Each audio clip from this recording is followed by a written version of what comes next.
Hello everyone, welcome back to my YouTube channel, General Technology Knowledge.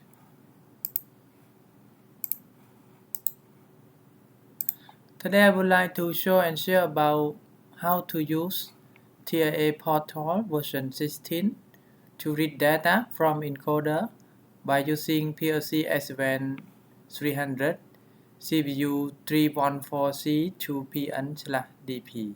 Okay. And I will use the LAN cable connect from my PC to the Profinet port of the CPU, and I will use the incremental encoder and connect it to the digital input of the CPU. Yes, and I also show the wiring connection about how to connect from the encoder to the PLC. Okay. So before create the program, we make sure we can wiring, and we must understand about how to wiring. Otherwise, we cannot read the data from encoder. Okay. So for encoder, my encoder is use the incremental encoder.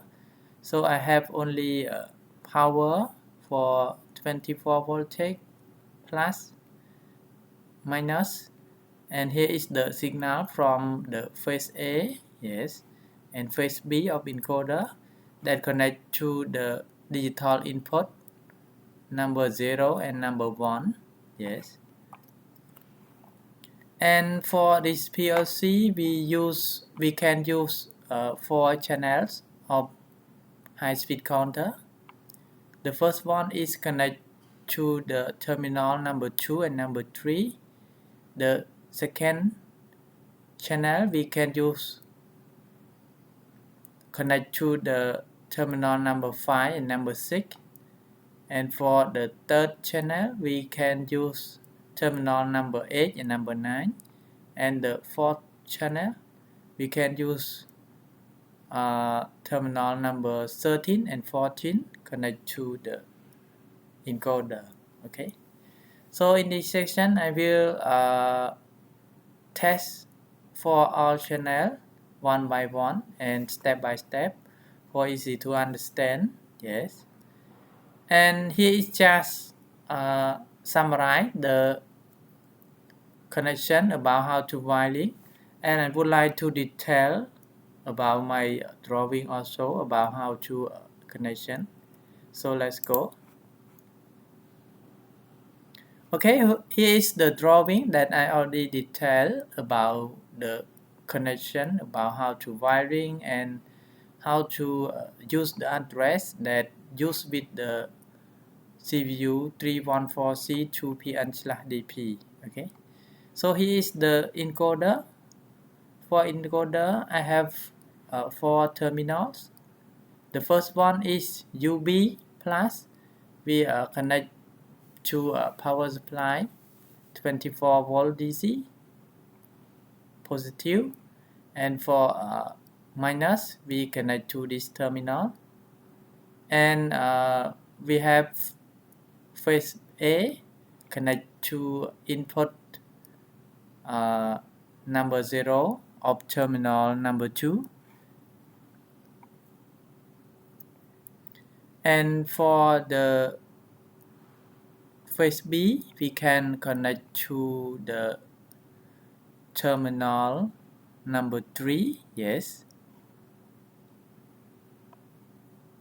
actually we can switch if the rotation the encoder of this one is incorrect by anti-clockwise and clockwise, so we can switch this cable.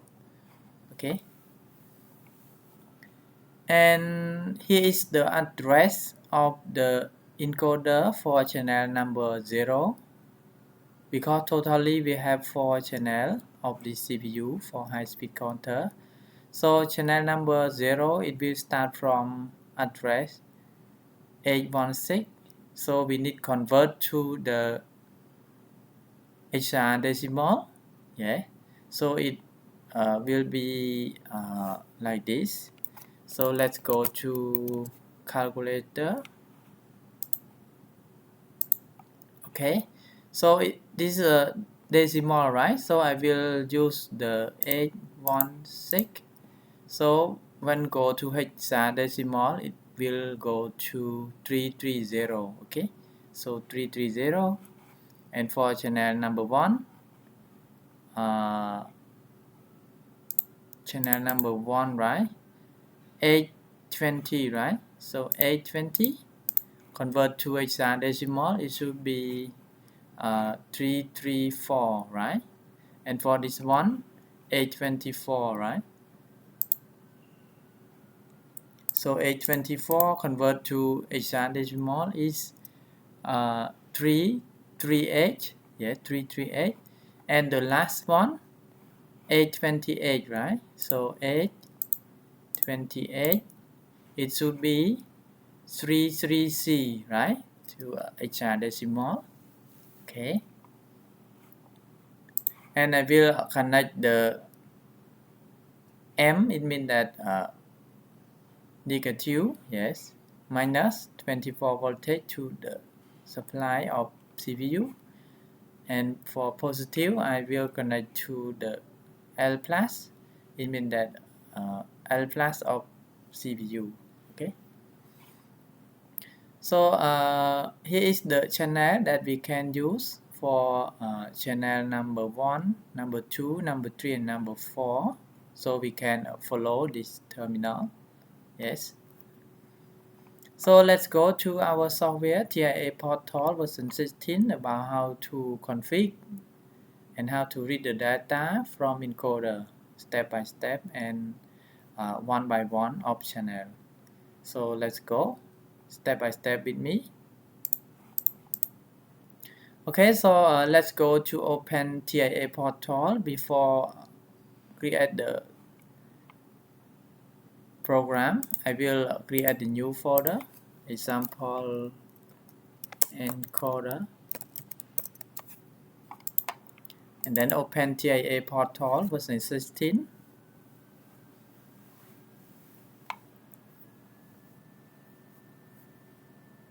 So wait a moment for open the software, and then we will create the new project that match with the hardware configuration. Okay, so let's go to create the new project. Yes, and here is the project name, example encoder, and here is the location file that we would like to select. So I will select to desktop that we already created, so we can create it. Wait a moment for create the project. Take time a little bit for create, and then we will create the hardware configuration and then download to the PLC. Yes, and then I will show how to read the data from encoder. Okay, so it's very important that we know about how to wiring and about how to configure the high-speed counter of this PLC, so we can apply to another project that we want to create. Okay, so in this video I just show the example, and if everyone would like to use, we can apply to our project that everyone would like to create. Okay, so let's go to project view.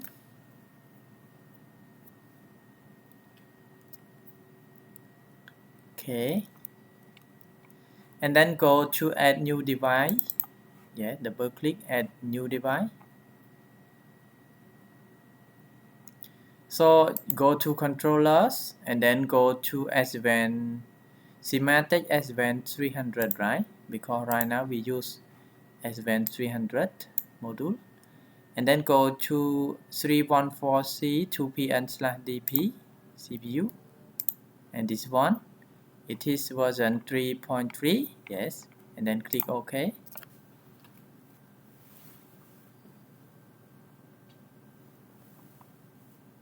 So wait a moment for create the new device.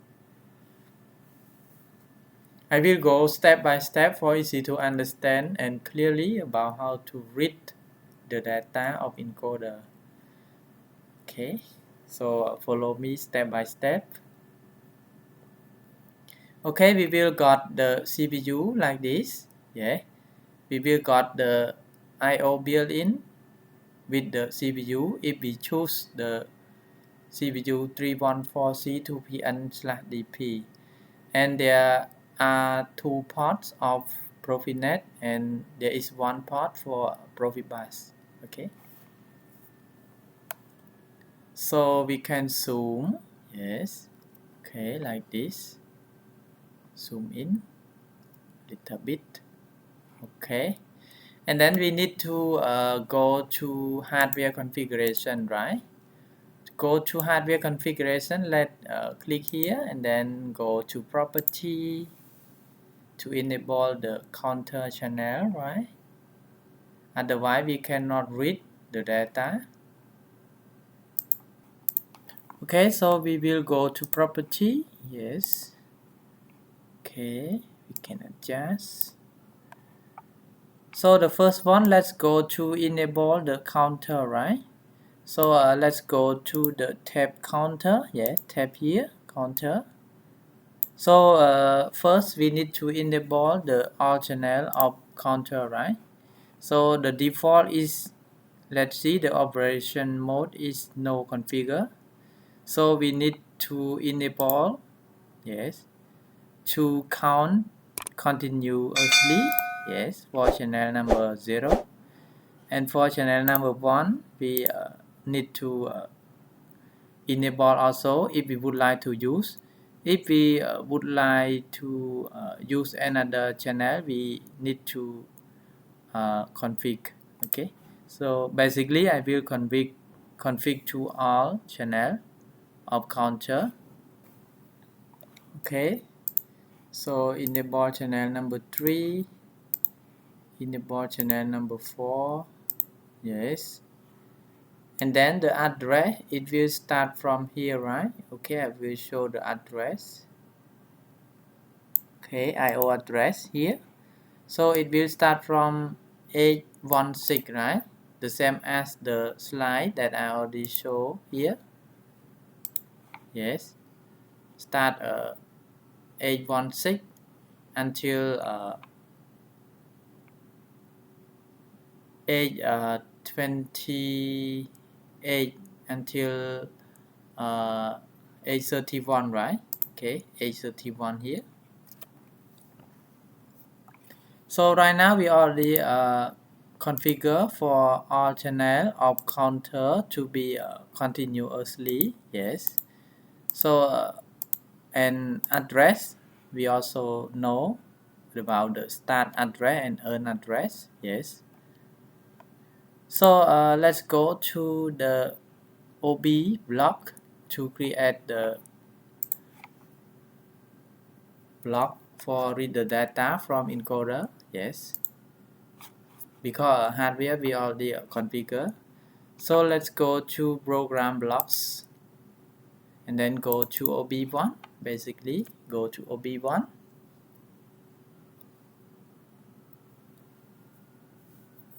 Okay, and example, this one read the data from encoder channel 0. Yes, channel 0. So basically we can use the 300C function. Yes, here, and then drag and drop the count function to the network. Yeah, drag and drop. Okay, so this one, the name of the data block, example count 300C db1. Yeah, I will put 1 and select to automatic mode. Okay, it will come to be like this. Okay, I will adjust this one a little bit. Okay,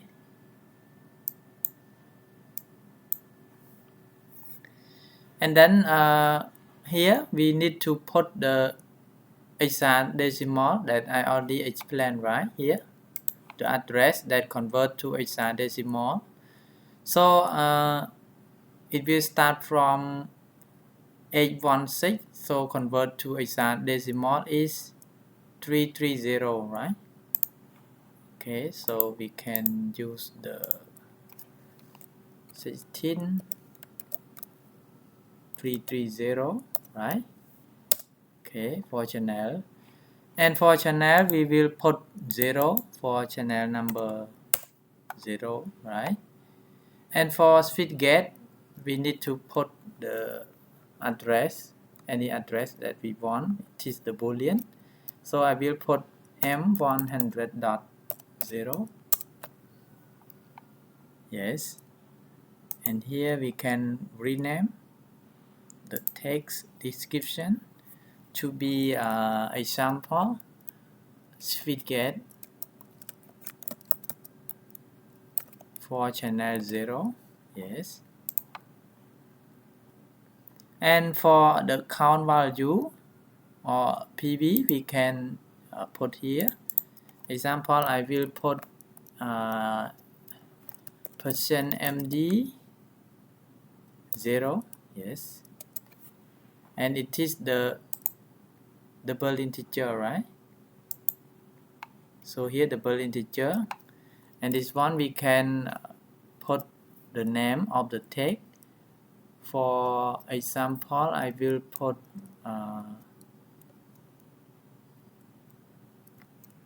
encoder PV channel 0, right? Okay, so for channel number 1, channel number 0 we already put, and then we can save the project and we can download the configuration and logic to the PLC, right?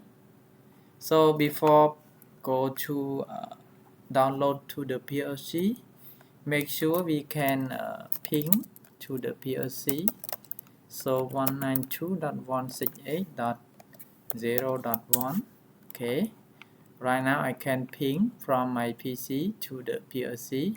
If everyone cannot ping, let's go to check, put the manual of the IP of our computer here. yes, here IP4, right? Okay, put the manual IP address so we can ping,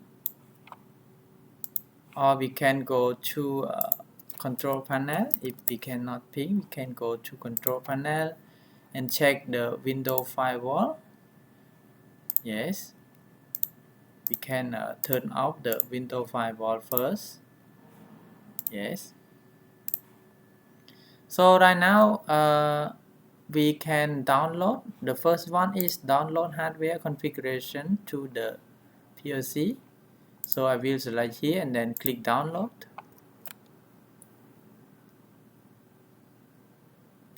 Okay, we will download both hardware and software to the PLC. So here I will select Profinet IE, and then I will select the network that I already put the manual IP address here, and then click start search.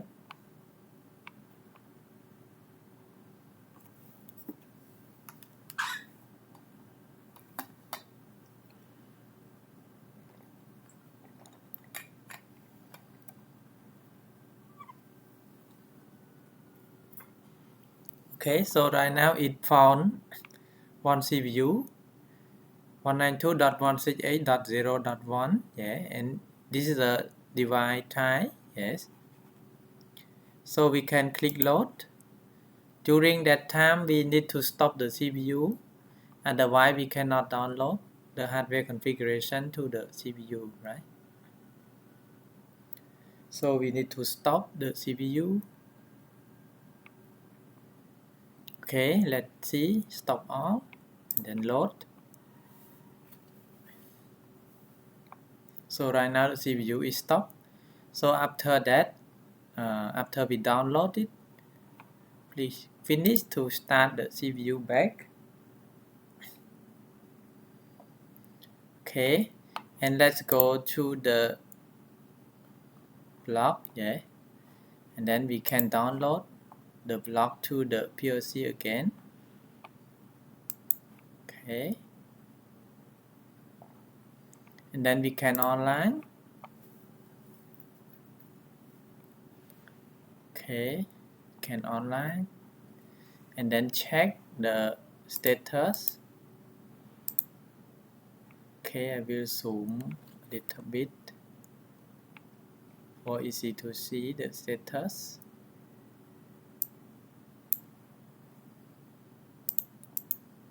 Okay, so first we need to switch gate. Yes, switch gate we need to on to be true. So let's modify to true. Okay.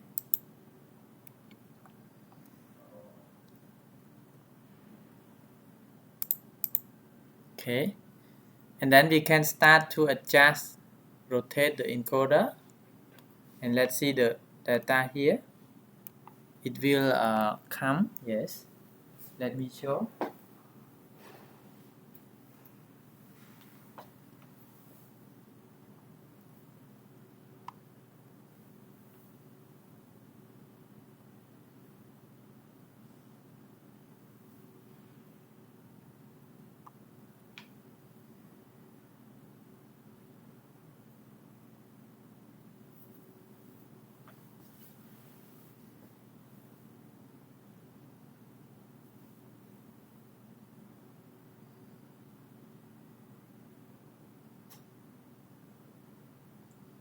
Okay, I will adjust the encoder.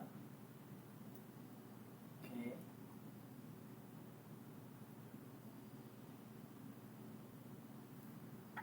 Let's see the value is changed. Yes, when I adjust the encoder.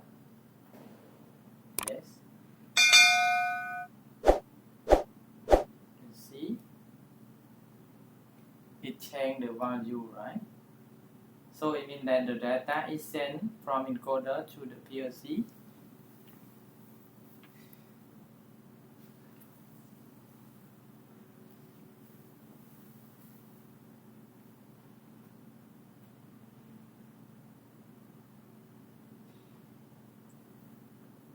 Okay, we can adjust clockwise and anti-clockwise. Yes. Okay, minus, right? We can adjust here. Actually, we can change the cable, yeah, that we want here for clockwise and anti-clockwise. Yes. Okay. So the value is changed for channel number 0. So if we would like to use the channel number 1, number 2, and number 3, we can also add. Yes.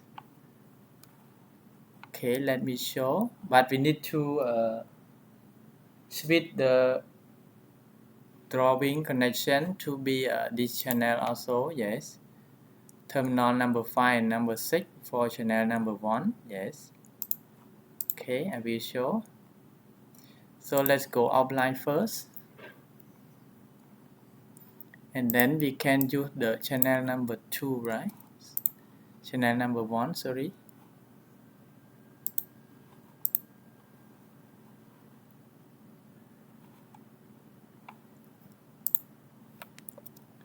Channel number 1. So I can put the counter also here, count. Okay, example DB2.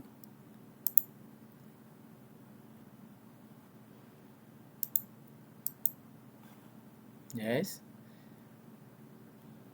And we need to put the address, right? So address for channel number 1 here, it will start from 334, right?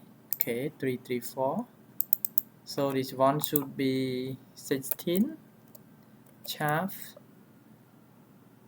334, yes, and channel number 1, right? And this one switch gate should be the address. So example M100.1, yes, and this one we can rename as switch gate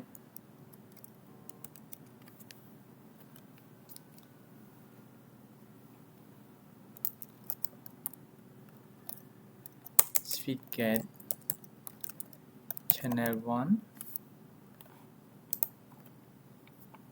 yes, and for this one we can use version MD10 example, yes, just example. We can use another address that we want, but should be double integer for address for data type, yes. So here we can use PV or encoder PV channel number 1, yes, it is the double integer, yes, and then we can download, but don't forget with the terminal connection to be a terminal number 5 and number 6, right? Okay, so I will download the logic to the CPU, yes, download to device.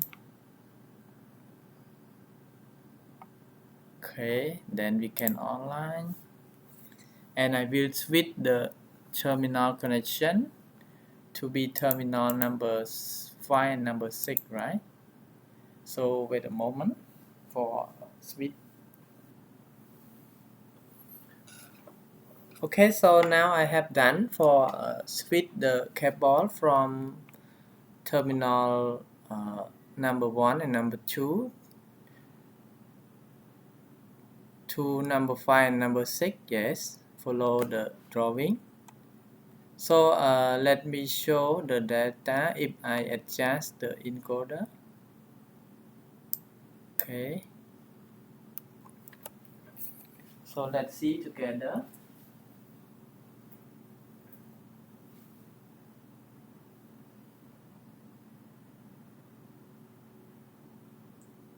Let's see here, I already switched the cable, yeah, to terminal number 5 and number 6 of input. So if I adjust the encoder, let's see, the value is not changed, right? Because the switch gate is not changed to true, yeah. So don't forget, enable this one to true, yeah, to 1. Okay. After that, we can adjust the encoder again. Yes. Let's see, the value is changed. Yes. Okay. The value is changed. Let's see. If I adjust to fast, the value is changed fast. Okay. So for channel number 1 is okay. Yeah. You can read it. Then we will continue to channel number 2. Yes. Okay. For channel number 2, I will outline first. And then we can comment, right? For channel number 2.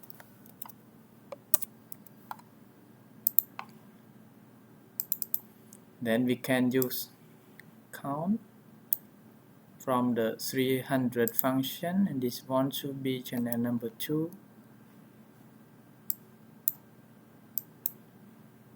I will cancel first.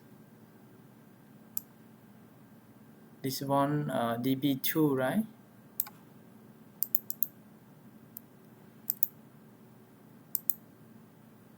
So this one should be db3.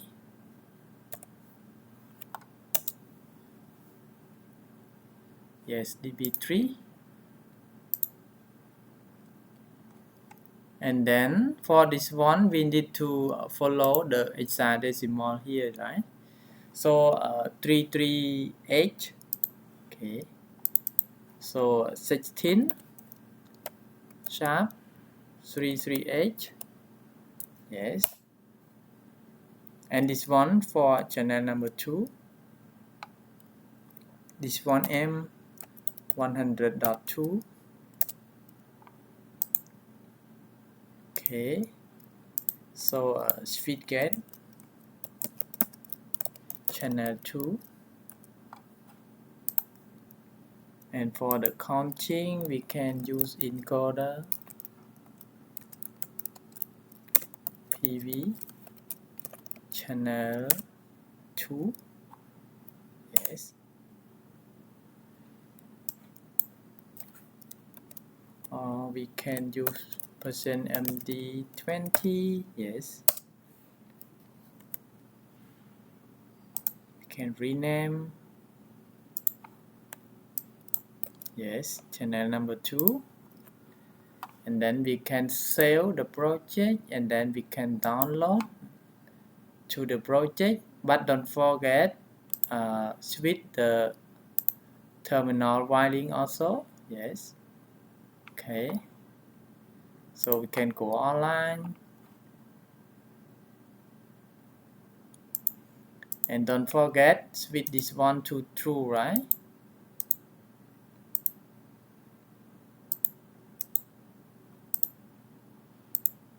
Switch gate to true. Let monitor, yes.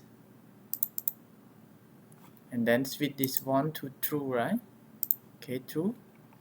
Otherwise it cannot read, yes. So let's see here. I will switch the terminal to terminal number 8 and number 9. Okay. So let's switch number 8 and number 9.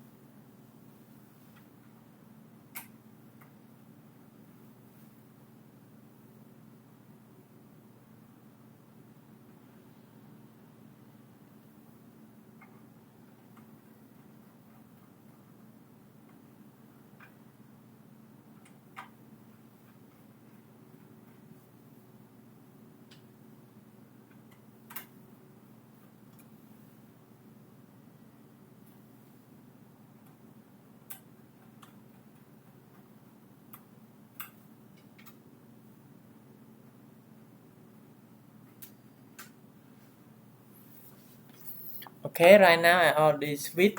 Okay, let me show.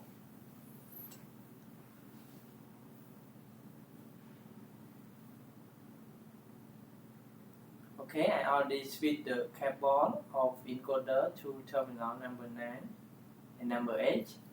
So we can increase. Let's see the raw value will change, yes. When we increase, decrease, yeah, it change also, yes. Faster, it will change faster, okay. So channel number 2 is okay also. So we will move to channel number 3. Sorry, numbers, okay, number 3, yes. So I will go offline and then copy here, yes, and then drag and drop here. So db4, okay, and this one should be put here, right? 33C. So 16 sharp 33C, yeah. And this one for channel number 3, yes. This one M100.3, right? And then this one encoder PV channel number 3.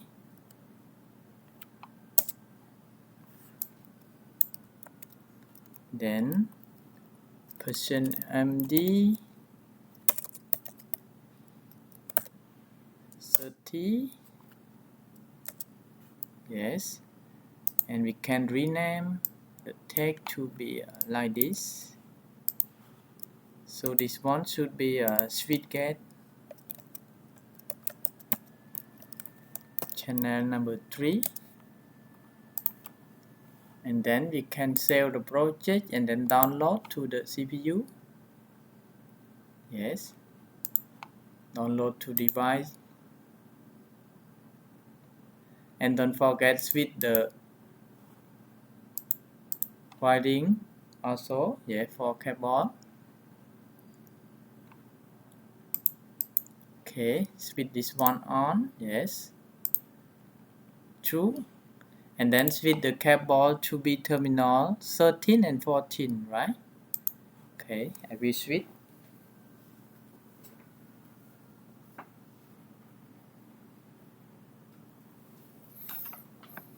Okay, right now I already switch the cable to terminal 13 and 14. So let's test together.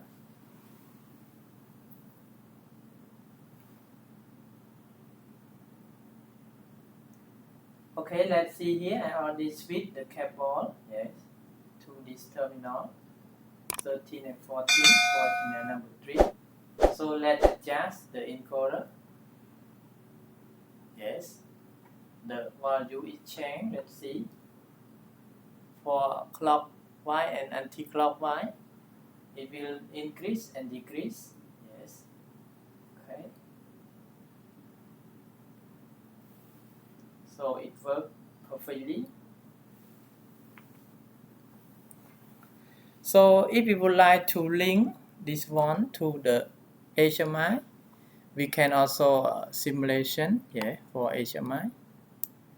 So let me show. So I will go offline first, and then insert the new device. Go to HMI, and then go to the HMI comfort. I will use 7-inch.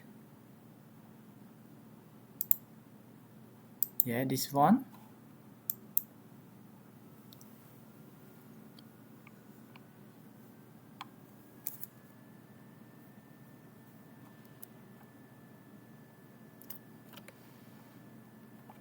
Actually, we can simulation between PLC and HMI without actual PLC also. Yes. So let's browse the PLC. Yes, this one. Okay, and then let's go to click next, and then click finish.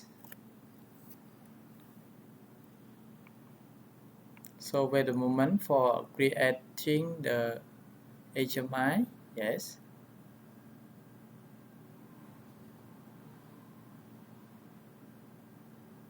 Okay, we will got like this.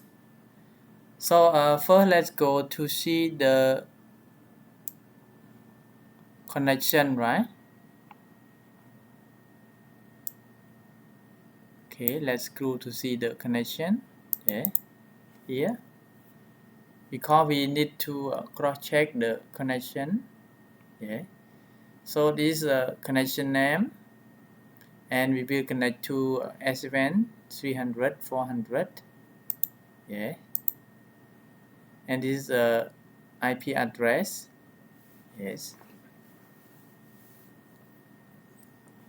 and then we go to create the screen, right? So let's go to root screen.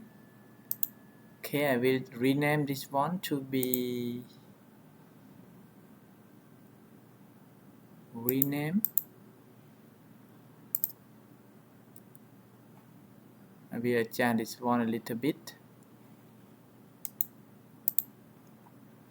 Property, and then adjust a bit.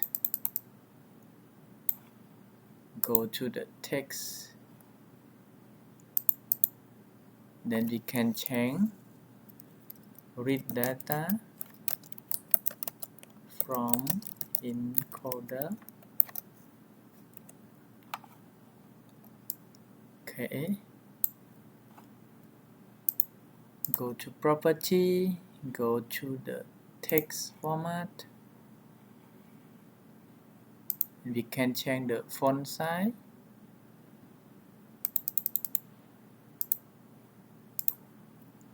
Okay, like this.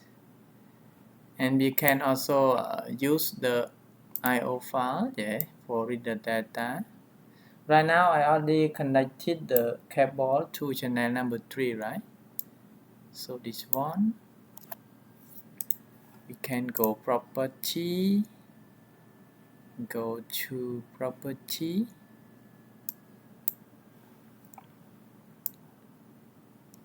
and then go to general and choose the text that we will got from the PLC, right? Channel number 3 here. Yes.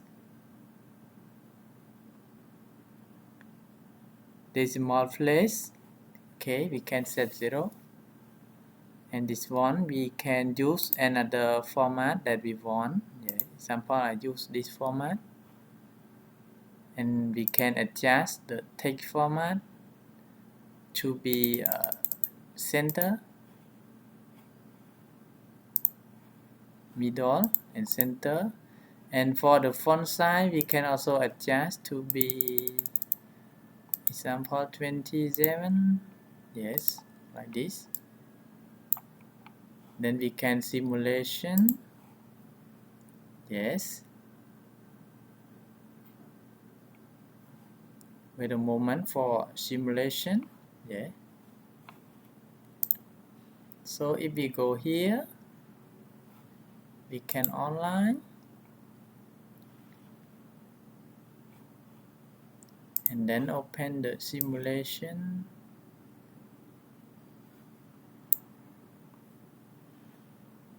I will run the simulation again.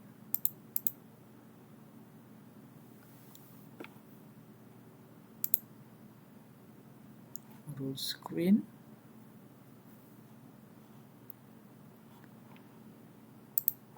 Simulation again.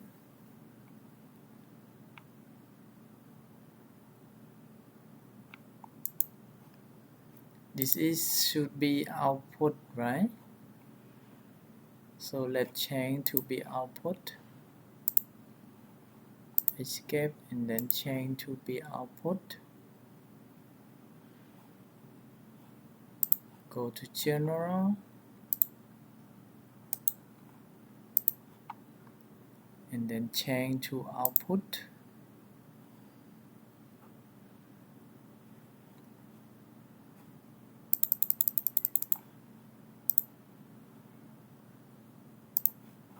Because we read, right? So change to output and then simulation again.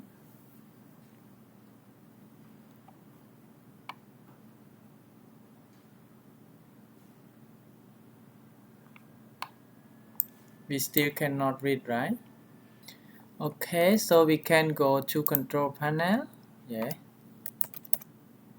And then go to the set PC PG interface. Yes. And then go to the network. Yes. Select the correct network here. Yes. Click OK.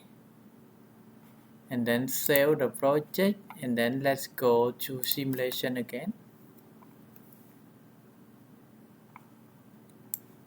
Okay, we will got the simulation like this. So we can show the value of the encoder, the same as the PLC here. Okay, here.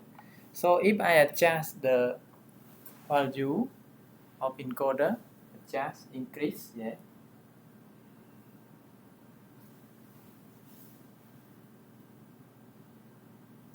Let me increase and decrease again.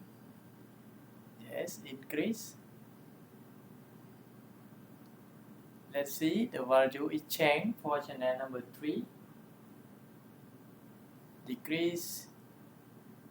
Yes, it will increase. So it worked correctly. So we can design as channel number 1, number 2, and number 3. Yes.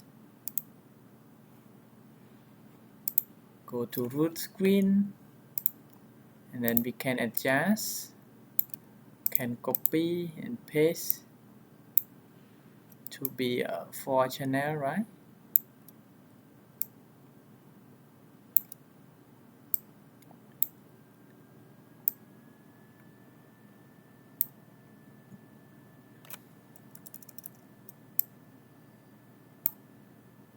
Okay, like this. And we can choose the text. Yeah.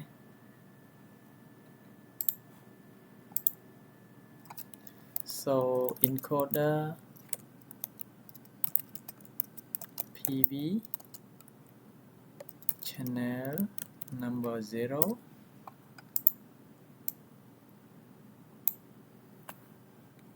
We can adjust the size to be 23.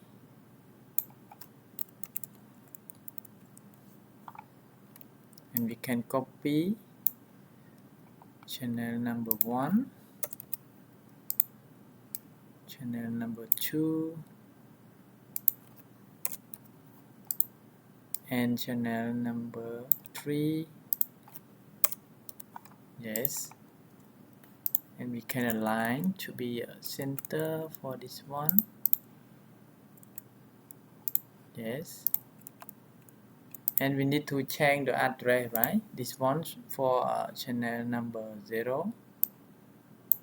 So we can go to general,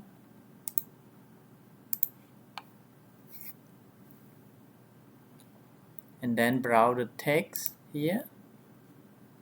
So go to PLC text, and then choose channel number 0. Yeah, this one, channel number 1. Can browse, go to PLC text, and then channel number 1. Sorry, channel number 2.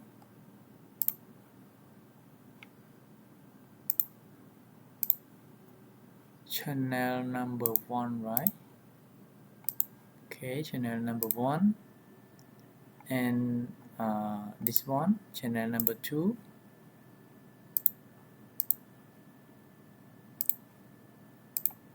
Yes. And this one, we can adjust the size.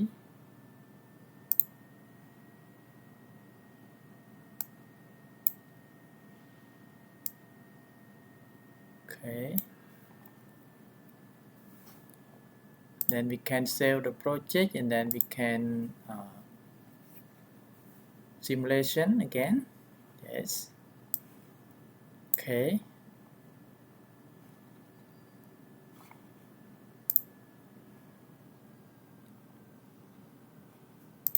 So channel number 1 and number 2 and number 3. Okay, I will adjust a little bit to be like this.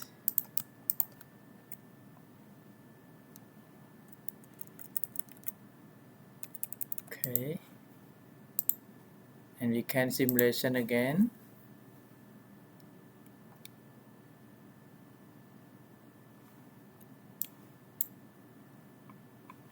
Okay. Then we will got like this. Okay. So for channel number 0, oh, it hidden, right? I will adjust a bit more. Actually, this one should be go here.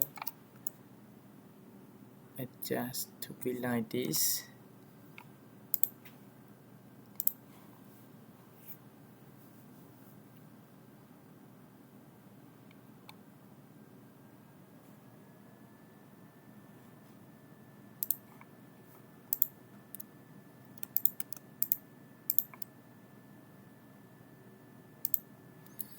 Okay, we can go to the text general, and then we can go to the auto option right here.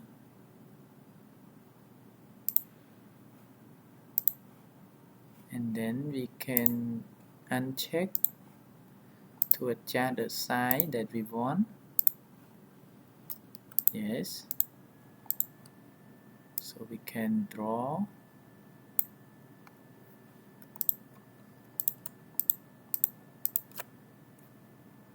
Can adjust.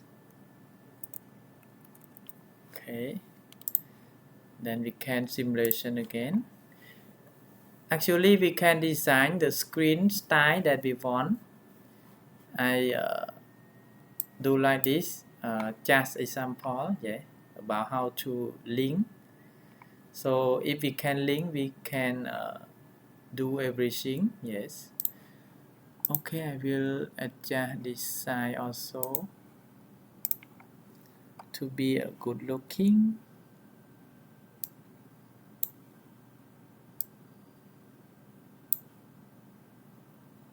Yes. Simulation again.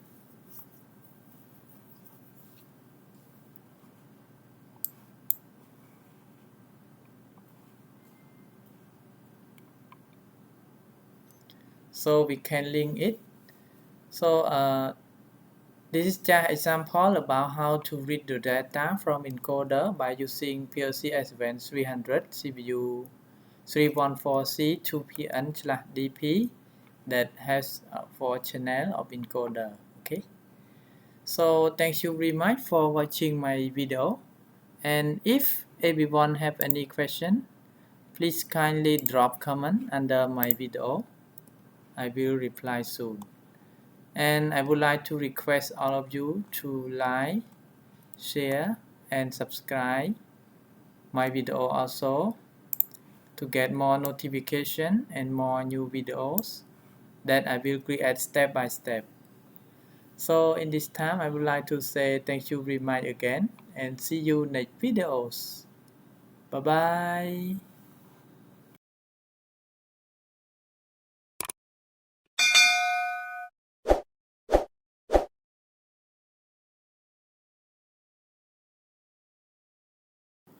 Hello everyone, welcome back to my YouTube channel, General Technology Knowledge.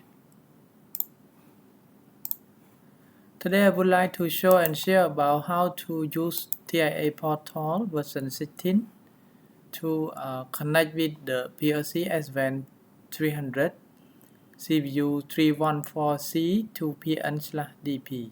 Okay. And in this section, I will show how to scale the analog input for this channel, and I will explain about how to wiring step by step before we start with the TIA portal. Okay.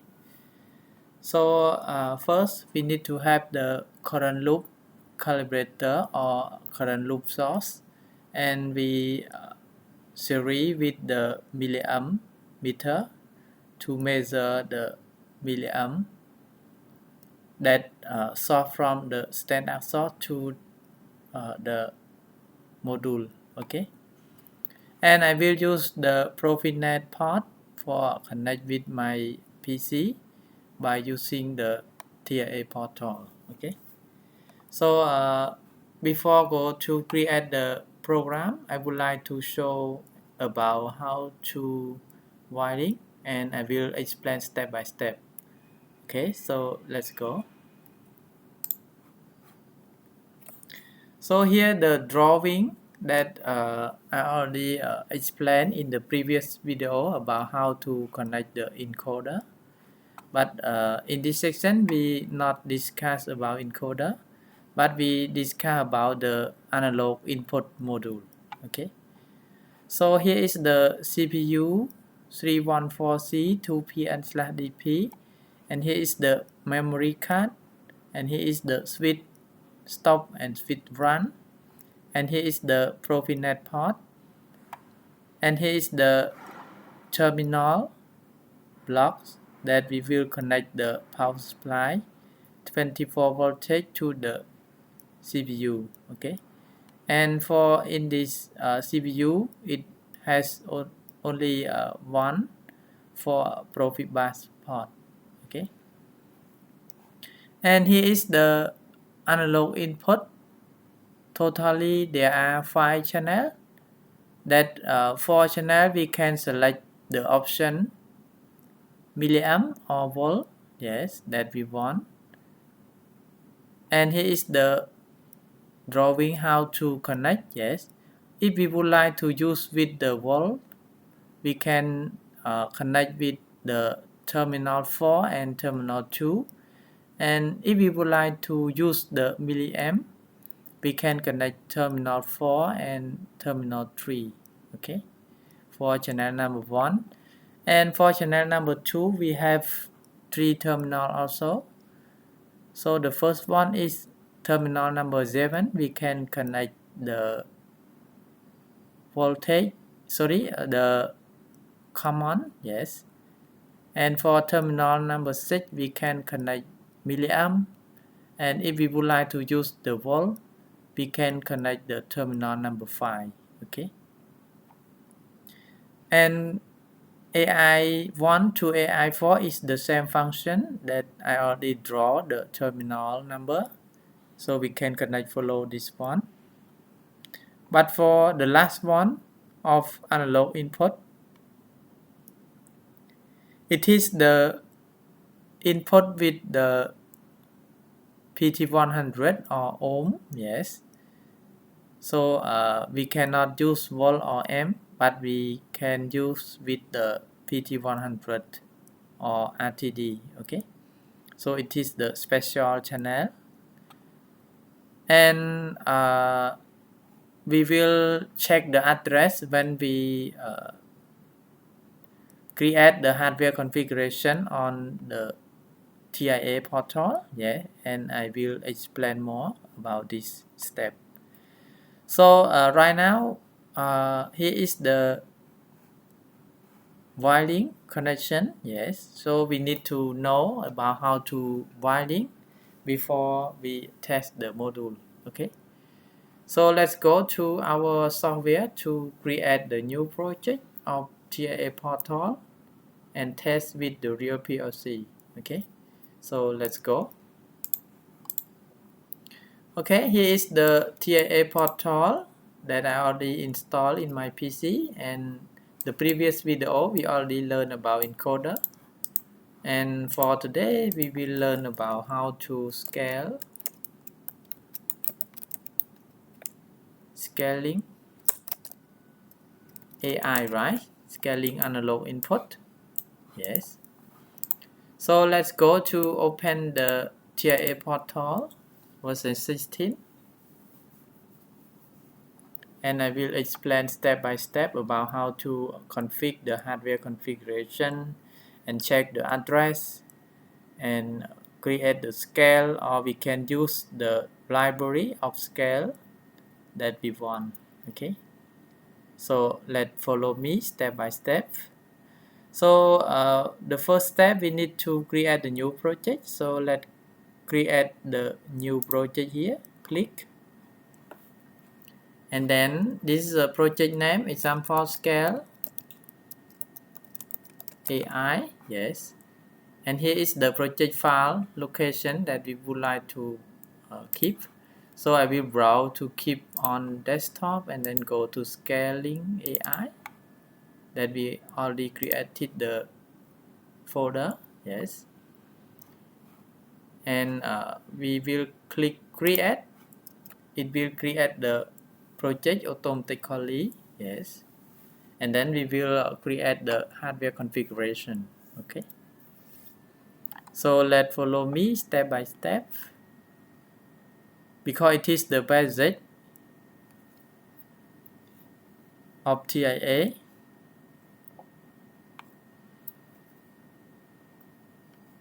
Okay, so wait a moment for creating the project. Yes, so right now let's go to project view. Yeah,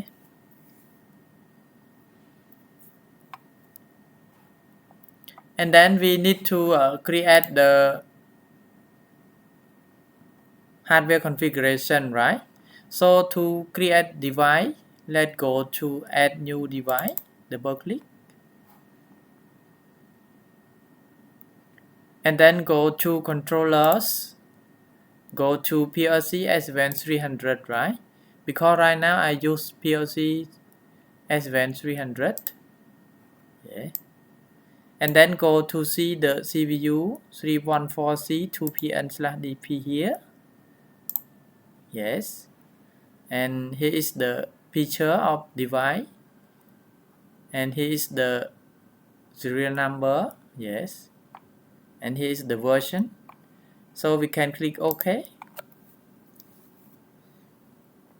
The hardware configuration will insert automatically, and then we will go to see the property of the analog input that we will test with the real PLC, yes.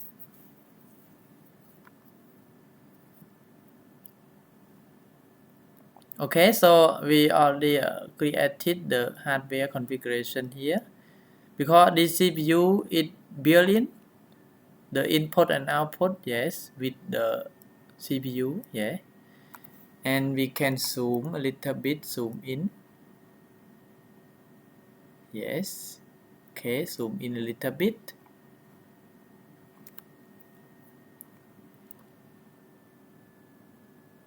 Okay, so it is the analog input card, and here is the digital input and output module, yes.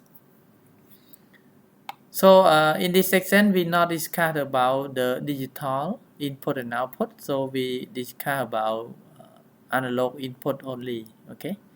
So let's go to property of the device.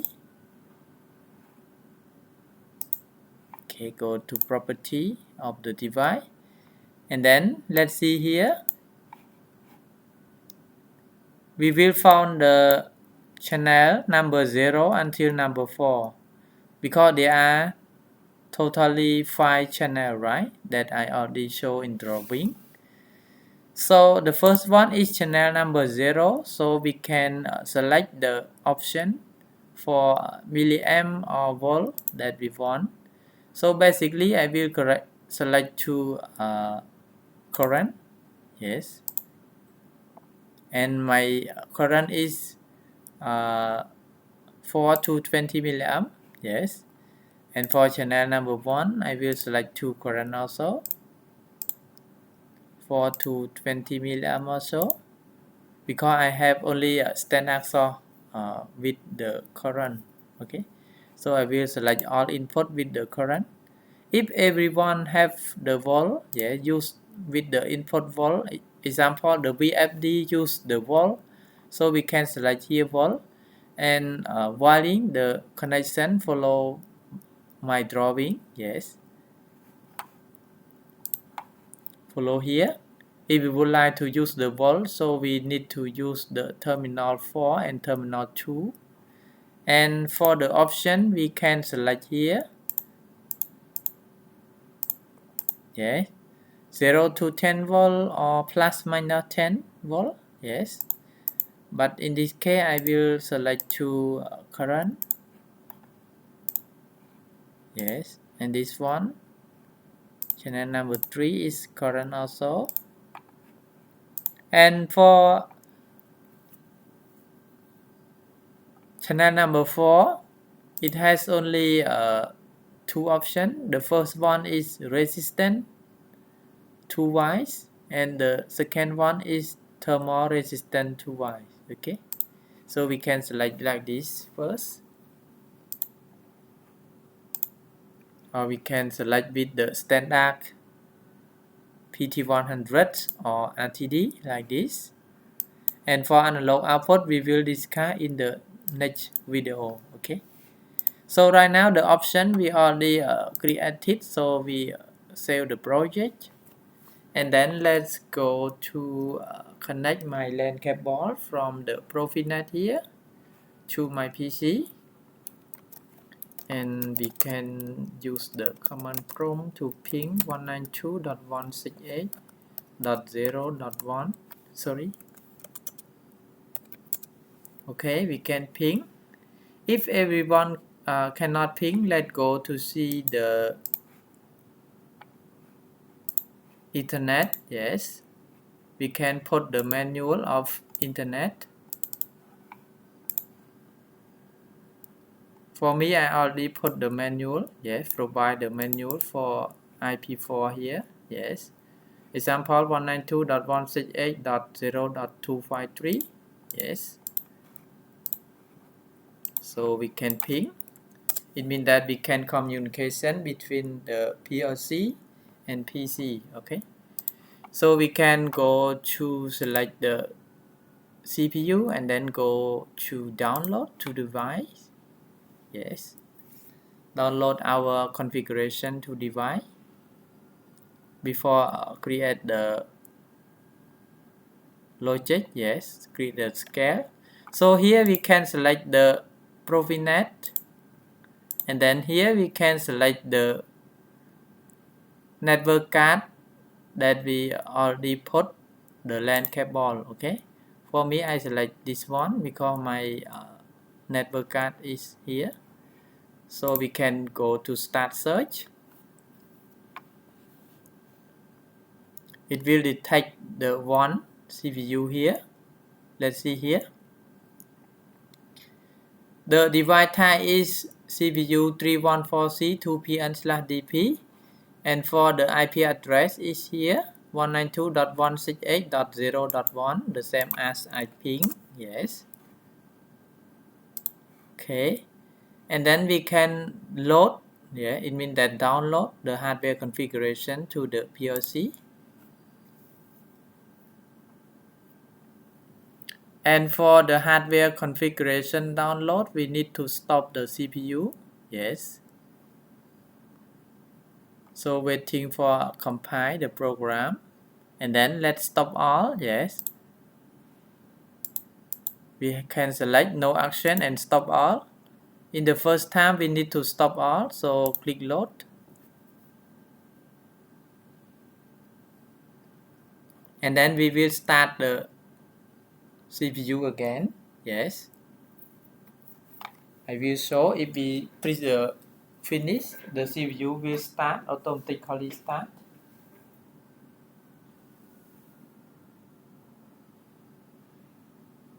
Okay, let's see. Right now the CPU is stopped. So if I select finish,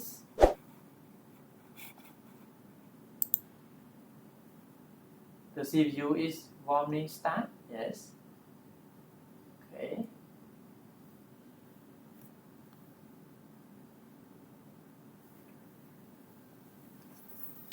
And then we can go to create the scale, right? Okay. Before go to create the scale, I would like to explain a little bit more for the address. So we can go to the PLC hardware configuration and then go to property again. And here is the I/O address. Yeah. So it will start from address 800. Yes. 800 until 809. Yes. So for analog input, it will start from PIW 800. Yes. PIW 802, 804, 806, 808. Yes. Until 809, right? Totally 5 channel.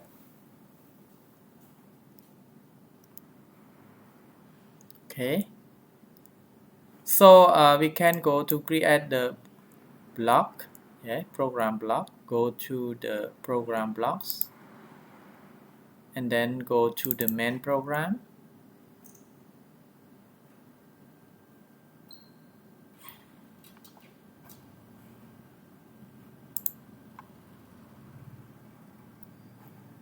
And then go to the scaling, right? Actually, we can use from here. we can search for scale. Yes, if we search, we can go to see the scale or unscale here. Yes, it is the convert operations. Yes, conversion of operation. So basically we can use the scale here, drag and drop. Yes, we will got like this, block like this. So we can command the network, example scale analog input channel 1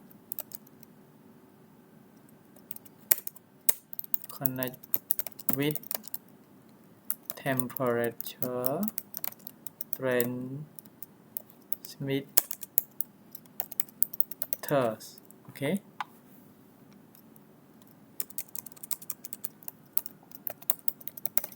Okay, and the scale is example 0 to 150 degrees Celsius. Yes. Okay, it's just example. Yes. So here we can use the address that I already show. So it will start from PIW 800, right? PIW 800. So here we can command the text. Example sensor 1. Okay, and here is the high limit. So high limit we can use 150.0, and for the low limit we can use 0 to 0.0, and for this bipolar we can use the hell. Yeah, I will show. Okay, press F1 to see the hell. The software will explain us about how to use the scale. Yeah. So let's see here. It is the parameter of the scale. So the first one is EN. It means that enable input, enable output. ENO. In it means that input value to be scaled. Yes. So it can integer. Yes. And here is the real for high limit. Yes. Low limit, it is the real also input. And for the bipolar, yeah, here it is the boolean input also. And the software will explain us indicate if the value at the in parameter it is to be interpreted as bipolar or unpolar. Okay, the parameter can be assumed the following value. One is bipolar, it means that the boolean true or 1, and 0 unpolar. Okay, and here is the output. So the output is the real. Yeah. Example, the temperature 0 to 150 degrees Celsius. So it is the real. It has the decimal place. And readval, it means that the error, yes, error information, it is the word, and it is the output also. Okay, and here is the platform of the scale. Yeah, then we can read. Okay, let's go back to our scale block. So here we can use M0.0, example the option. Yeah, option bipolar or unpolar and bipolar. Okay, and here is the error value, right? So error value we can use MW 100. Yes, it is the error value, right? So we can use error value for channel number 1. Okay, and here is the output. The output is the real, right? So real we can use MD, example MD10. Yes, it is the real, right? So example temperature 1. Okay, then we can save the project and we can download the logic to the CPU again. Okay, download to device. Here we can select console to download and we can load, and then we can go online to see the status. Yes. Okay, go online to see the status.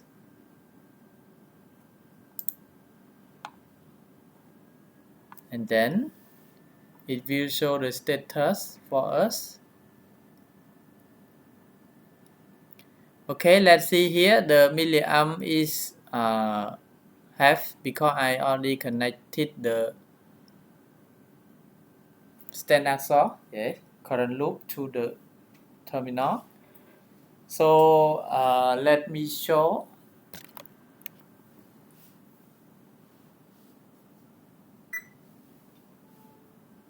Okay.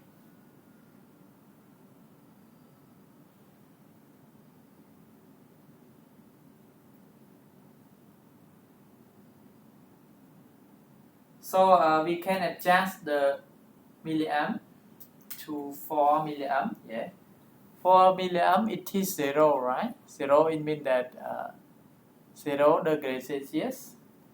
So if I would like to adjust to 8 milliamp, yes, 8 milliamp, it will show around 27, right?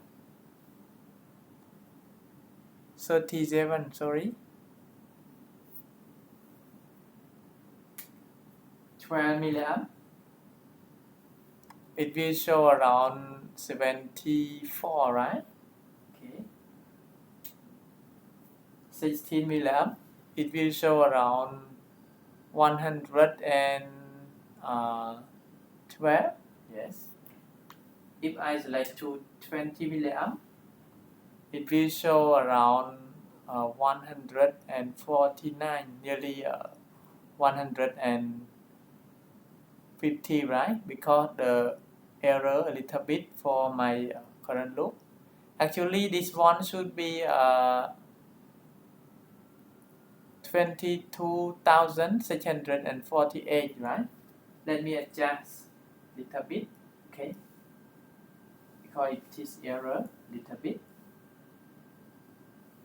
So if we would like to decrease, we can decrease. Yeah. Because now I already connect to channel number 1. Let's see the wiring. Yes. So it's working properly for channel number 1. And if we would like to connect to the other channel, we can also connect. Yes. So if we would like to connect to other channel, can go offline and then go to the scale. Yeah, one more scale. Actually, we can use drag and drop to here, and we will got one more scale. Okay, so this one should be a PI W802, right? It is the channel number 2, or we can write command sensor 2. And example high scale from 0 to 100 degrees Celsius or 100 bar. Yes, this one should be M 0.1. Optional also, right? Example option bipolar 2. Yes, here MW 200. Yes, it is the error for channel number 2.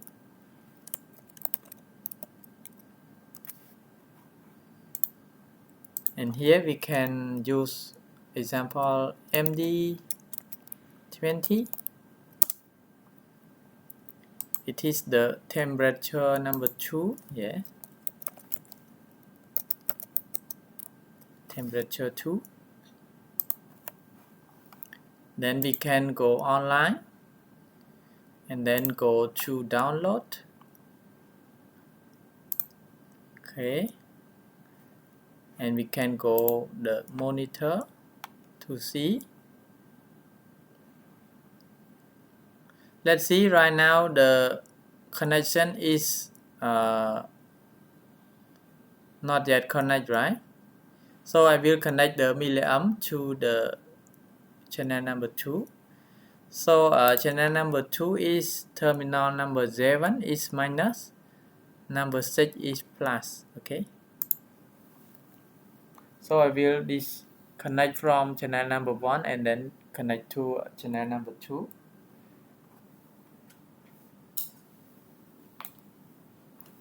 Okay, right now I already connected the cable. Number 7 is minus, number 6 is plus 4 milliamp. Then let's see here again. Yes,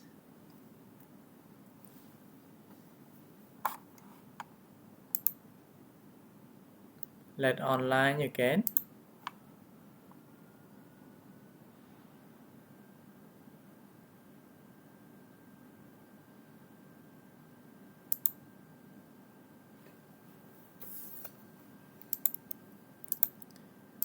Maybe we can use with the network number 2. Yes, I will cut to network number 2.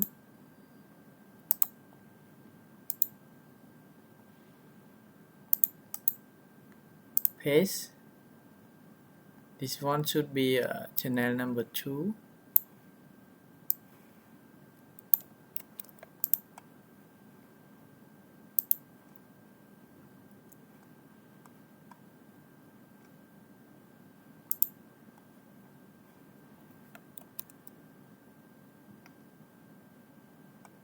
Scaling.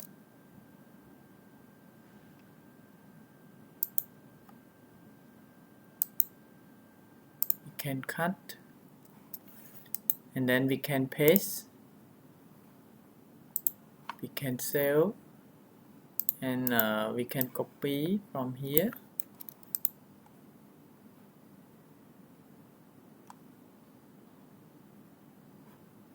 And then paste here. So this one is channel number 2. Then the temperature is 0 to 100 degrees Celsius. Yeah. So we can save the project and then download to the CPU again because we change the network. Then we can online. Okay, let's see here. The temperature show around 24 degrees Celsius for channel number 2. And for channel number 1, I already disconnect the cable, so it go to 0. Yes. So if I adjust the milliamp, yes, let me show the connection for channel number 2. Okay, for channel number 2, I already connected the cable, yeah, to number 7, terminal number 7 and number 6. And if I adjust to 12 milliamp. Let's see, the temperature show around 49, 16 show around 74, 20 milliamp show around nearly 100 degrees Celsius, right? Okay, so channel number 2 is working properly also. Yes.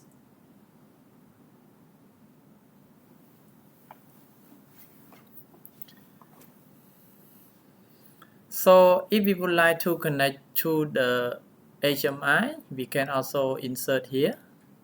So I will go offline first. And then let's go to the HMI, right? Let's go to add the new devices. Go to HMI. And example, I will use the comfort panel. Yes, this panel. Because we need to show the analog input on the HMI, right? For example, the temperature. Yes. So we need to show on HMI. So I will select the PLC here. Okay. And then click finish. Because we connect to the PLC S7-300 and 400, right? So wait a moment for creating the project of HMI. Yes. So basically we can use like this. And for that we can delete or we can keep. Yes. And this one we can modify to be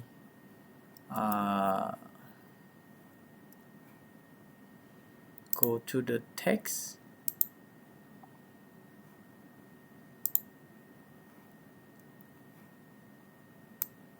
And then go to the general. So here we can write another word that we want. Example, we are learning about scaling analog input with TIA Portal version 16. Yes. So we can write like this. And if we would like to increase the size, yeah, we can also increase. And if we would like to change the color of background, we can also change the color of background. Example to this color. And for the text, we can also choose another color that we want.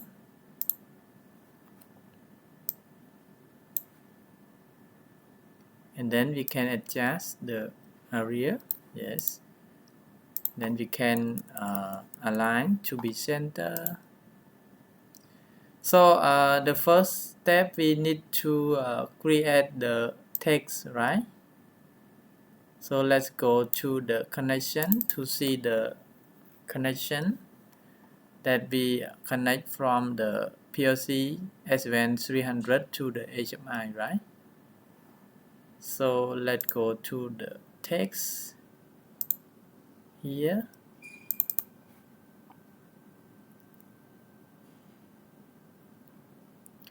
Because we need to insert the text, right? So I will add the new one, example sensor 1. So it is the real, right?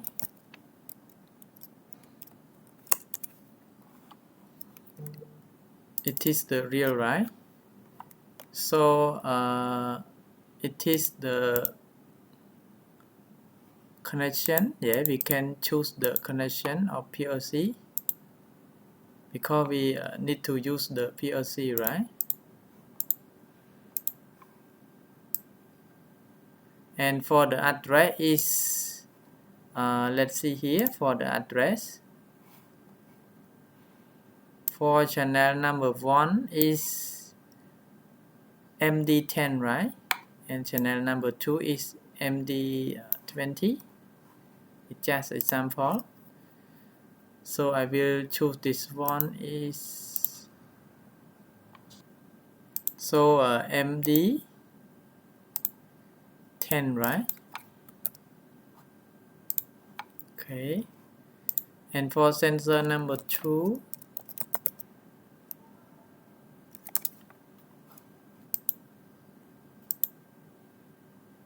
I will use MD20. Yes. So that's all for create the text. And the next step, we need to go to the root screen to create the screen, right? To show the value of the temperature. So example, we can use the input file here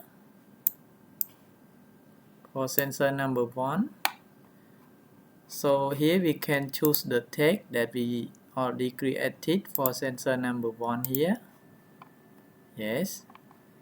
And for the text format, we can use another format that we want.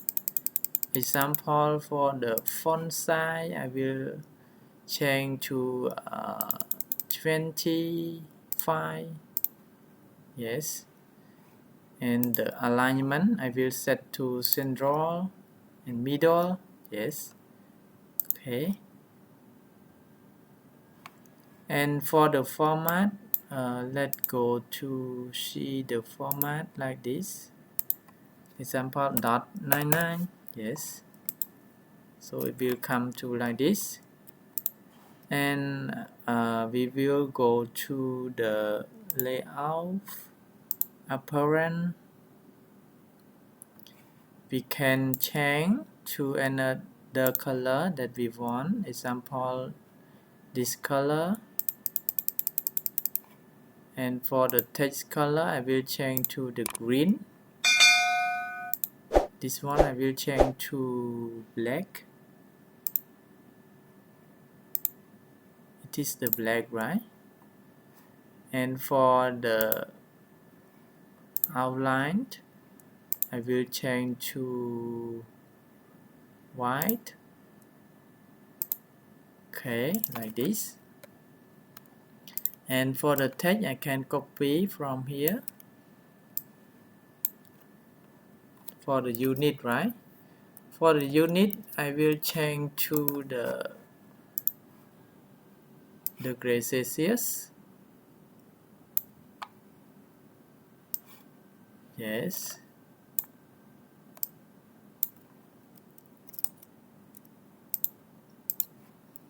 I will adjust the size to be 15, yeah, for unit.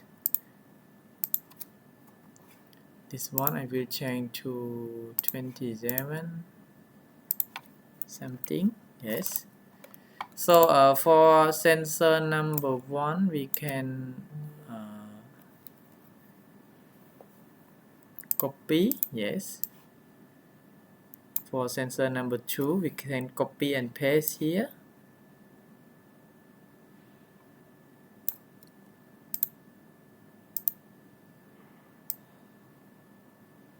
For unit, yes. And for the text, we can also copy.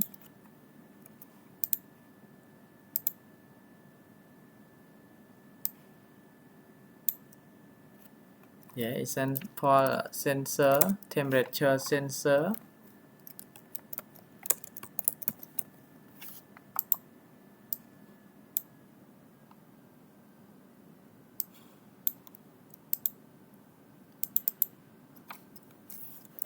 Temperature sensor 1. Yes. We can adjust the font size a little bit.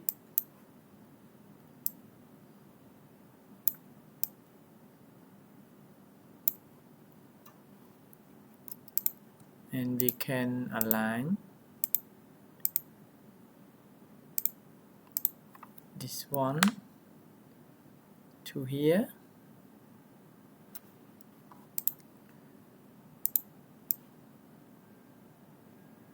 Okay, and then we can adjust to be 32,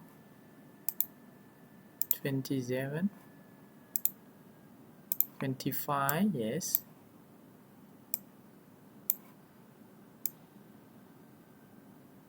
Okay, and then we can copy for sensor number 2 here, and we can change the color to white color.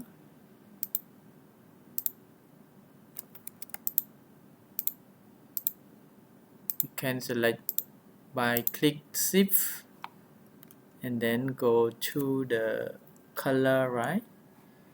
We will change the text to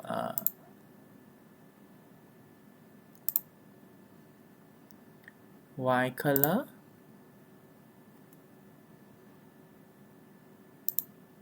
Apparent, so we can change to the white color. Okay, and then we can save. And for this sensor number 2, we can go to general to change the text to be sensor number 2 here, and then we can save. And let me check the connection again.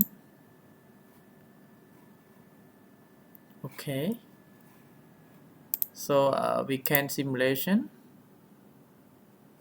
Yes, go to simulation here. Okay, wait a moment for processing the simulation. Oh, here we can adjust. Yes, adjust the location a little bit.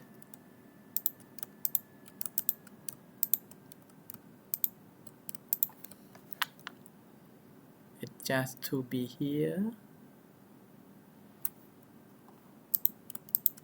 And here we can adjust also.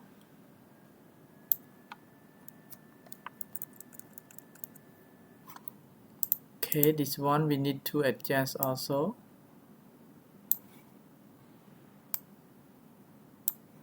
Okay, and then go to save the project and then simulation again.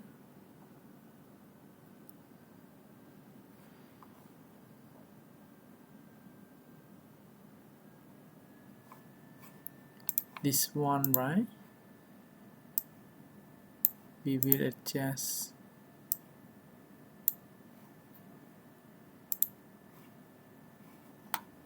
Maybe we need to decrease the size.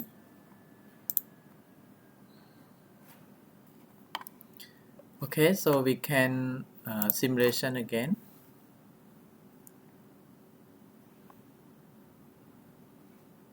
Okay, that's good now. So we can go to the main program and then let online to check the status, the real status of the PLC and then the HMI. Yes. Let's see here, the temperature is show around 49 degrees Celsius because the milliamp I select to 12 milliamp. Yeah. Let me adjust the milliamp. So if I adjust to 8 milliamp, the touch screen is show around 24 degrees Celsius. Adjust to 12, 49 something, 16, 74, and 20 is nearly 100 degrees Celsius. Okay, so it's working properly. Yes.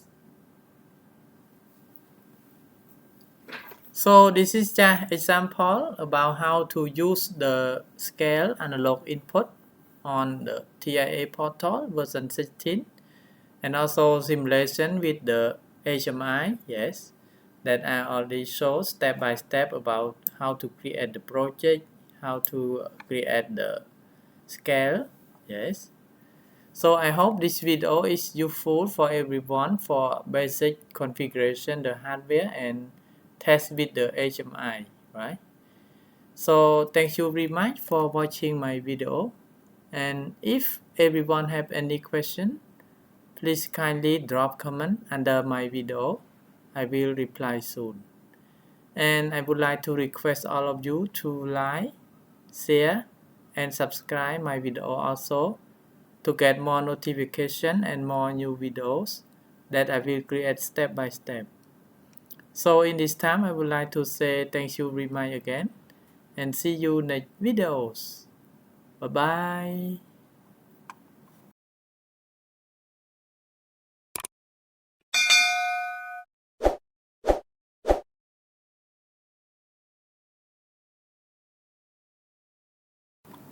Hello everyone, welcome back to my YouTube channel, General Technology Knowledge.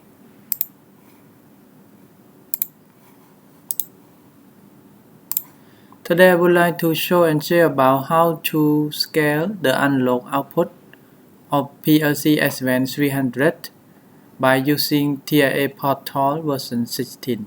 Okay. So in this case, I will use the current loop source 4 to 20 mA and multimeter that can measure the milliamp from the analog output. Okay.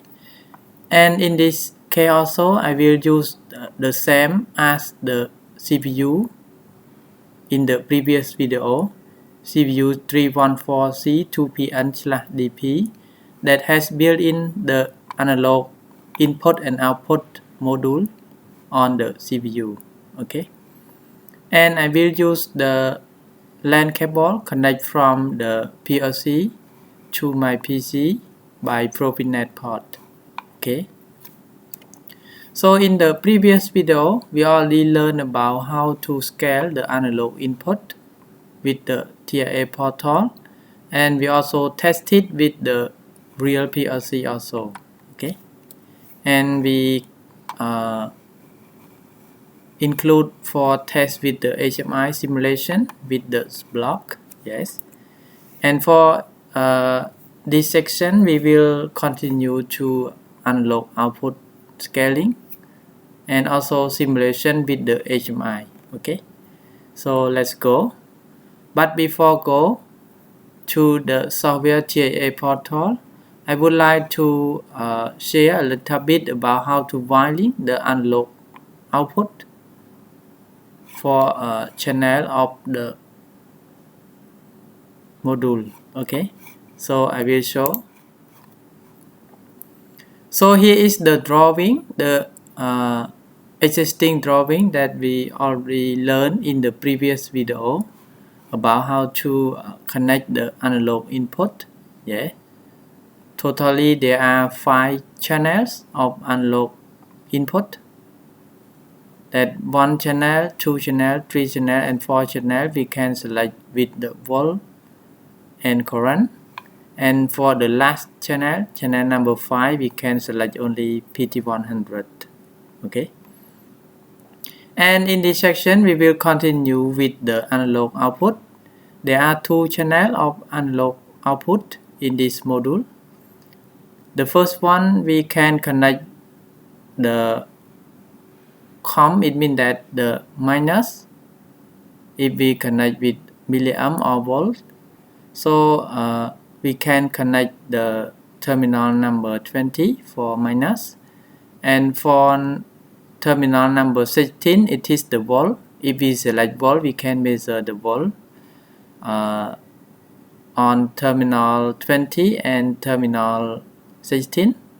So if we would like to use the current, we can use with the terminal 20, it is the minus, and terminal 17, it is the plus or positive of the current.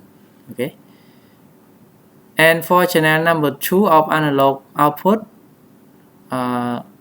we can use number 20 for comp, it means that minus, and number 18 it is the volt output, and number 19 it is the current output. Okay, then we can test with the software. Okay, so this just example about how to wiring, because we need to know about how to wiring before we can test with the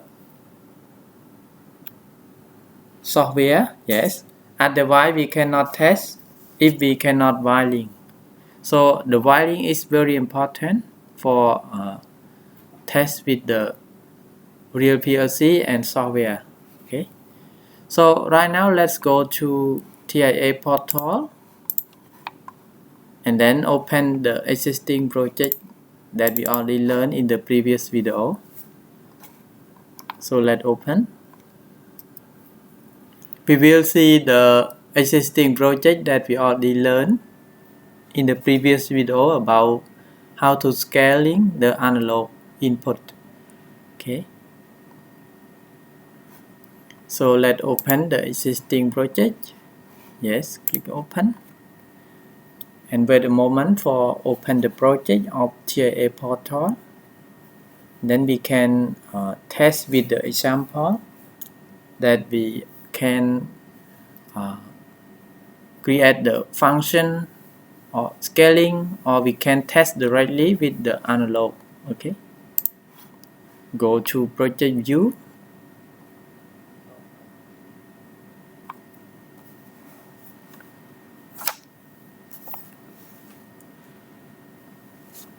okay,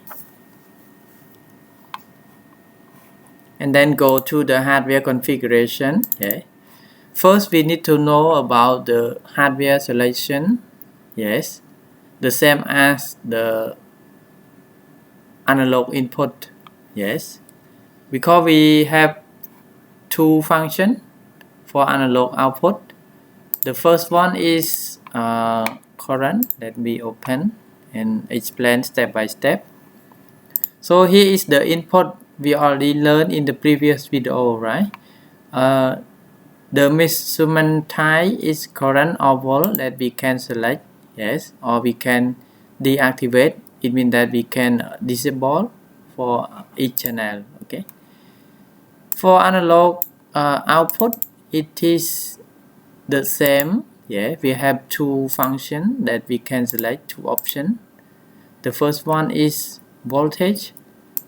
If we select voltage, we can measure from 0 to 10 volt or plus minus 10 volt. Yeah, if we select deactivate, it means that we close the channel number 1. Yes, here output 0. So right now I will select current and then choose from 4 to 20 milliamp.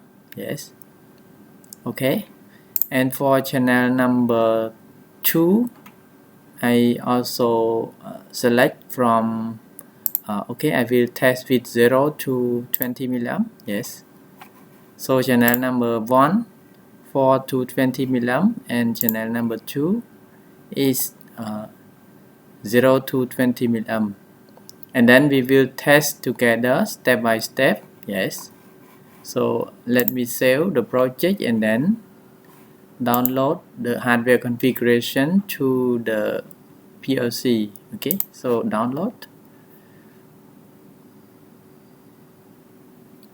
Actually we can check the communication between PLC with the PC by using the command ping 192.168.0.1. Yes, it is the default IP address of PLC S7-300 CPU 314C2PN/DP that I already showed in the previous video about how to connect. Okay, so if we can ping like this, it means that the communication between our computer and PLC is connect properly. Okay, if we cannot ping, we can go to put the manual of our computer here.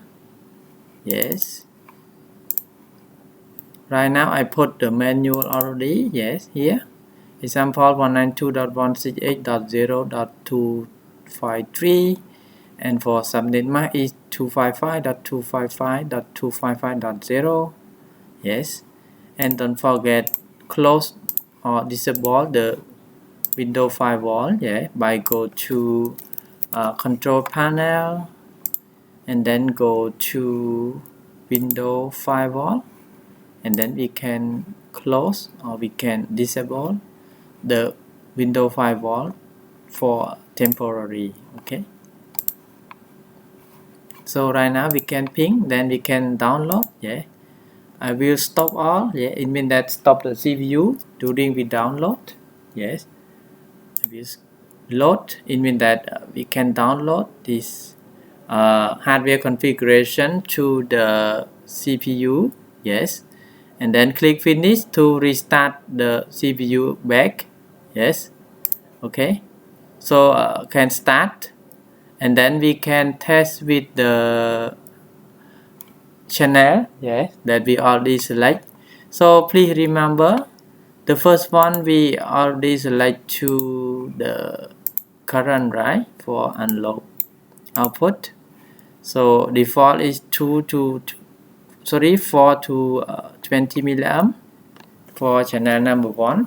So right now the multimeter is show 4 milliamp. Let me show the status before we test, because we already set the setting for 20 milliamp, right? So default, if we download finish, the condition will change to 4. Okay, let's see here, the condition is changed to 4 for channel number 1, because I already connected the cable. Yeah, here is common, it means that plus, and here is minus. Yeah, okay, so default is 4 milliamp. So we can test with another option that we want. Example, we can create the block for move the signal. Yeah, move the value to the analog output. Yeah, by address here. So the output will start from PQW 800. Yeah, 800 until 803, right? So let's go to our block. The existing main block. Yeah, for analog input that we already learned in the previous video. So we can continue to write. Yeah, it is the last video that we already learned. Yeah, here for analog input. So example here we can command test, only test first, because I will create the function. Yeah, for set the value. Example, set 0 to 100%, it will generate 4 to 20 milliamp. Yes, because it is the basic. If we have the basic, we can create another block that we want. Okay, so example, test analog channel 1 of PLC S7-300 CPU 314C 2PN/DP. Okay, so channel number 1 we can use the function. Okay, we can use the function move, so we can click here. Okay, so we can move, use move. Okay, example, I would like to move MW to example MW 400. Yes, MW 400. we can use the take for move to PQW 800, right? It is the address of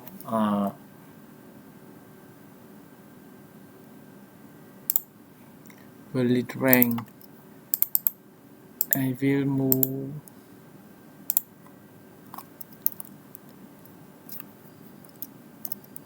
IW or MW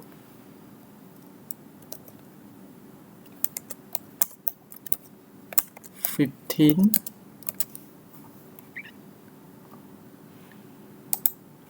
This one we can test, so we no need to put any command. Yes, we can test. It is the channel number 1, right? So if we would like to test channel number 2, we can move. Yeah, function move. Example MW16 move to PQW 82, right? Sorry, 802.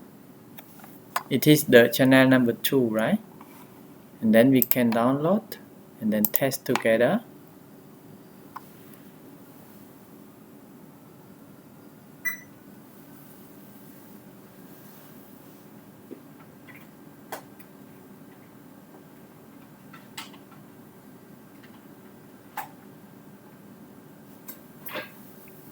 Okay, we can load and then we can online.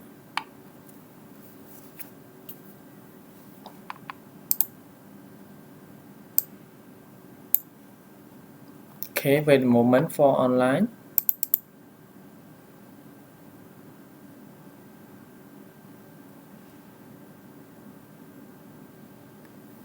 MW16 or maybe this one duplicate with other one, right? Let me check. MW100.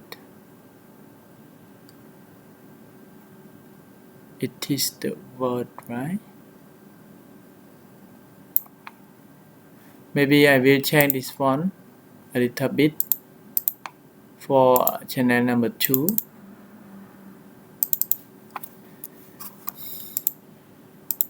So I will delete first and then MW 70, and then we can download again.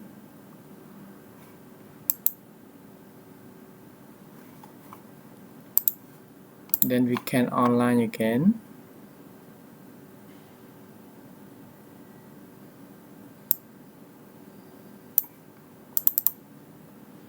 Can write or not? Which are decimal, right?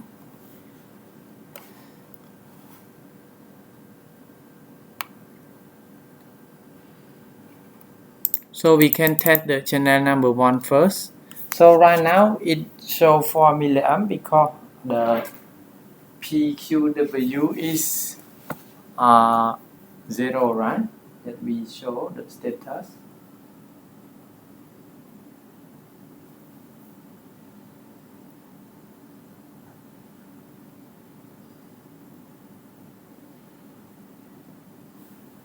Okay, so 4 milliamp. So if we write any number, example 16000, let's see, around 13 milliamp, yes. And for the maximum value is 27648, right? Okay, it is the 20 milliamp, so it works properly for channel number 1.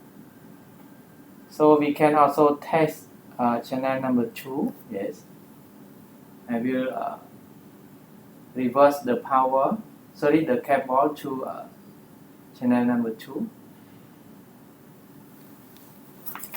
So for channel number 2, we can connect the 20 and 19, right, for channel number 2. Then maybe I will move this one to be like this.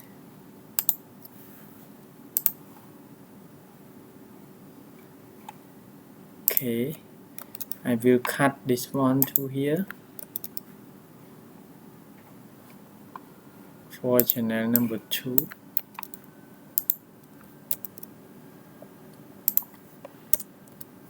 Okay, save the project and let's try to download again. Okay, and then we can online again. Yes, online again to check it should be work, right? MW 15, which are decimal, so we can view as decimal. Okay, and we can write 0.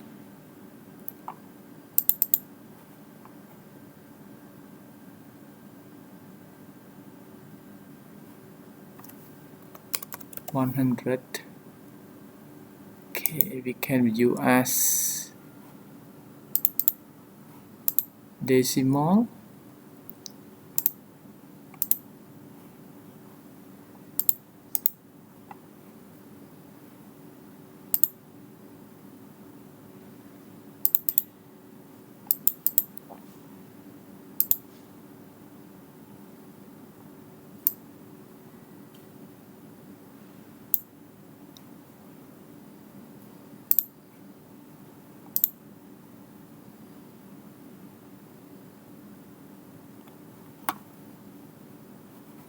Let me offline and then check again. We can view as decimal, yeah, for easy to understand. Decimal.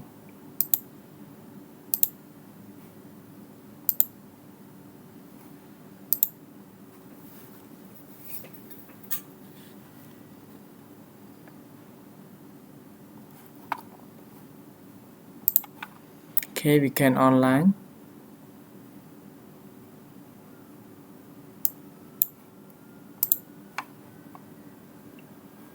And then we can test with channel number 2, right?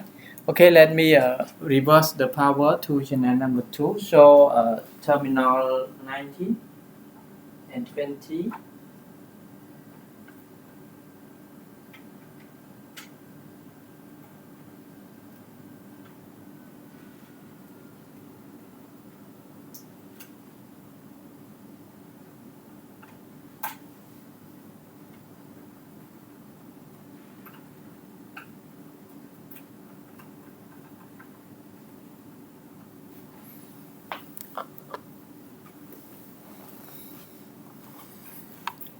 So let me copy from here for test.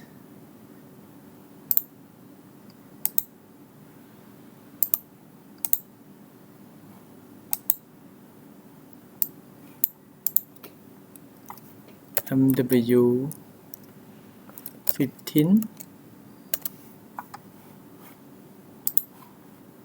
I will put the same as the channel number 1, yeah, for test. Then we can download.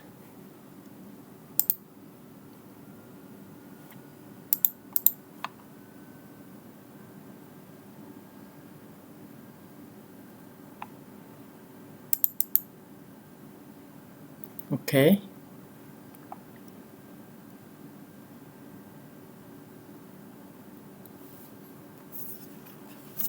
So right now the milliamp is show 20 milliamp or so. So let me write the value to 0. Okay.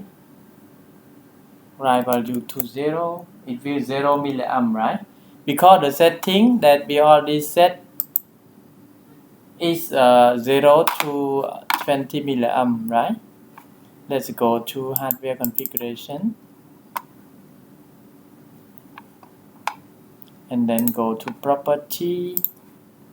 Check here. The setting that we set is 0 to 20 milliamp, right? So example, I write the value 600. Yes, it will show around 12 milliamp. Yeah, it is the maximum divided by 2, right? Okay, so if I set the maximum to 7648, it is the maximum value, so it will show 20 milliamp. Okay, so channel number 2 is also work properly. Yes. So for analog output, it work correctly. So the next step, we need to convert to set point. Example here, example we would like to set from 0 to 100%, and it is the value, the example 0%, it will show 0 for raw data, and the value will show 0, and the milliamp will show 4 or 0 milliamp on the multimeter, right? So if we set 100%, yeah, 100%, it will output is 100%, and for the value is 27648, it is the maximum of value, and current will show 20 milliamp. Okay, so we will create the function for this formula, then we can convert from percent to milliamp. Okay, so we can create the function, follow this formula. Yes, so let's go offline first.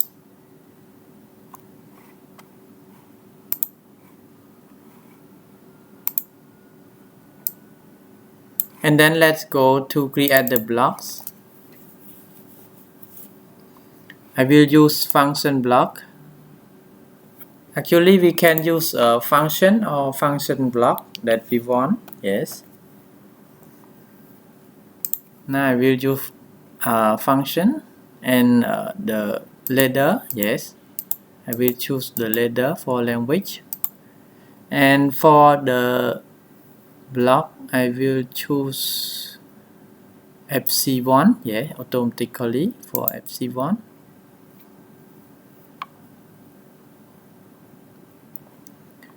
Okay, we will got like this.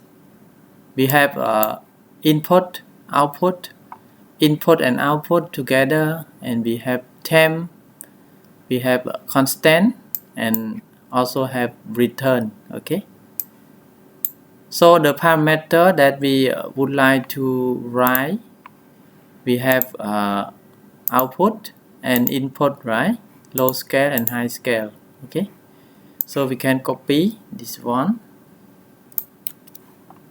I will copy the text to command. Easy to create. Follow this step. Yes. So the formula is the maximum of raw value of analog output multiplied by input minus low scale, right? And then divide with the high scale minus low scale. Okay. So the parameter that we would like to declare, we have input, output, low scale and high scale, right? So for input, the first one we have input value. Okay, and it is the real, right? Data type is real. Another one is the low scale, right? So we can write low scale. It is the real also. And one more, it is the high scale, right? So high scale, real also. Another one, it is the output, right, that we would like to generate from percent to milliamp. Yeah, here we key input is percent, right, like 10.0 or 10.5. yeah, it is the real. Okay, and it will generate the integer. Yes, so we can put output value. Okay, it is the real also, then we can convert later. Okay, if we have like this, we can create the function. Yeah, so the first one is input minus low scale, right? So we can use divide, sub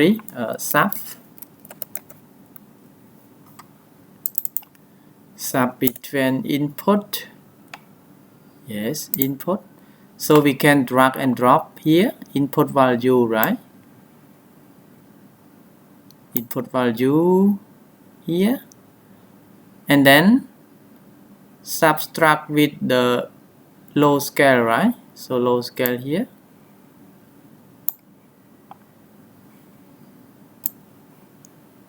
Okay, and then we can create the temp. Yeah, temporary variables.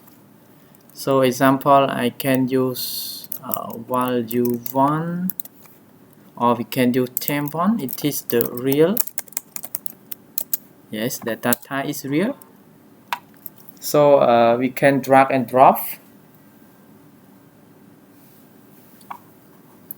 Drag and drop the value 1 here.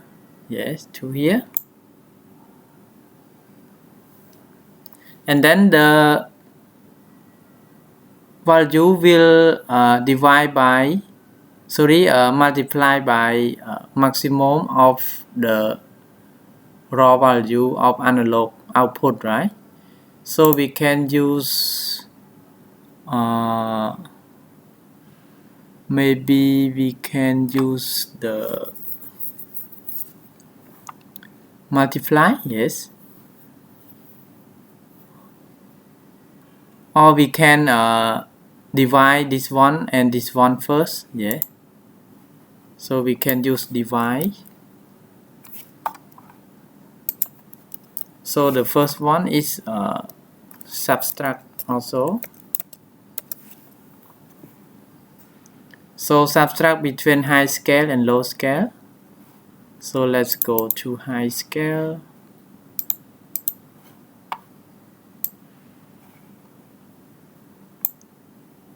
Minus low scale, right? Okay, and this one I will create one more for value 2. It is the real also, and we can drag and drop to the output of this one. Okay,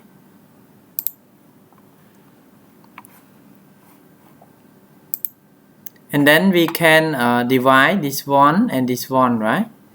So divide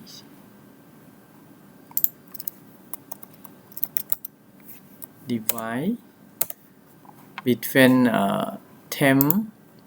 value 1 and value 2. So value 1 divide by value 2, and I will create one more for value 3. It is the real also.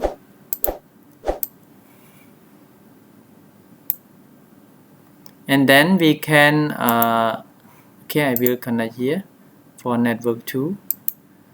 Then we can multiply by the maximum of the analog output, right? So multiply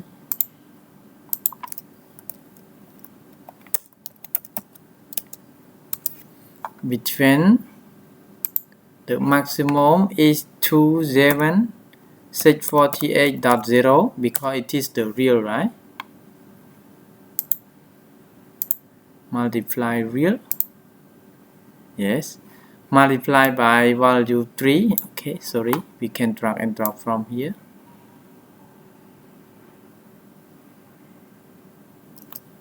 Yes, here. And then here is the output, right? So output, go to the output value, drag and drop here.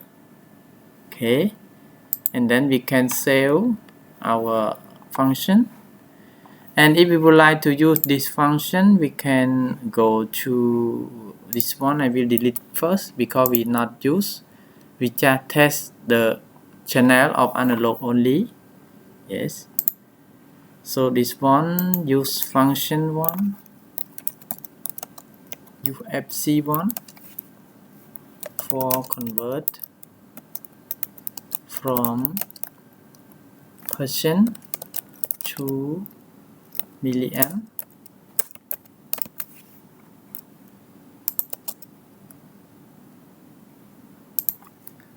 From 0 to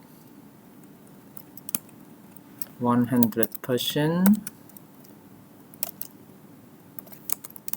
and the scale is 4 to 20 milliamp, right? Okay, that we can call the function to use. Okay, so let's save the project first. So this block I will use call the function to use. So we will got like this. The first one is input, right? Input value. So we can put any address that we want. It is the real. Example, MD. We use MD20, right? The last video, MD20. So example, MD24, and the low scale. Sorry, the low scale 100. Sorry, 0.0, and this one 100.0, right? And it is the output, but the output is the real, right? So we need convert to the integer. Yeah. So here we can use MD20H. Use already, right? Not yet. Okay. 20H. And then we will move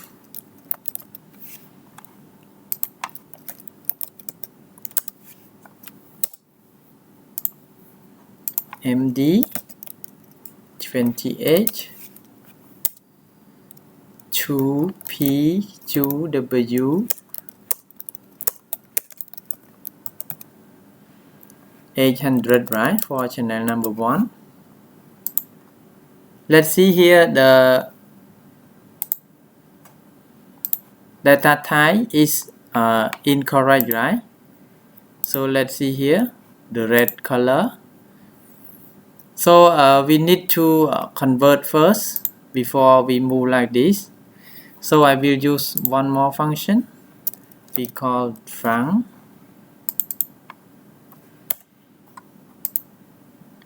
We can convert from real to double integer, right? So example, MD20H, and then this one we can use temporary variable. So I will insert the row here. Okay, example temp1. It is the double integer, right?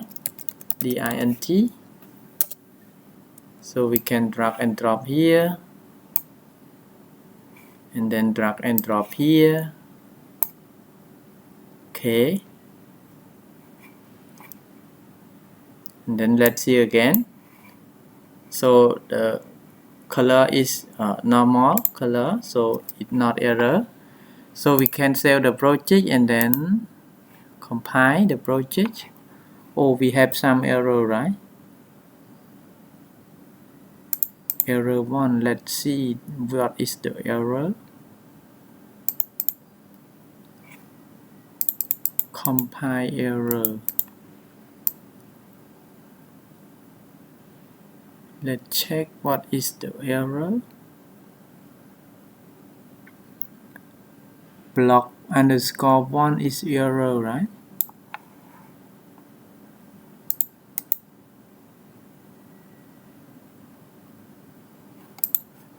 Compile again. Network 3 is error. So let's check again. This one to this one. Convert from real to double integer. Okay. Then this one is real, right?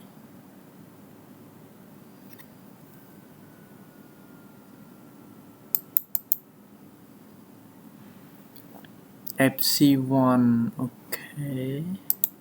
Okay, so first we can go here and then compile the FC1 first. Yeah. Okay, compile. Yes, successful. And then let's go to main block again, and then we will compile again.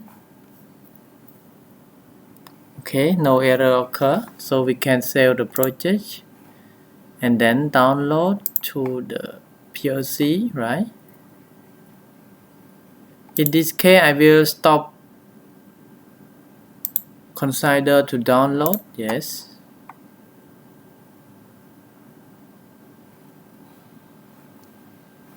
And then we can online for test. So the scaling from 0 to 100%, right?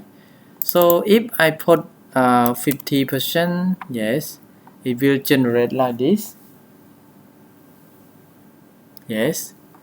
And this one is channel number 1, right? So I will switch the cable from channel number 1 to channel number 2 to channel number 1 again.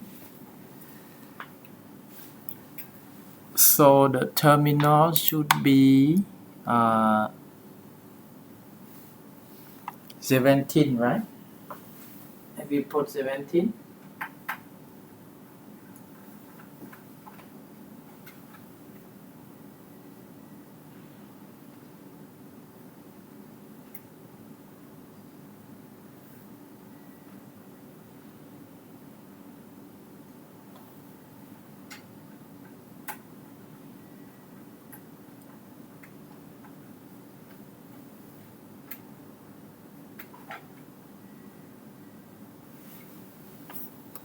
Okay. Right now I already switched the cable from terminal 19 to terminal 17. So right now if we set 0%, let's see the milliamp is show 4 milliamp. Yes. If we set 50%, it will show 12 milliamp, right? Okay, 12 milliamp. 75%, 16 milliamp. 100%, it will show 20 milliamp, right? Okay, so correct. For calculation is correct. So we need to set the example from the HMI, right? So let me offline first and then go to create the text from the HMI. So anyway, this one we can rename as set value, example set value 1, and this one is output, right? So we can write analog out 1. Okay, so we can go to create the tag. For the first one is MD24 for set value, and the second one is show the milliamp, right? So let's go to text, HMI text.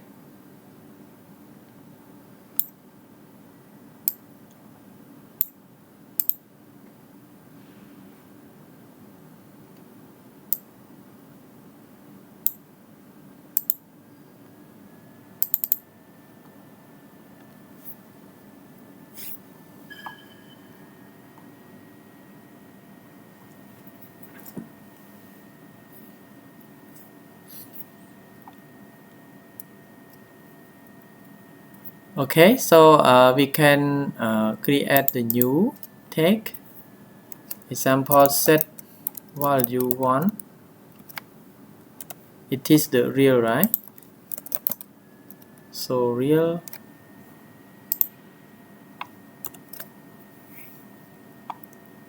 and it is the connection.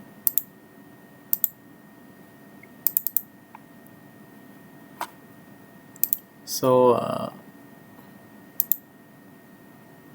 MD 22, right, or 24? Let's check again.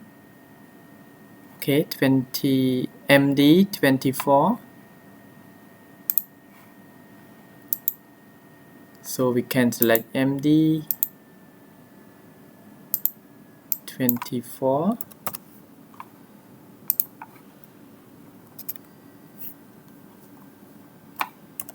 Okay, and the second one we need to show the milliamp, right?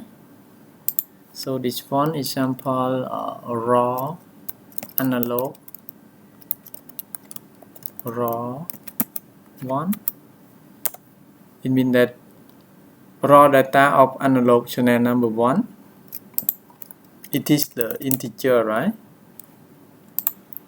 So it should be PQW 800. Yes. So we can go to our screen. Yes, go to our screen, root screen.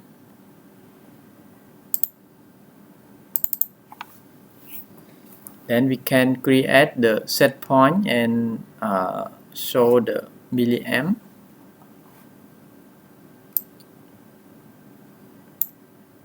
So I will move the existing screen to here, and then we can copy. Yeah, actually we can copy. So we can copy. Yes.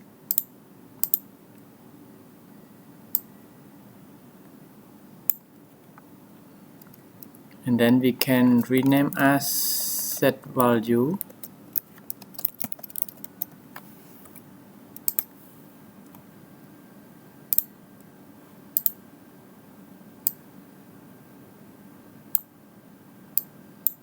Okay, and then we can copy here.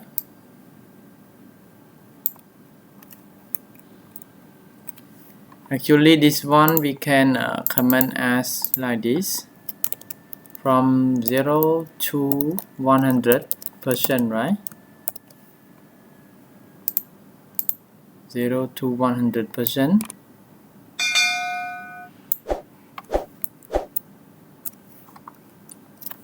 So this one should be a percent, right?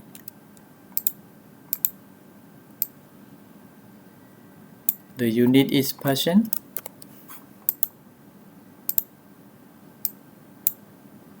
Yes.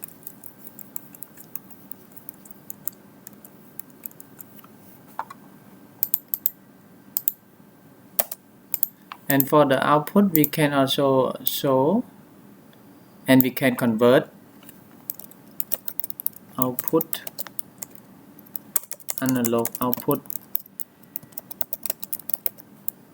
output value 4 to 20 milliamp, right?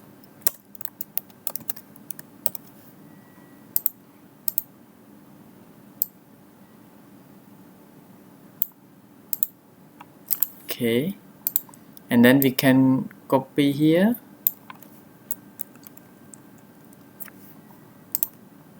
The unit should be milliamp, right? For this one.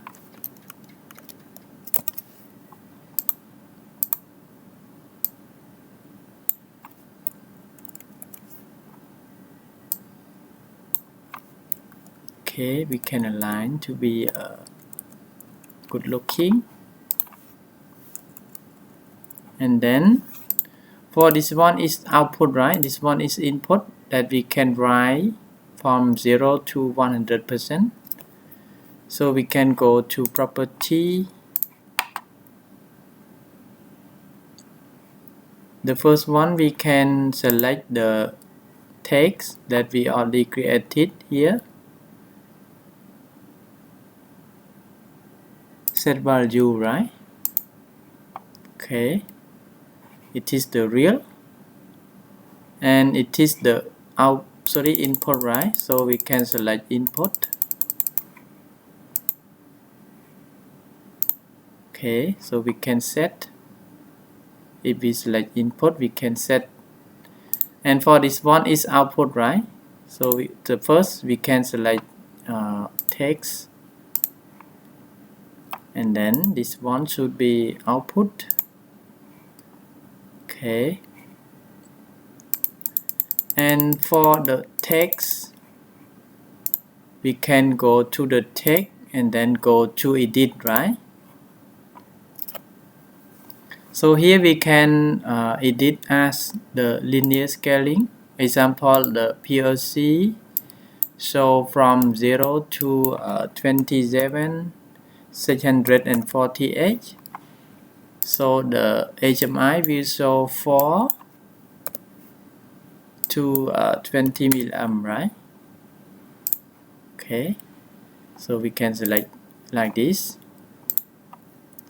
and then we can simulation.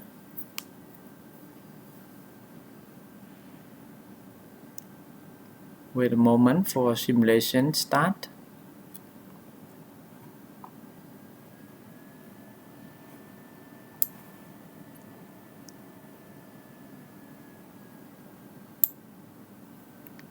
Not see any value, right?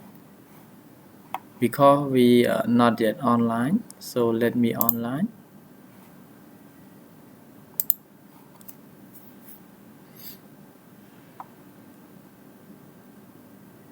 And then go to the,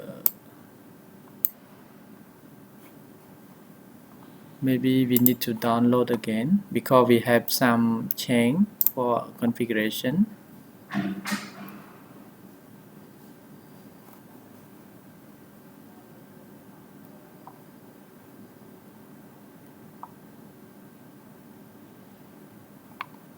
Then we can online.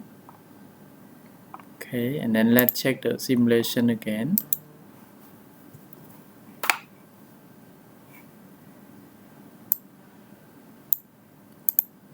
Let's go to simulation again.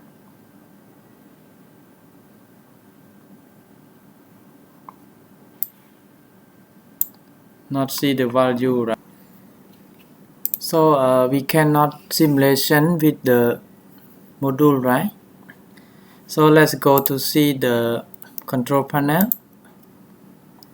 and then go to set the PC interface, and select the auto, yes, and then click OK, and then let simulation again.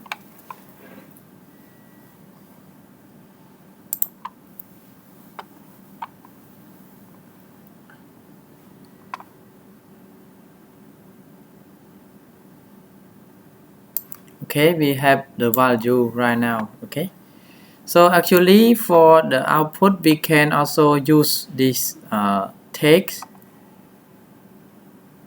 example, I will change to the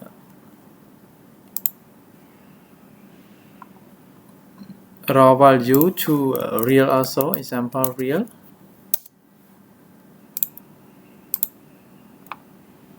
And MD28, right? MD28. Okay, and then go to the root screen. And we can edit the text again. Go to this one and go to edit again.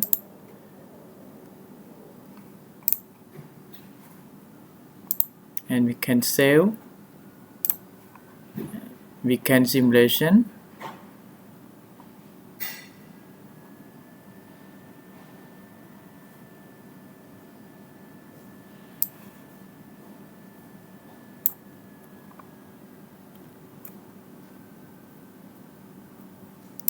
Okay. And then go to see the value. So right now we put 0%. So if I put example 25%, so the milliamp will show 8 milliamp, and the bitter is show 8 also. Let me show.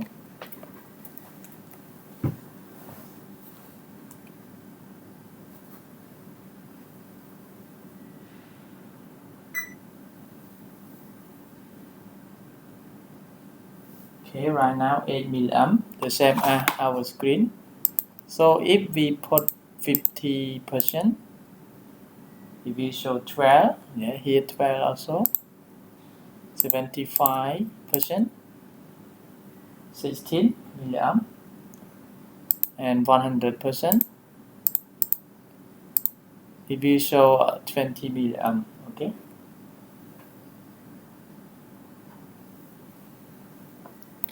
So for channel number 2, we also do the same procedure, and we can simulation. Yes. So this is just example about how to create the scaling for analog output, the same as the previous video also. In this concept, if everyone would like to use with the VFD set point as the percent, yeah, example 80% something like that, 80.5% something, it calculate also. Okay.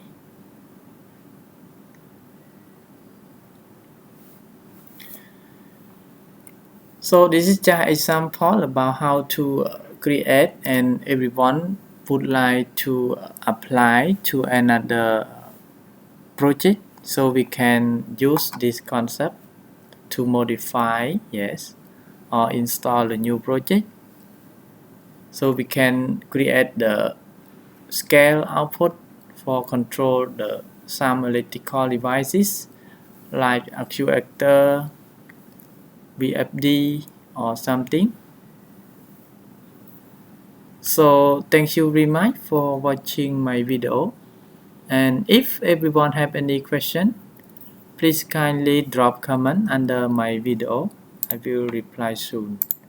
And I would like to request all of you to like, share, and subscribe my video also to get more notification and more new videos that I will create step by step. So in this time, I would like to say thank you very much again, and see you next videos. Bye bye.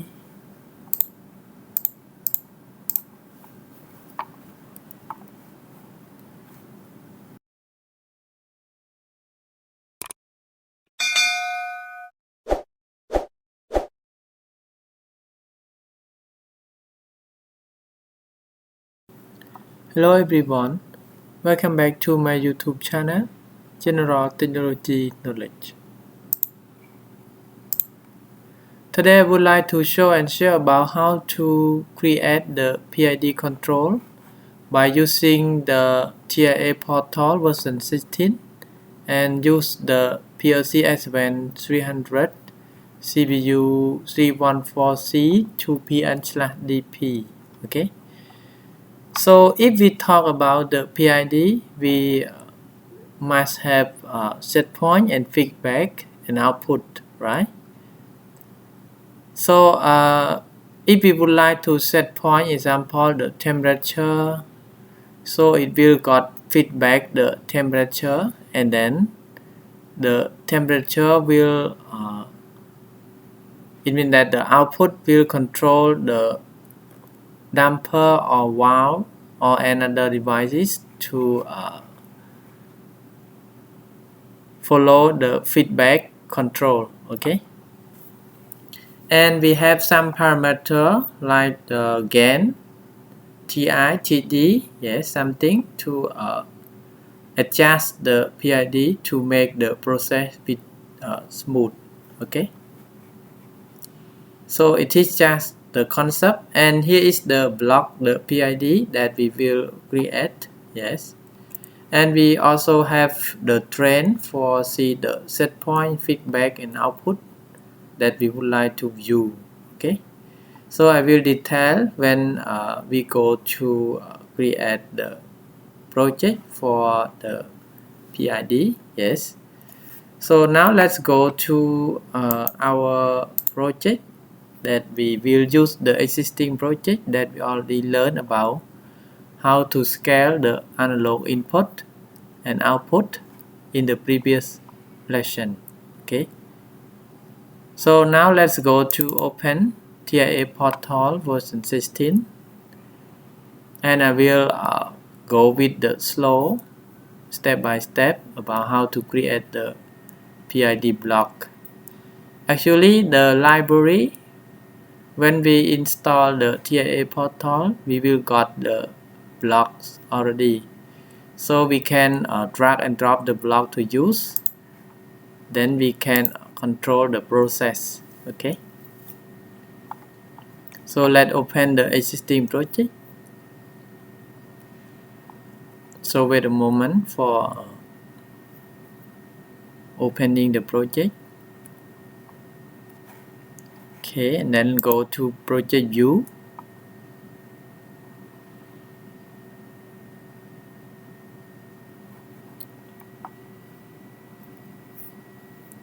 Wait a moment for open. Yes, and we will go to see the existing block that we already created in the previous lesson.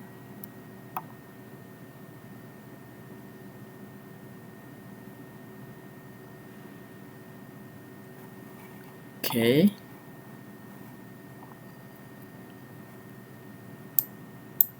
so in the previous lesson we already learned how to scale input and scale output, right?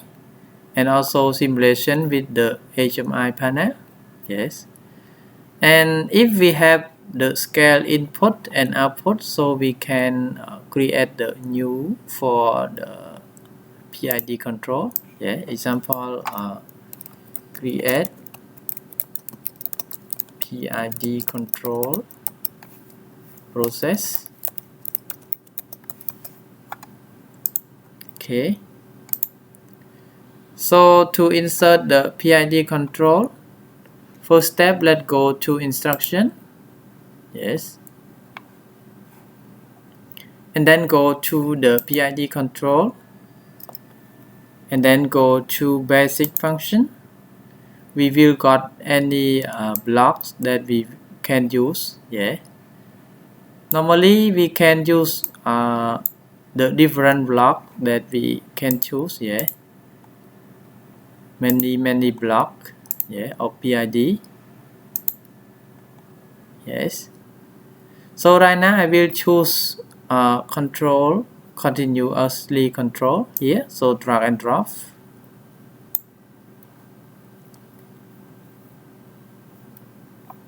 Okay, we will got the PID, example PID 1, control. Okay,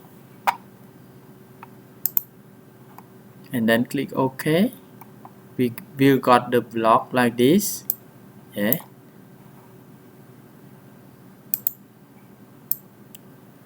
So this one we can see here is the example that TIA Portal put for us here. We have set point, PV peripheral, yes, menu, yes, TITD, yes, and many parameters that we can use. Yeah.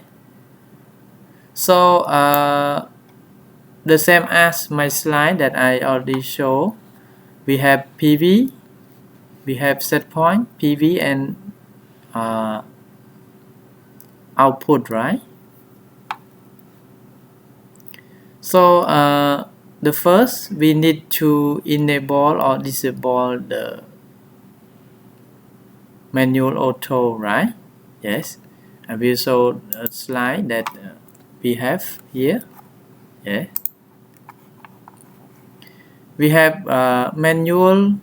Yeah, deselect something, and then we will create the screen for simulation also. Yes. So first I will choose the nominal open example M20 or M60.100.0. It is the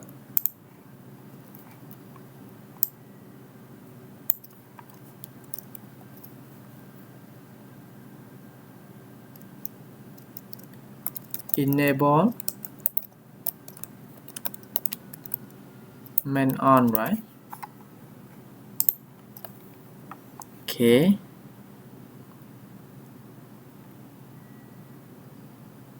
And then let's see here. We have deselect, yes. So deselect, I will use nominal close. Example M100.1.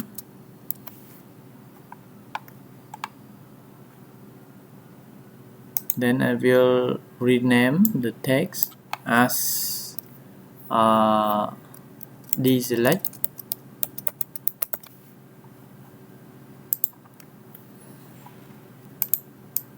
And then we have the cycle, right? This one I will put T 110 millisecond. Actually we can use 1 second or something, yes, that we want. Okay, I will change to 1 second, the same as default. Yeah, and here is the set point value. Yeah, so it is the real value, so we can use MD example MD28 we already used, right? So 32.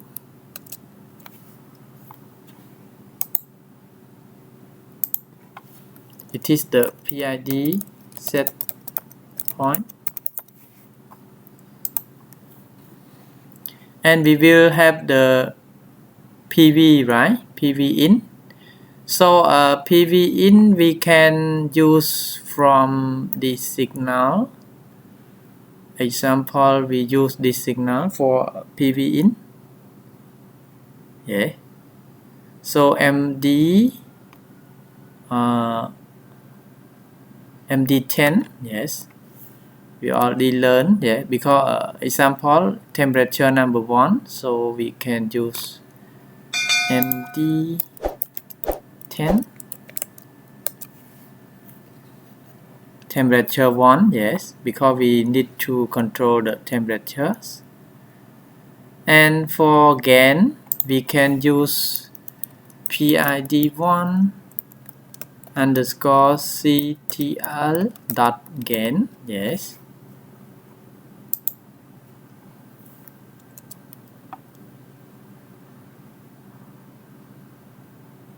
Okay, I will change this one a little bit for PV.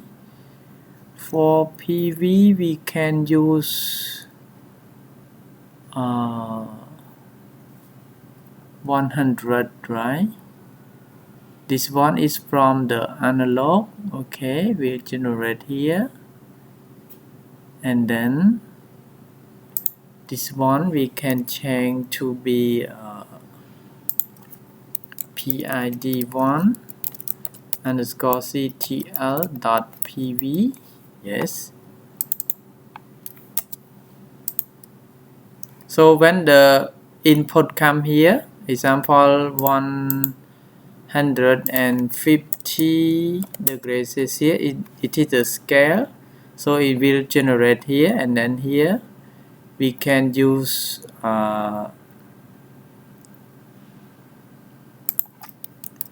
PID1 underscore CTL dot PV also, right? It is the PV. And for the TI, TD, yeah, we can use PID1 dot underscore CTL dot TI, yes.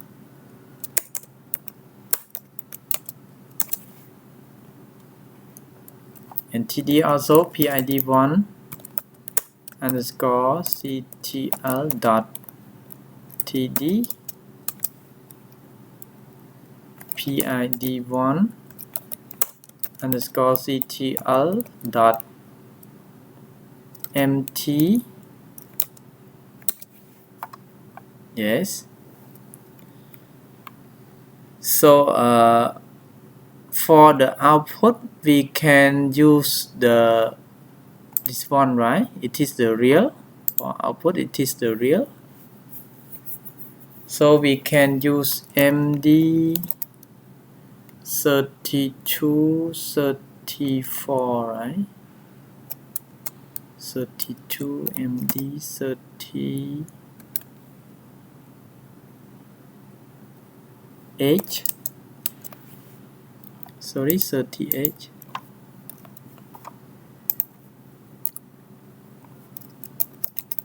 MD 38.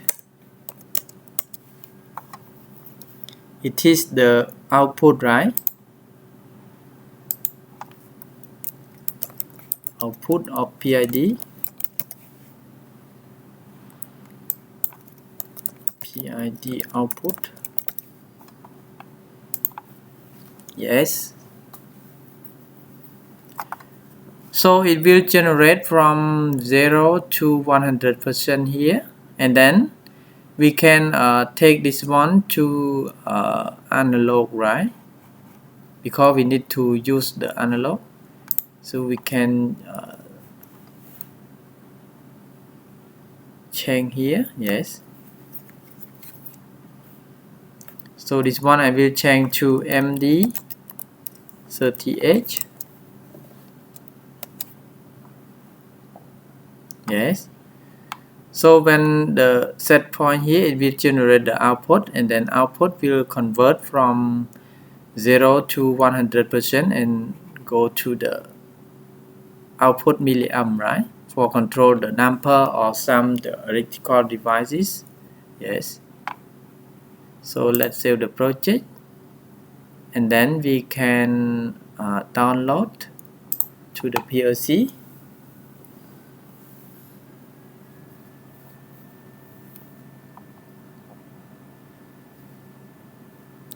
Okay, wait a moment for communication between my PC and PLC, and then we will download.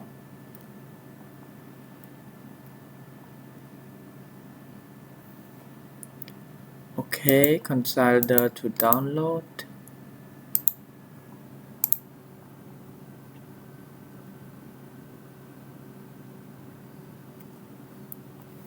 and then we can go online to see the status.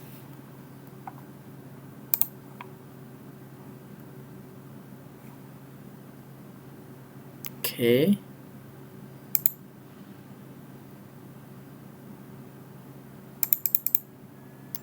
So right now the output is 0, right?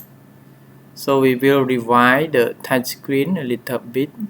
Example, set point and feedback, right? Okay. So first we need to have the set point, right? So MD32. So let's go to our HMI.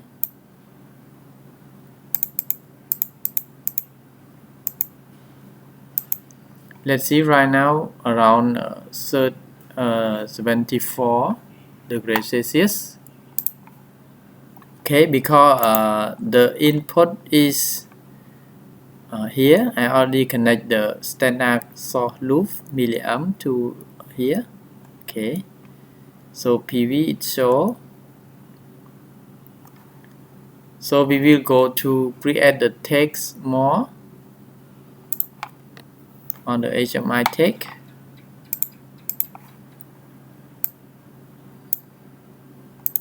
Go to HMI tab and then go to the HMI text.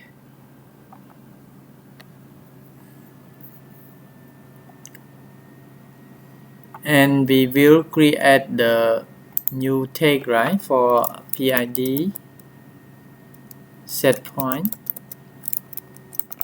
Yeah, we have set point. It is the real, right, for data type. And it is the text of PLC, so we will select PLC, and the address is, let's see the address here, MD32, right? So we can select with MD32. Yes. And we have PV, right? So PV, it is the sensor number 1. Yeah, here. Sensor number 1. Or we can write PV or feedback.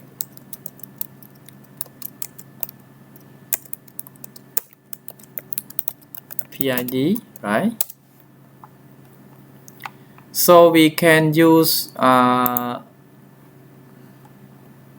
feedback is db1.dbd92, right? Okay.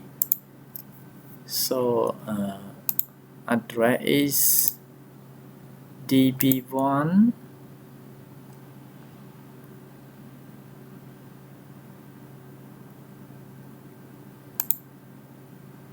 dbd92, right? Okay. And next step, let's go to add the output, right? So output here from 0 to 100%, or we can use the 4 to 20 milliamp here. Yes, because we convert already. So example, I will show as the percent. So we can use MD30H. So this one should be a PV as a percent, right? PV as percentage. So this one, it is the real also, MD30H. So I will choose MD30H, right? And the next step, we have the timer for tune the PID, right? So for the timer, we can use this one, The first one is gain, the second one is TI, TD, and TM ALG, right? So first is gain. So PID gain.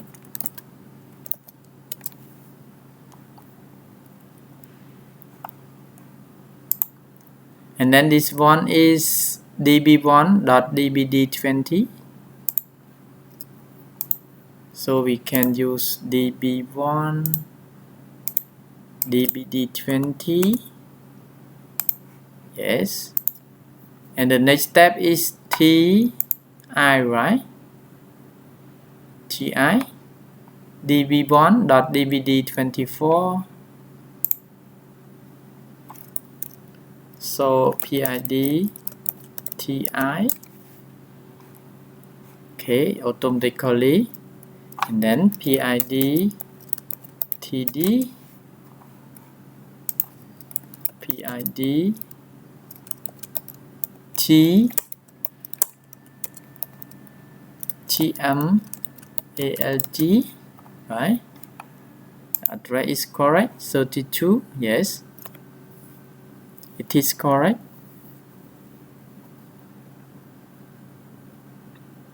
So the data type should be time, right, for this.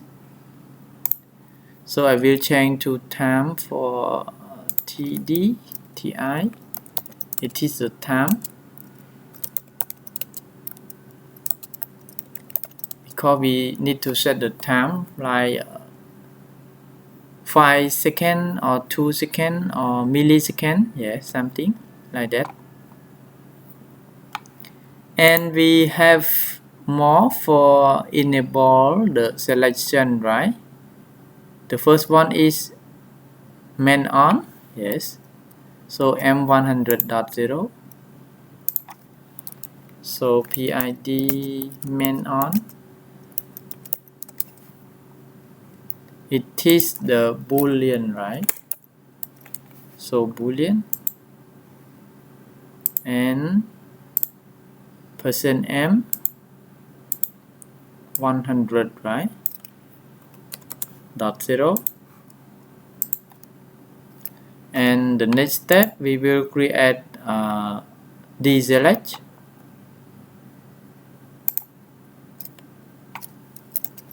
So PID deselect, yes, 100.1, yeah, %m. And then we can save the project and then go to the HMI, right? In this step I will create one more screen because the existing screen already full here. Yes, it already full, so I will create one more, add one more screen for PID. So we can rename as PID screen. Okay, and then we can use, yeah. So the first one is set point, right? So let me open the toolbox.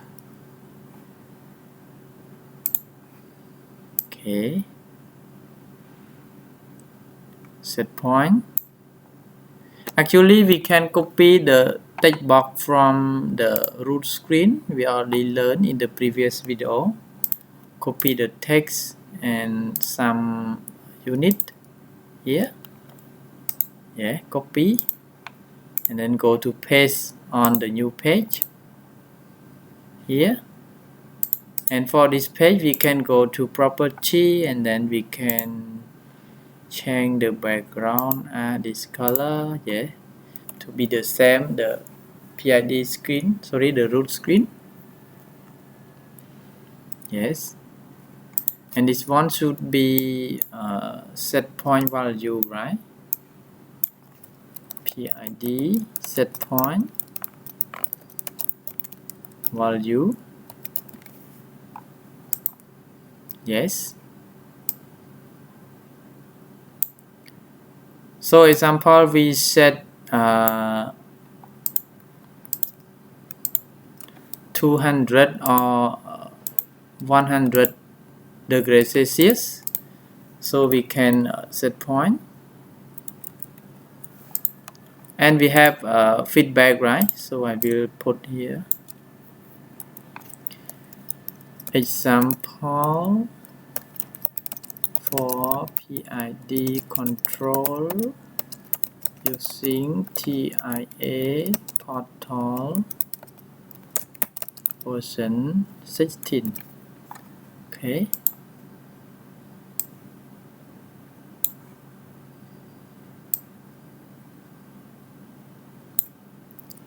I will change to yellow color. Yes. So this one is set point, and then we have another one for feedback, right? Feedback temperature. This one is feedback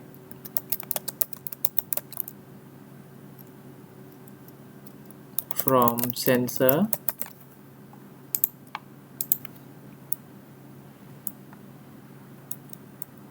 Yes, feedback from sensor. So we have the feedback, right?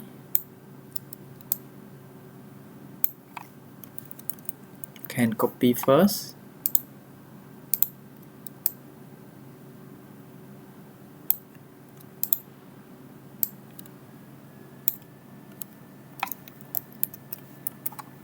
We can cancel and then copy this one.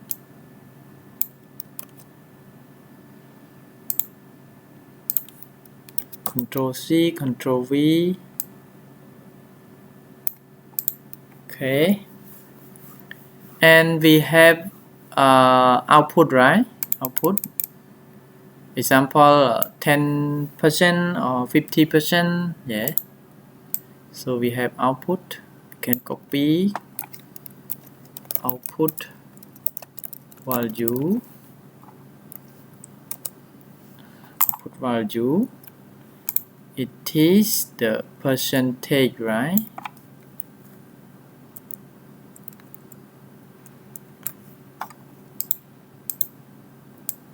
The value is percentage.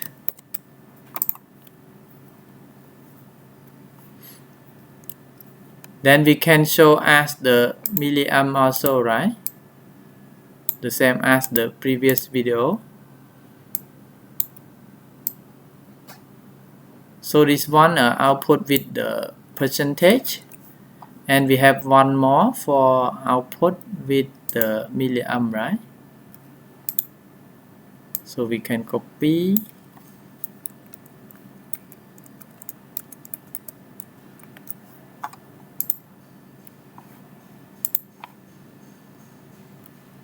And this one we can write as milliamp to control the damper or VFD something. Yes. And I will adjust a bit because we have another parameters also to adjust the PID. Okay, so we have TI, TD, right? Gain.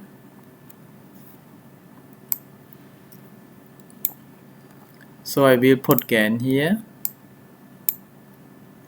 I will adjust to be small, a bit small.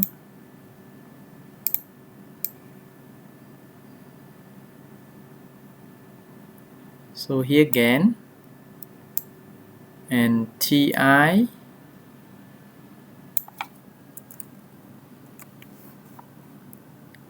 TD,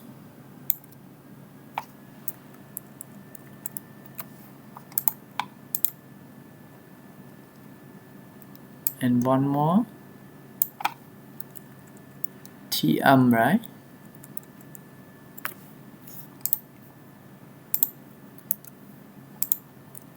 So this one I will copy as again.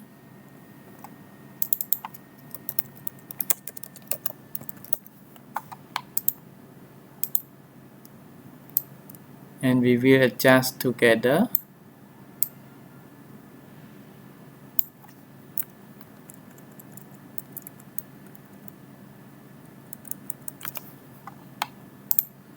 Then we have TI, right?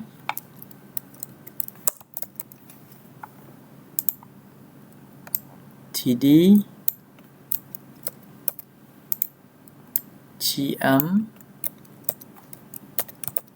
LAG, right?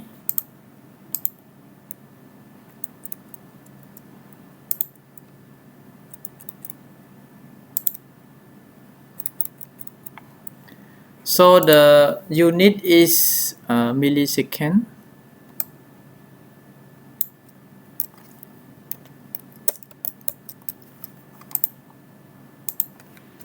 So I will put millisec here.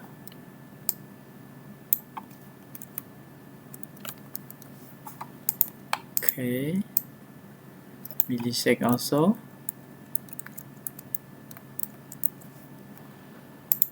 And this one maybe I adjust a bit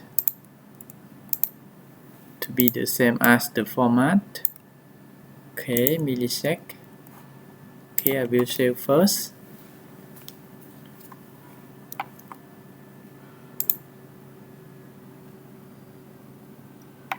And then for this tab maybe I will put here.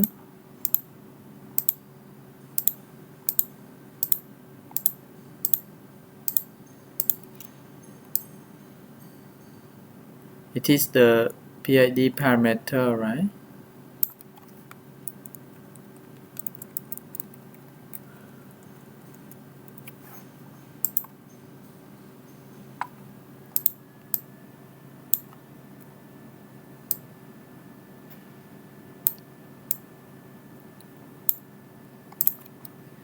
So this one should be PID parameter.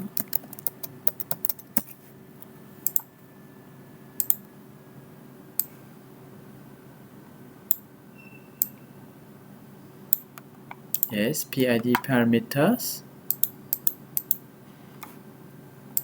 So we can save the project and then we can adjust. Okay, we adjust a bit. And we can add the text, right? So the first one is set point, so it is the input. And we will use the text, go to the text. So PID set point here. It is the input, right? Yes. And for the format is like this. And for the feedback, we can use PID feedback.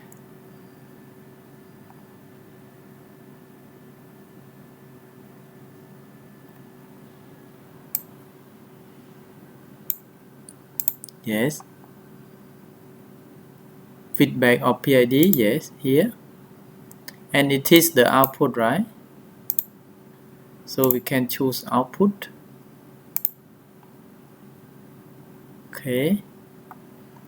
And for the output value, it is the percent, right? So we can choose output also.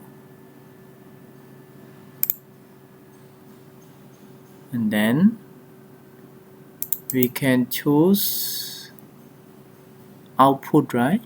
PID output.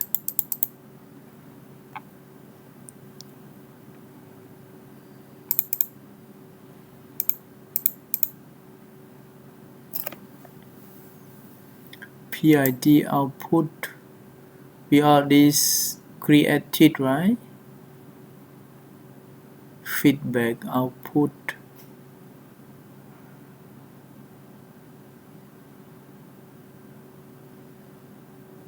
Oh, why not see the output? We not yet create the text, right? So let's go to check the text. PID output.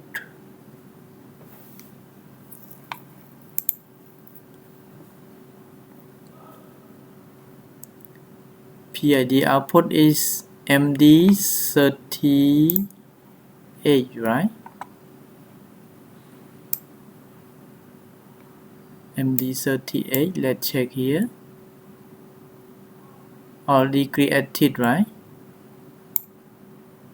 PV percent, yes, so we can choose the PV percent.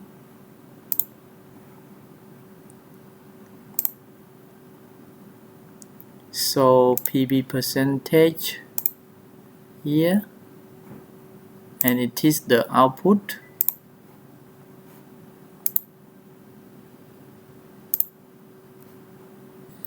Okay, so percentage, it is the output.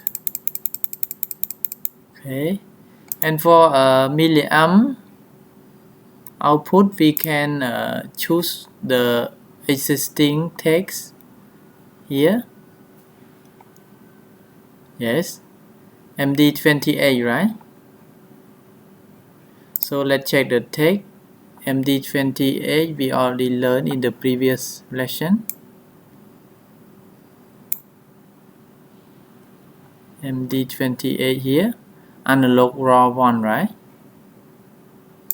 So we can go to analog raw 1. It is the output also, right?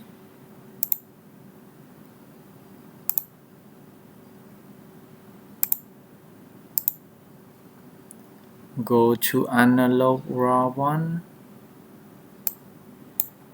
here, and we can edit, right?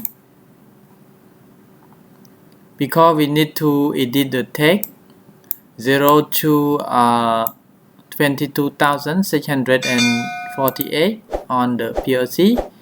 So the HMI will show only 4 to 20 milliamp. Okay, so that's correct. And next we will choose the gain, right? So PID gain, right here, and it is the input, and the format I will choose another format because it is the time, right?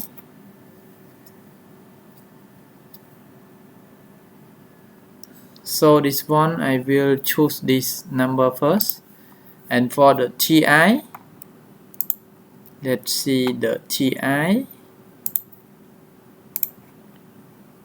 and I will choose the input for TI, and for the format is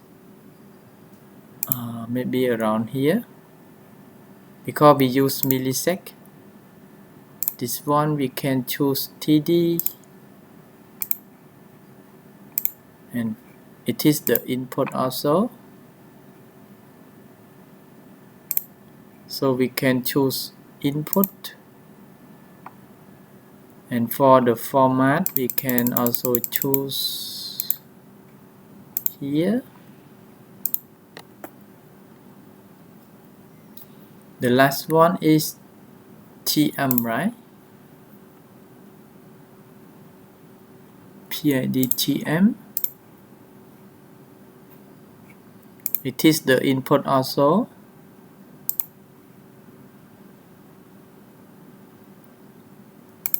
and the format I will choose the same.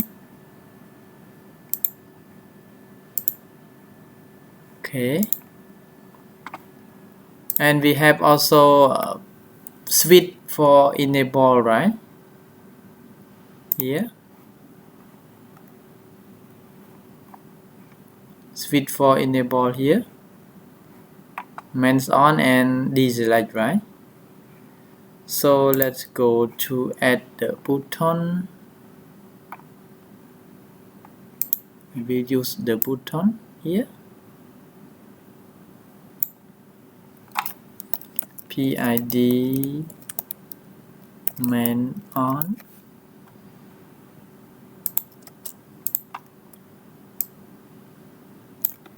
and we can copy, right? Can go to layout, and then go to design, right?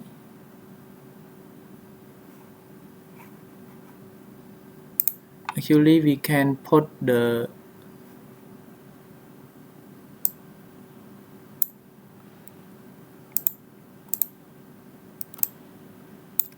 okay, I will copy one more for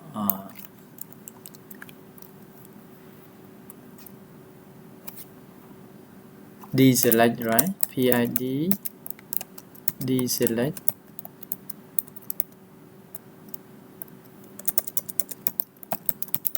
Okay, PID deselect.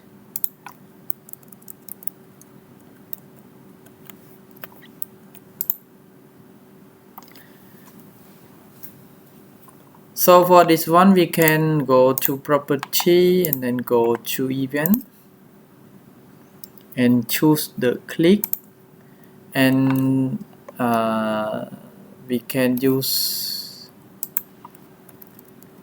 invert bit, right?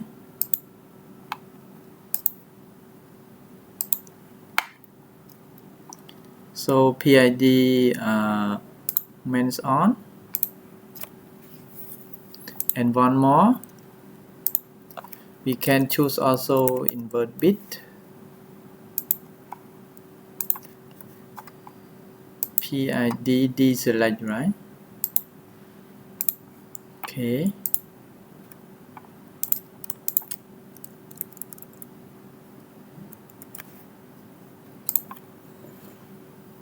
Okay.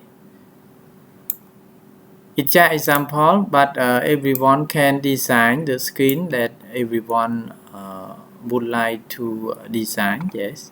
So this one just example. So I will go to online.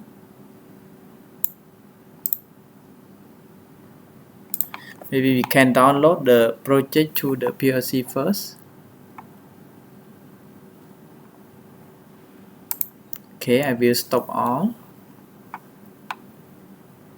because we just insert the new block of PID, right? And then start.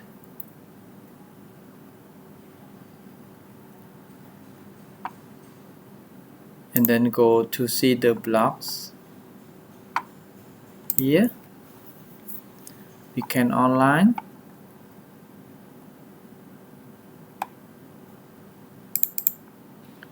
And then we can minimize some feature.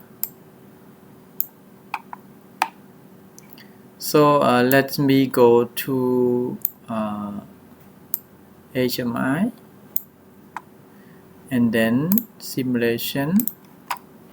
Oh, we need to call the screen PID, right? Otherwise we cannot see, because the load screen is the default screen here.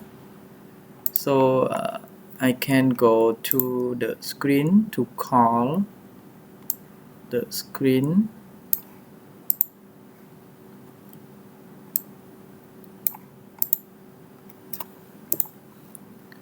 So we can use one more button to call the screen, right?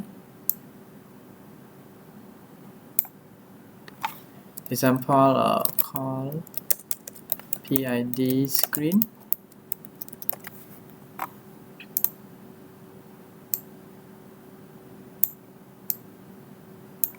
Okay, I will put here first.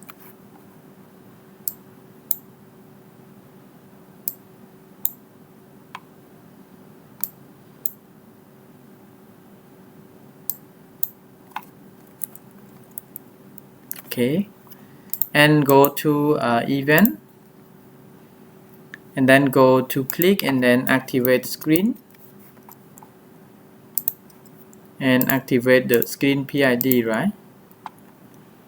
Okay, screen PID screen, and we can copy this one to the PID screen, and then we can paste, and this one we can use as root screen, right?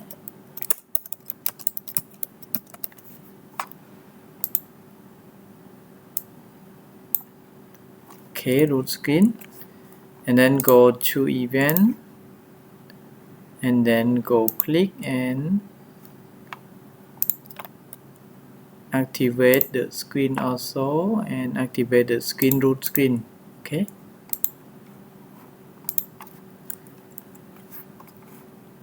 and then we can simulation again.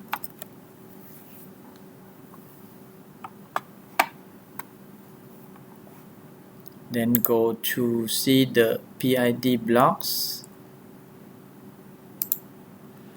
Okay,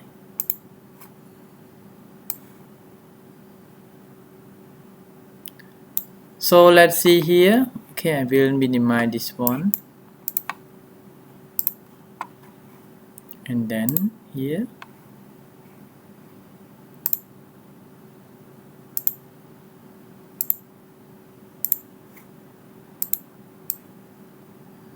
Okay, so right now I will call the PID. Okay, this one root screen, right? Okay, call the PID screen. Maybe I will adjust this one a little bit for button, right?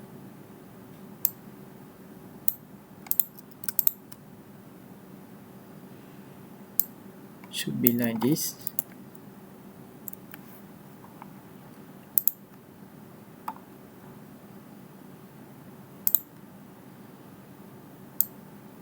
Root screen also, and then we can simulation again.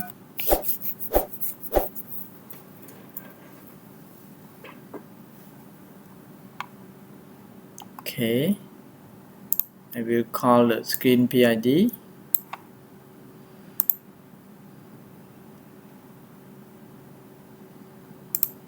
Yes, like this.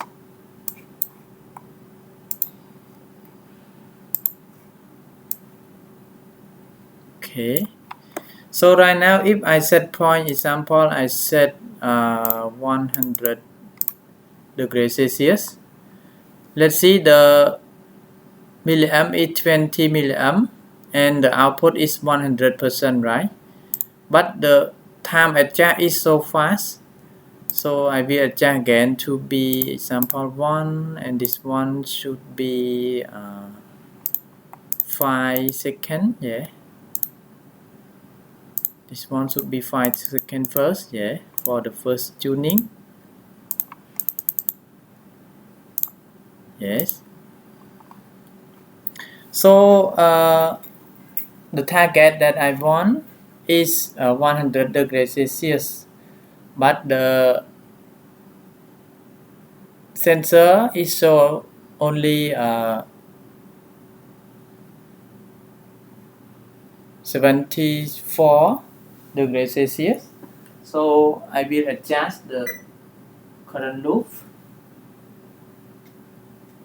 Let's see. I will adjust step by step, easy to understand.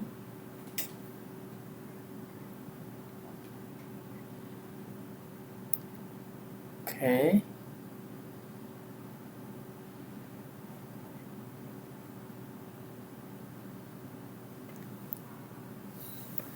It's so fast again, right? So we need to adjust the T. Let's see here, it is the second, right?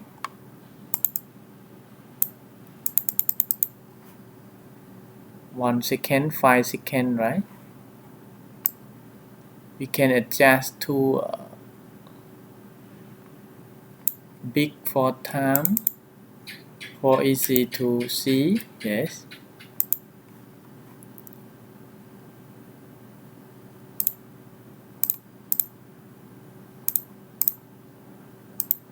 0.5 for gain.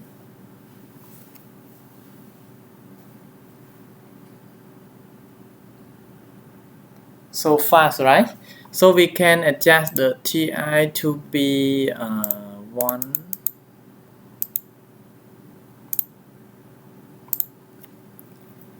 10 seconds. Yeah. Let's see if we adjust the TI to be 10 seconds, and then let's see the value is changed so slow, right? So we can adjust the timer for tuning the PID. Let's see here. So if the temperature is okay, we adjust.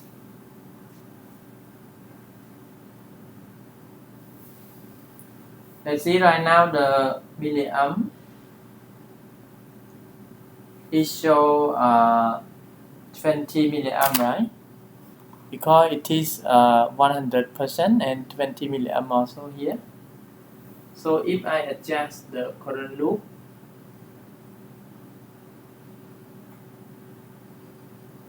let's see the milliamp is so fast, right? Adjust so fast. So we can adjust the gain. Yeah. Actually, PID we should sit and tune the signal to be smooth.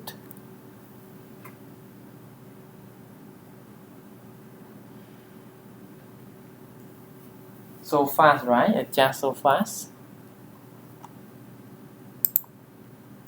So we can adjust some timer.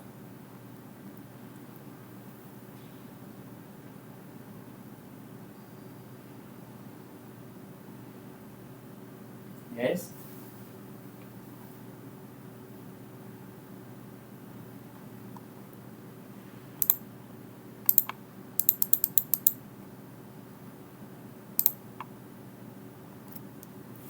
It's so fast, right? Working so fast. So it's slower than before, right? If we adjust the timer. Okay, so we can adjust the timer. Yeah. Example, adjust 1 minute. Yeah, something. So let's see the value is adjust slowly.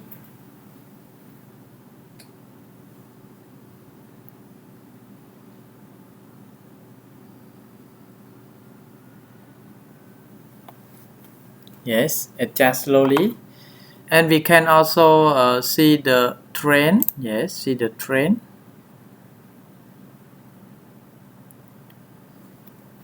You can see the trend also.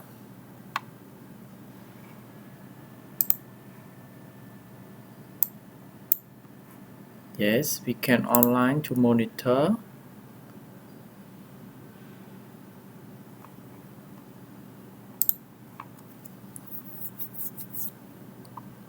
And see the trend. Yes.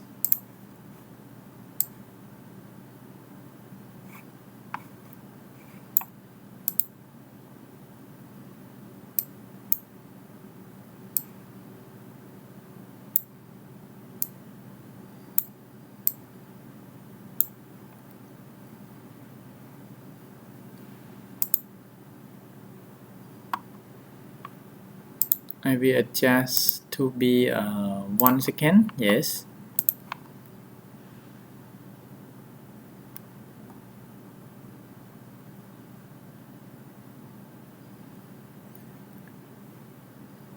And then for this one, we can adjust to be 0 to 150.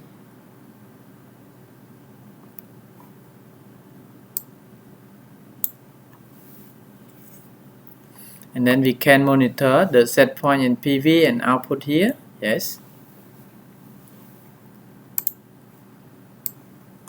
Example, I change the set point to be 55 degrees Celsius. Let's see it change, right?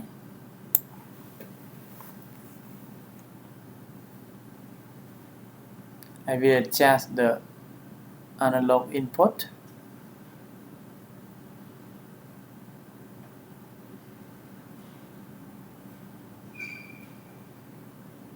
Yes, let's see it adjusts. The milliamp is adjust also. Okay, so we can adjust the time, yes, or gain to tune the PID. Yeah. Example, I set 0.1 gain. It faster than before for output, generate the output. Yes. And we can also see the trend here. Yes.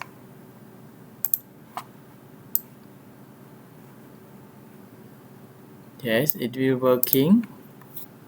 Set point is 45. The PV is around 44 something. Let's see the output is generated around 75%. Yes. So if I adjust the PV to be bigger than, yes, set point, yes. Let's see the output is decrease, yeah, and trend is decrease also. Okay. So we can adjust the time that we want if we would like to control the process smoothly. And I will change the address this one a little bit. Yeah. Okay, so we can see and monitor and control the PIDs that we want. Okay. So this is just example. Yes. So I will change the address this one little bit because we cannot control right now.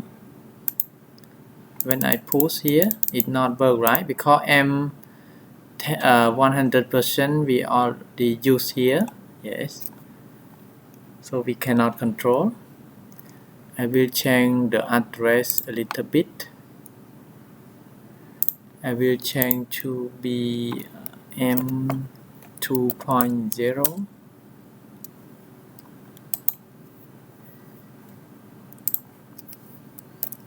Enable man on,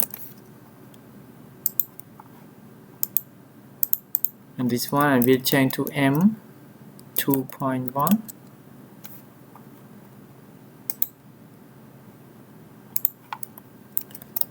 Enable or deselect, right? Deselect, yes. And then I will change add the HMI also, HMI text. This one I will change to M2.0. This one M2.1, right?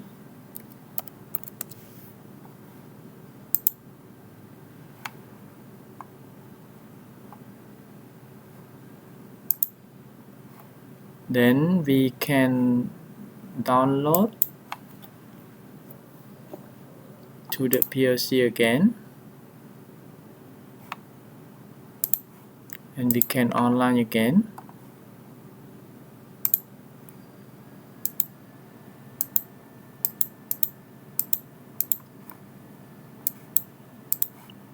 Let's simulation again.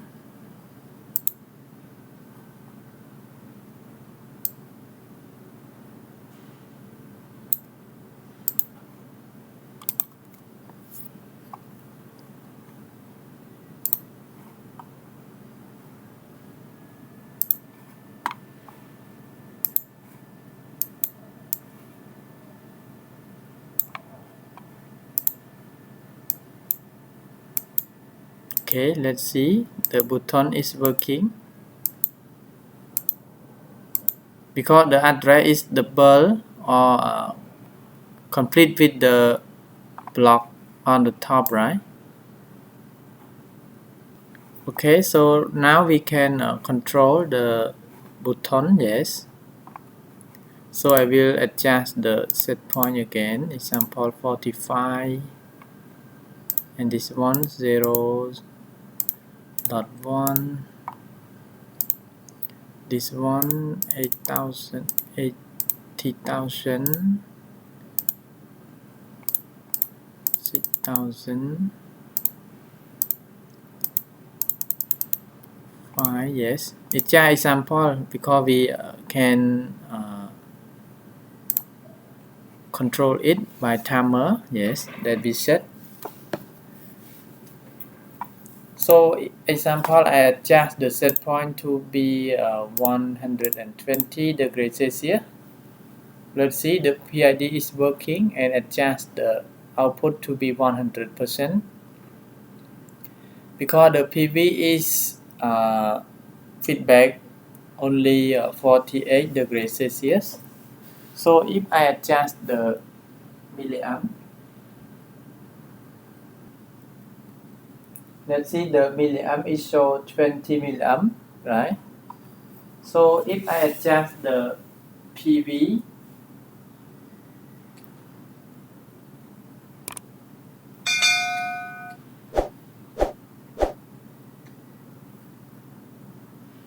to be nearly 120, let's see the output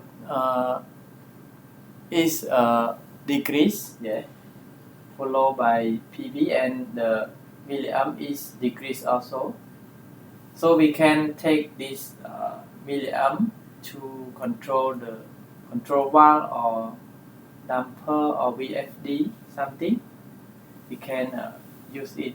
Okay.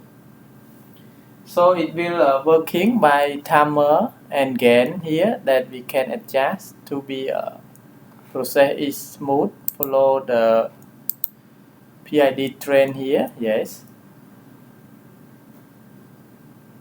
So this is just example about how to create the PID for control the process, and we can adjust the parameter something. Yes. So we can apply to another process that we want to control by using the PID. Okay.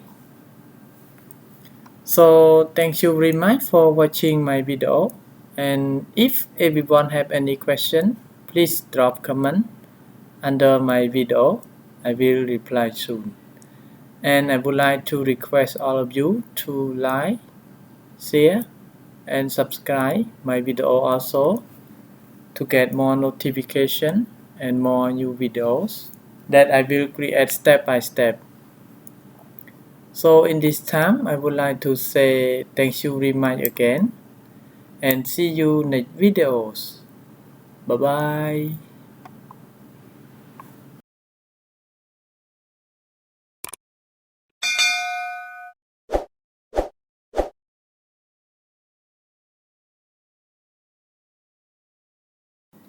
Hello everyone, welcome back to my YouTube channel, General Technology Knowledge.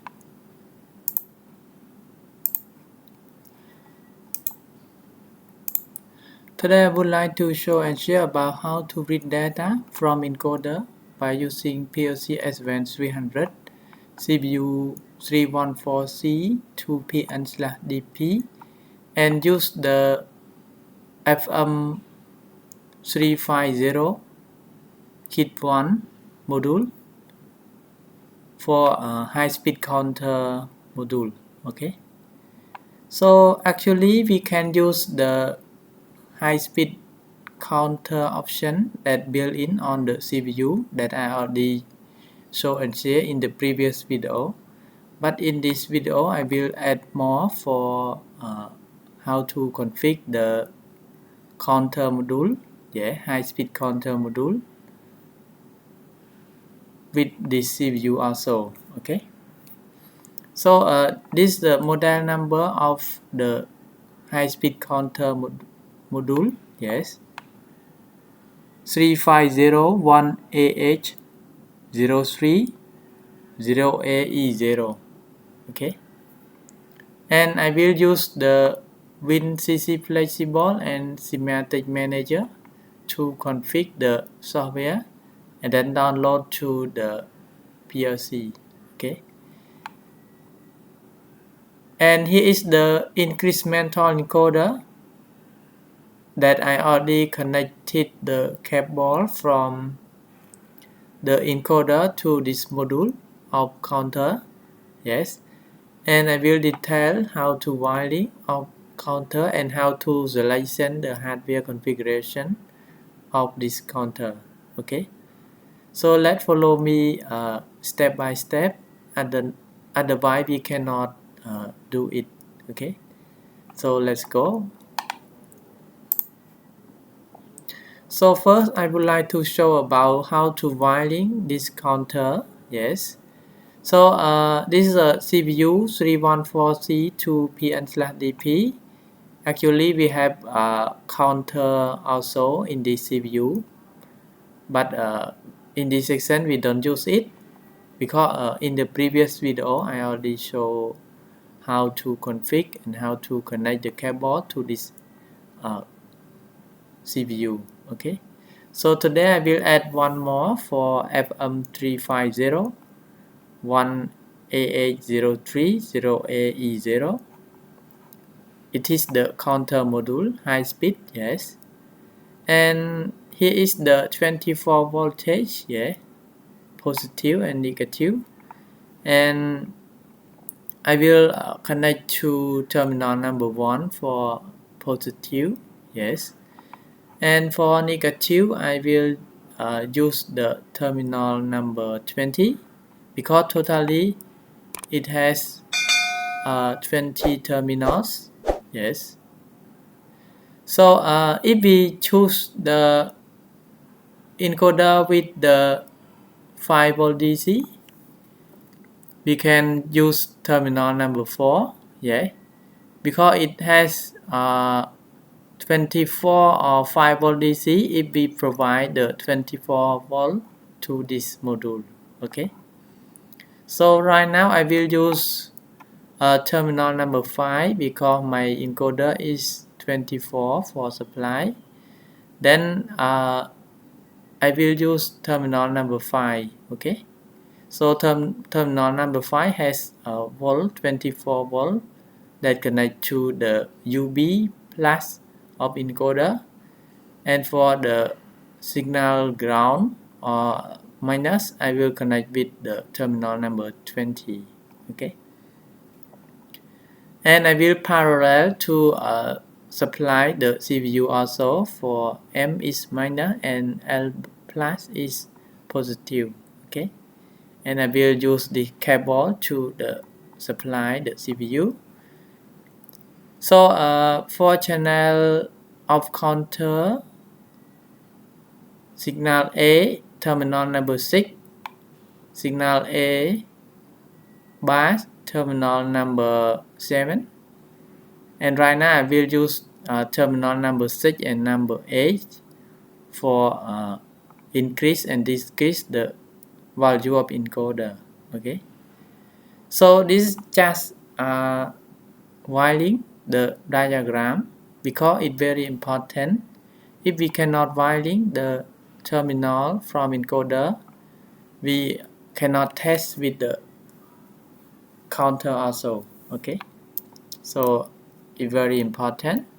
Yes, and it has terminal for input and output that I'm not include in this video. We will learn in the next video about how to use the input and output of counter module also. Okay, so let's go to see the slide. I will show how to select the hardware because we have the hardware select also for the option 5 volt DC or 20 volt DC for input. Yes, so let's go to our slide. Okay, so here is the hardware configuration. Totally it has two options. The first one is 5 if we select to A. Yes, A here. Let's see here. Here is the connector selection hardware that I disconnect to show to everyone for easy to understand. So if we choose signal select to A, yeah, A it means that here. Let's see A here.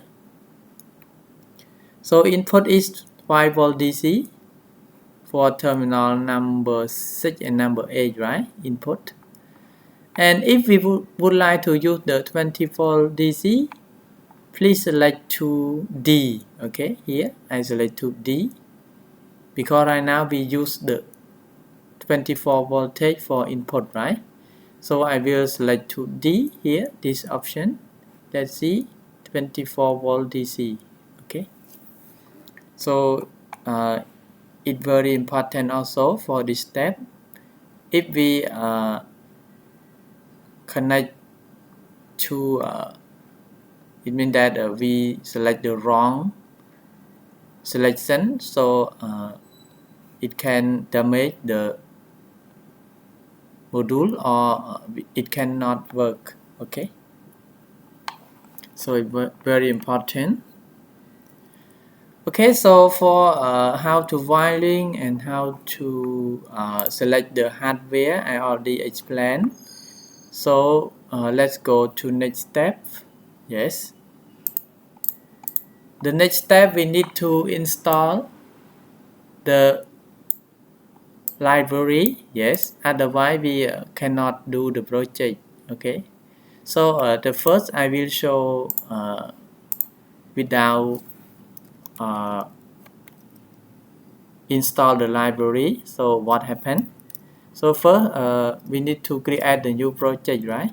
Example FM350-1. Yes,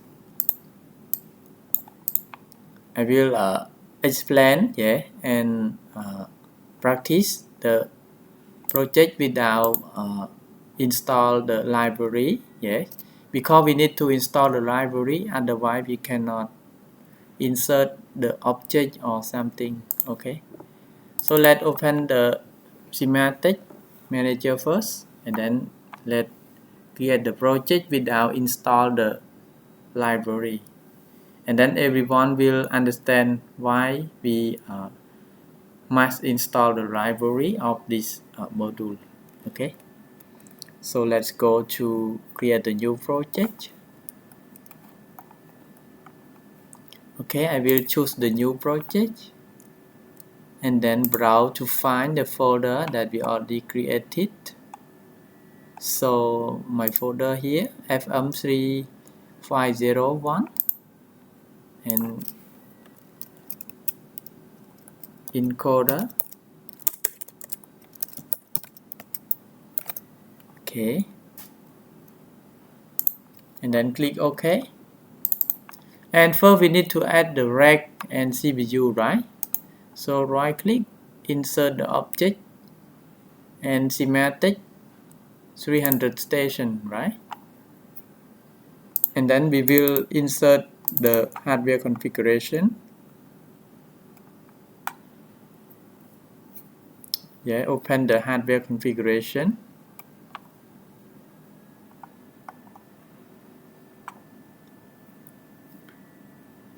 Wait a moment for open the hardware configuration. Yes, and then we will insert the rack, right? So go to SIMATIC 300 and then go to rack and insert the rail.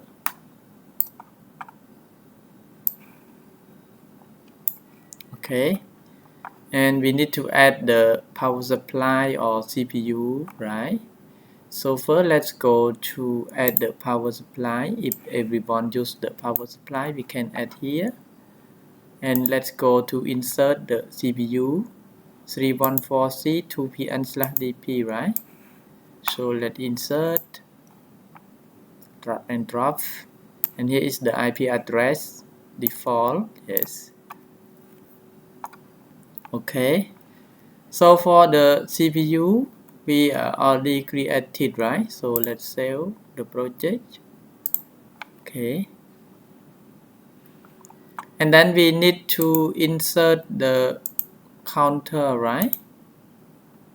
Insert the counter device. So to add the counter device, we can add with the device that we want. Yes, because we have the FM. Yeah, let's see FM, and then go to counter module. Yes, it has many model that we can use, but we must choose the model the same as the hardware configuration, right? So let's see the hardware configuration here. 3501AH03 0AE0, right? So 1AH03. Okay, so we will use the format, the module that the same as our nameplate of the module, right? So here is 02, right? But we need 03, right?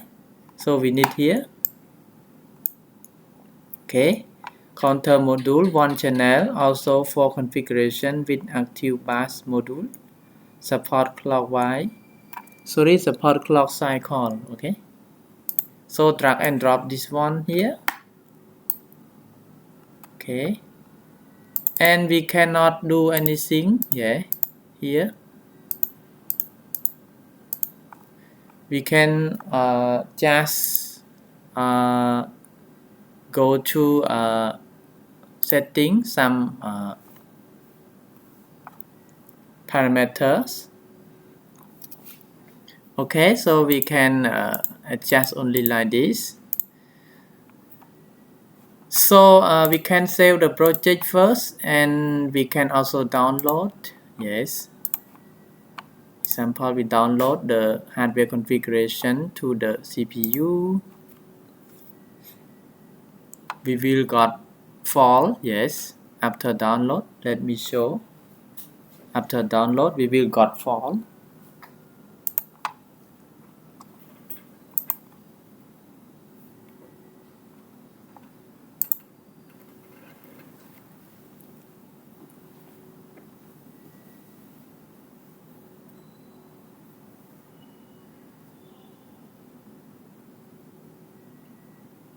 Let's see, we will got fault. Yeah, both counter and the CPU, right? So we need to do more configuration. And if we try to run the CPU, yes, we also cannot run because it fault. Yes, system fault.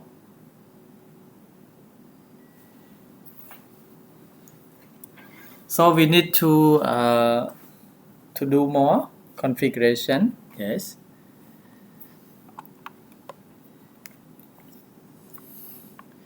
So we need to have the library. Yeah. If we open the library,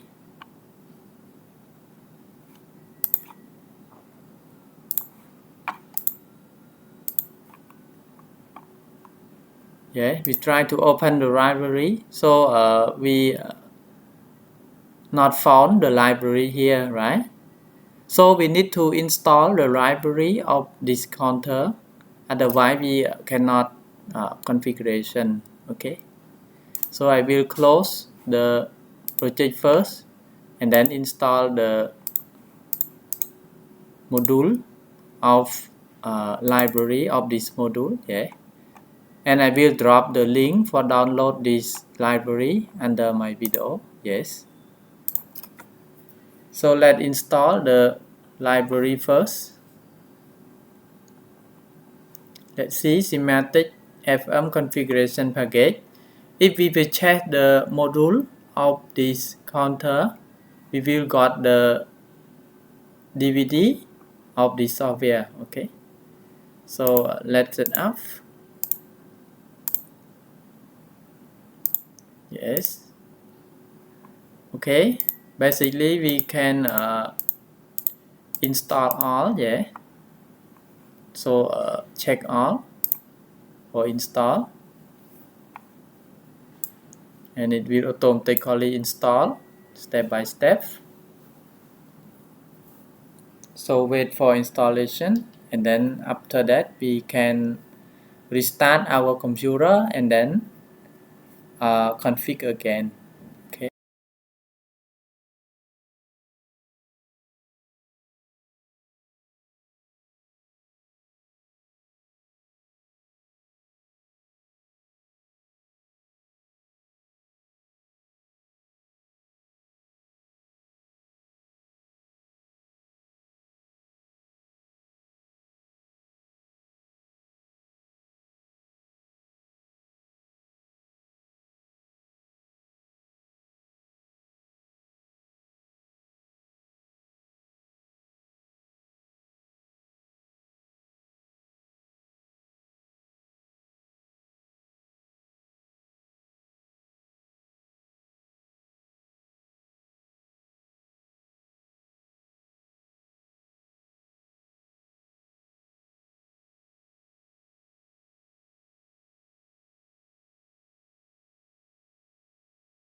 Okay, so right now we already installed the package that support with this module.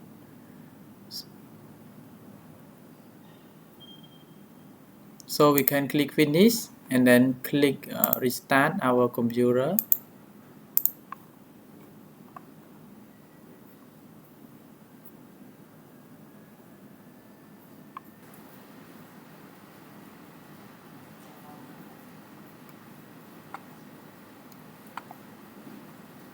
Okay, so let's continue to open the project after the installation, and then let's see what happened. Difference between before and after install the library. Yes, then we show.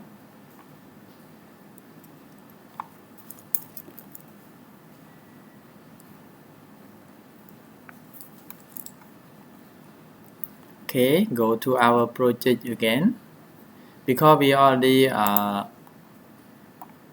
created, right? So if we open the library, yes, let's see here, we will got a lot of library, yes, such as the PID at the counter, yes. So we need to use the FM350 library, right? Because we use 350 for counter module, yeah. So let double click or click OK here, yeah. Click here and then click OK. Yes. We will got this block, yes. Okay.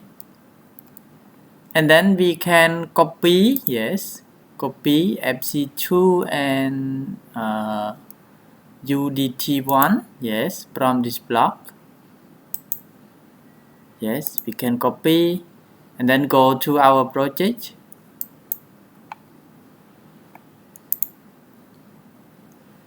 Yes, and go to blocks. And then we can paste. Yes.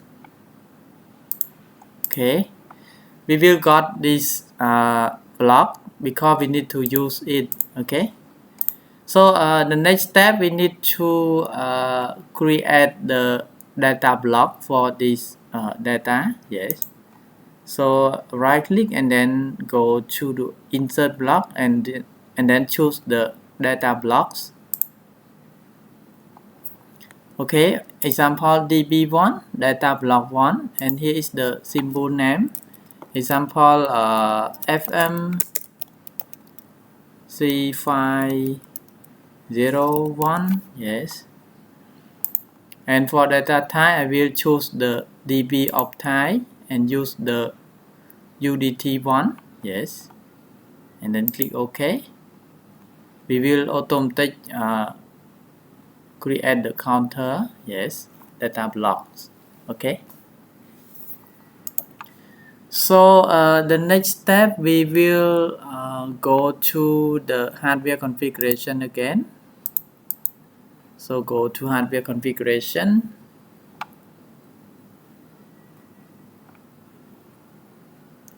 Wait a moment for open the hardware configuration. Yes.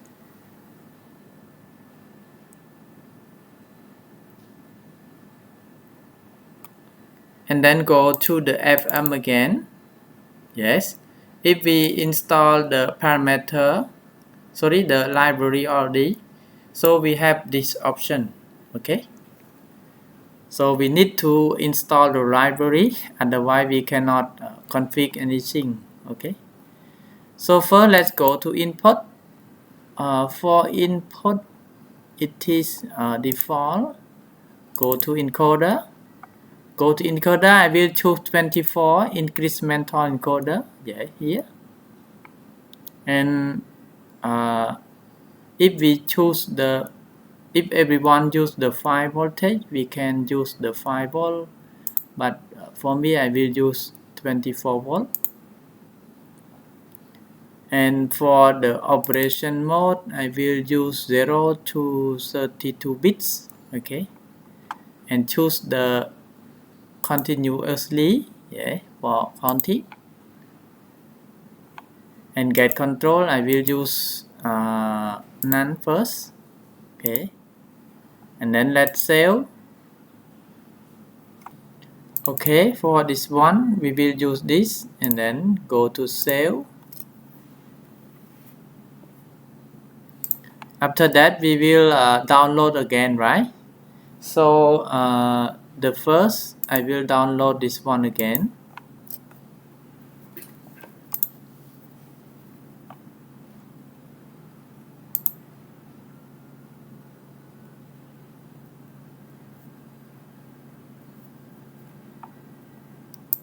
Yes. Okay.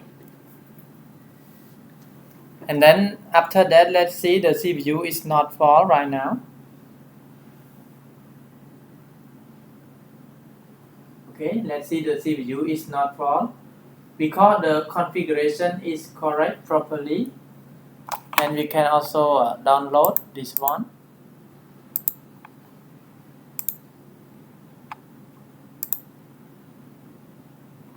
You can download this one also.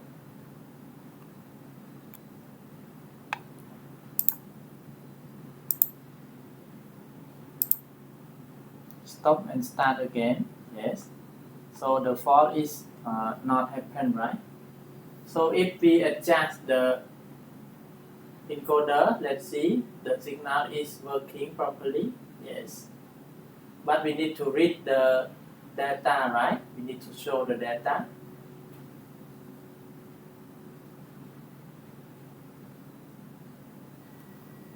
Okay.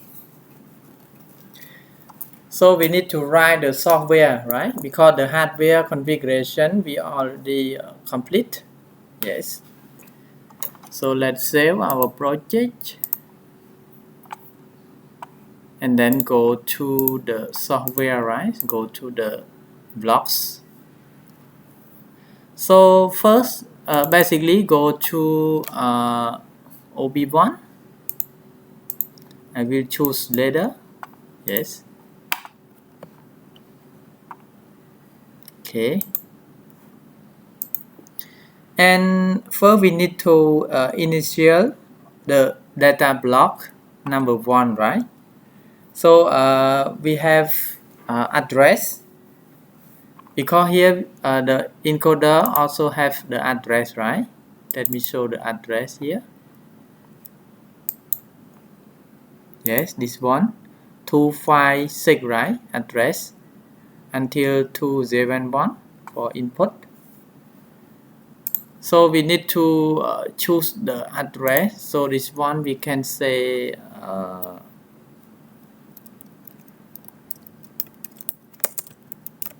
initialize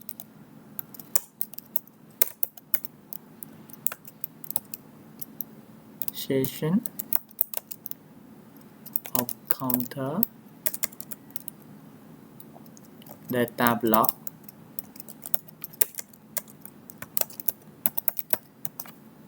Yes, db1.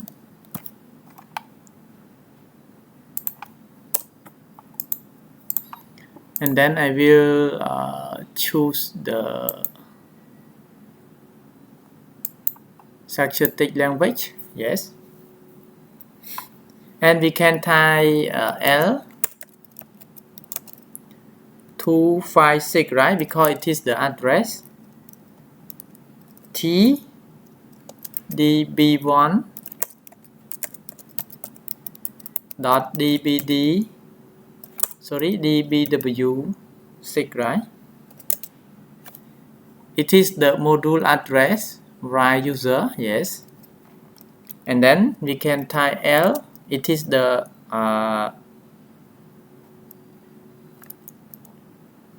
hexadecimal, right? P 256.0, and then T.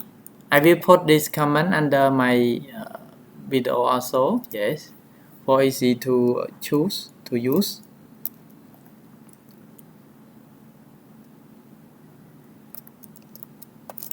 db1 dot dbdh L16, it is the length, yes, and the last one tdb1 dot dbd12. Okay, and then we can save,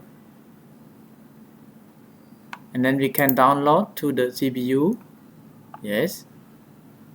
And if we online, we not yet got anything, right? Okay, so we need to call the db1, yeah, sorry, fc2.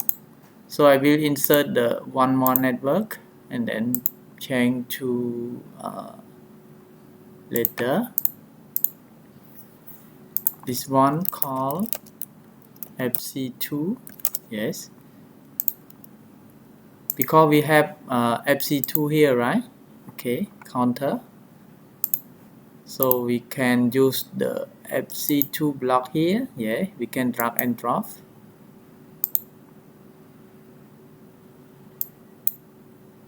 Okay, drag and drop to the network, and then we will got this one. So here all this is the boolean, right? Okay, so basically this one is the db number. So db number we use the db1, right? So I will choose 1,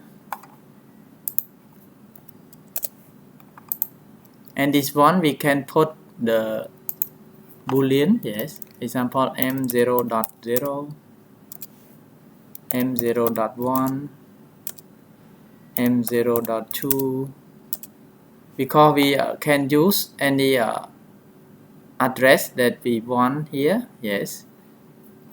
Example for this one is the reset counter. I will show, yes, how to reset the value.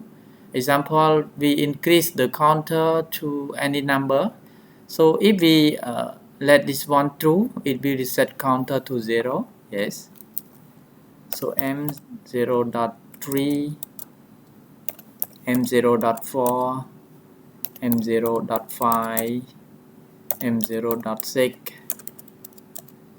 m0.7, m1.0, m1.1, m1.2, m1.3,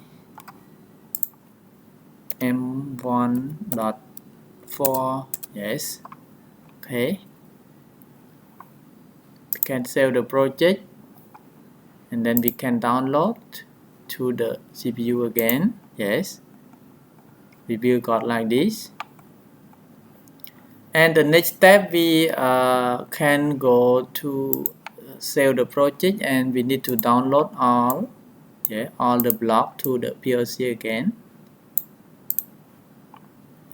yes, and then we will stop the CPU again, and then we start the CPU, yes. Okay, no fault occur. So we can online with the db1, yeah, let me show, and then adjust the encoder, then we will see the raw value of encoder, yes, here db1.dbd34, yes. So right now it shows 0, right? So if we adjust, if I adjust the encoder,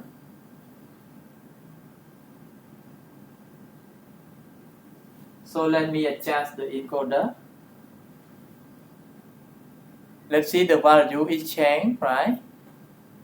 The value is changed, yes, because it working properly. And let LED is on also, on off, because it is night speed, yes. Okay.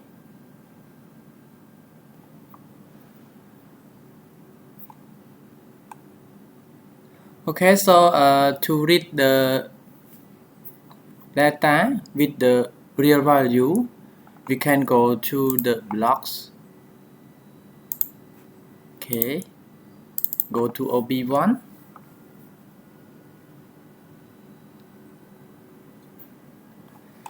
and insert the new network. Example, actual value of encoder. Okay, so we can convert from double integer to real. Yes, di to real.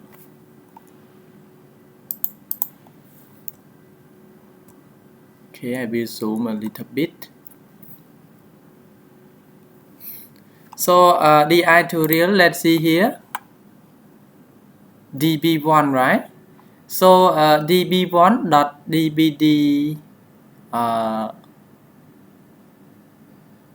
34, yes. So we can type db1 dot dbd 34. It is the value of encoder.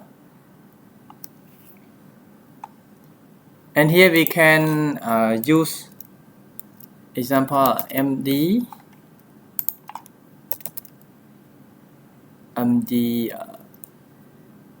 10, yes. Then we can save the project, and then we can download to the PLC, and we can online.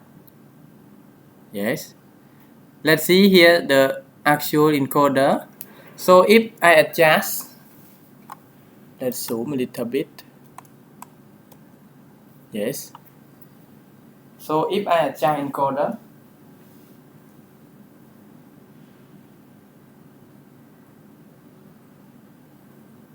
I will adjust the encoder. Let's see the value is changed. Okay. Change.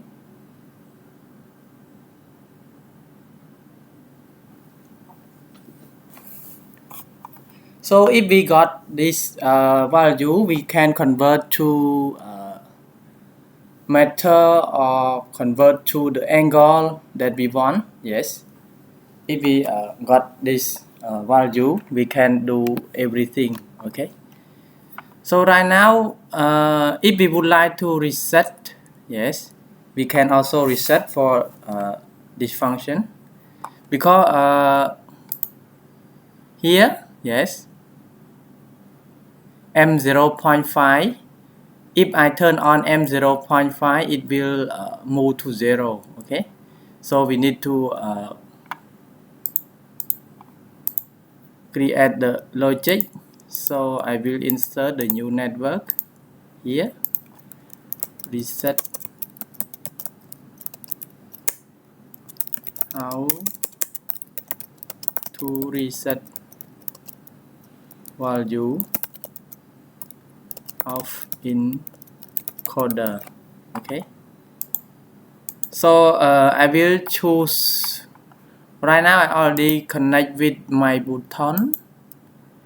Okay, let's go to see the hardware configuration a bit. So right now I connect to I136.0, yeah, for input for reset encoder. I connect from my reset button. Yes. So I will use I136.0. Yeah. We can edit the text.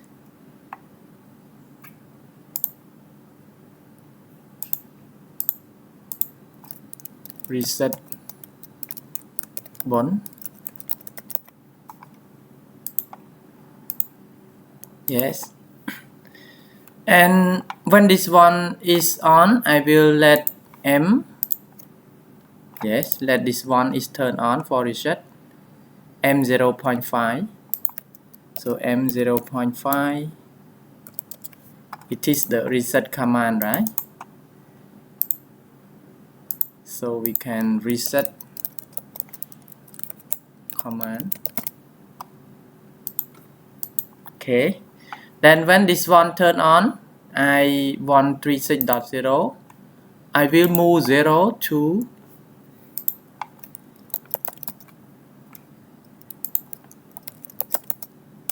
Okay, I will move 0 to db1.dbd 14. Okay, let me show why we move to 14. Let's see here. 14 is the new load value and user can write, right? Okay, so move to db1.dbd 14. Okay, and the command will come up automatically because we already created the db. Yes, then we can save the project and we can download, and we can online to check. Okay, so right now the value is show 3531, right? So if I push button,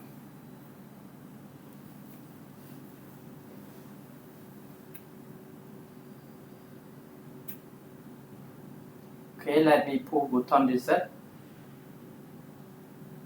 Okay, so the value will move to 0, right?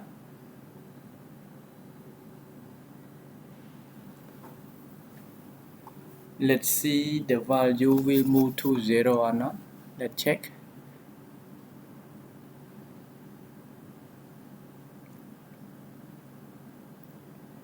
.5. Okay, when push,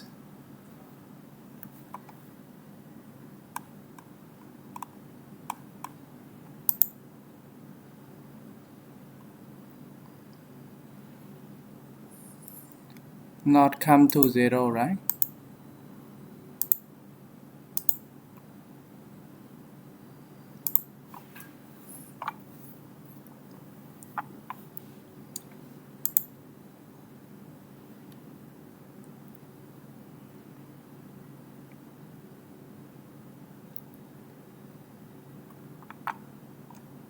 Normally it will move to 0, right? So wait a moment, I will check.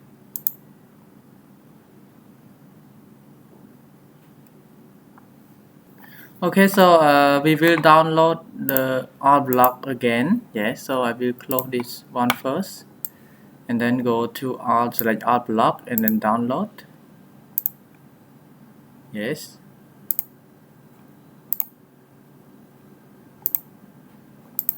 and let's see again. Normally we can reset as normal when we push another button and move value to the M 0.5. Yes,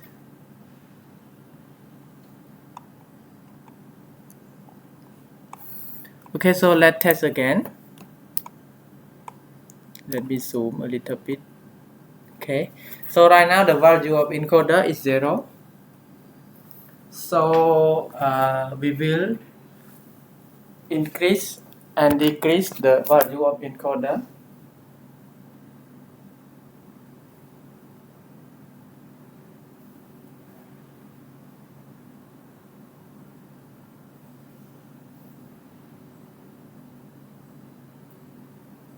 Okay, so I will increase the value of encoder.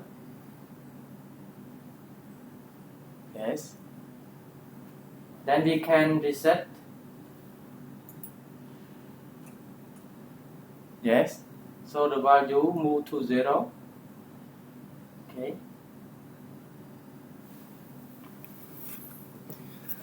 so in this step, if we would like to example the value is have minus also, right? Let me adjust to minus, so we can decrease to show the minus. Yeah, let's see the minus right now. So if we would like to have only positive, it means that plus, no minus, we can use the function example ABS, yeah, it is no minor, right? Absolute. So MD10 and the output with the MD, example MD20, yes. So if we write like this, we will got the output with no minus, yes. Okay, let's see, here is minus 1025, but the output is 1025. Okay, so if we reset the value to 0, yes, okay, it will show 0. Okay, so if we would like to take this value to calculate another function, we can get from here, and we can also reset, yes. So if we would like to reset from the HMI or something, we can use one more example. We use M, example 10.0 for reset from the HMI.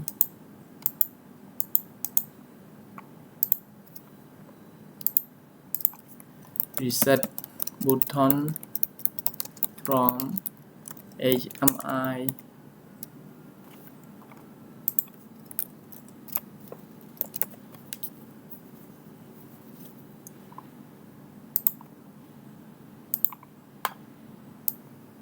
Okay, then we can connect.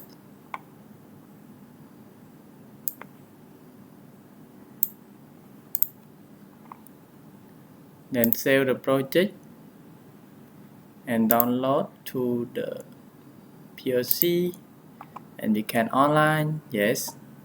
So if we push the button from the HMI, it will reset the value of encoder also. Okay, so right now let's go to create the screen for show the value on HMI, yes, because we need to show on HMI also. So let's minimize and then go to WinCC Flexible.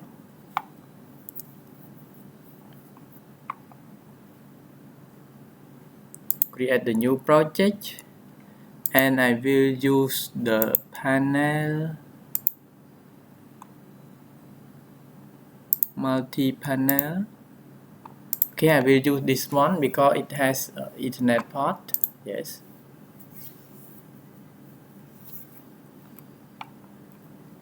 It's just example, so if we would like to create another project, we can take this example to use, yeah. So first, let's go to create the connection. Okay, I will choose encoder,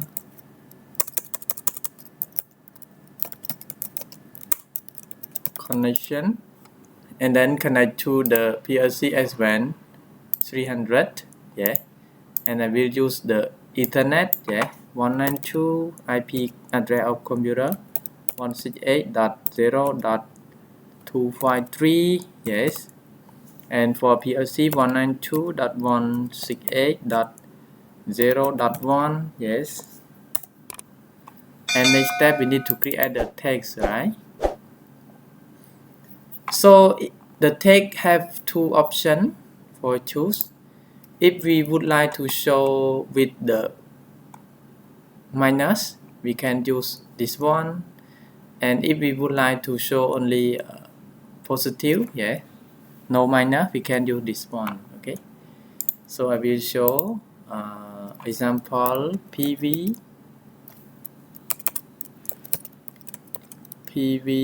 post and negative, yeah, positive and negative.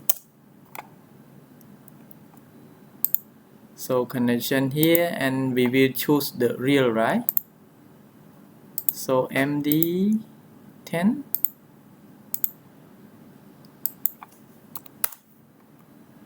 yes, and one more PV, sorry, PV positive only. This one PV.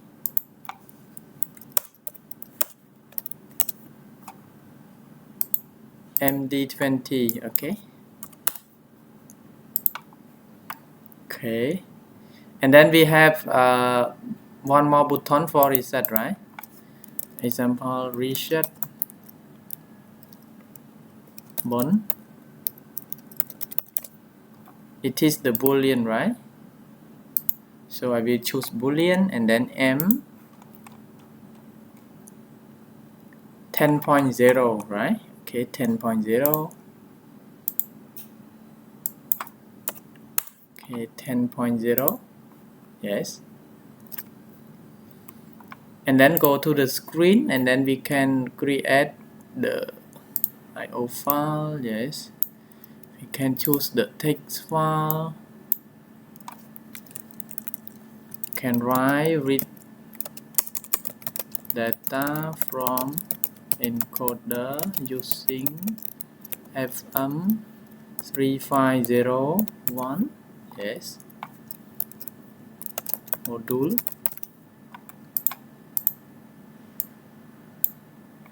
And here we can change bold and go to property to adjust.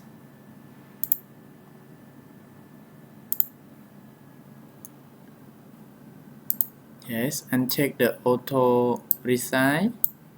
Then we can adjust.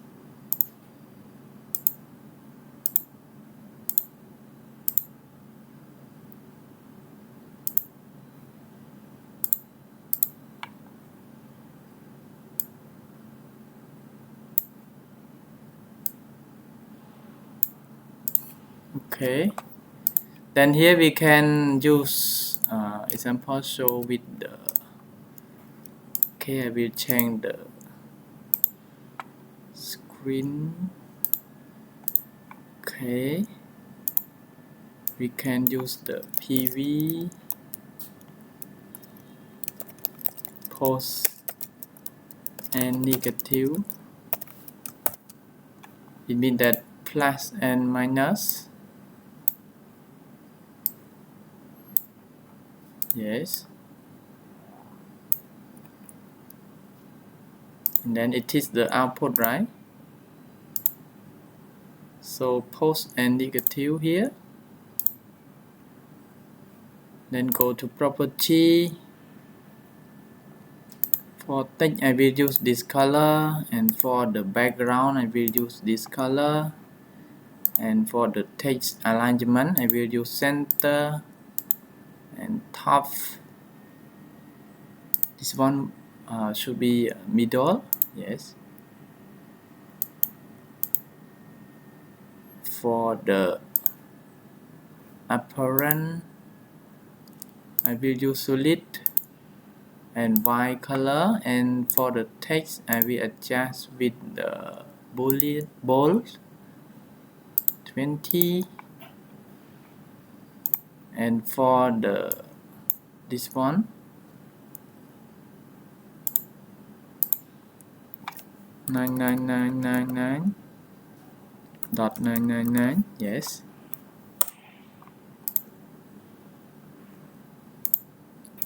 Okay. And we have one more, right? For PV only positive.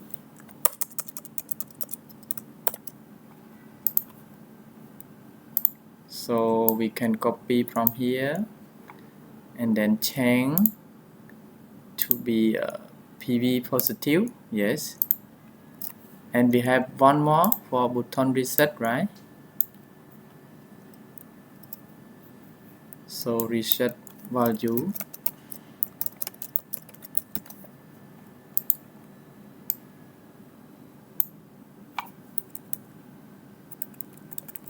Okay. So for button reset, let's go to event and then click. So we can use the preset bit Okay, set bit and then choose the bit. Yes, reset button, and when release I will reset bit, release button. Yes, and then we can save the project.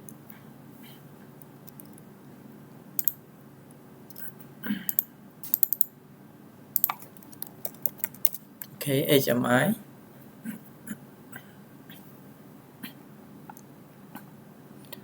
Then we can simulation.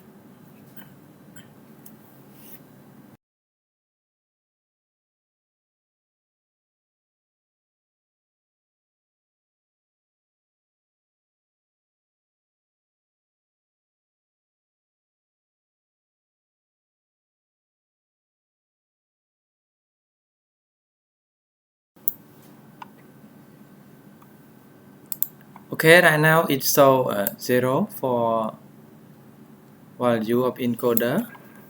So we will adjust.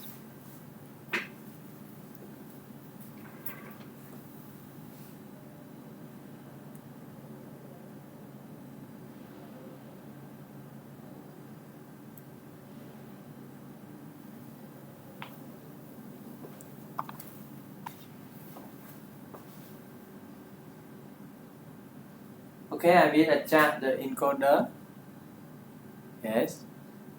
Let's see the value is on -1, right? Let me check the text again.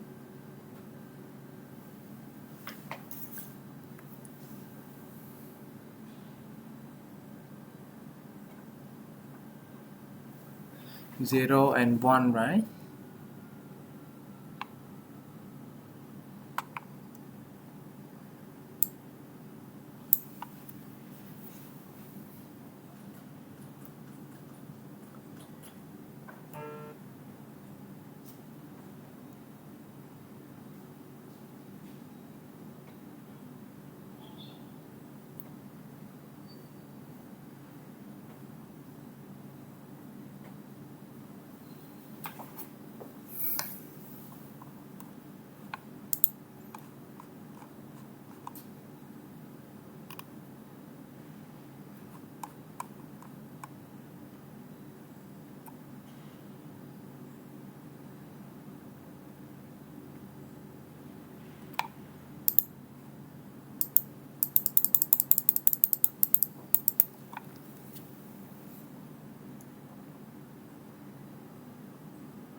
Let's go to check the button reset again.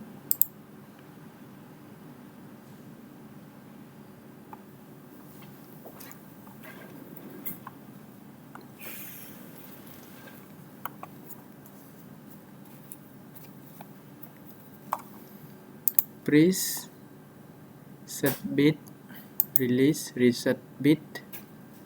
That's correct.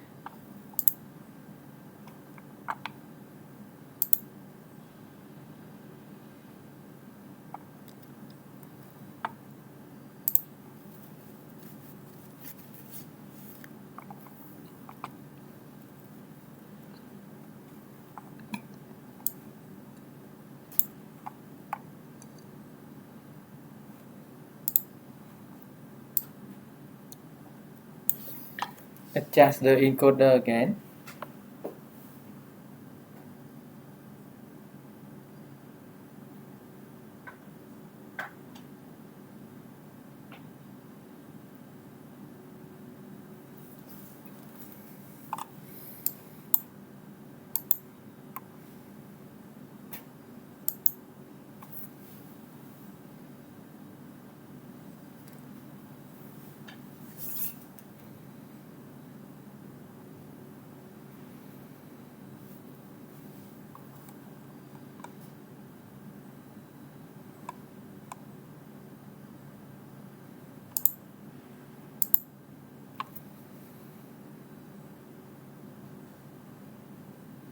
Oh, it have problem with the M10.0, right? Let me change the address.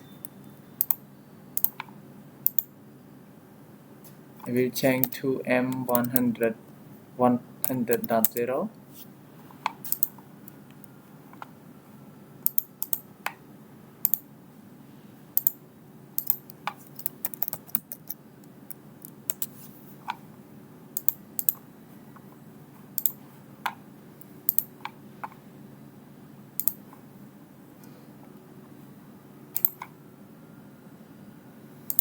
Okay, and then this one I change to M100.0 also. 100.0. Then we can simulation again. Yes.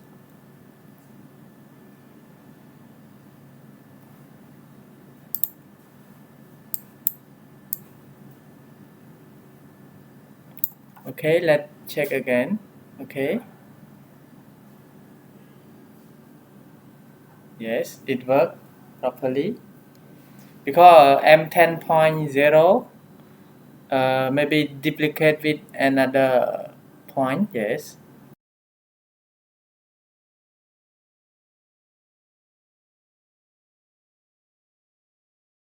So if I adjust the encoder,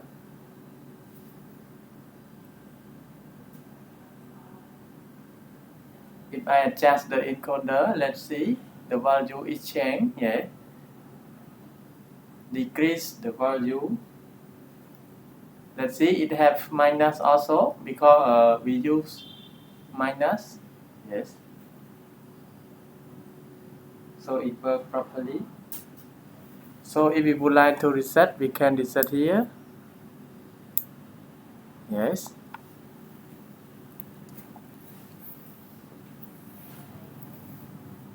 And we can adjust again.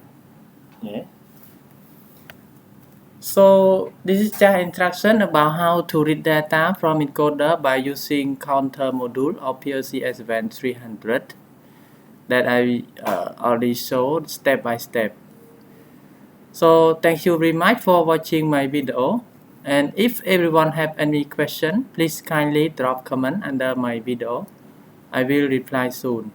And I would like to request all of you to like, share and subscribe my video also to get more notification and more new videos that I will create step by step.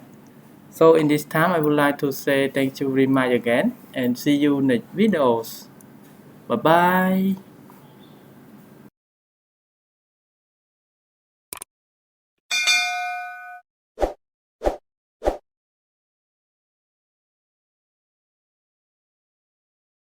Hello everyone, welcome back to my YouTube channel, General Technology Knowledge.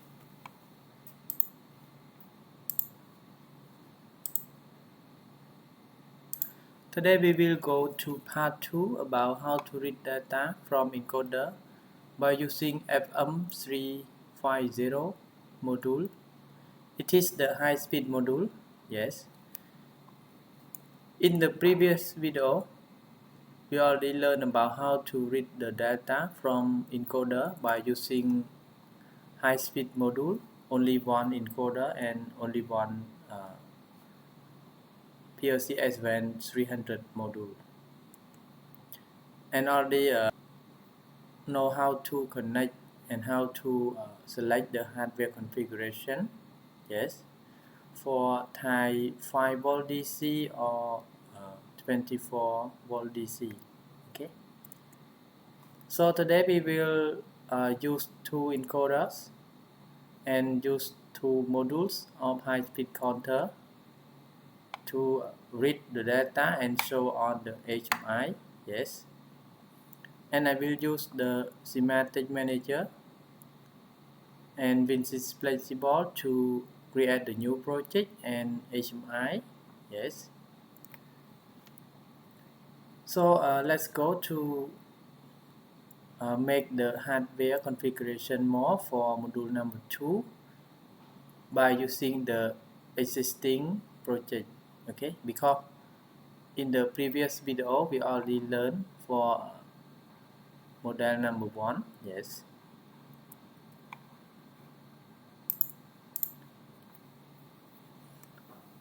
Okay, so first let's open SIMATIC Manager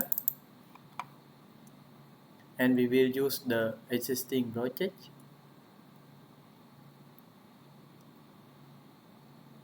So wait a moment for open the project.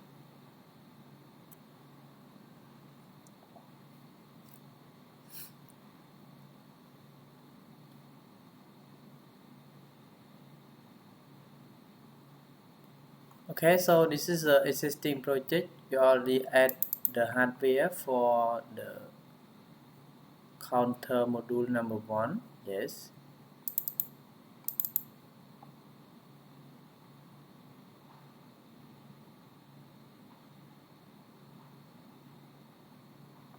Okay, this is a counter module number 1.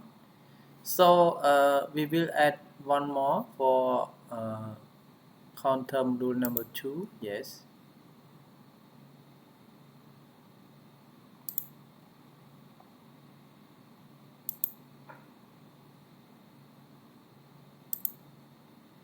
Okay, counter module number 2, 1A803, right?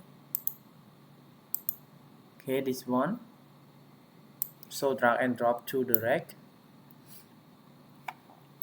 And then we will got the address. Yes, here. 272, right? Okay. So 272 for module number 2. Yes. Then we can save the project. And we can also double click on the counter. Yes. And then we will select for input type. Yes. Encoder. So I will choose the 24 volt increment on. Click OK. And then for the operation mode, we can use 0 to 32 bits. Yeah.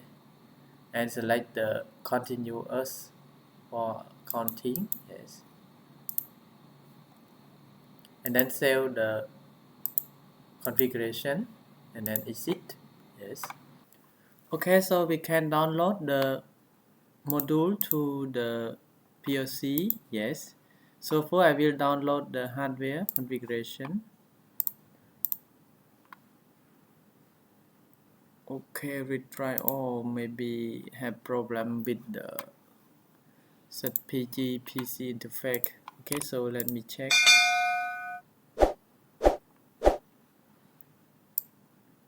Okay, this one. Yes.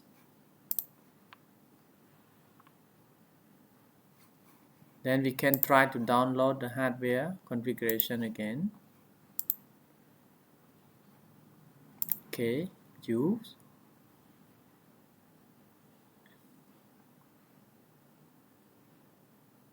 Okay, right now it detects one CPU 192.168.0.1. Yeah, so we can download. During download, we will stop the CPU because we just add one more configuration. Yes. So stop the CPU and click yes to restart the CPU again. Yes. And then we will go to the block.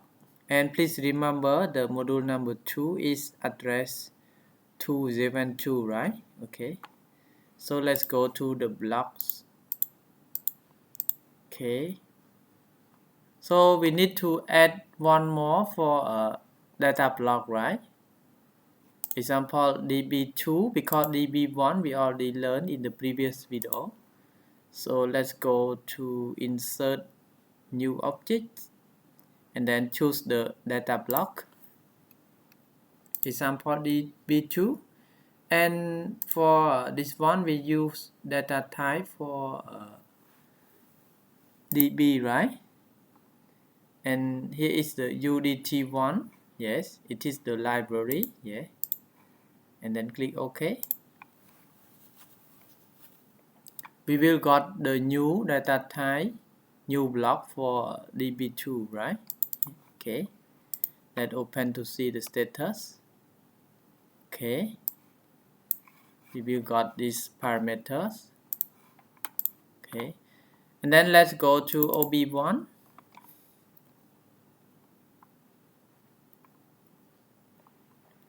We will create the block for counter number 2, right?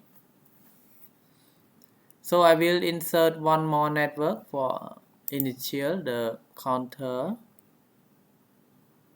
number 2. Yeah, so insert the network and I will use the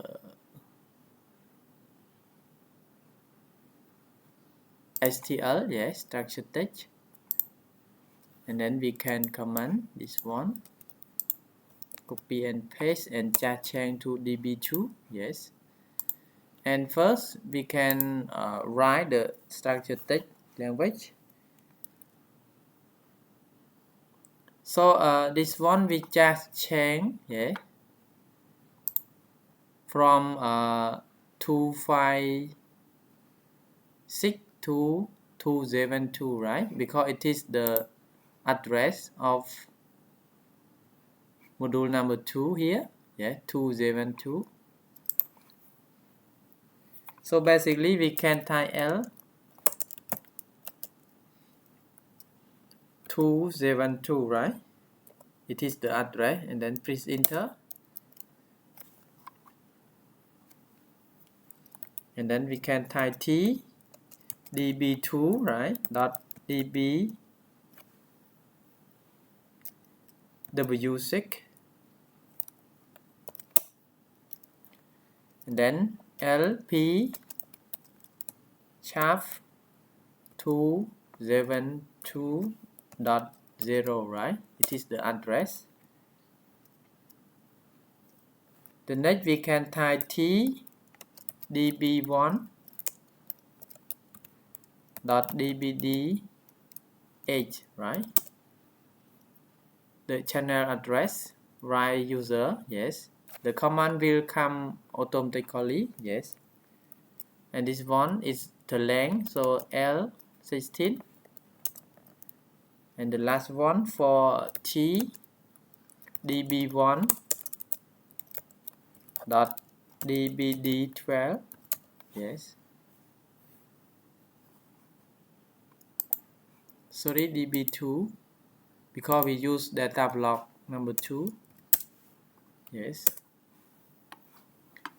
And then we can save the project, and then I will view as later back. Yeah, we will got like this. And for the block we will use the FC2, right? Okay, we can insert here. This one we can remark as called FC2 for encoder 1, and we can copy for encoder 2, right? And then we can drag and drop from the FC block, yeah, here. So we can drag and drop. Okay, we will got like this. And for this one we use until M1.4, right? So I will jump to M2.0, yes. And for this one is the dB number, yeah. So we use dB2, right, for counter number 2. And for this one, for counter number 1, we already learned in the previous video. So this one I will type M2.1, M2.2, M2.3, M2.4, M2.5, M2.6, M2.7, M3.0, M3.1, M3.2, M3. M3, and the last one M3.4, right? Okay, and then we can save the project. Okay, we will got like this. And then for read data from encoder, right, we can use, okay, I will create here. So read data from encoder 2.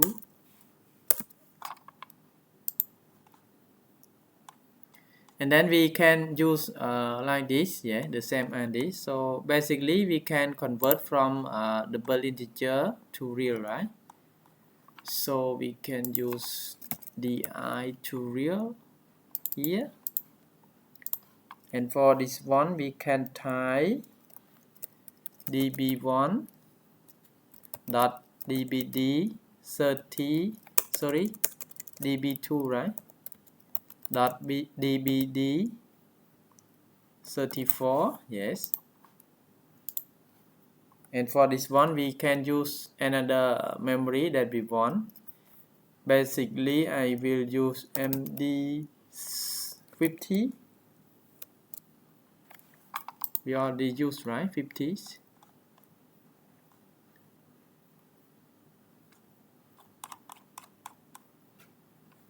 MD10, okay, 50 we not yet used, so we can use.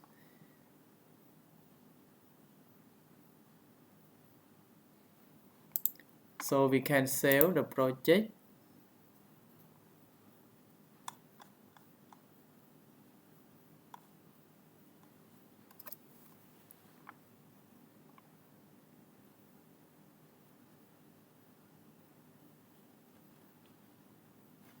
And then download to the PLC, yes.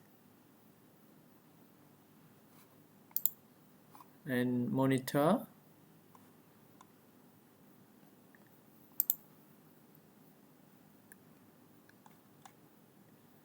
Okay. And then we can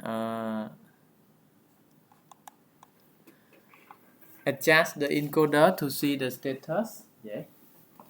Let me adjust the encoder.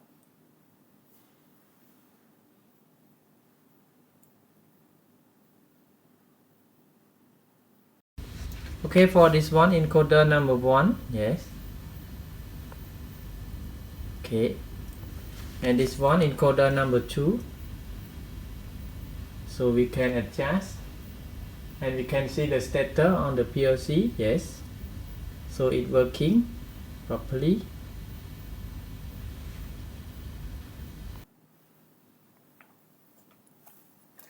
So if we would like to reset, we can reset also, yeah. We can follow this step. So if we would like to reset, we can turn on the M2.5, right? So can turn on M2.5, yes. So I will copy this one, yeah, cut this one to here.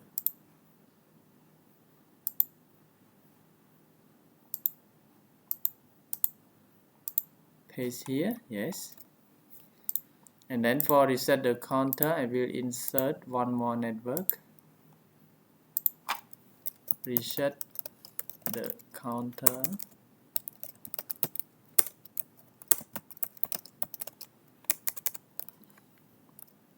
Reset the value of encoder 2. Basically we can move, sorry, we can use this one first.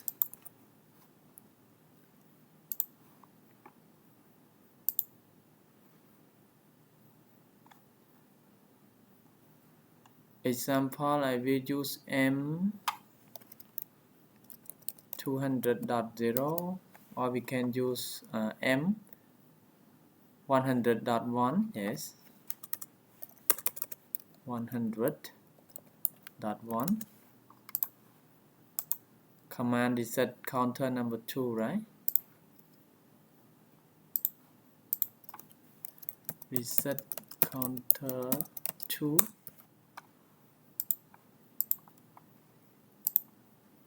or reset encoder 2, yes, it is the same. And then we can use the P, yes, we can add more for contact, yeah. Let's go to bit logic, and then we can use P contact,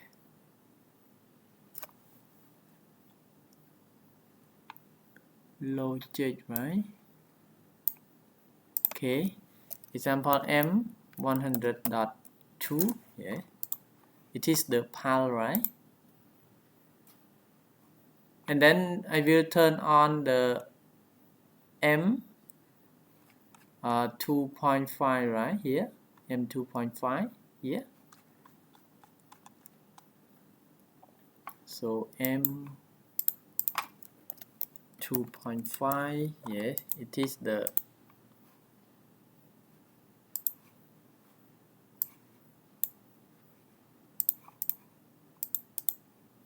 reset command, right? So reset command,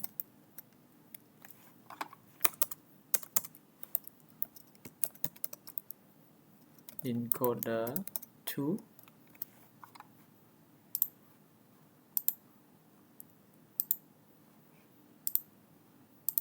yes, and then I will move, yes,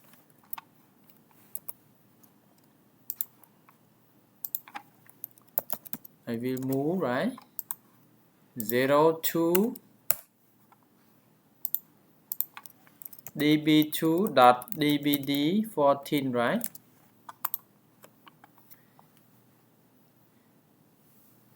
It is the data block item that user can write the value to 0 or to something, yes. So let's save the project, and then we can download. Actually we can change the logic for this one also, yeah. I will change to add one more for PAL, yes, contact, positive contact, positive 8, this one I will use M100.3, yeah, and then this one should be connect here.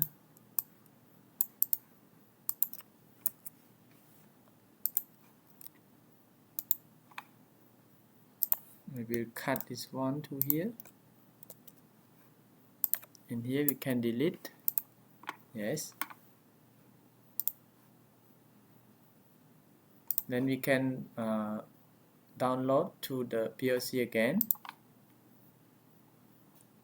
and we can online, yes, to see here.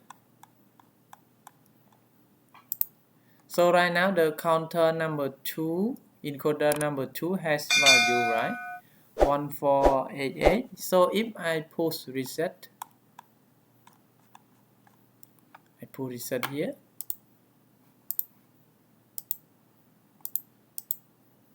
modify to 1, right, and then let's see the value again.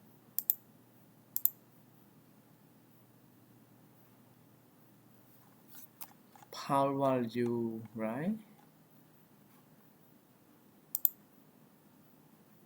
this one,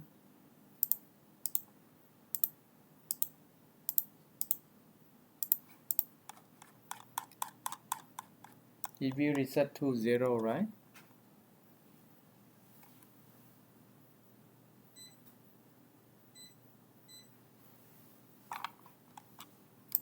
Reset to 0, this one on, right?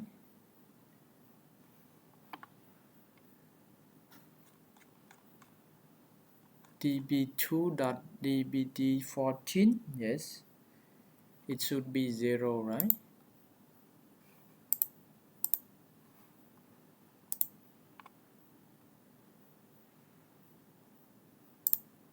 On,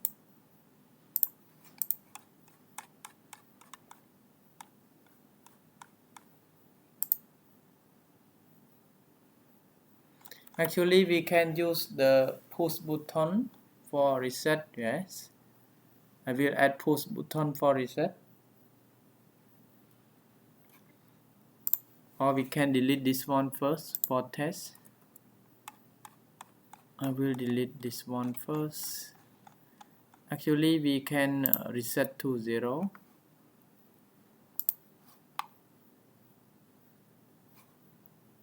I can download the block to PLC or block to the PLC again.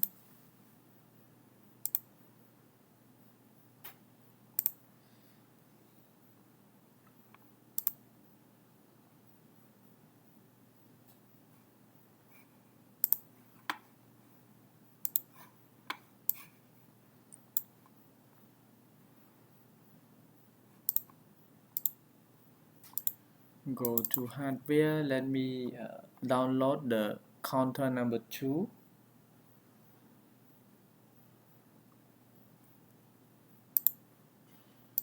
To the PLC again. Yes.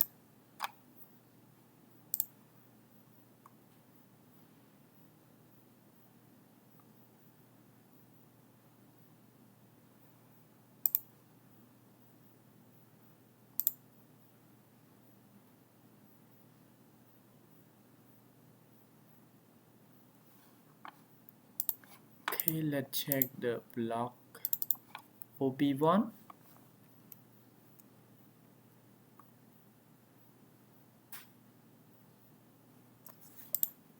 This one is correct, right? db1 dot dbd db1 dot dbd12.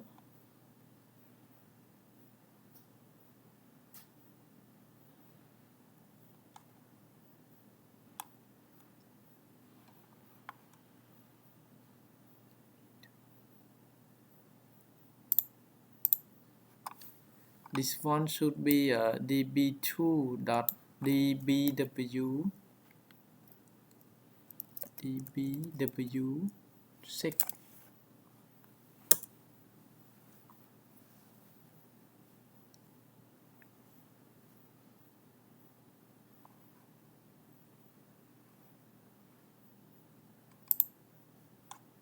It should be like this, right? db2 dot dbw 6.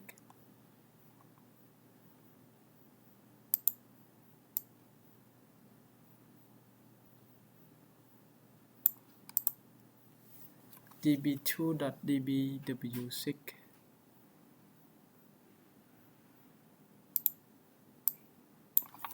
This one db2 dot dbdh.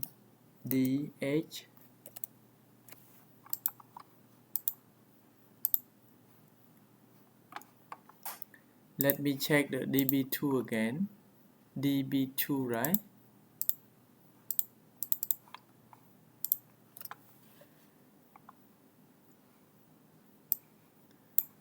.34.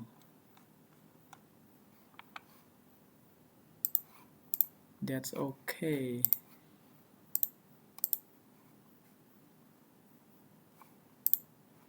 db2 dot dbw 6.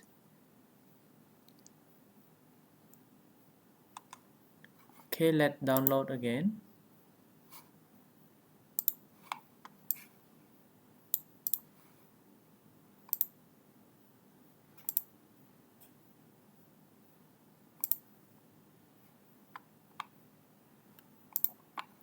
Okay, it's okay right now, so we can online and create the HMI for test. Okay, we can online to see the status again.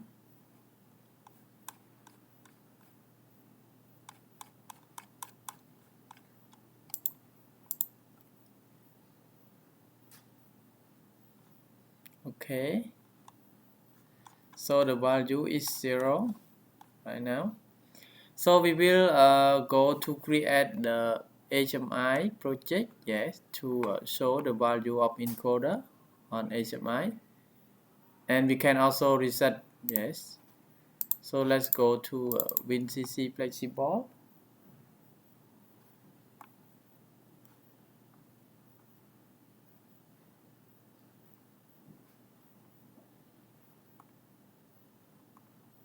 And then go to our project, yeah, existing project.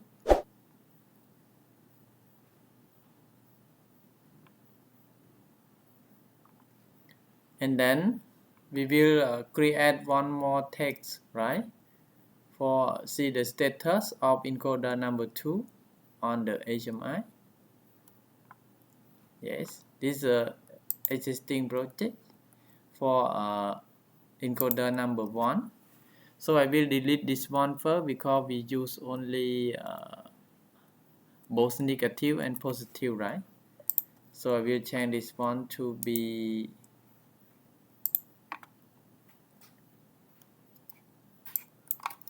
actual value or encoder 1 value.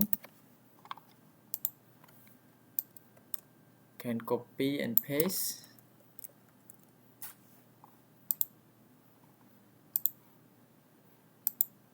Encoder 2 value, yes.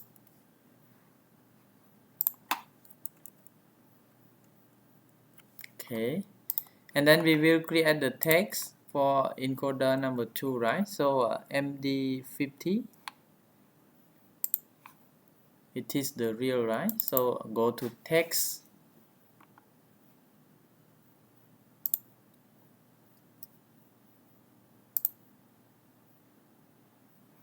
and this one should be encoder 2, yes. Data type, it is the real, and then the address is MD50, right? So MD50.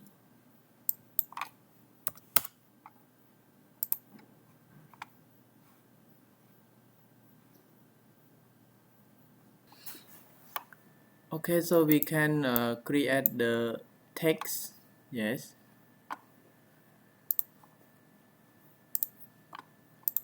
So this one should be output, and then this one should be encoder number 2, and I will change the screen property to be this color, and change this one to yellow color.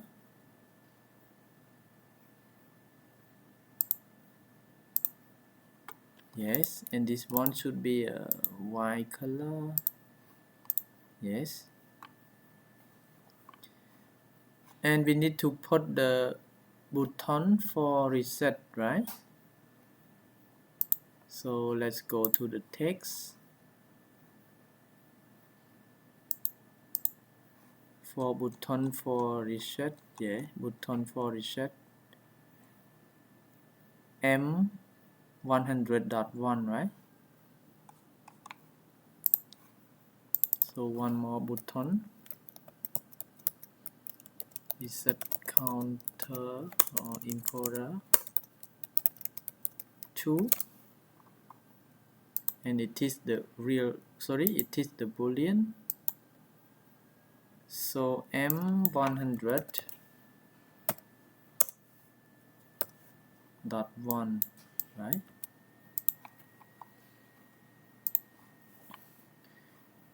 Basically we can copy from here, yes. This one reset encoder number 1,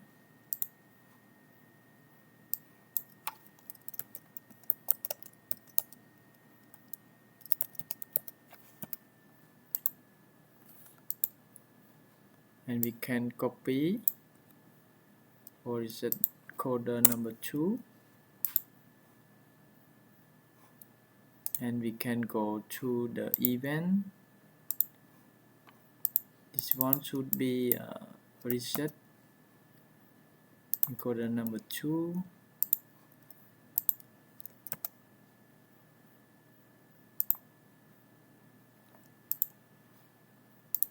Yes, and we can adjust to be bigger than this. So I will change the font size to be 24. Yes.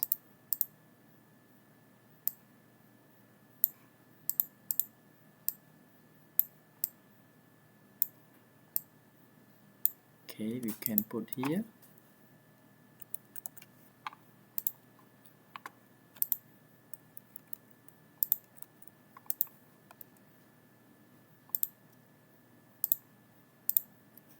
So encoder number 1 and number 2 is okay. Then we can simulation first before download to the HMI.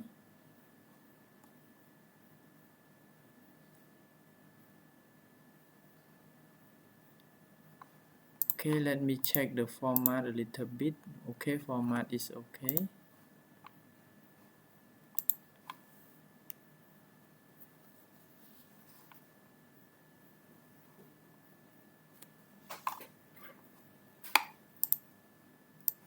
And then we can test before download the project to the HMI.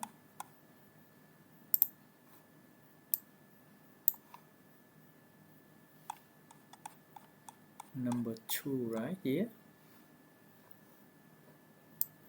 Right now it shows 0.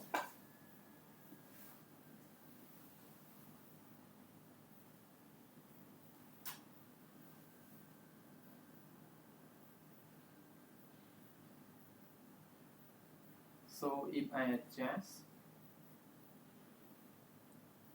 let's see the value is changed for encoder number 2.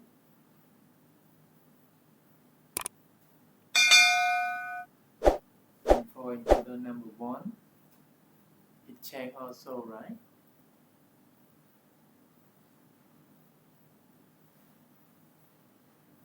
So it worked properly.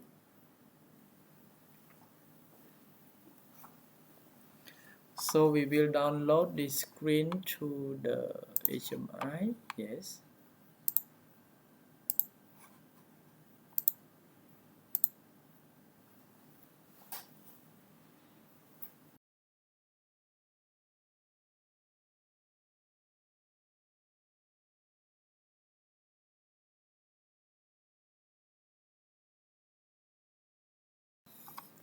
I will adjust this one to be bigger than here. Maybe 20. Yes.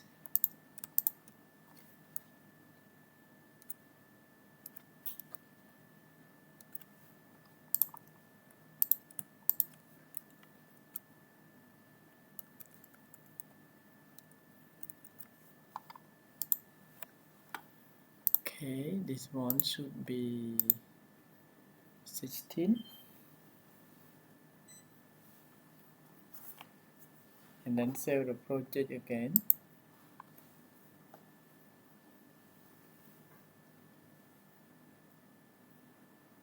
So right now the HMI already press the transfer.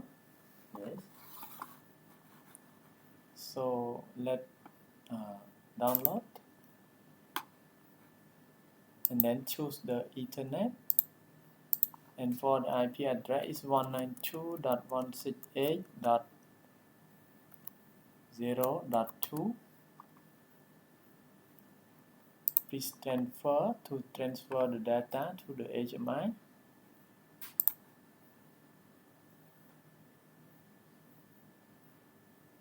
Okay, it will transfer, automatically transfer. And then finish. Okay. And it will show the value the same as simulation.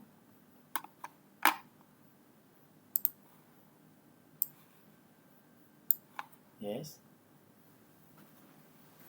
So if we adjust the encoder more, yes, it will show.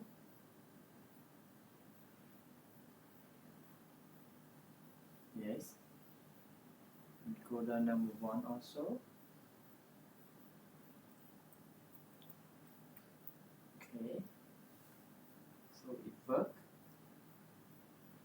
So if you would like to reset, can reset.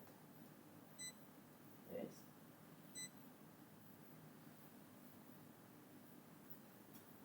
Can adjust more. Yes.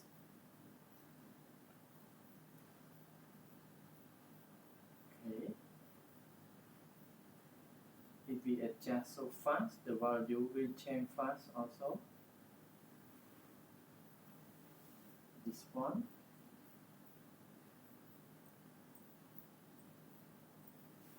Okay, it works correctly.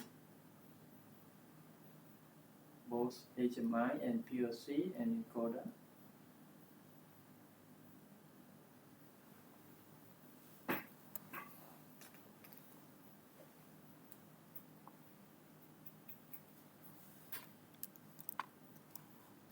So this is just example about how to read data from encoder by using the high-speed counter module of PLC S7-300.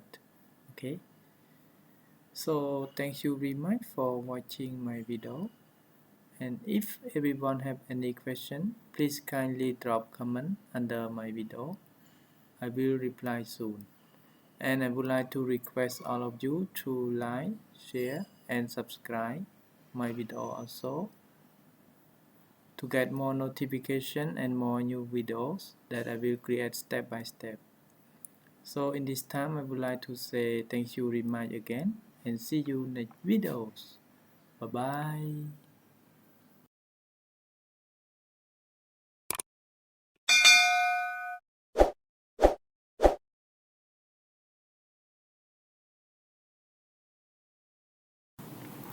Hello everyone, welcome back to my YouTube channel, General Technology Knowledge.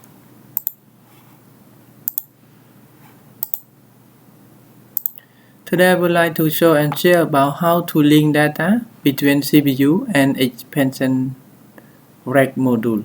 Okay, so before go to create the hardware configuration and testing with the program, I would like to explain the concept.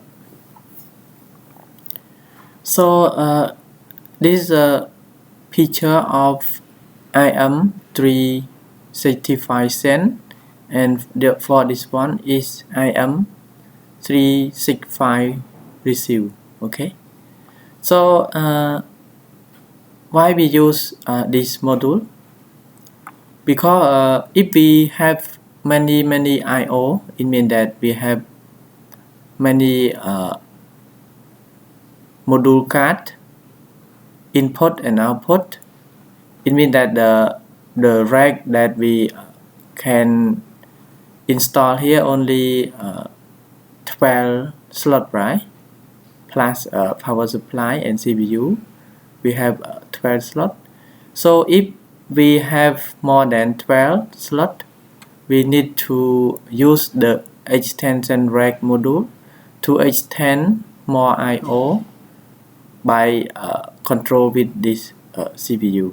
Okay, so this is a concept why we use this module. So here just example, we have rack number 1 and rack number 2 here. Yes, number 1 and number 2.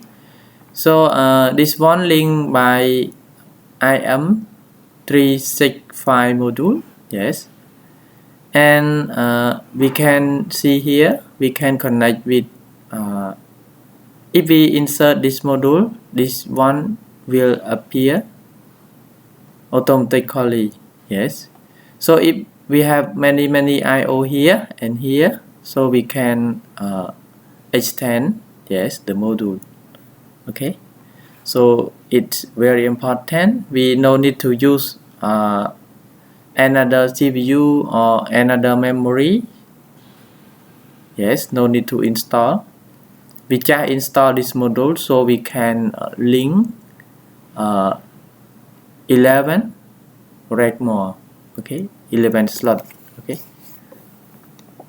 and I will use SIMATIC Manager and WinCC Flexible, yeah, to create the new project step by step, and then simulation with the WinCC Flexible HMI. Okay, and I also use the PC adapter USB A2 for communication between my PC and PLC.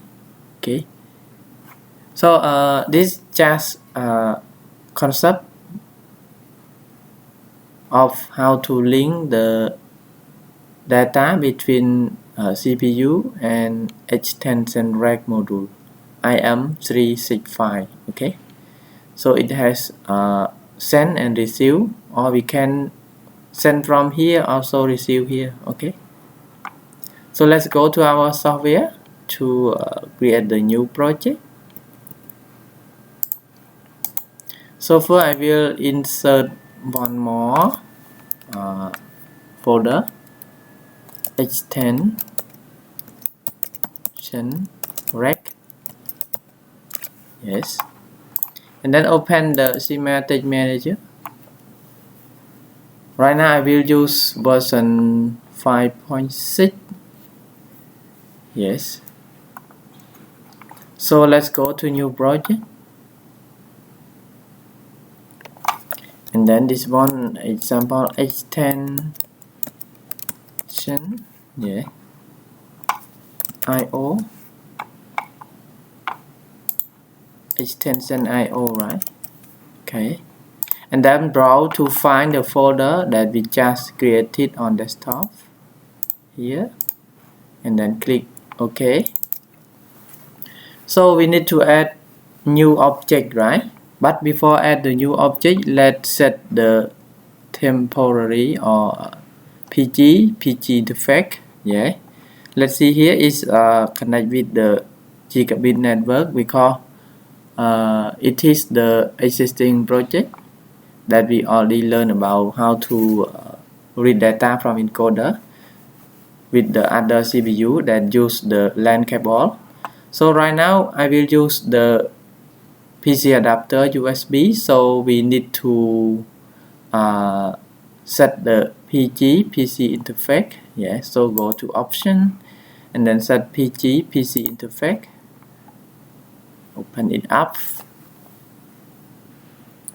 and then go to find the PC adapter USB A2 here, auto, and then choose the property, and we can start network detection, yeah, to test our connection that link to CPU working or not. Yeah, it's so like this, it means that it working because transmission rate here, it's MPI network, and this profile is highest address here.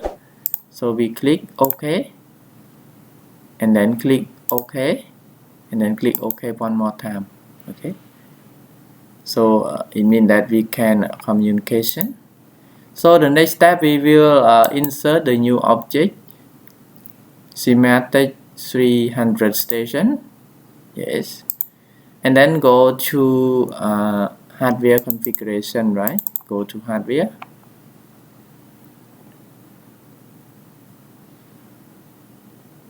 okay, and go to the SIMATIC 300 tab, go to rack 300, and then drag and drop the rail to the project. Let's see here, we have only 11 slots for rack number 0. Yes, so first let's go to add the CPU type. Yes, right now I will use CPU 314C2DP here, and I will use version 3.3, so this one. So drag and drop to the rack number 0. So here is the address of this profit bus. Okay, and then we need to add the power supply, right? Let me add the power supply. So go to PS, this one, to slot number 1, and we need to add the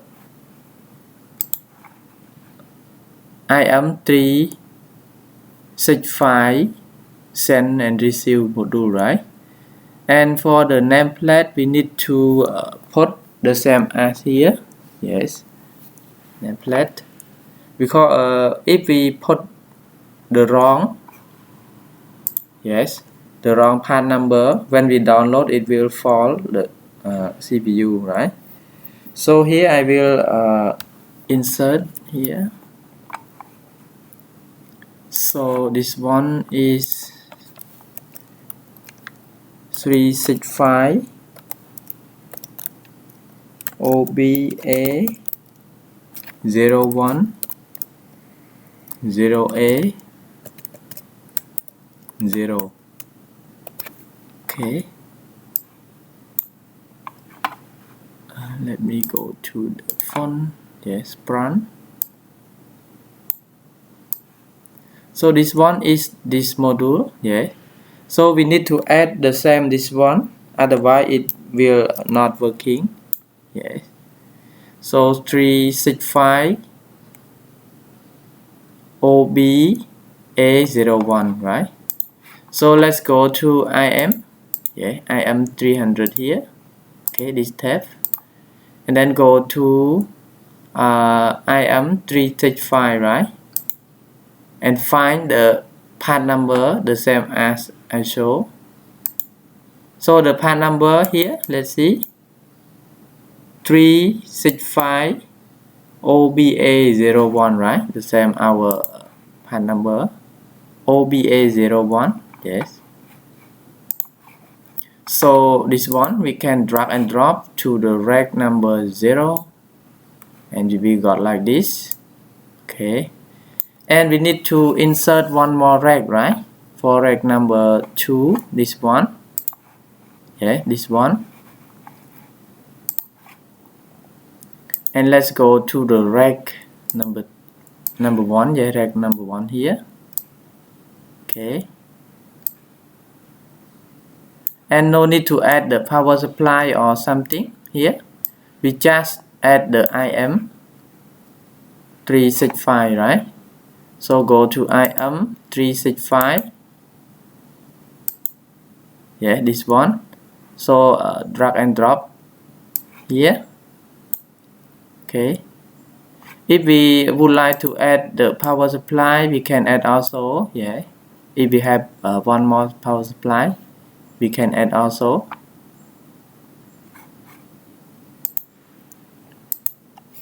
But in this case, no need to use the power supply. So let's see here. If we add like this, it will connect automatically between IM 365 send and IM 365 receive. Okay. And if we click here, yeah, and click here, it will change for us. And for the address for communication is 2004. Okay. So right now we are dealing. So if we would like to send the data from here to here, yeah. Example, I will add the I/O, yes, one more for digital output module, yes. So I will go to SM300, go to DO 300, and I will use the module, this one, the same as my module 18801, right? 16, yes. So drag and drop here. Okay. We will got like this. And for the address, we can click here. We will know the address of this module. So address is start from Q 32.0 until 33.7. Okay, 16-bit. Good. Okay, so let's save the project, and we need to download the hardware configuration to the PLC, right? So let's go to download button. Okay, click download button, and then select all. Click OK. It will detect the CPU. Yes. So click view to view the CPU. Okay, right now it detects one CPU. So we can download. Yes. we can click OK to download. Yes. And click OK to stop the CPU. Yes, CPU is stopped. And then finish, click yes to restart the CPU back. Yes. Right now the I/O is not on. Yes, for all, because we not yet create the block for test, right? Actually, we can test directly from the blocks. Yeah. For example, let's go here for test, because we already know the address of this module and this module, right? For this module, I/O, it will start from I123.0 until I126.0.7, right? Because it's 32 bits for input on board with the CPU, and for the output is 32 bits. Sorry, 16 bit. Start from Q123.0 until Q125.7. Okay. So if we know this address, so we can create the project, create the block for start and stop the I/O, right? So basically we can test like this. So let's go to block and then go to PLC tab, go to monitor, modify variables, and then okay, and then we can type example. I would like to for the Q123.0, right? Q124.1, Q124.2, yeah. And then if I would like to for more output here on the rack number 1, so it will start from Q32.0, right? So Q32.0, Q32.1, yeah, like this. So I will set this one to 1 and go online, and then false. Let me show the status of PLC. It will turn on if we follow the signal.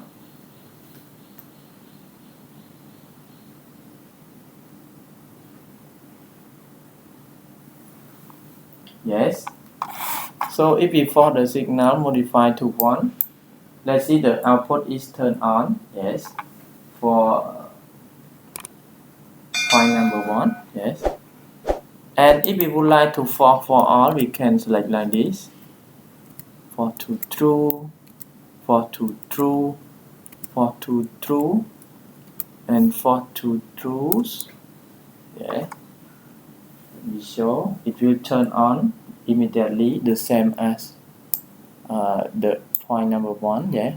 So we will modify this one to 1. Let's see, the output is turned on. Yes, perfectly.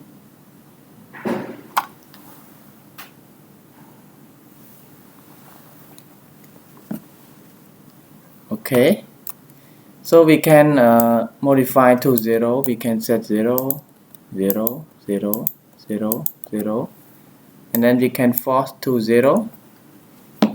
It will turn off. The same time also, if we force to 0, let's see, I will force to 0. Okay, turn off.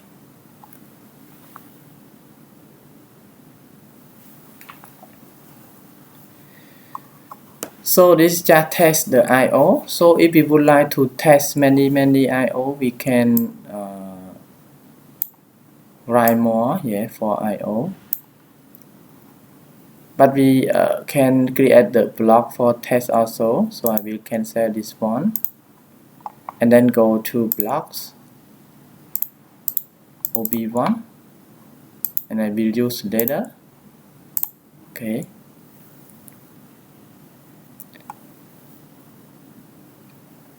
So if we would like to start from the HMI,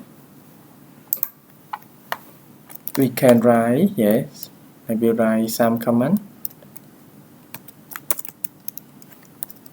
Start and test I/O from HMI. So example, I write M0.0 and then send the output to the rack number 1 here. Yes. So rack number 1, it will start from 32.0, right, for output. So I will insert Q 32.0. Yes. And then we can save and then we can download. Yes. And then we can online. Okay. And we can create the sample project of WinCC Flexible here for test. If we have the actual HMI, so we can create the project and then download to the HMI. Yeah. So right now I will use the Inti project. Yes. And then go to my HMI type. We can choose another type that we want. Right now I will use TP177B in color. Yes. Then we can simulation. Yes.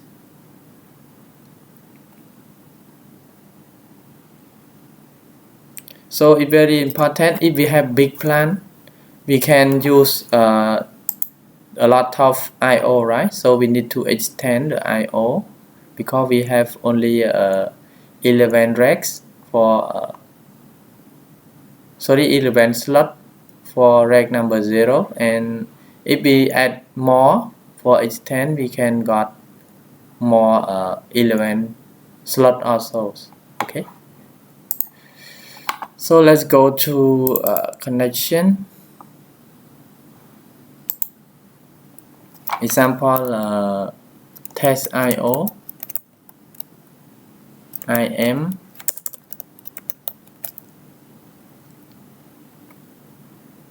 (365), right? And for the driver communication, connect with the SIMATIC S7-300 and for this one I will connect with the IF1B, and for this one let's choose the 19200, yeah, for communication simulation, and this one I will use MPI. Yes. Okay. And then we need to create the tag for simulation. Yes. So M, it will start the bit number 1. Yeah. Example, go to the text and then go to tag number 1. I will rename to be start bit 1. It is the boolean, right? So let's choose boolean and start from M 0.0, right? Okay.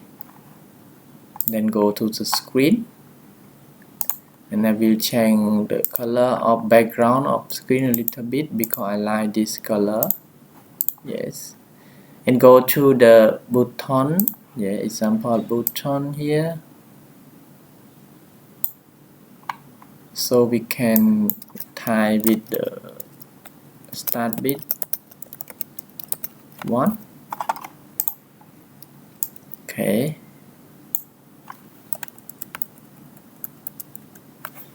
I will create one more for Q 32.0, right? For show the status. So Q 32.0. Yes. It is the boolean, and for the address is Q32.0. Okay, so we can go to the cycle. Yeah, here. Okay, I will choose this one.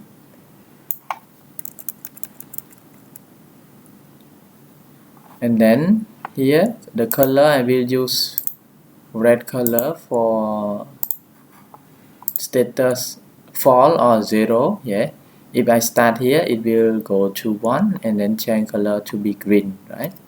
So first let's configure the button. I will go to the click and then go to invert bit, because we need to toggle. When click it will on, when click one more time it will off, right? And then click the start with 1. Yes, and for this one we need to show the color, right? So let's go apparent and then go to choose the text here. Yeah, for status, and then choose bit. So when 1, it will change the background to be green. Yes, and then we can save the project, save to put on the project that we already create here. So example, test IO IM 365.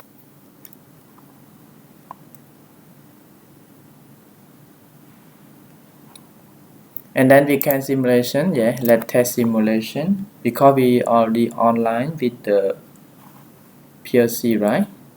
So let's simulation for test. It should be work if we push the button, right? Yes, let's test here. If I push the button, let's see the M0.0 is turned on. Yes, if I push one more time it will turn off. Push one more time it will turn on. One more time it will turn off. Yes. Okay, so if we would like to test more bit, we can write also. Yes, so I will simulation, I will outline, and then I will insert one more network, copy here,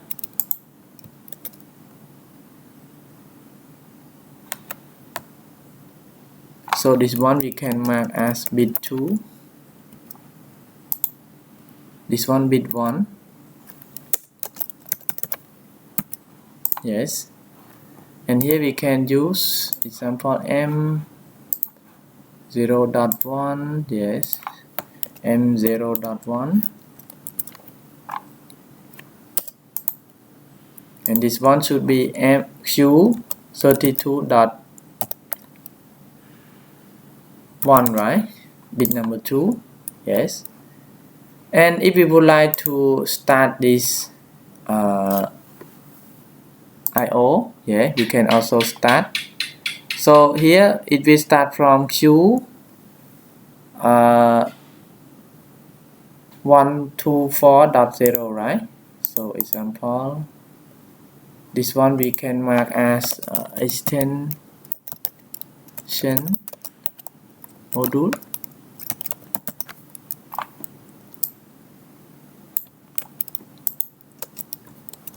and I will insert one more network and copy here. So this one should be bit 1 CPU module, right? Because it on board the CPU module on board. Yes, so example, I will start from M 2.0, right? 2.0, and then start the Q 124.0, right?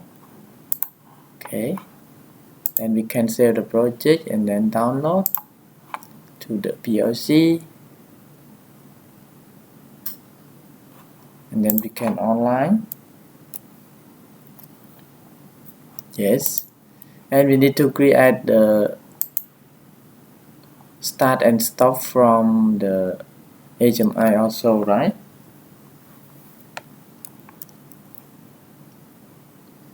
So let's go to create more text for HMI. We need to create one text more. Example, start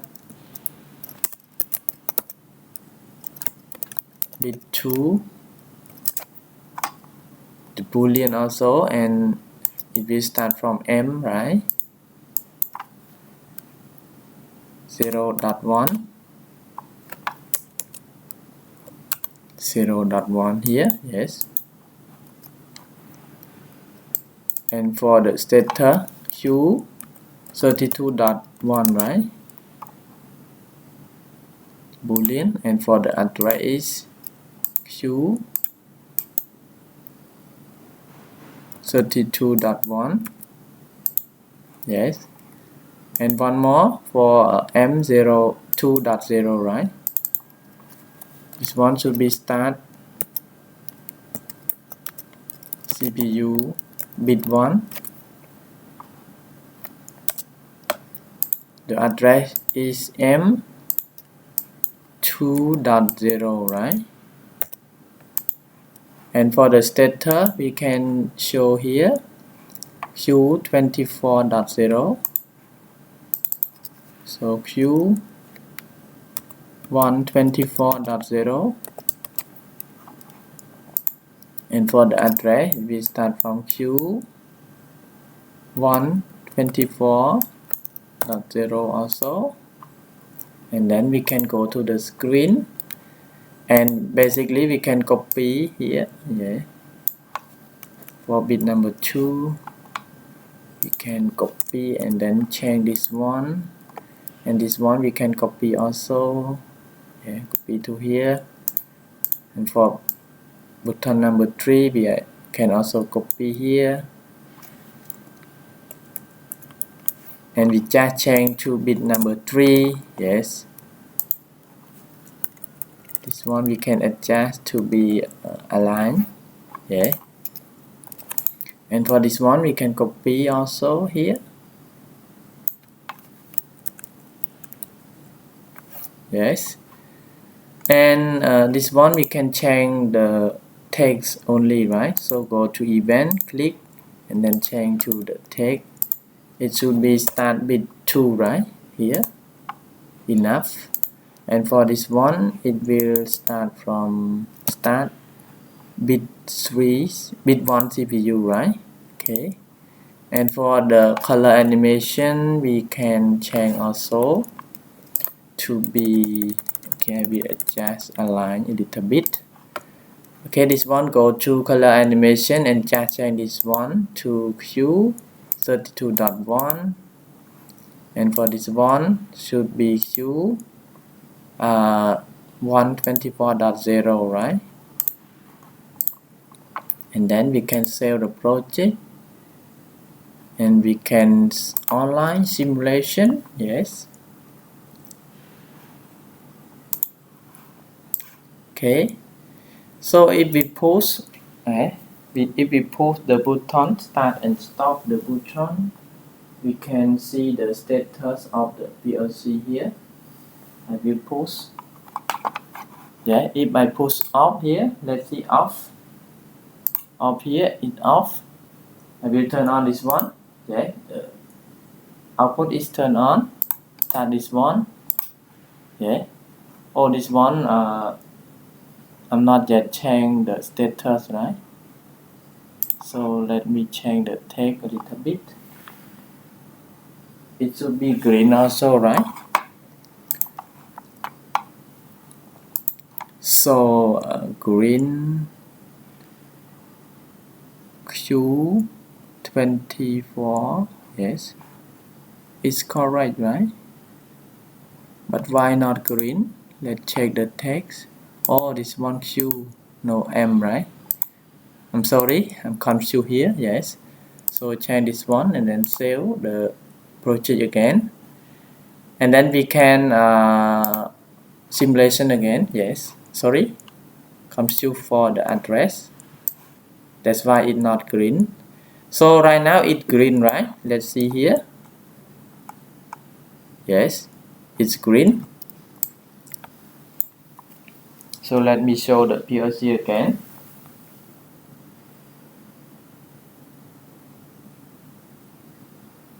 Yes, it's green, and the output is on also. So if I push off, we can turn off from the HMI here. Yes, push off this one.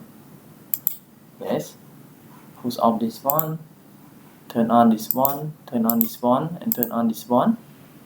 It works perfectly, right? It means that the communication between the send module and receive module is working perfectly. Okay.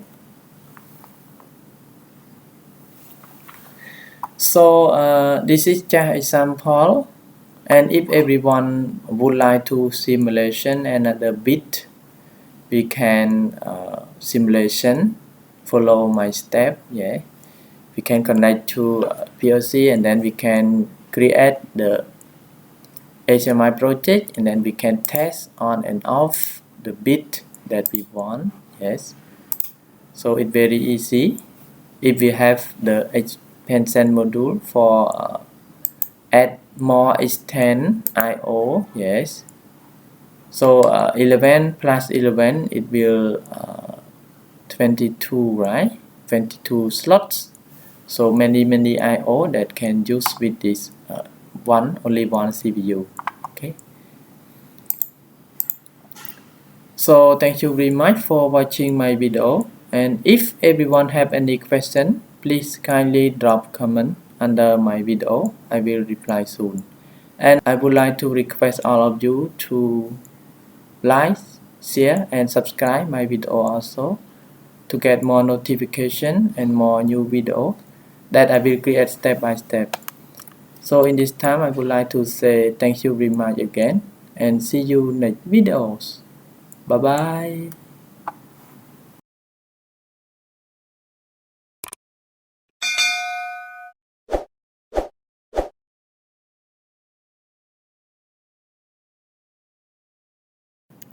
Hello everyone, welcome back to my YouTube channel, General Technology Knowledge. Today I would like to show and share about how to link data from PLC S7-300 CPU 224 XP to PLC S7-300 also CPU 226 CN. Okay. And I will use the Modbus RTU communication between this CPU. Yeah. And I will use the Profibus cable that connect from the master CPU to the slave CPU. So normally for the Profibus cable, the pin number 3 connect to pin number 3, pin number 8 connect to pin number 8, and we also connect the ground cable also, serial cable. Yes. And I will use the PPI cable connect with the CPU master, and MPI cable PC adapter USB A to connect with the slave CPU. Okay. And we can also connect only one cable from the PPI or MPI cable, but when we download, yes, we need to switch this connector. Okay, so we can download the program from the step 7 microwin one by one, by no need to use this cable also. Okay, and the concept is, if we would like to send the data from the master CPU to slave CPU, or we can send the data from the slave CPU to the master CPU also by using the Profibus. the Modbus. So first we need to install the library. Yes, I will show in the next topic. So here is the concept about how to send the data. Example, I will send IB0 from the master CPU to QB0 of slave CPU, and I will send the QB0 from the slave CPU to the QB0 of master CPU, and I also send the VW1000 from the master CPU to VW200 of CPU slave. Okay, and then we will send and receive, send and receive. Yes. So let's go to next slide. Here is the master CPU configuration, because we need to configure the data, otherwise we cannot follow the manual operation of Modbus master and slave. Okay. So here is the master CPU that we will create after I explain. So first we need to have the library, yes, of the Modbus library, and here is the Modbus control, yes, Modbus message,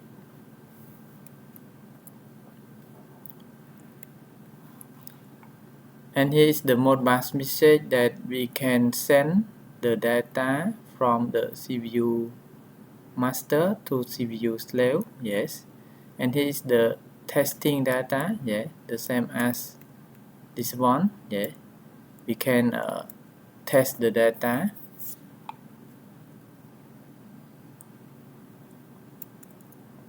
For slave CPU configuration, we can follow my step also.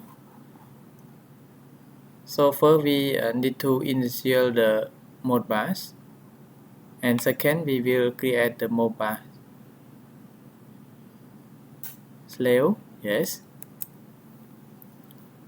and then we will test the data, yes. So this is just instruction and concept about how to link the data from PLC S7-300 to PLC S7-300 by using the Modbus communication. Okay, so let's go to our program to create. Follow my slide. Yes, so let's go. Okay, so first we need to have the library, right? So right now I already installed the library on my PC. So let's open the SIMATIC Step 7 microwin, yes, and here is the library. So first we need to create the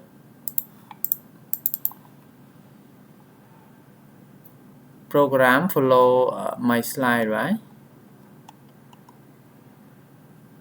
So first we need to create the program on the master CPU, yes. Okay, I will zoom a little bit.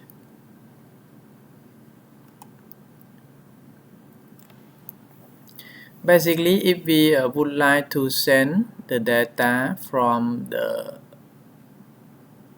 CPU master, first we need to create here, yes.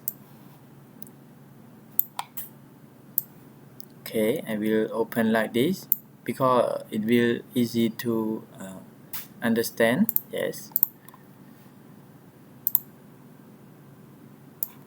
So first we need to initialization of Modbus. Okay,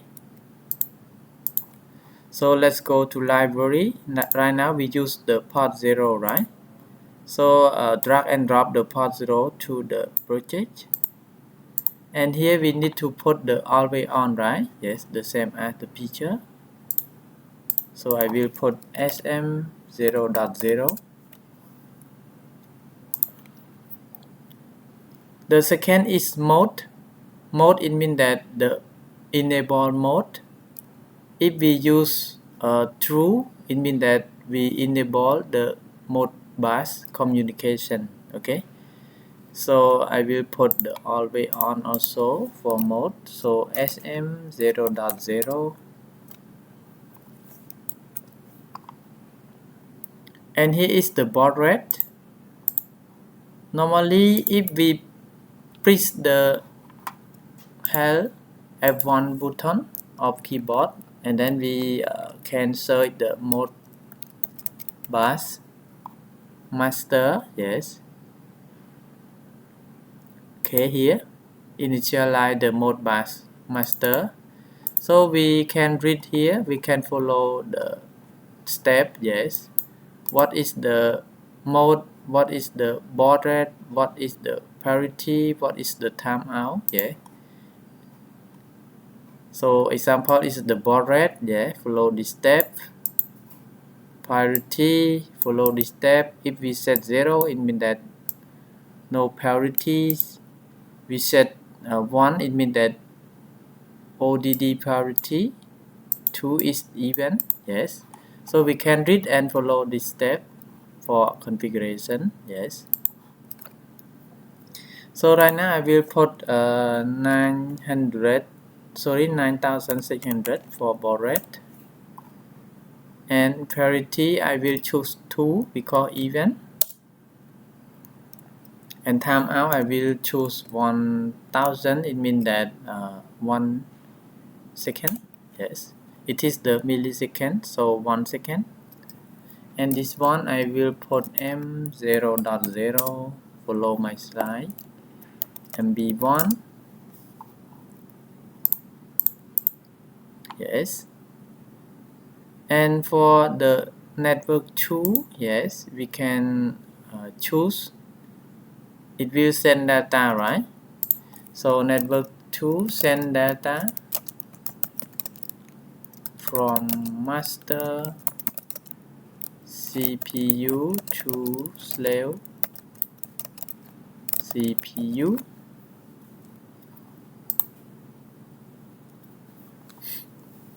So before send data, we need to check while this Modbus is already initial, right? So I will take M0.0. Yes, so I will check with M0.0, it must be on. Yes, so M0.0 is on.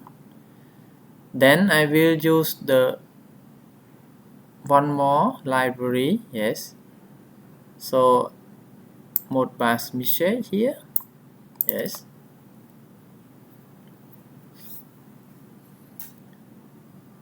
and then the first, it means that the first check. Yeah, if we press S1 and then go to read. Yes,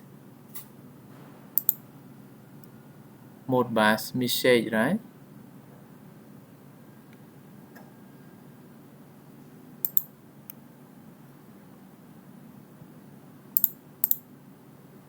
Message. Yes,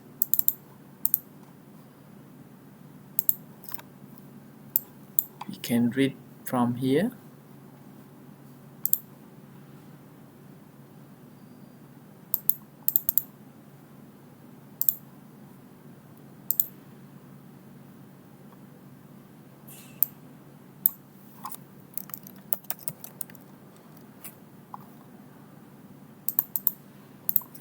Yes, the first, it means that should be on for only one scan, right?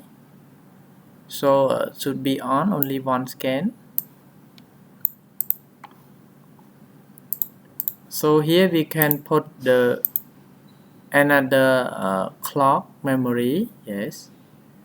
Example, I will use SM0.6. Yes, it is the clock memory. So in here we can choose SM memory. Yes, and then let's check here. Scan cycle clock switch on and off. Yes, next cycle.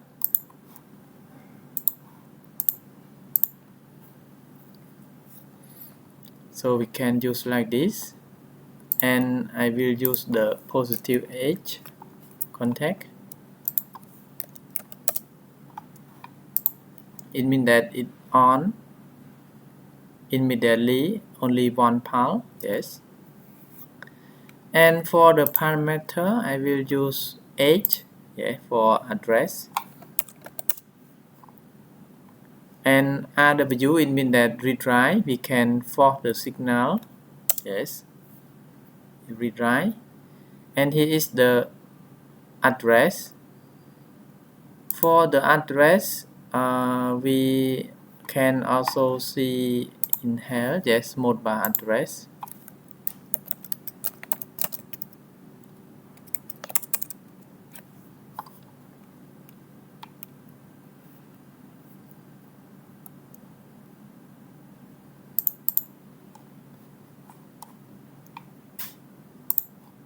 Yes, here is the Modbus address that we can use follow this manual operation. Yes, so if I choose 1, it means that output, right? Okay, so right now I will choose 1, and here is the length count. It means that length that we want to send, right? Example, right now I would like to send only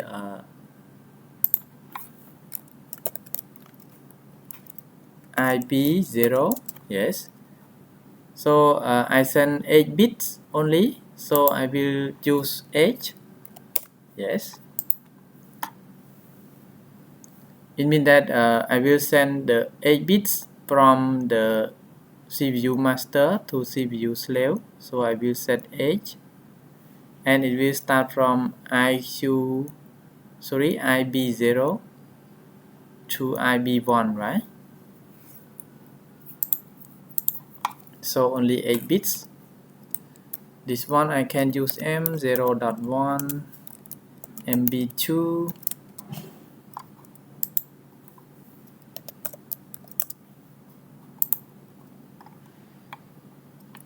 yes, and go to next slide.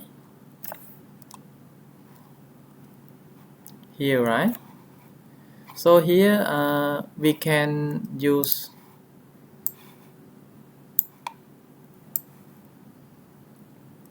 one more Modbus message, right?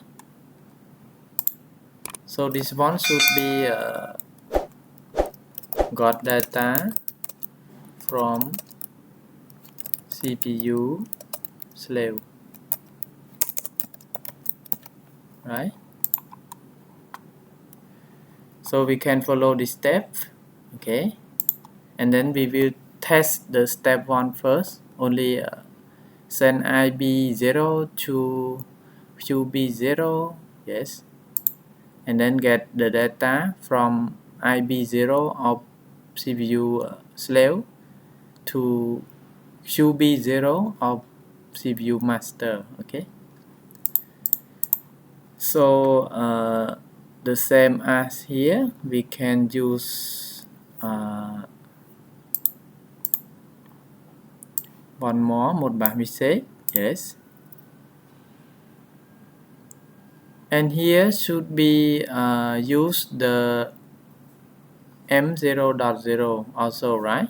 Because need to enable the M0.0, then the Modbus is on. Yeah, so I will copy here, and for the first we can use here.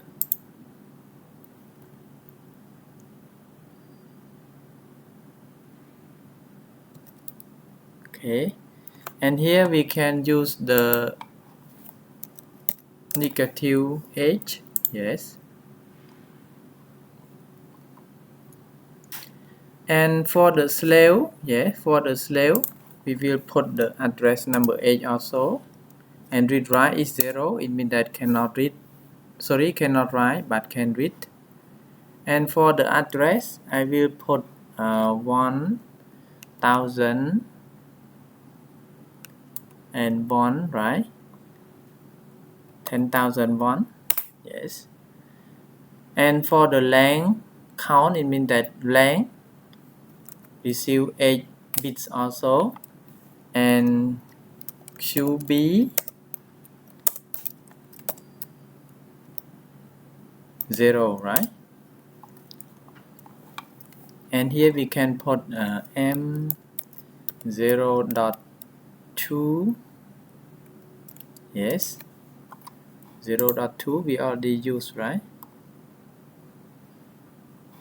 0.1, okay. We can use 0.2, M0.2. We not yet use, right? And here we can use MB3.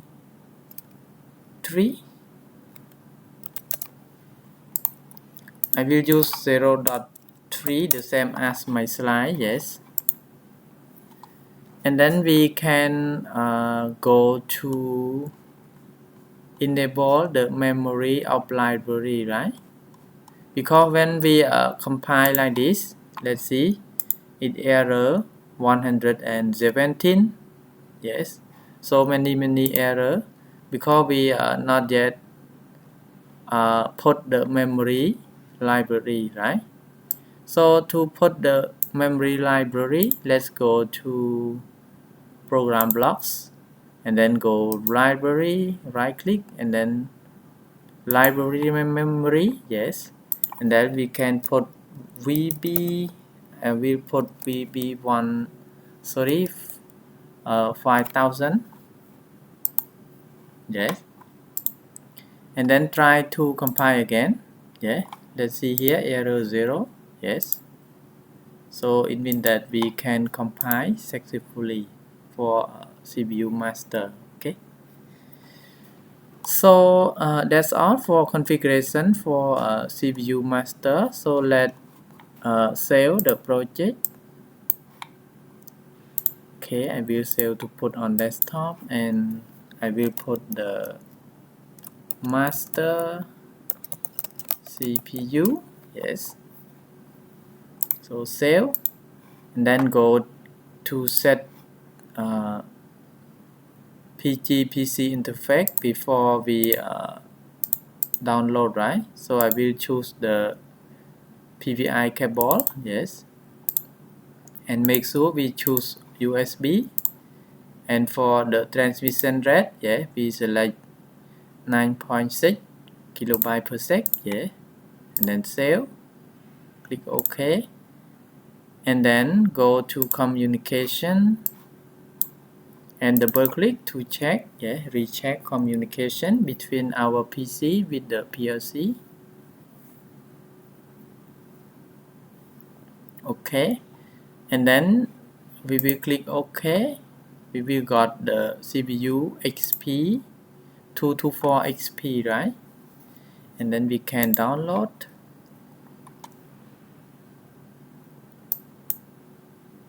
Stop the CPU.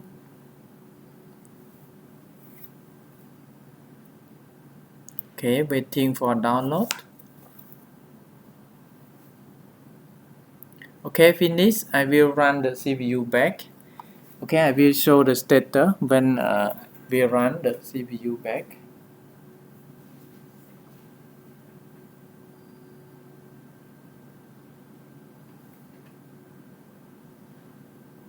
Okay, right now the CPU is stopped.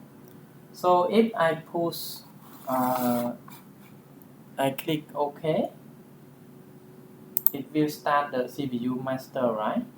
Okay. So right now the CPU master is started, and then we can online. Yes, we can online.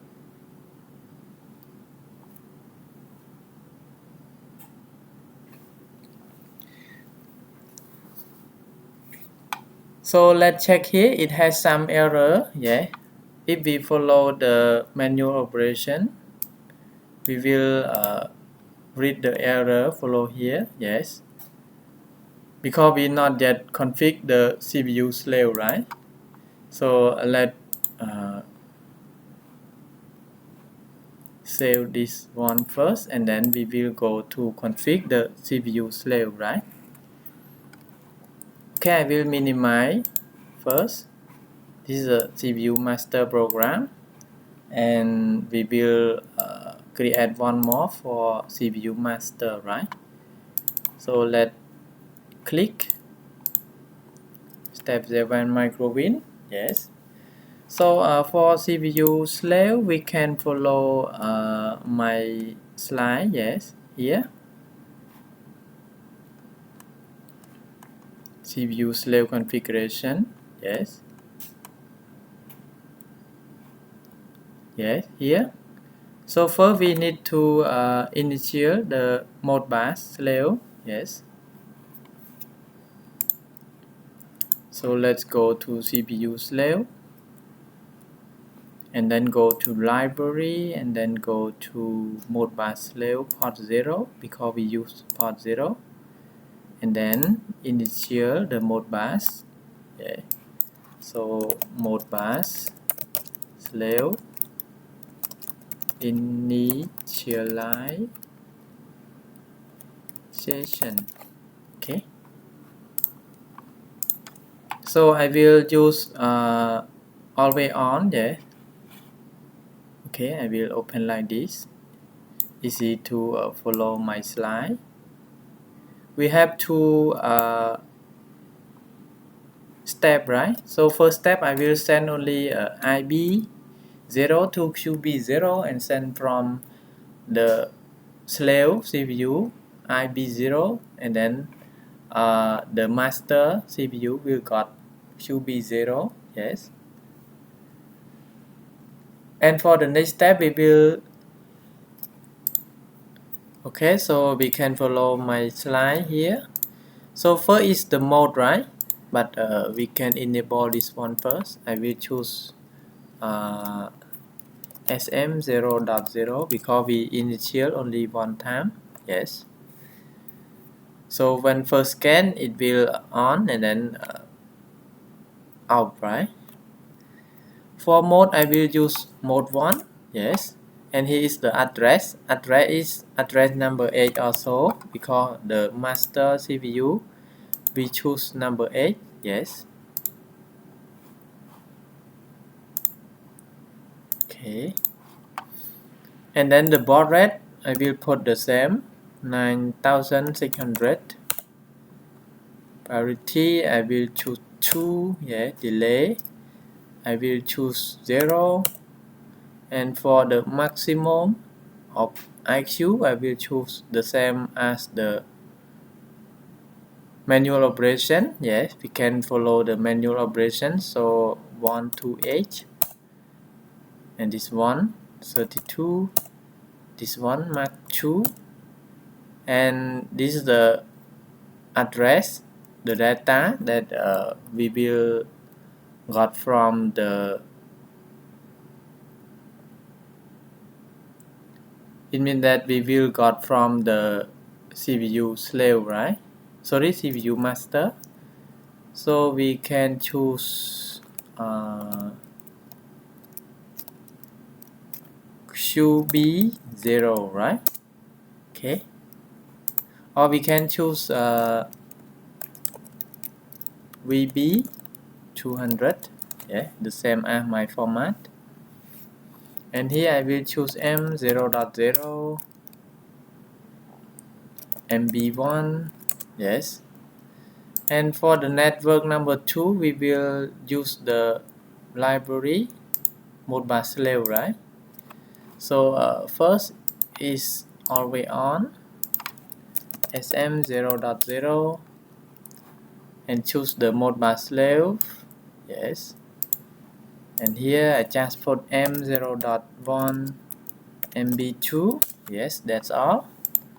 And if we compile like this, we will got error also, right? so we need to add the memory library also.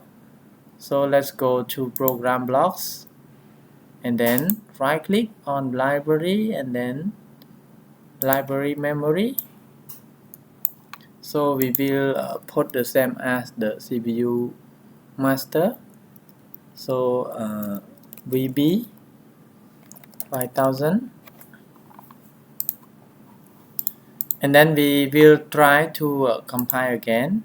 We will got error 0. Okay, and then I will disconnect from the CPU master, yes, to download this program to the CPU slave. Okay, so I will disconnect the PPI cable first.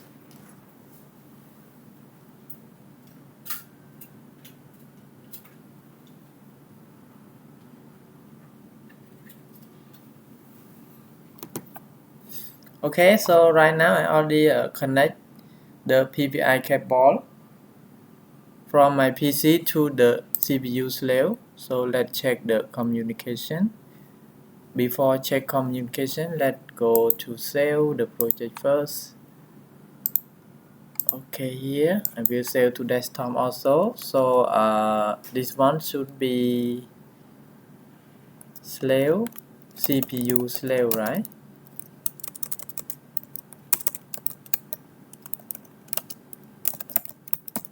Okay, and then we can check the communication. Okay, communication, I will take out the USB and then insert again to initial the USB. Okay, I will minimize first.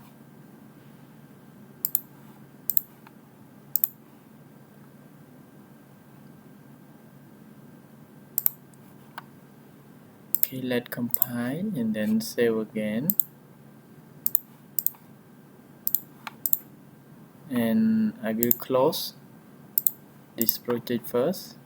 And let's check when we put the PPI cable, it will show the driver or not.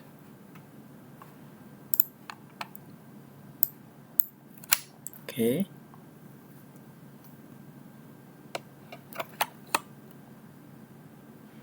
Okay. PPI cable, right? Okay, PPI cable. And then let's open the slave CPU. Yeah, slave CPU again here.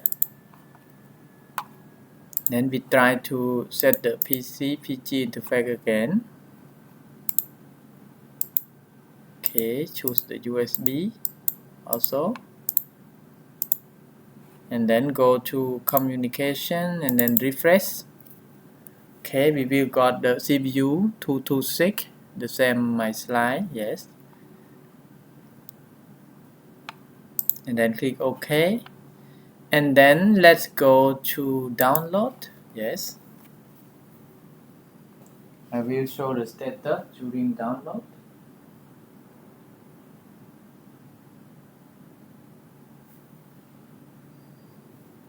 Okay, click download. And when I stop, click OK, it will stop the CPU, yes. And then download the program to the CPU. So wait a moment for download. When finished, I will run the CPU back. Okay. Right now the CPU is running, so we can online to check.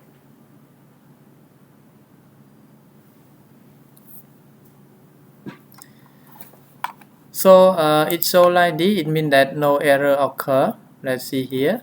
It 0. We can read the manual operation. Yes.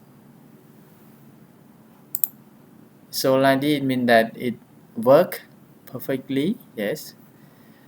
So we can test. Actually, if we have two computers, we easy to test. Yeah, by online. but right now I use only one PC. Yes, then we can see like this. Okay, we will put like this,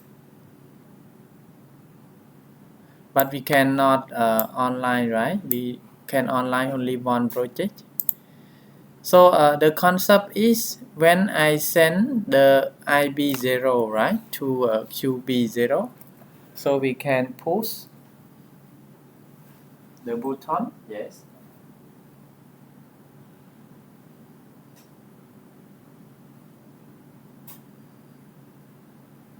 So if I push the button here, let's see the CPU master and slave is communication correctly. Yes. When I push the button from the CPU master, the CPU slave is turned on. Yeah. This one also. Yes. I0.1. Yes. And when I would like to send the data from the slave CPU to the master CPU, I push this button. Not on, right? Okay, on. This one also on. Yes. It's on. This one. But so slow, right?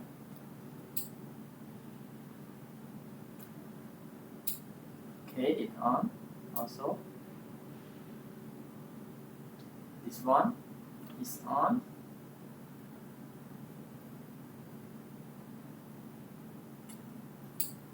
Okay. So it means that the communication between CPU slave and master is okay. Yes.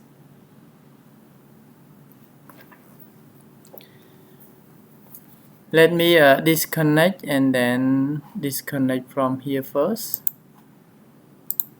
and then connect the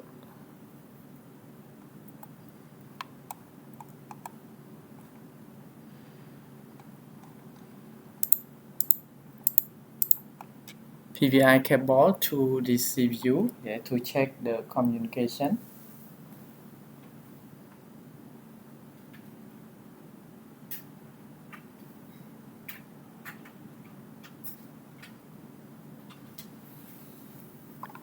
Okay, let's check the communication.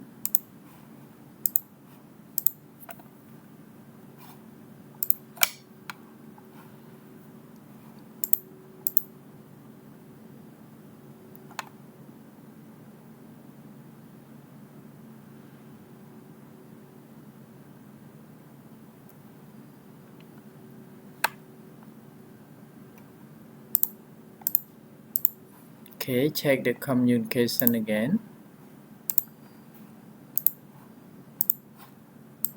I will close this project first.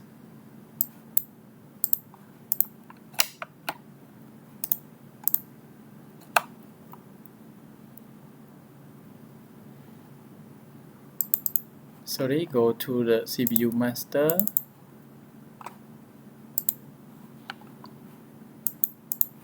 And then communication again.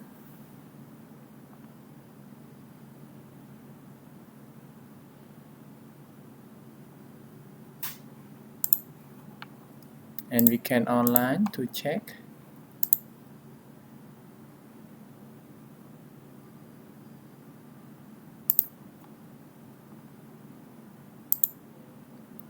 It's still 6, right? It means that it has error. So here I will use the M0.1. Yes. I will download again.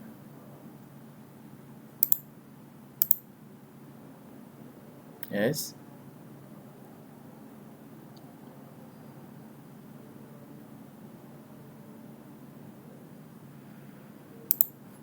And then online to check the communication again.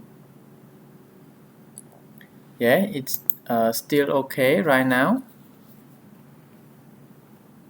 Okay, so let's push the button to check again.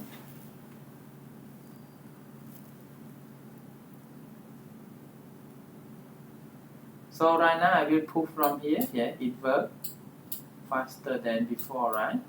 Because we just change the logic. Yes, it works perfectly. So if we would like to start from here, we can also start. Stop and start, yes. Okay. So communication is okay between this CPU. We are Modbus. So this is step number 1, that we send only IB. Actually, we can force like this. Let's go to status chart, yeah, and then go here. We can force like this. So we send the IB 0, right?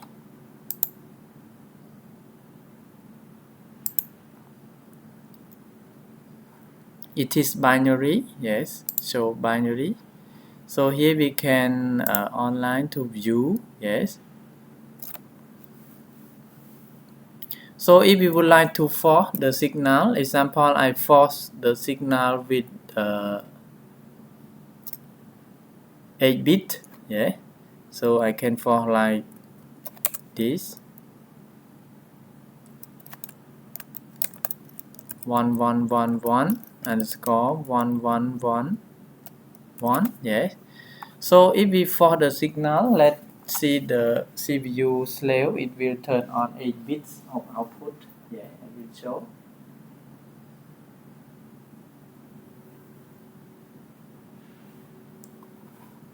Okay, I will force this one to 8 bit. Yeah, let's see. The output of slave is work, turn on 8 bits. Yes.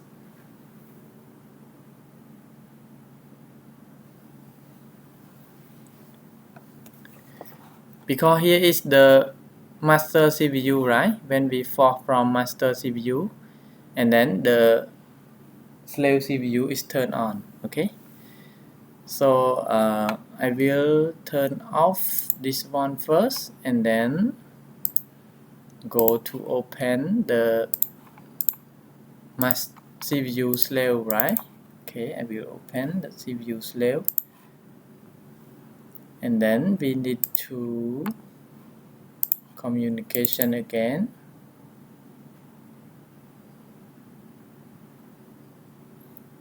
So I will force the signal from CPU slave to CPU master. So online.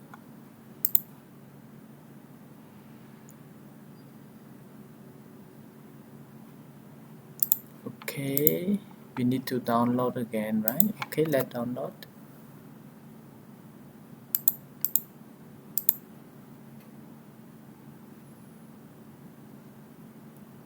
We can only use this step, yes, for send the data. So I will online, and then I will use the IB0 also, right? And view as binary. So this one 2 1 1 1 1 1 1 1 1, yes. And let's see if I force the signal from the CPU slave, and let's see the CPU master status.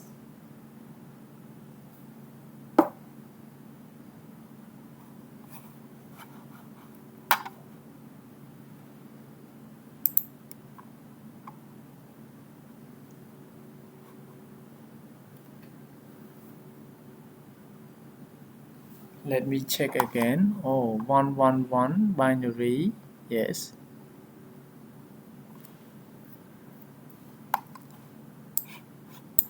Remove the 4 first.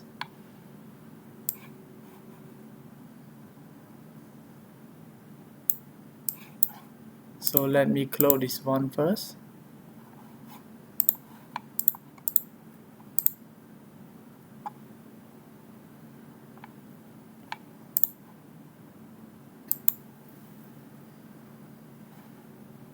Then go to the status chart. So this one should be 2 1 1 1 1. Yes, I will force again.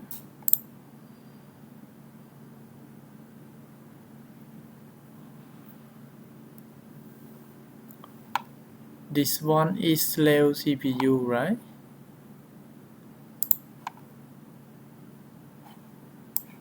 Slave CPU.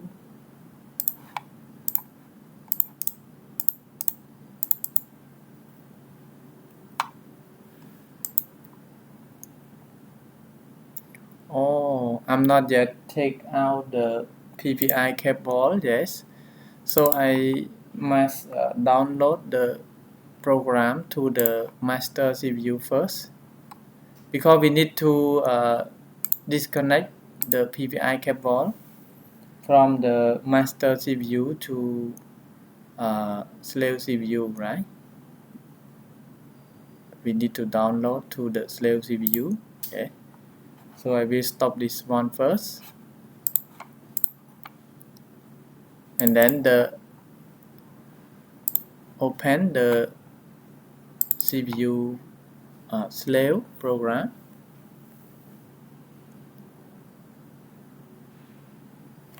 And then disconnect the PPI cable.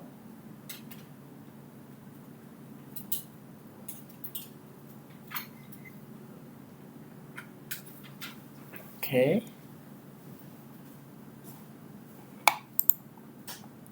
Right now I already put the PPI cable to the slave CPU. Yeah, so let me disconnect and connect again.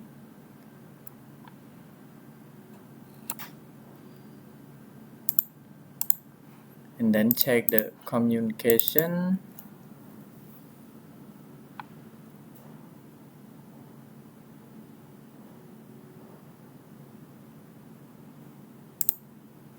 And then we can online. Cannot online, we can download again. Yes.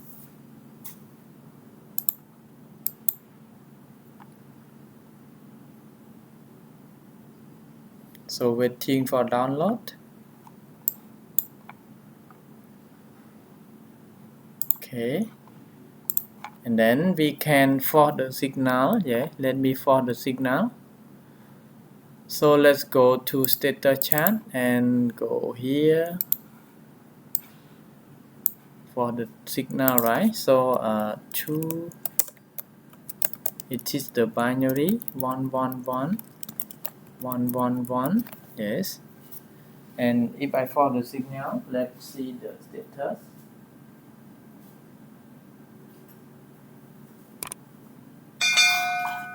I will forward the signal. Let's see, the output is turned on 8 bits.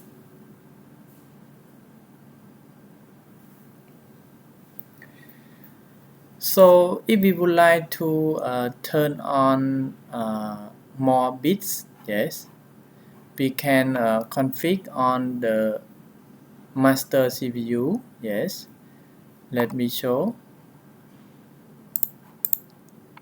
Example, we would like to turn on IB1. Yes, we cannot turn on right now because we config length only 2, right, for CPU master here. Only 8 bits, right, here. So if we would like to turn on the output, example 16 bit, we can configure here. Yeah, let me test. 16. This one 16 also. Yes. And then I will disconnect from this one first.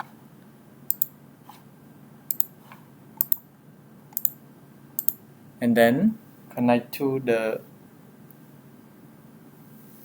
CPU master, right, for PPI cable.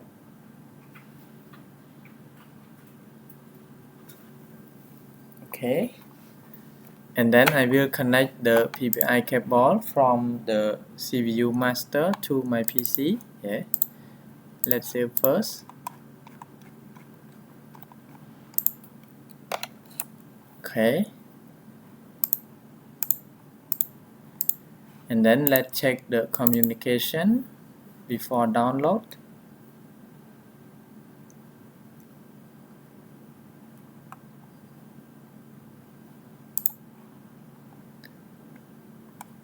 (16) it means that we will send IB0 to until IB1, right? So I0.0 to I1.7, right? 16 bits. So we can download.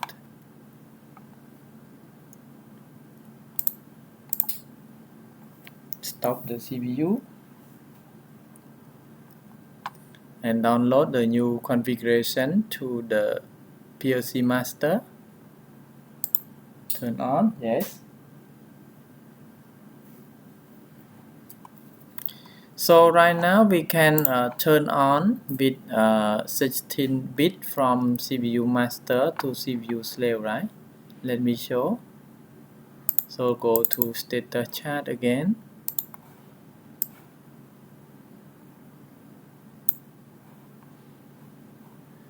And here we can use IB1, right? Because we just add more binary also. So this one should be 2 1 1 1 1 1 1 1 1, yes, and this one should be 2 1 1 1. I will turn on 16 bits. Okay, like this, and then I will select like this, and let me show the status.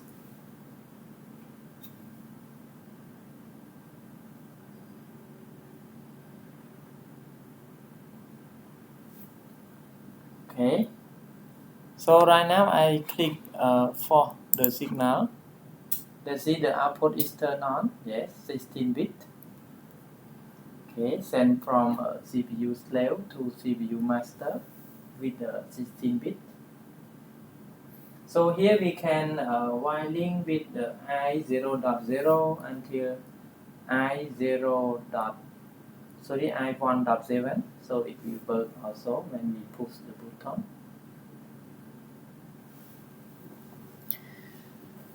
So this is just a sample about how to communication between PLC S7-300 with PLC 200 part 1 by using the Modbus RTU communication. Okay, in part 2 I will show and share more about how to send the data. Yeah, this one.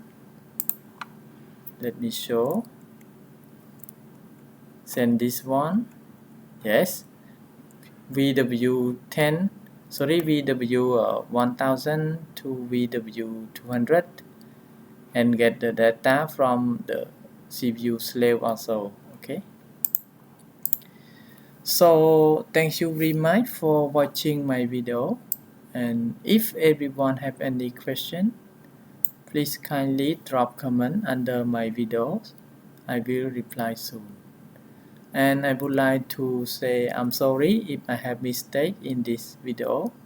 And I would like to request all of you to like, share, and subscribe my video also to get more notification and more new videos that I will create step by step. So in this time I would like to say thank you very much again, and see you next videos. Bye bye.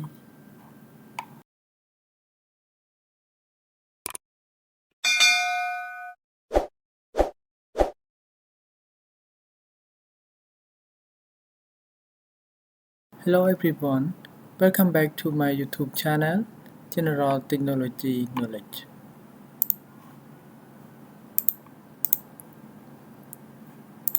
Today we will go to part 2 about how to link data from PLC S7-300 to PLC S7-300 by using the Modbus. So in the previous video, we already learned about how to link data by using the IB0 link to QB0 from IB0 of PLC slave to QB0 of PLC master. Yes. And for today, we will go to part 2 that we will link VW1000 from PLC master to VW200 of PLC slave, and we will send VW202 from PLC slave to VW1002 of PLC master. Okay, so let's go. So for master CPU configuration, let's start from this step, because all these steps we already learned in the previous video, right? So let's start from this step. Yes, so we need to create one more for Modbus message, this one, and this one. Yes, and we will test like this. Okay, and for the slave CPU, we also config. Yes, actually we no need to config anything, because we put here VB200. Yes, and then we just online to test also. Okay, so in this section I will use two virtual machine for create and test. Yes, so let's go. So first I will open the one visual machine and one more visual machine. Here is the master CPU of visual machine that we will test. Okay, so let's open the master of step 7 microwin. This is a master CPU, right? So we can check the communication.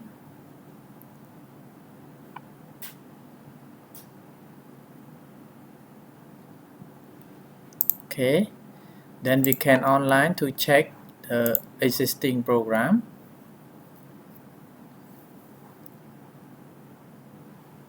Okay, it passed, so we can online. Yes, let's see here, the communication is okay, no error occur, right? So for the slave CPU, we also open for check the communication. This one I use PPI cable, and this one I use PC adapter USB A2. Yes, so here USB A2 Profibus, and then we can online compare the program.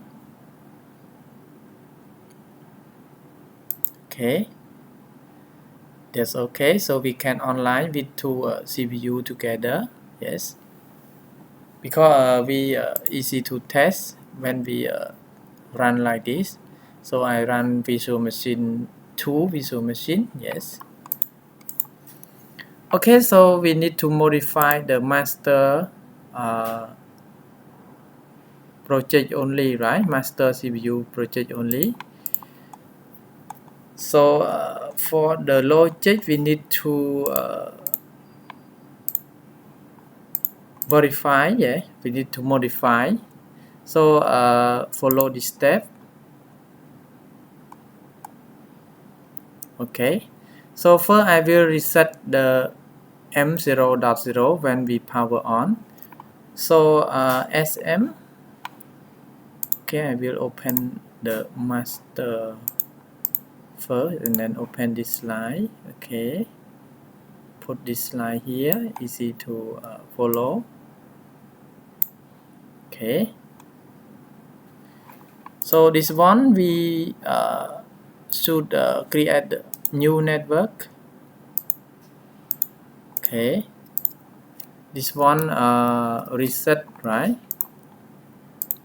When we power on, it will reset M0.0. So power on, first scan, right? So SM0.1. It is the first scan on, yes. If we don't know the step, we can also type SM and then let's check here.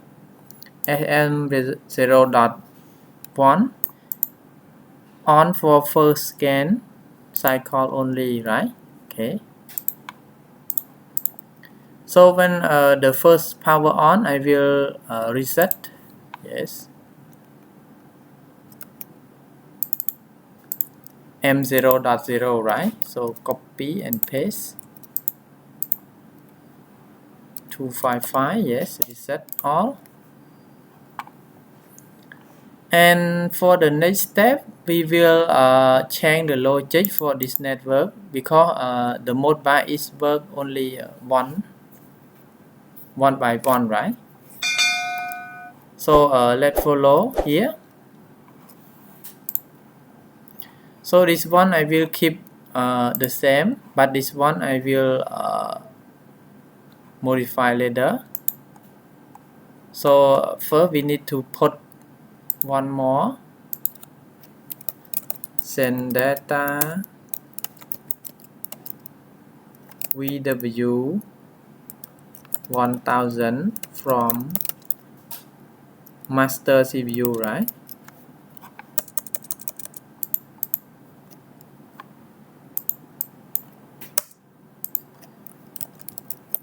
Master CPU to slave CPU. Okay, so we need to insert one more for profit bus, right? Message.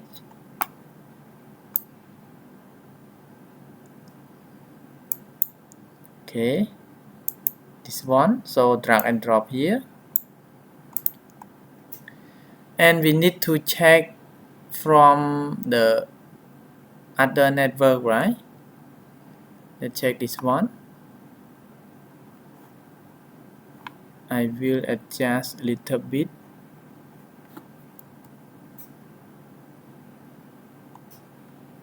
Yes, we will follow the slide.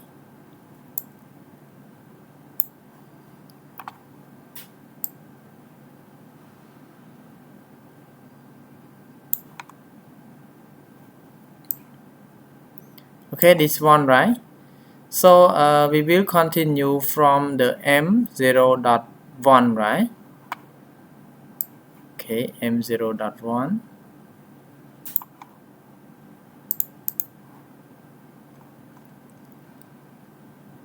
M0.1, this one, but this one should be here, right? So M0.3 here. When M0.3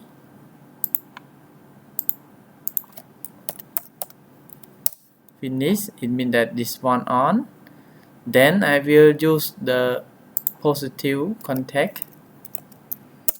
Yes, for first, right? For initial. And then this is the slave address, right? So slave address is H, and we would like to write the data, right? So 1, and for the address here, yes,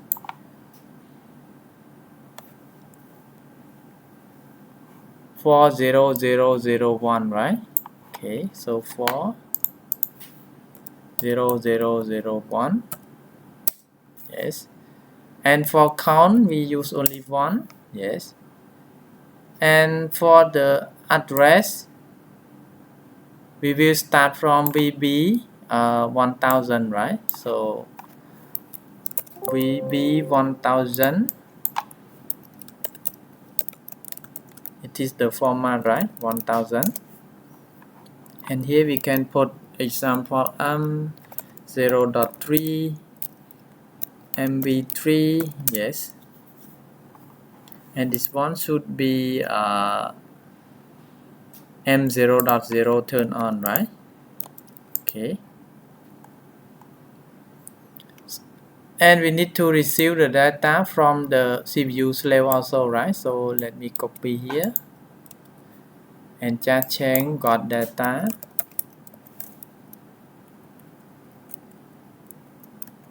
VW 1002 from slave CPU, right?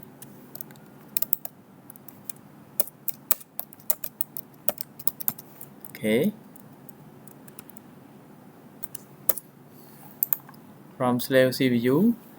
So we need to add one more for Modbus message, right? So drag and drop here, and then here we will use the M0.0 also. Yes, follow my slide here.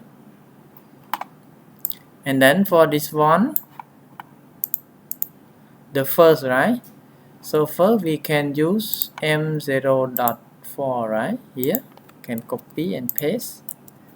And we need to put the positive edge also, right? So can copy and paste. And for slave address is number 8, yes. And read write no need, right? Because we got data only. And for the address is 40002. Okay. And for count is 1 also, right? Count here 1 also.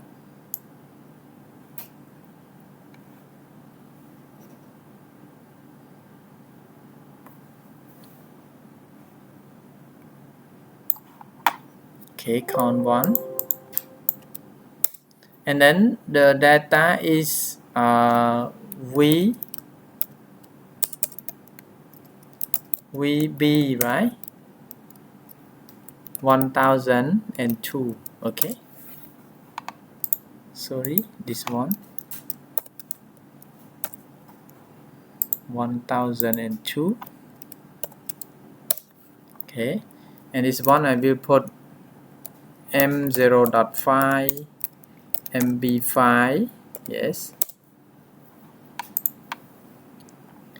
So when MB5 is finished, yes, so M0.5 finished, it will go to start here, right? Okay, so this one I will change to M0.5, yes. Follow my slide. Let's check my slide here.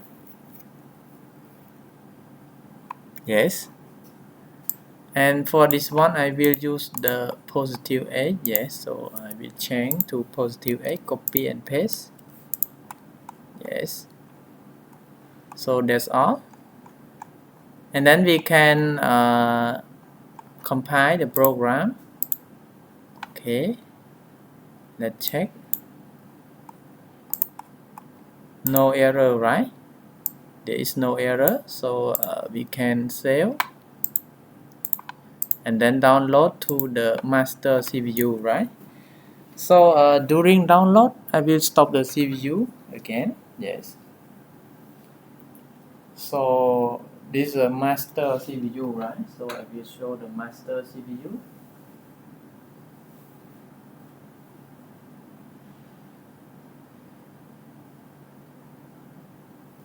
Okay, we will stop and then download. Yes.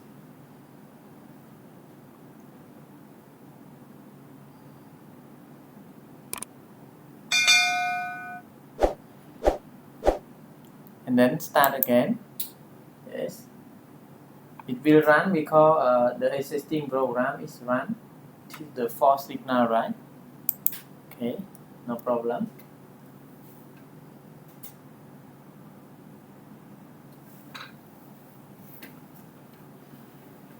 And then we can online.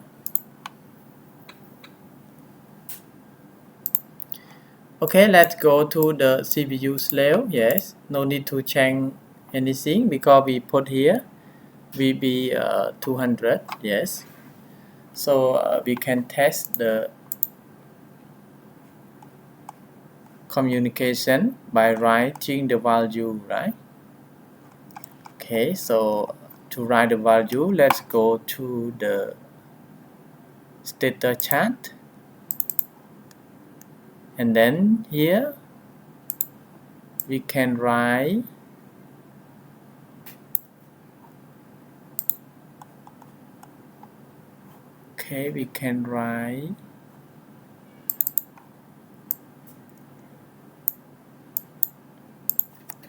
VW1000, right? Okay, and we will got VW1002 from the CPU slave, right? So here we can online to check. Okay, right now the value is 0. So here we can do the same procedure. Yeah, go here and then can put like this. Yeah, easy to see the status.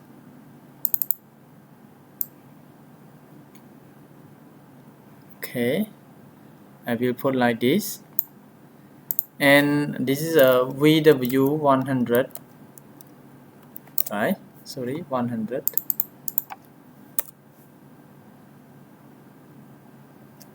Sorry, 200, VW200.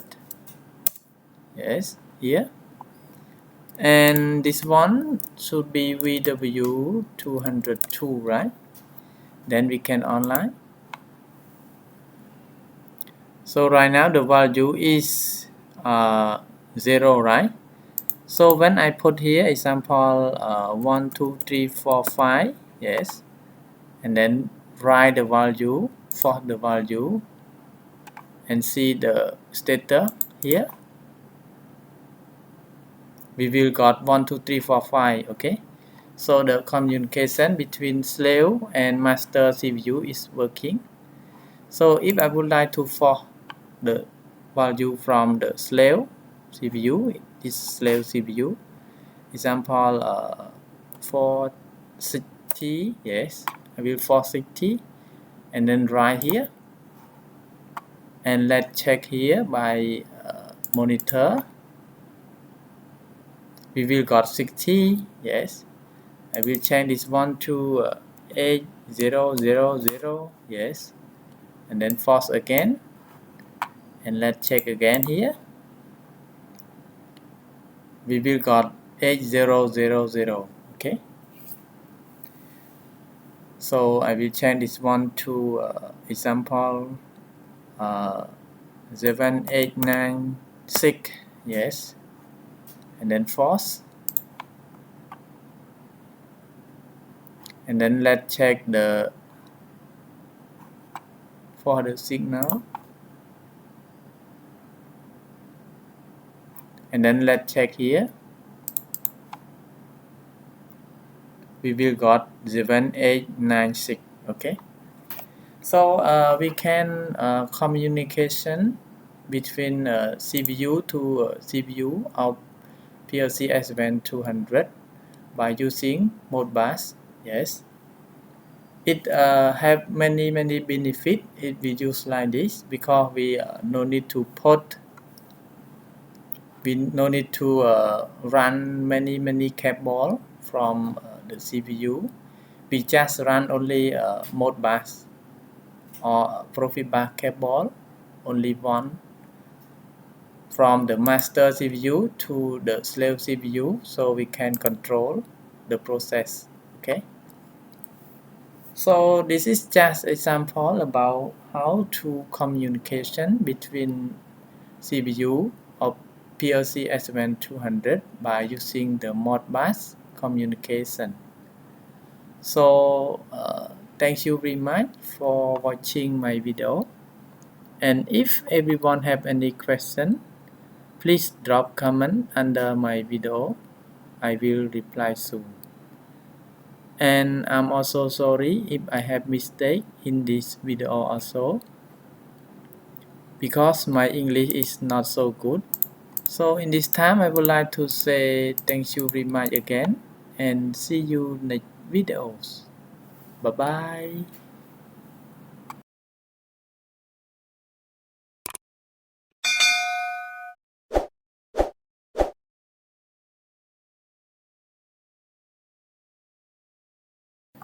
Hello everyone, welcome back to my YouTube channel, General Technology Knowledge.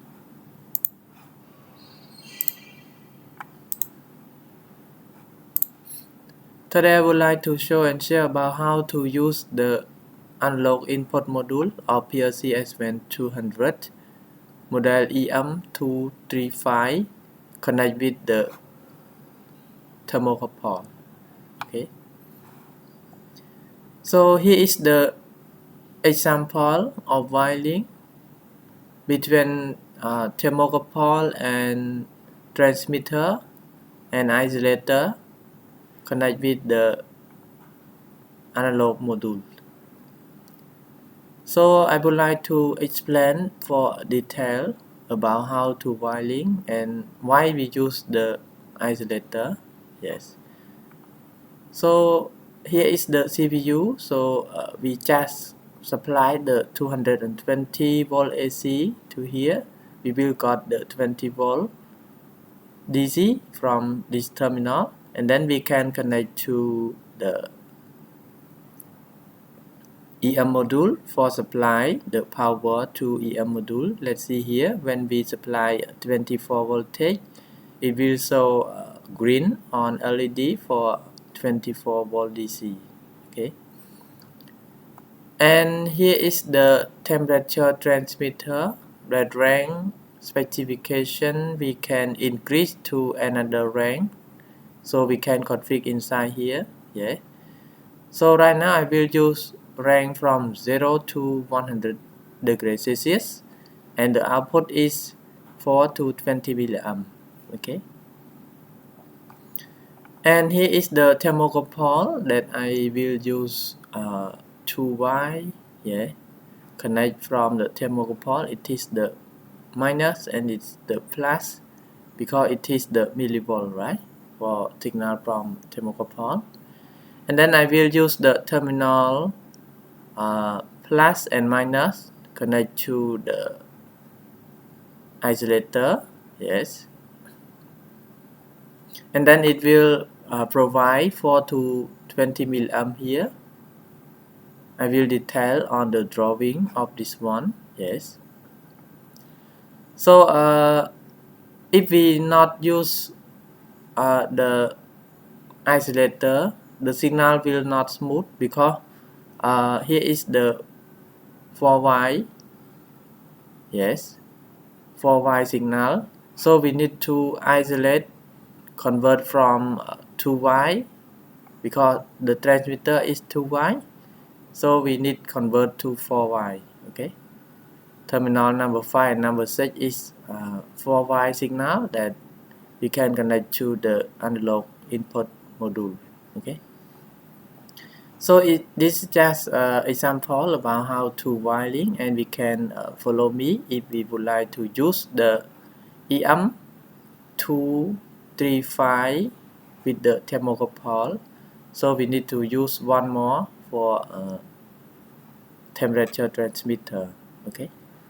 And I will use the connector and the step 7 microwin version 4 with page 9 to test for example, for easy to understand. Okay. And I will use the connector PC adapter USB A2 for online. When we adjust or we hit the thermocouple, we will see the temperature is increased. Okay. So I will detail more for this drawing of this one. Yes, so let's go with me. Okay, here is the detail of drawing and switch for selection. So here is the power supply 220 volt AC. I connect here, and then I will connect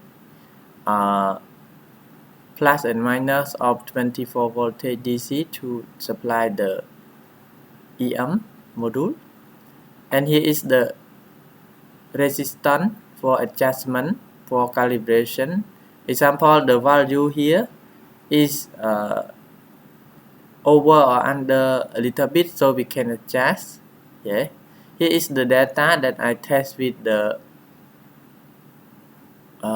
current loop standard source. Yeah, so when I adjust 0 milliamp, I will got from 0 to 200, 4 milliamp here, 8 milliamp here, until 20 milliamp here, 32,760. Okay, so here is the dip switch for select the function. I will detail more on the manual operation of this module. Yeah, EM235, and here is the isolator that convert from signal 2Y to 4Y. So there are 6 terminals that we will use. So for terminal number 2 and number 3, if we supply the voltage to terminal number 9 and number 10, we will got 20 volt for terminal number 2 and number 3. And number 3 is plus, number 2 is minus. So we can connect from this one to the temperature transmitter. Yeah. And then the temperature transmitter, there are 2 terminals more for connect to the thermocouple. And this one is millivolt, so it has plus and minus also. So plus connect to plus, minus connect to minus of transmitter. Okay. And then we will got the signal for 220 milliamp from the terminal number 5 and number 6. Yes.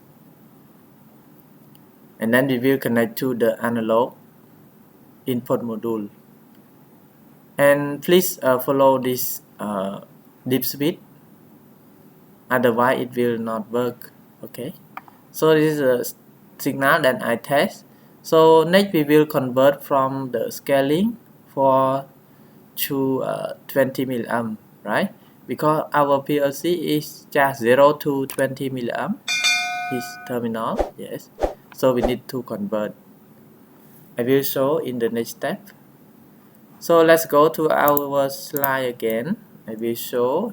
So here is the detail of isolator that we can convert from 2Y signal to 4Y signal. Yeah. And here is the brand. Yeah. And this is the electrical diagram, so we can follow. We have many functions that we can use. Yes. That's okay. So we will go to our software if everyone understand about how to wiring. Yes, because it's very important for wiring. Yes. So let's go to test the signal with step 7 microwin with me. Yes. But before go to our software of step 7 microwin, I would like to explain why we use the dip switch. Yeah, we have manual operation. Yeah, so we can read for this module. Yeah, and this module. If we choose 231 analog input, we can follow this module operation. And if we choose the 253 analog input, we can use the follow this drawing. Okay. So here is the manual operation. Then we can see the signal here. Right now I choose this one, on, off, off, off, off, and on, because I will use signal from 0 to 20 milliamp. Okay. So we can read the manual operation from the file of this module specification, and then we can follow. Okay. So right now we already understand about how to wiring and how to use the dip switch for selection the signal of this analog. So next we will go to step 7 microwin.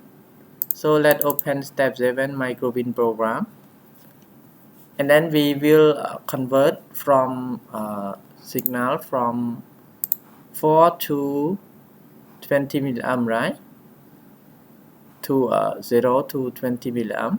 Yes, because our PLC is 0 to 20 milliamp. Yes, here 0 to 20 milliamp.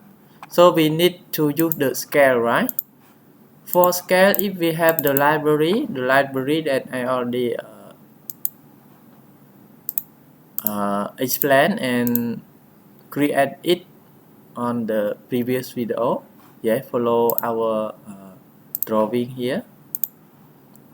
We have output equal input minus low scale input multiplied by high scale output minus low scale output divided by high scale input minus low scale input and plus low scale output. So we will got output. Okay, and here is the simulation that I already created. Yes, so if the data here, let's see the data here, 4 milliamp is 6550, right? So I will put 6550 here. Yeah, it is the low scale in, and for the maximum it is the high scale in, right? So high scale in is 32,760. So I will put here. Yes, then if the input and then the range of temperature is 0 to 100 degrees Celsius, right?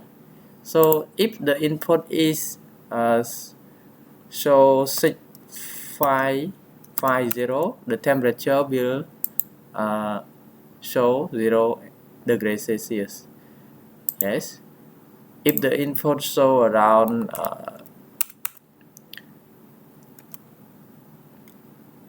16,000, yeah, it will show around 36.05 degrees Celsius. Okay, so it is the input from analog input, example AIW0, and here is the high scale raw data. Yeah, raw data high.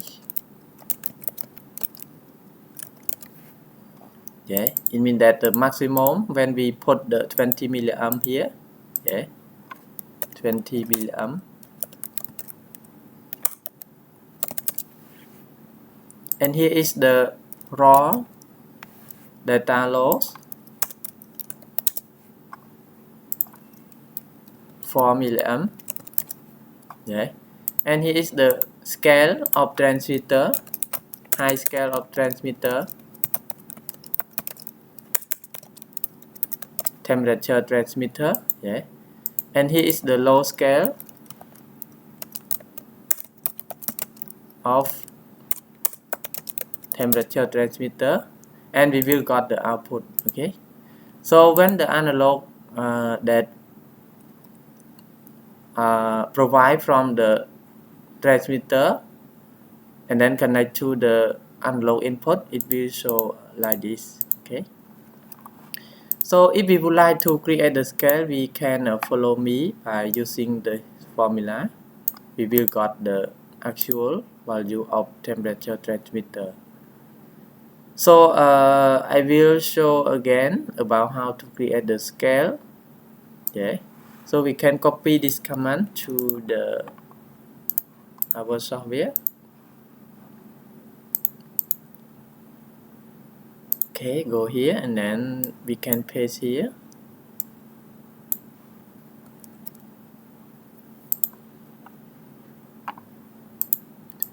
This one low scale, right? Low scale in, input minus low scale in. Yes, so input minus low scale input. Yes,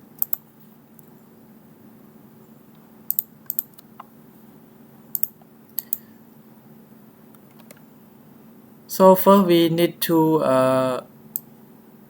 create the parameter, right? Okay, I will put the same as the format, so the capital letter, right? So input minus low scale input.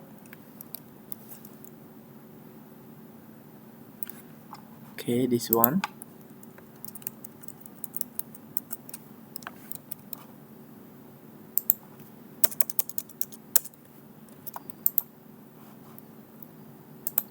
Let's see here, input minus low scale input. Okay. Then we need to provide or declare the parameter, right? So first is the input. Input we can put here, yeah. Actually, I already created in the previous video, yeah. So we can import or use it. But right now I will explain again about how to create it. So we can also create the library of scale, yeah. So first is the input, so I will put input here, so input, and the data type is integer, right? Because we will got from the analog input, so I will put integer, and here is the command, so we can command as input value from analog input. And next we will create the high scale, right? High scale input. So high scale in, and high scale in I will use real for data type. So high scale input, and then low scale input, right? This one, low scale in. Actually we can copy from here, yeah, for high scale input. Example, this one we can copy here from my command, yeah, and then paste. And for low scale input you can copy here, yes, and the data type is real also. And for the command we can command as low scale input, and we need to put the high scale output, right? So high scale output we can copy here, so we can create the library with our own program that we want. Next time if we use this block, we can drag and drop, just drag and drop to use, yeah, easy, no need to create again. So this one is high scale output, yes. And next we need to create the low scale output, right? So low scale output here, data type will put real also, yes. And for this one we can also put real, yeah. Then we can convert on the program, the main program. When we drag and drop to you, we can also use real, yes. So I will put real. And low scale output, so we can command low scale output, yes. And so for output we have only one, right? So output we can copy from here. If we know the concept, we can create the library, yes, real also. So this one is the output, okay. And we will follow our formula, right? So first I will use the always on, right? SM0.0. And then I will use the input minus low scale in, right? So input minus low scale in, so I will use the subtract, right? Subreal here. So input we can use we can copy here, input, copy, Control V, yes, and minus low scale input, right? So low scale input we can copy here, and we will create the temporary variables to here, yeah. Example temp1, it is the real, right, data type, because it is the output here. So we can copy temp1 here, because we cannot use the actual variable, yeah, in this section. Subroutine, yes. So next we will go to high scale minus low scale, right? High scale out minus low scale out. So we can use subtract also, subreal.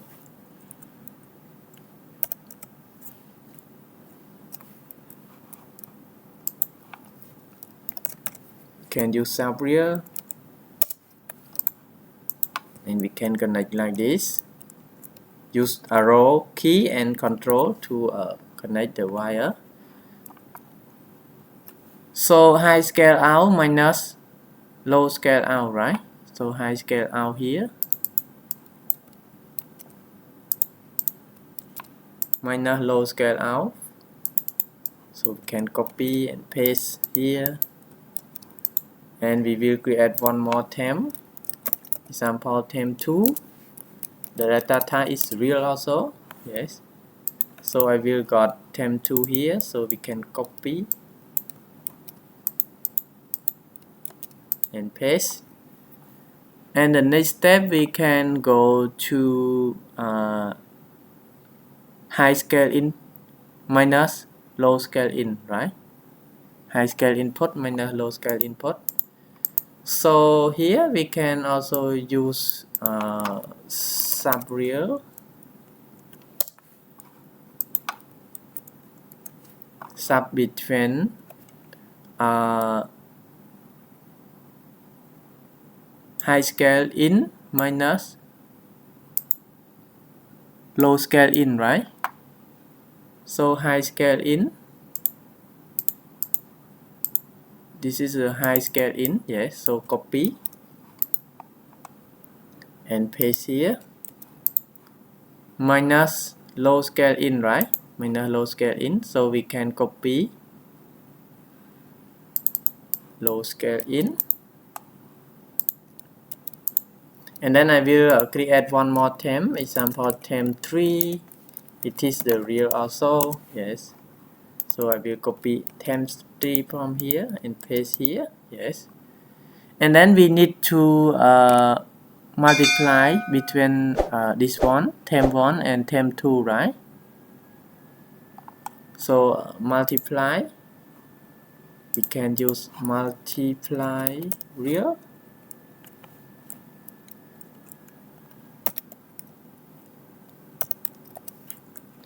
Yes, multiply real between temp1 and temp2, right? Here temp1 and here is temp2, so we can copy here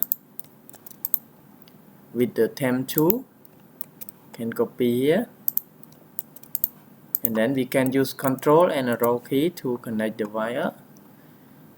And I will create one more for temp4. The data is real also, so this one should be temp4, right? And then I will use this one, yes, one more, right? So this one is temp3, So temp3 divided by temp4, right? Sorry, temp4 divided by temp3. So I will use divide real between temp4 with the temp3, right? This one, temp3. So this one. And then I will create one more temp, example temp5. It is the real also for data type. So temp5 plus low scale out, right? So this one should be temp5.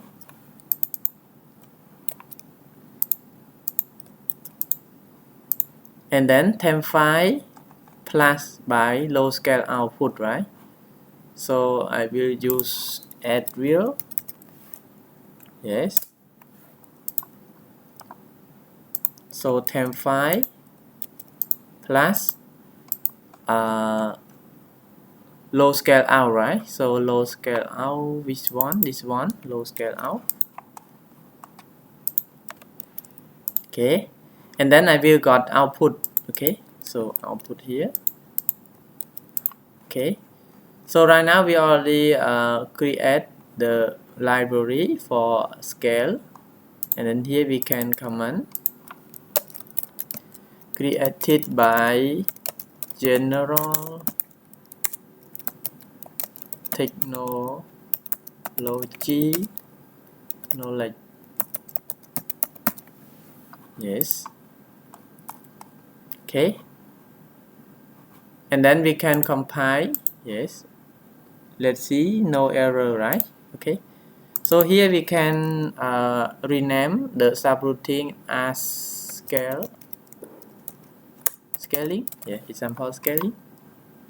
And if we would like to use it, let's go to call on main program and then go to call subroutine, drag and drop here. So we will got the scale that we already created.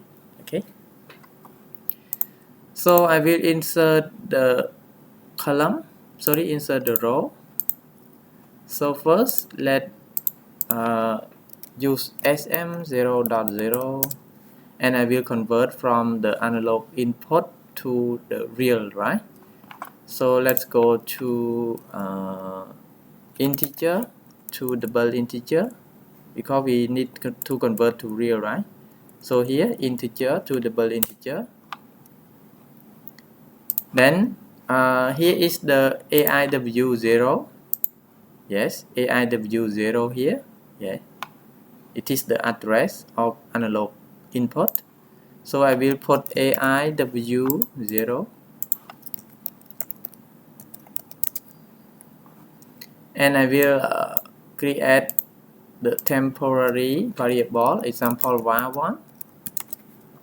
The data is double integer, right? So the int here, double integer. So here I can put var1. And then we will convert from double integer to real, right? Because the input that we declare is the real. Okay.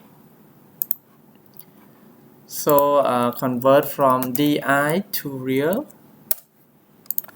Okay. Then convert this one to real. So I will create one more for var2. It is the real, right? So I will put var2 here. Okay. Then we can connect with this one. Yes. And I will copy the var2 here because it is the input that we convert from the analog input. And for this one, we need to follow the data that we already tested. So the high scale input is here, right? High scale input 20 milliamp, 32,760. So 32,660.0 because it is the real. And for milliamp for milliamp is 6550, right?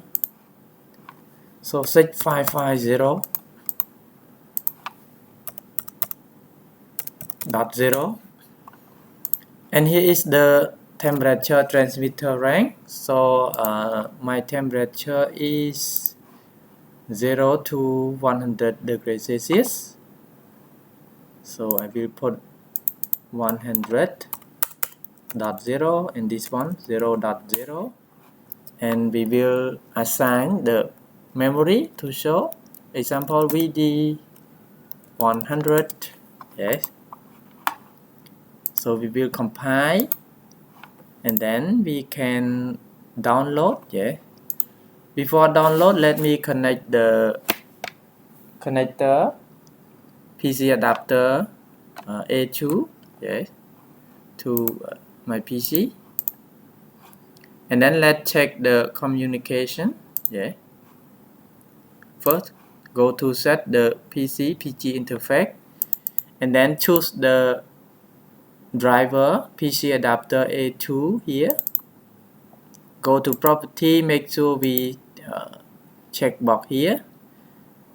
PC is only master on bus, and then choose the transmission rate 9.6 kilobyte per sec, and choose DP and click OK, and then OK again, and go to the communication, and then double click here to refresh between our PC connector with the PLC. So it will found the CPU. So right now I use CPU 222. Yes, so it will detect, and then we can save. Before download, we can save our project. Example scale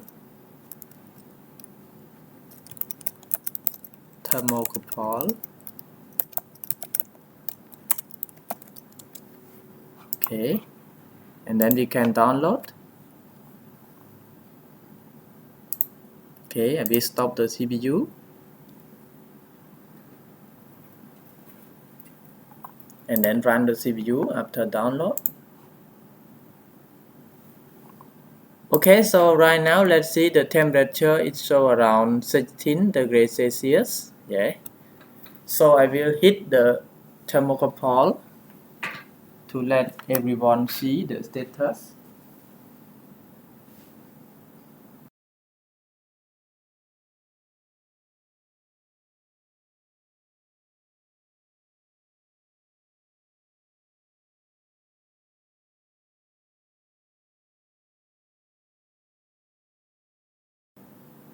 Okay, let's see here the milliamp is show around 6 milliamp. Yes, so I will hit the temperature, hit the thermocouple.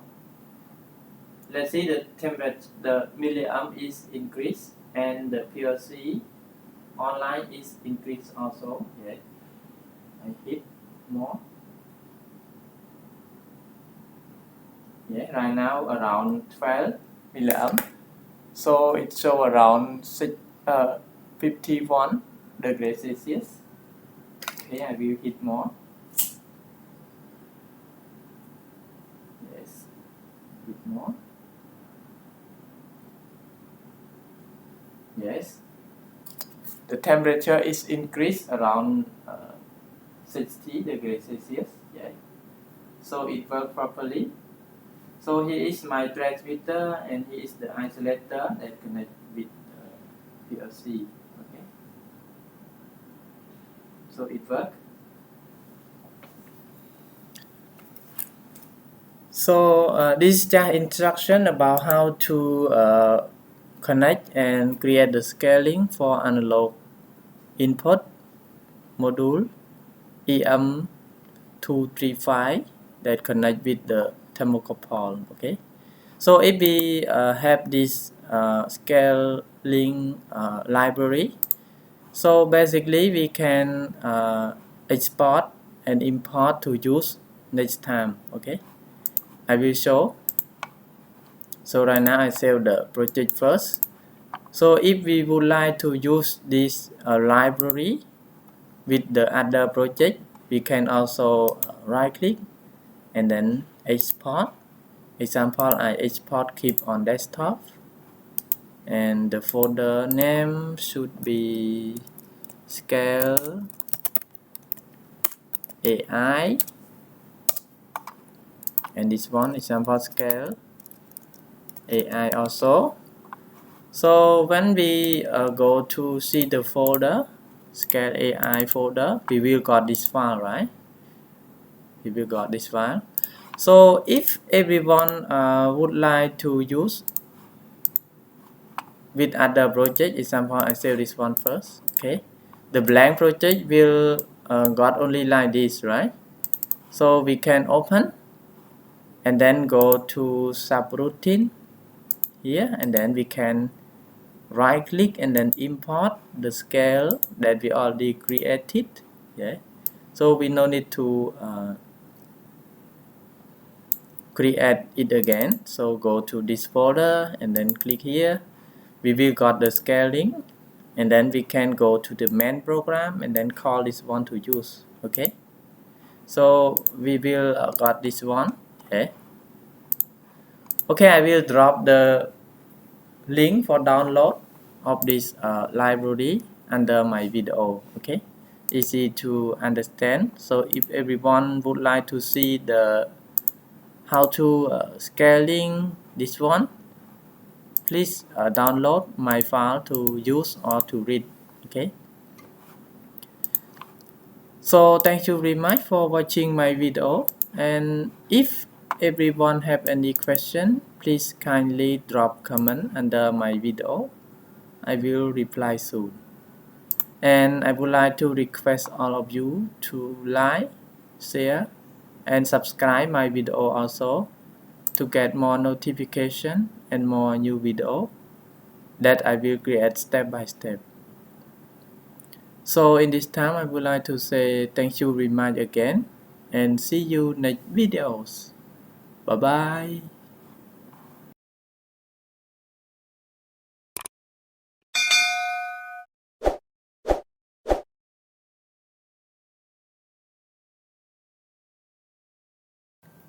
Hello everyone, welcome back to my YouTube channel, General Technology Knowledge.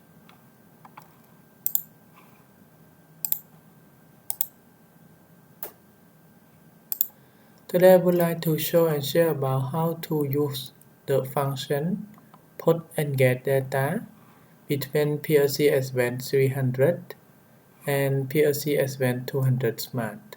Okay, so in this section I will use PLC CPU 314C to PN/DP because it has Profinet port for S7-300, and for S7-200 Smart I also use the Profinet port for communication and send the data between the PLC S7-300 and PLC S7-200 Smart by using the Profinet port with the Ethernet switch. Okay, so before go to create the program, I would like to explain a little bit about the concept, and I will use the software SIMATIC Manager and Step 7 Microwin Smart to configure the hardware and create the logic for test.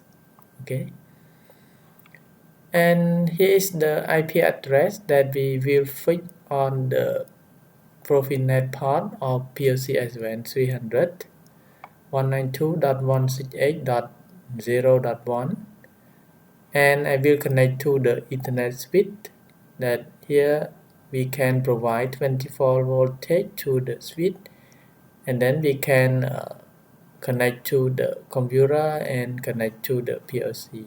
Okay,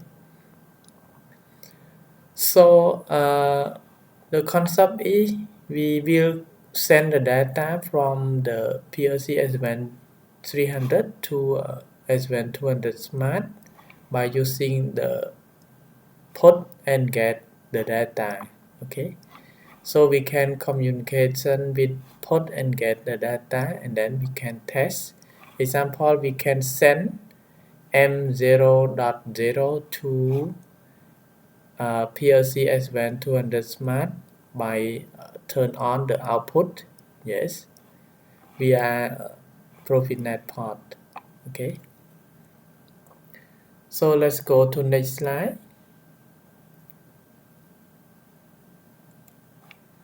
So this slide I would like to show about the concept. Yeah, example, we will use the SFB block 15. It means that put the data. It means that send the data from the PLC S7-300 to PLC S7-200 Smart. And here is the address. Example, step 1, I put M 2.0. It means that copy the data in this address. It means that 2.0. Oh, this one, sorry, it is 2.0 until 3.7. Okay, 2 bytes.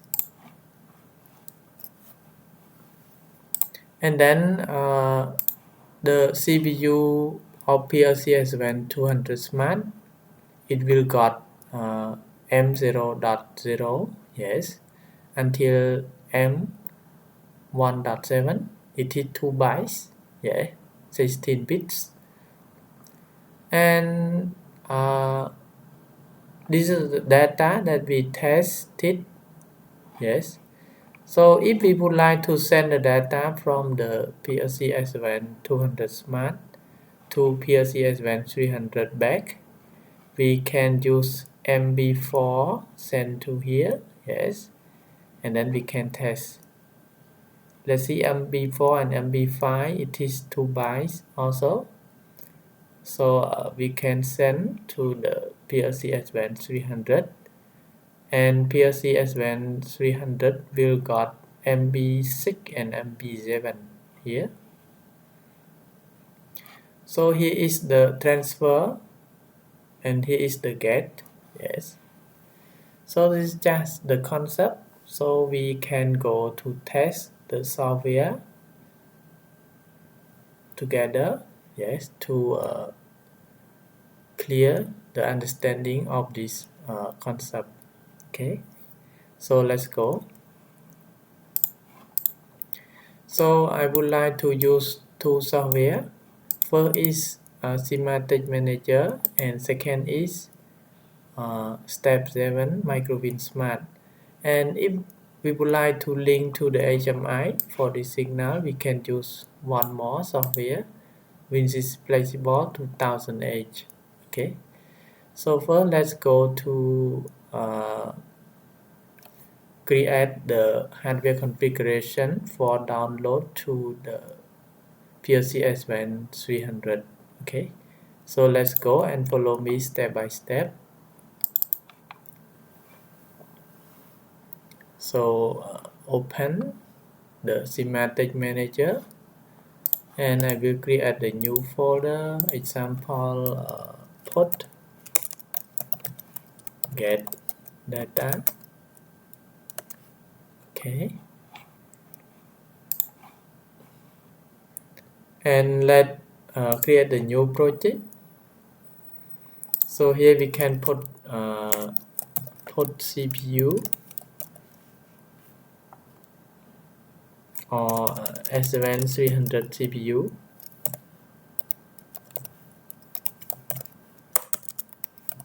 S7-300 PLC.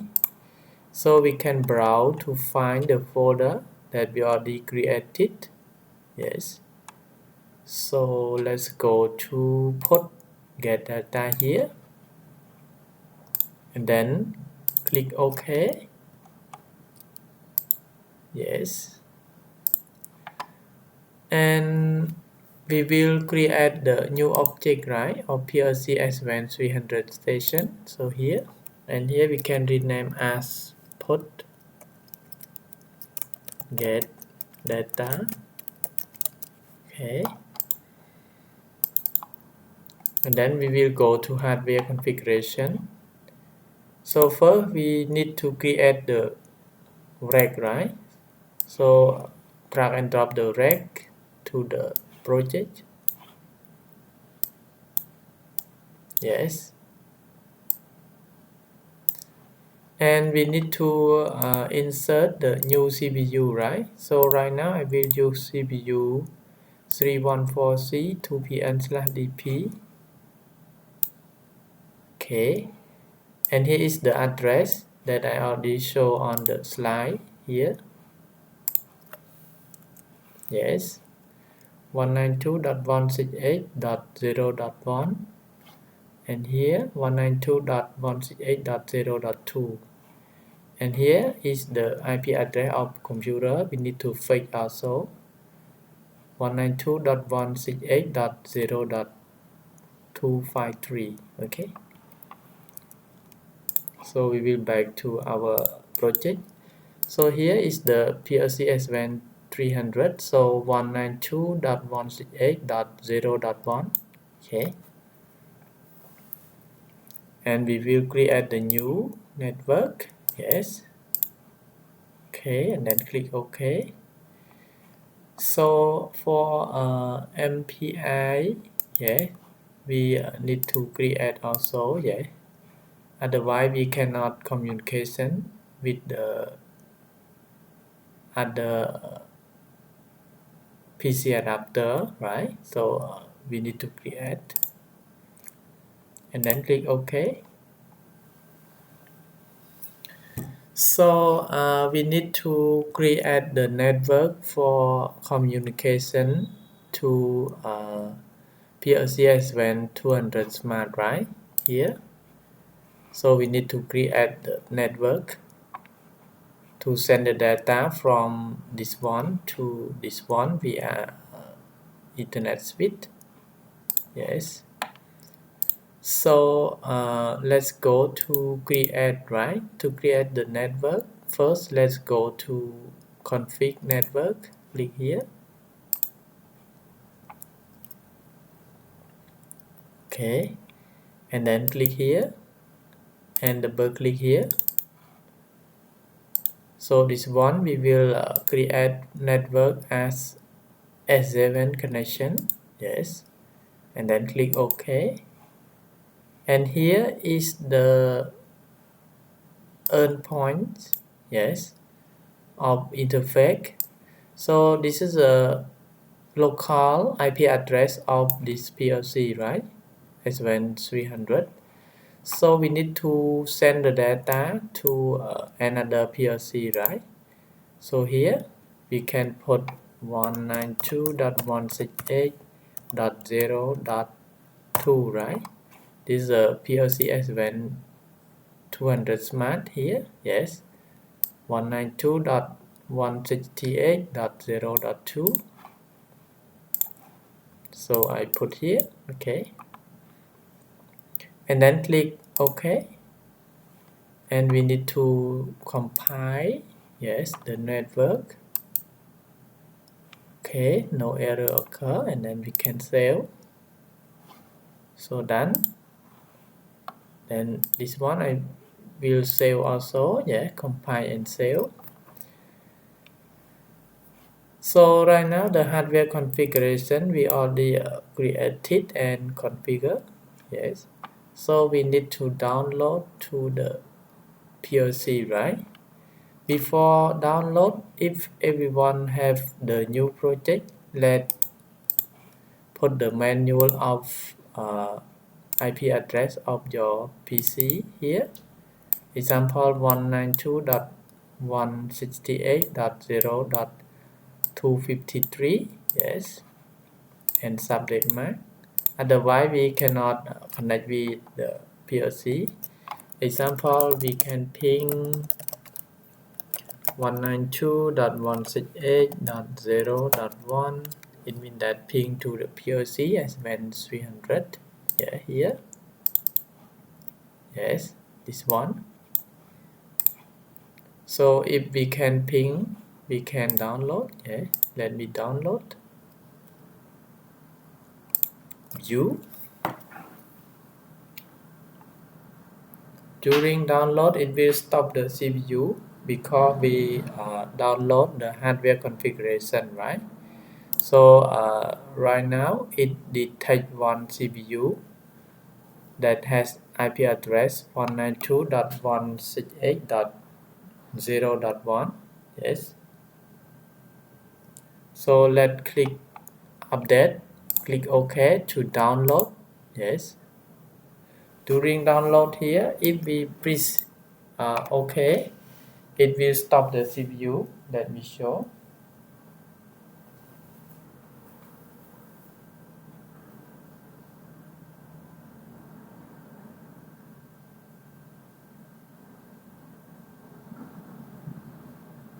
Okay, right now the CPU is running. So if we click OK,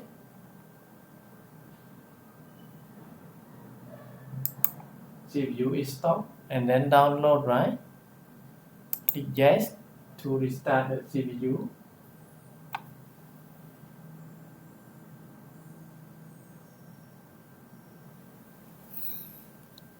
Okay, and then we can create the logic for send the data to PLC S7-300 Smart, right?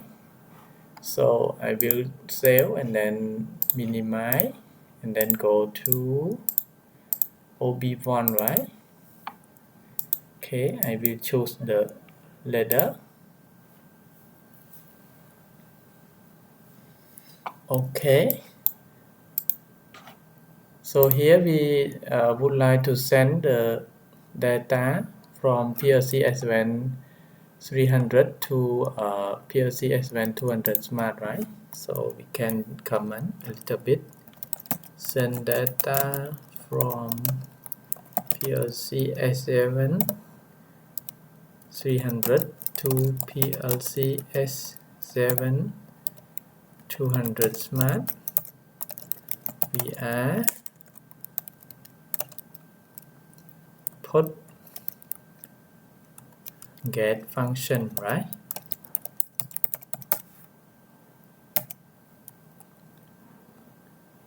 We are put and get function.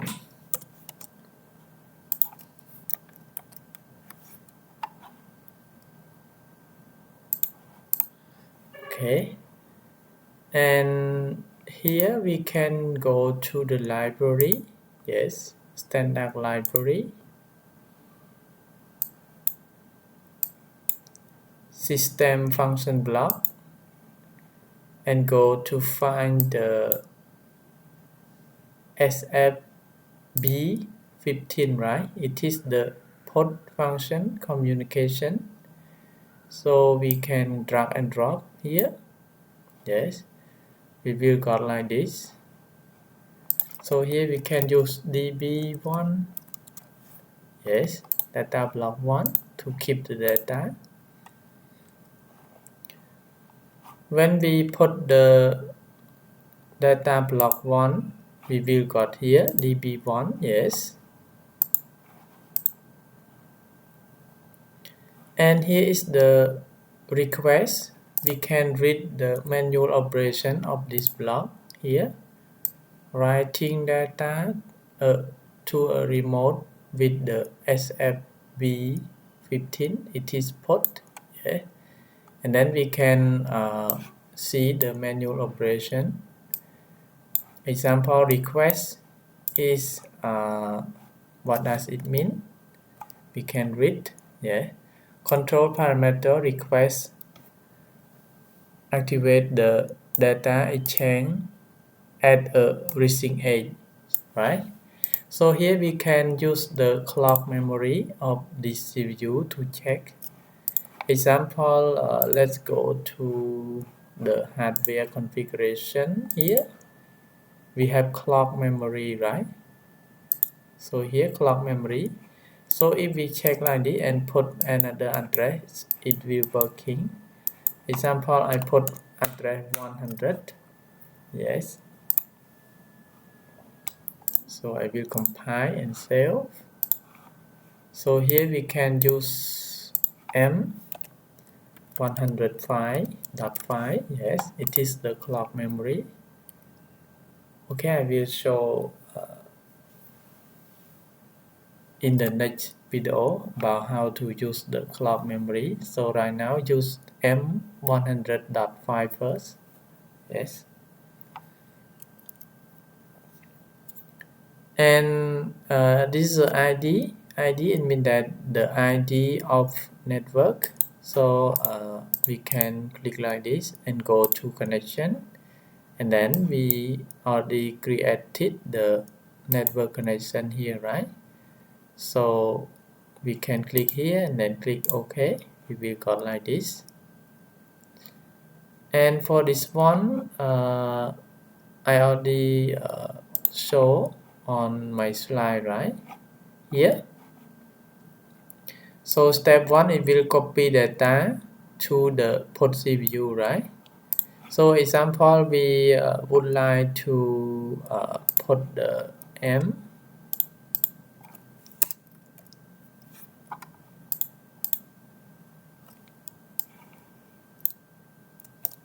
Okay, we can use here.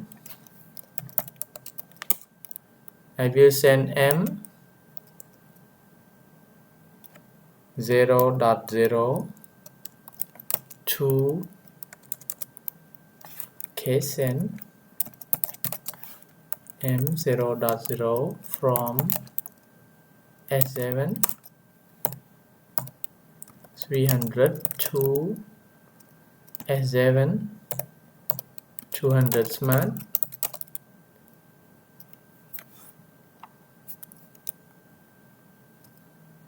Two byte, right?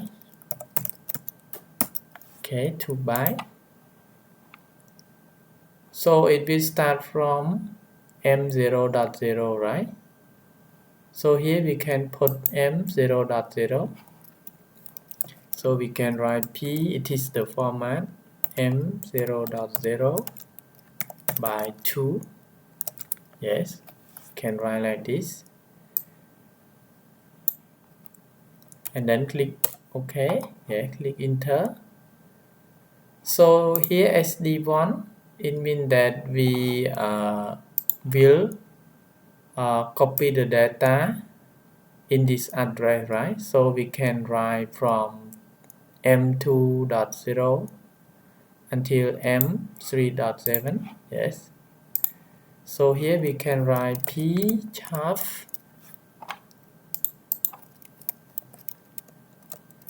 M2.0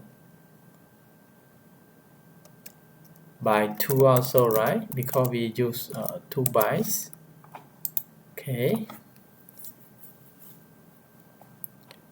So that's okay. Then we can save the project. Yes. And then we can download all this block to the CPU again, right? Because we just created the SLC500 and DB1, right? So we can select all like this and then click download, and then click all to download to the CPU, and we will stop CPU again. After that we can run, and then we can open the block OB1 again. Then we can online. Okay. So we will go like this. So we will go to the software step 7 microwin smart to create the get data from the CPU, right? So let's go. So first let's open step 7 microwin smart. Okay, and I will use the CPU SR30. Yes, my CPU is SR30 here. Then here we will got the data from the CPU S7-300, right? So we can use the function or wizard here. Go to the wizard tab, go to the get put function, double click, and here we can type another name that we want. Example, get put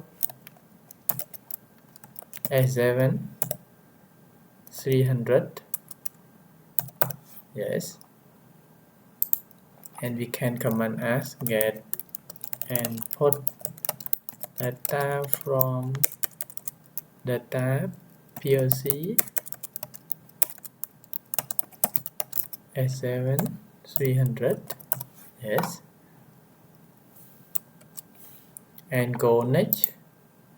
And here is very important that we need to follow up. Yes, follow me. So here is the get and put, right? So we need to take the function get because we get the data from the S7-300. And here is the data size for transfer. So we can put 2 bytes because here we send 2 bytes. Yes, 2 bytes from this one.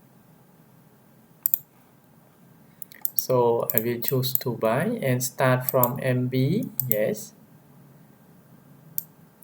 MB0, right?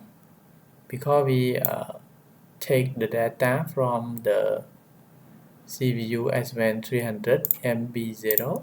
Yes, so we can put MB0 here.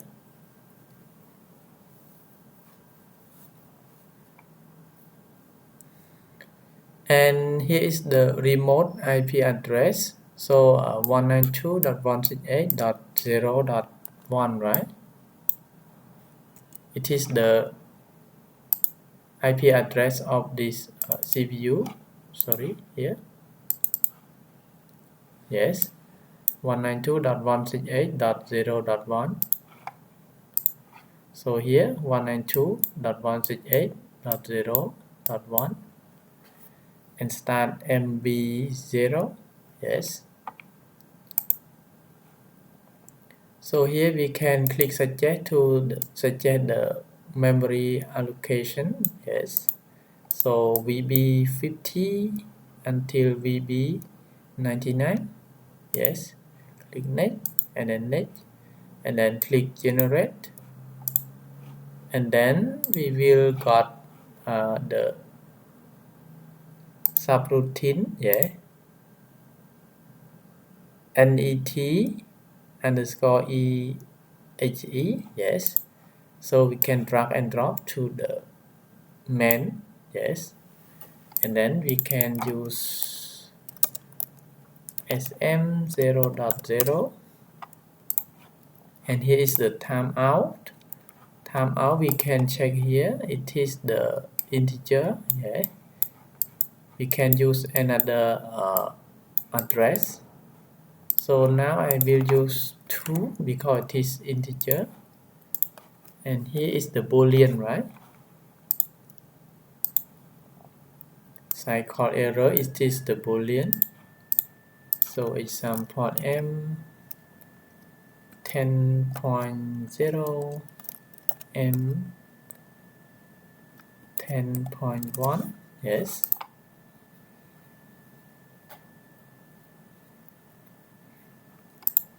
And then we will got the data from the CPU S7-300, right? So we will got here M0.0, right? So here we can check, we can download. Yes. I will download the program to the PLC. Okay. Check the CPU. Okay, before download, I will set the IP address of the CPU first. So double click here, go to communication, and then I will set the address the same as my slide, 192.168.0.2. So 192.168.0.2. Yes, it is very important because we are setting on the S7, right, to a remote I/O, remote CPU as 192.168.0.2. Yeah, it is the PLC S7-300 Smart Profinet port. And for startup, I will run the CPU. Yes, then click OK. Can compile. Yes, no error occur, right? And then we can download. Yes, 192.168.0.2. Click OK to download, and then run the CPU, and we can online. Yes, and then we can test the data between PLC S7-300 and PLC S7-200. Okay, let me put like this. Yes,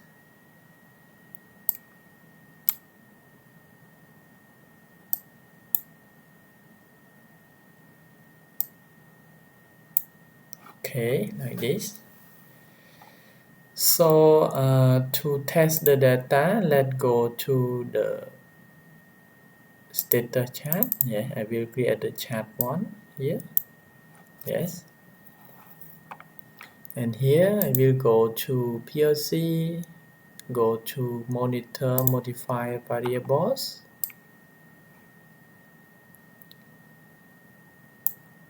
Yes, and then we will send the data from M2.0 to M0.0 to PLC S7-200 Smart, right? So here we can type M2.0, M2.1, M2.2, M2.3, M2.4, M2.5, M2.6, M2.7, M3.0, right? M3.1, M3.2, M3.3, M3.4, M3.5, M3.6, M3.7, right? It is 16-bit. Yes, 2 bytes. Okay. I will zoom small a little bit.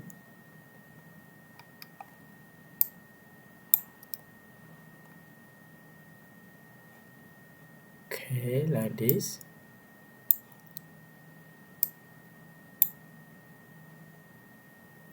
Okay, so we can online, and here we can okay, we adjust a bit.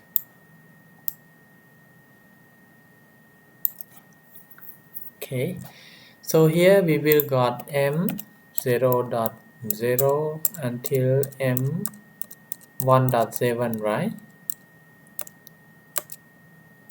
Okay, like this. And then we can online. Yes, right now it's not on, right? All bits is not on.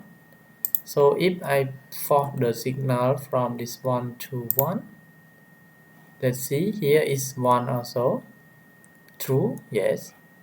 This 1 to 1, this one is on, this 1 to 1, this one is on, this 1 to 1,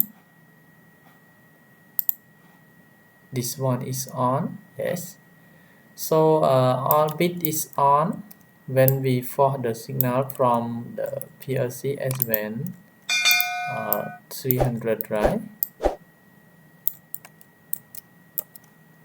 Okay, I will force on.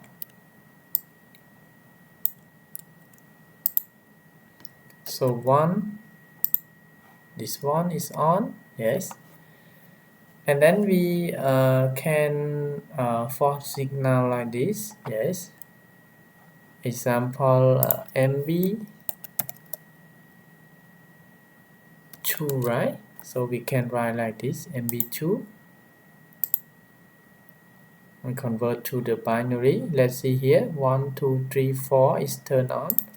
So I would like to forward to 0. I can write like this, it will forward to 0. And this one MB2, sorry, MB3, right? I will change to binary. I will write 0 and then force to 0. It will 0. Okay.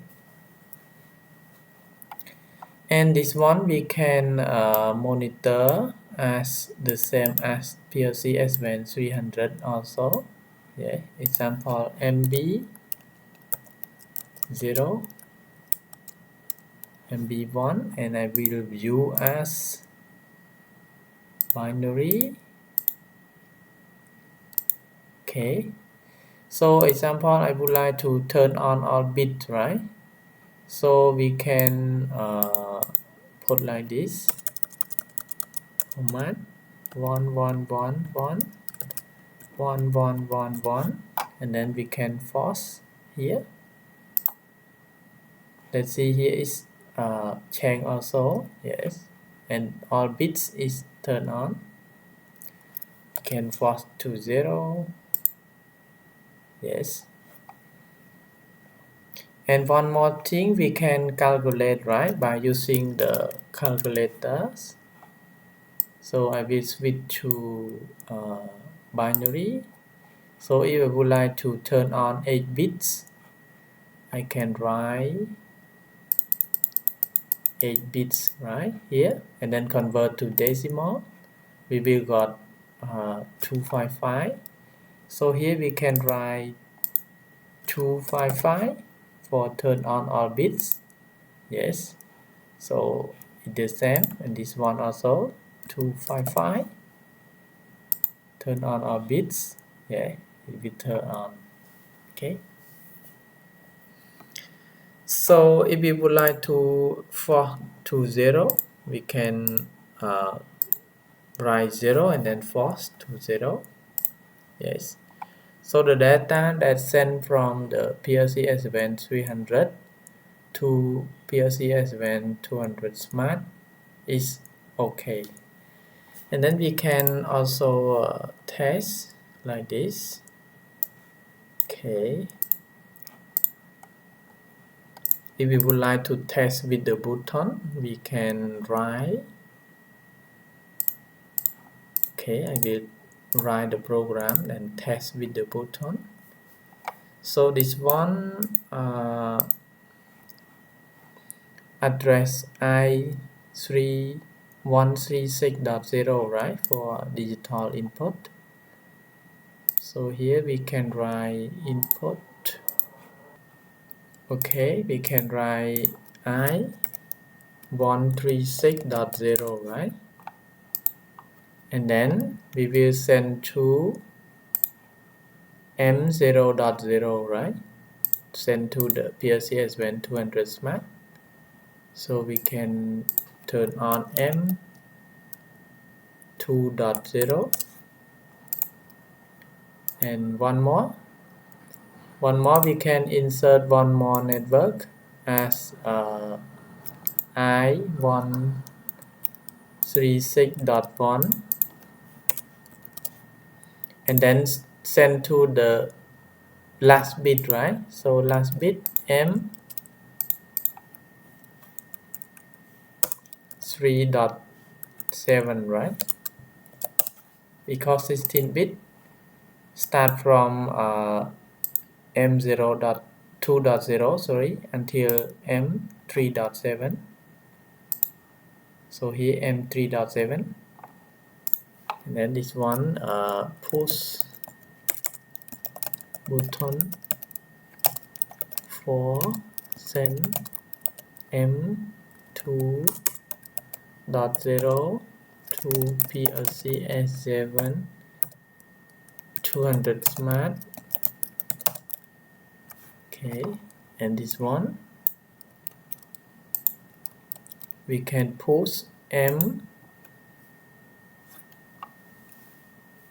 push the button for send the M3.7 to PLC S7-300 Smart. Yes, and then save the project, download to the CPU, and then online. Yes, and I will show the status of the PLC when we push the button. Okay, and then let's go to the PLC S7-300 Smart, and here we can go to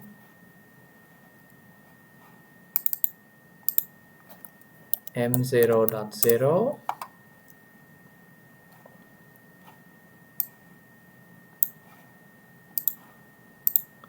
Example, I will turn on Q0.0. Yes, and one more. The last bit, right? The last bit is M1.7, right? And then turn on Q0.1, example. Then I will download to the PLC, and then we can online. Yes, so let's check here. I will push the button, and then let's see the status together.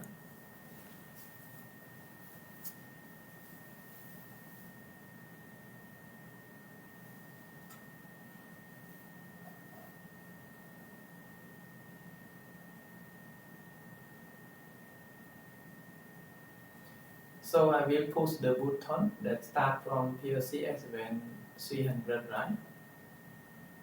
Okay, when I push, let's see the PLC S7-300 Smart is turned on.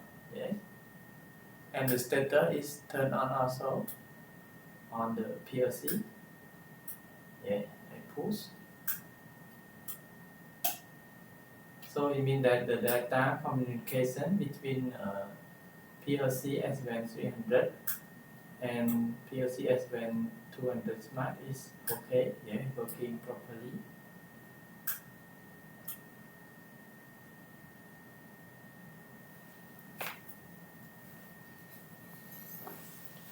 So the next step, we will send the data from PLC S7-300 Smart to PLC S7-300 back, right? So let's go to create. Okay, I will minimize this one first, and then offline. So this one we can comment, yeah, insert the network. So this one get data from PLC S7-300 Smart. So we will use one more library. Yes, go to library, standard library, system function blocks, right? And then go to the get SFB14, right? Drag and drop here. SFB14. Yes. So we will, sorry, DB1 and this one for DB2. Data block 1 here, and here is the data block 2. So here we can use the MB 100.5 also, right? 100.5, and for the ID we use the same.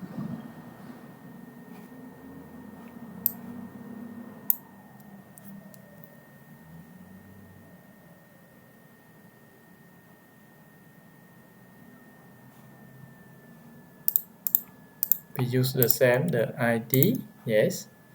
And here is the data, right? The data we can get from the PLC S7-300 Smart, yeah, like this. So here we can put M 4.0, yes. So this one P M 4.0 by 2, yes. And this one, it is 2 byte, right? And this one we can put P 6.0, sorry, M 6.0 by 2 also, yes. And then we can save the project, yes. And then we can go to the blocks to download again, yeah, because we just create the DB2 and SFB14, yes. So download.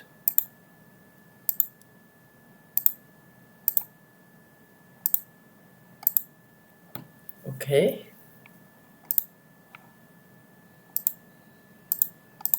Then we can open.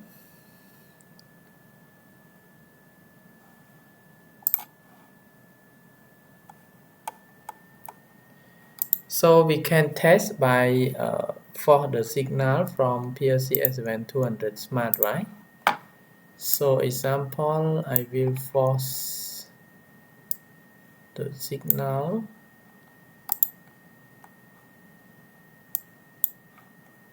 This one we already tested, right? So I can delete.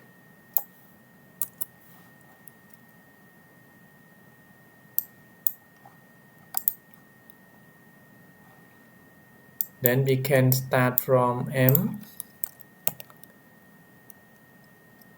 B4, right?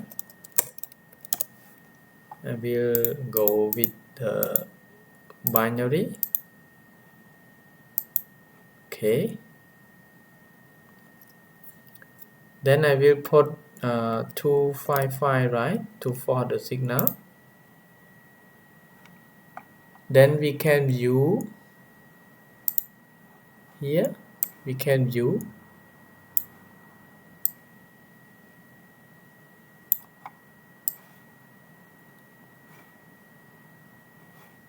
Okay, I will change this one a little bit.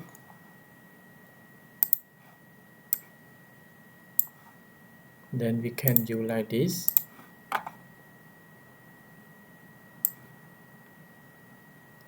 Okay. So this one should be M 6.0, right? So I will type M 6.0. Yeah, it is true. Let's see here. Or we can use M 6.1, 6.2, 6.3, 6.4, 6.5, 6.6, 6.7, yes. Because here I put 111, yes. It means that turn on all bit. So if I force 0,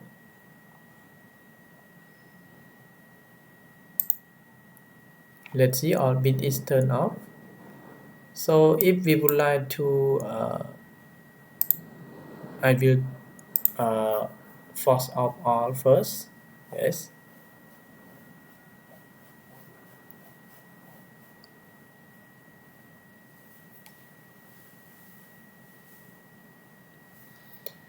Then if we would like to force one by one, we can force like this, or we can go to 4.0 4.1 until 4.7, right? So we can write 1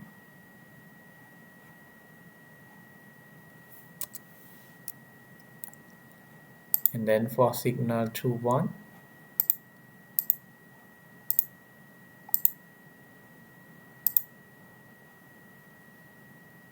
and force on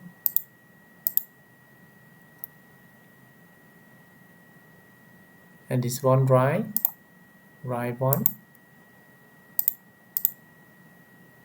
Let's see the M6.0 is turned on. Yes, so this one we would like to for we can write.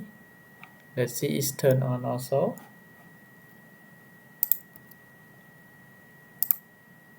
Turn on, yes, turn on. So our bit is turned on. Example I for M5.7 and this one should be M7.7, right?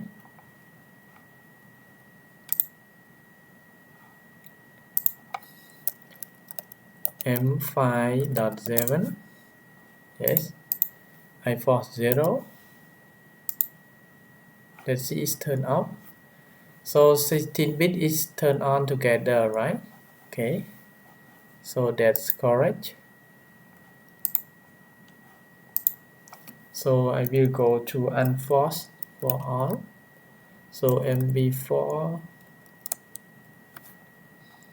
it is the binary. So I will write to 0, yes, and then clear all false.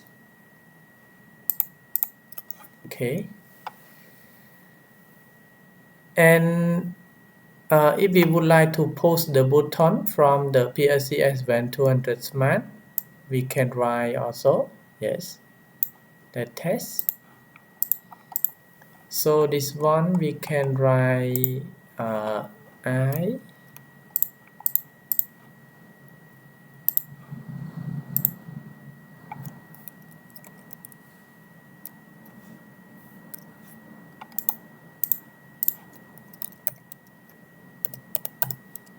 I0.0. I will send to M4.0, right? This one I0.1. I will send to M5.7. Yes.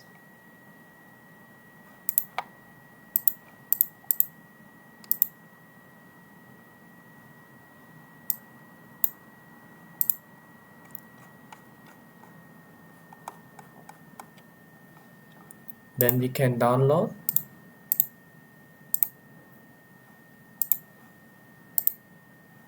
Okay.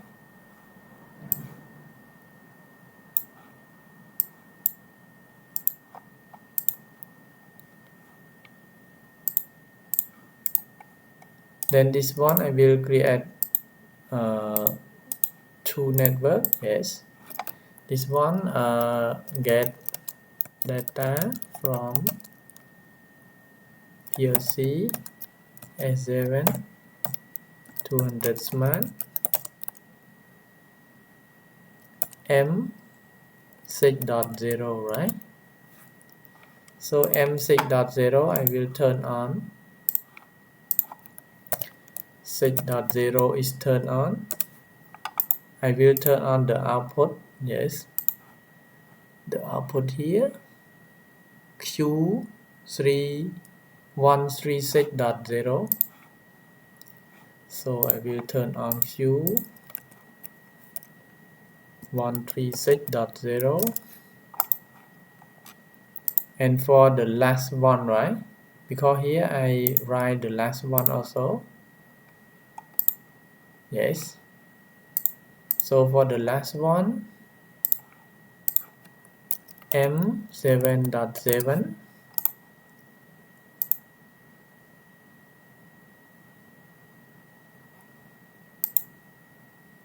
Yes, 7.7 here. So we can turn on Q136.1, yes. And then we can download, save and then download.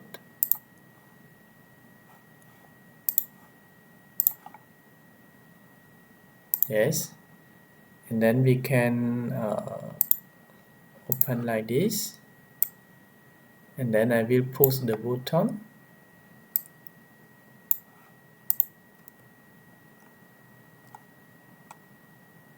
Yes. Okay, I will put the button from PLC S7-300 Smart.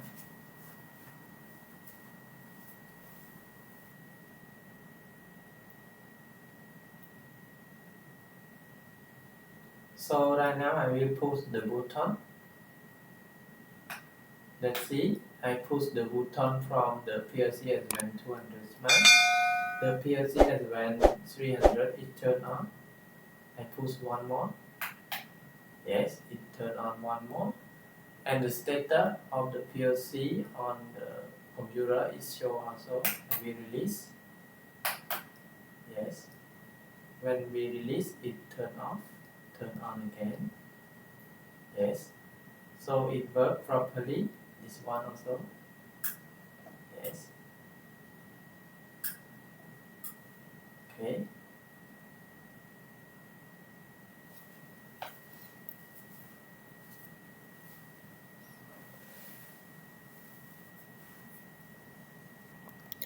So if we would like to test with the HMI, we can test. Yeah, let me create. Okay, create the HMI for simulation. So I will create one more new project. Go to panel. I will use the multi-panel. Yeah, this one. MP277 10-inch touch.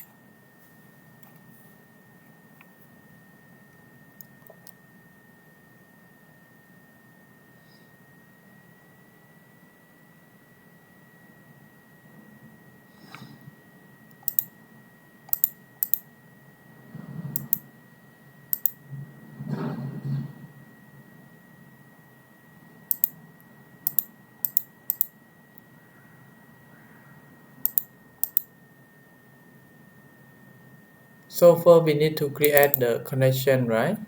So I will connect to the connection 1. Connect to S7-300. So this one I will use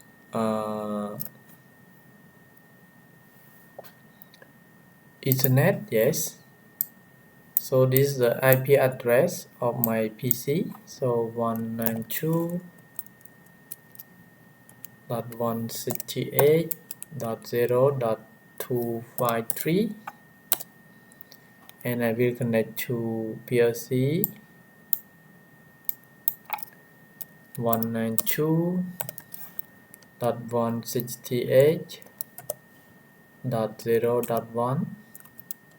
It is the PLC S7-300, right? And for connection number 2, I will use connection S7-200 Smart. Yes. And this one I will choose SIMATIC 200. Yes.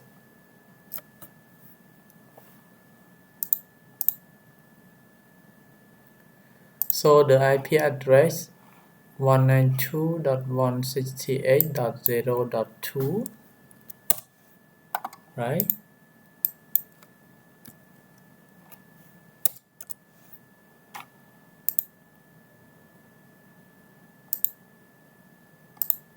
Okay. .0.1 and this one .0.2. Yes, this one we can command as connection HMI to PLC S7-300. This one connection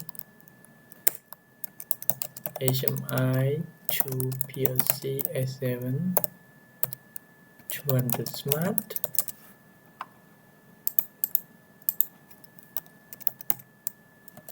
Yes, and we need to create the text, right? So take for the send data from the PLC S7-300. We can follow this one. Yeah, we will start from M2.0.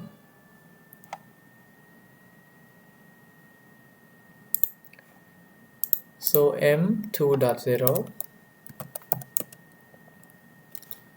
this one connection with the S7-300, right? So I will choose here, and it is the Boolean. It will start from M2.0. Yes, and then we can enter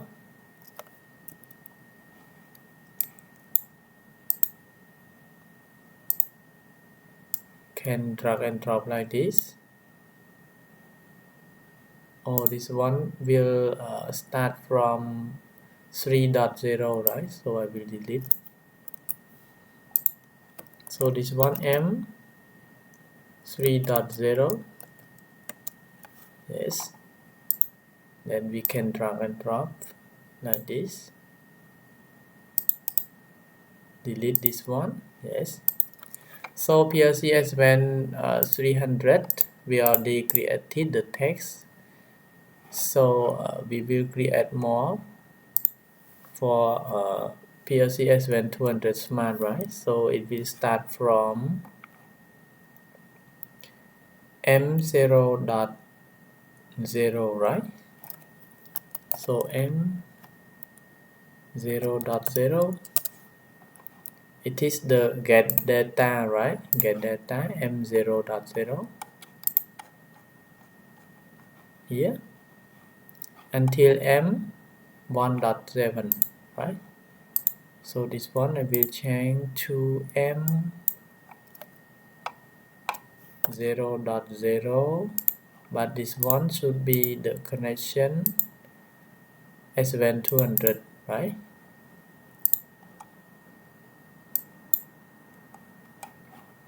Then we can drop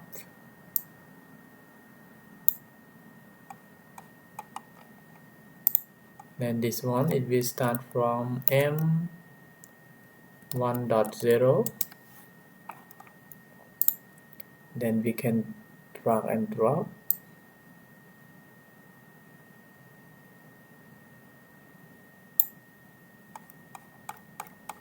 Okay, so we can test within this one to the PLC to the HMI. Yes, so let's create the button.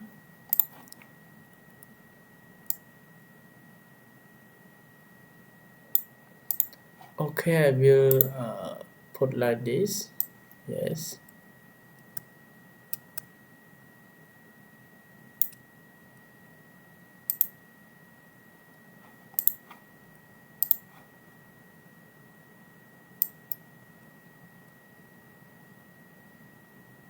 we'll put like this.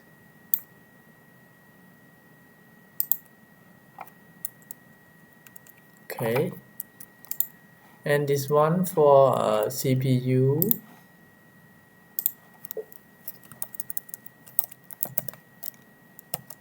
S7-300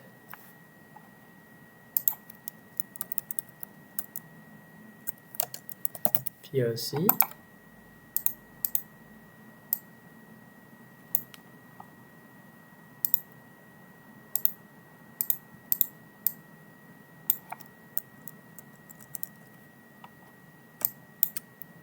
and this one I will put S7-300 smart.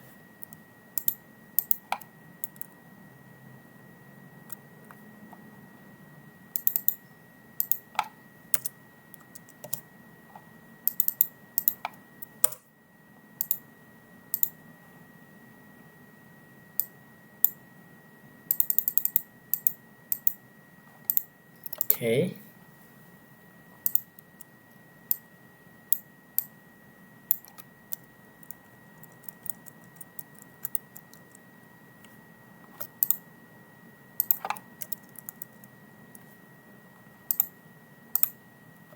So this one for M, button for M 0.0 2.0, right? M 2.1,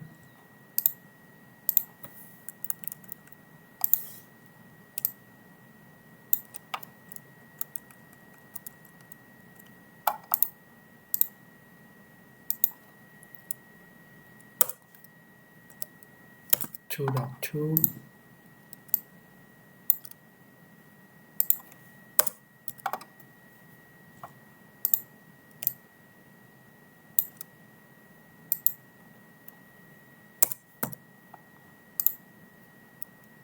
Okay.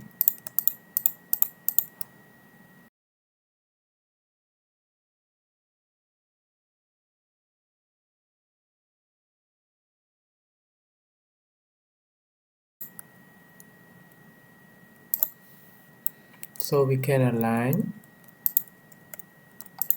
okay, like this.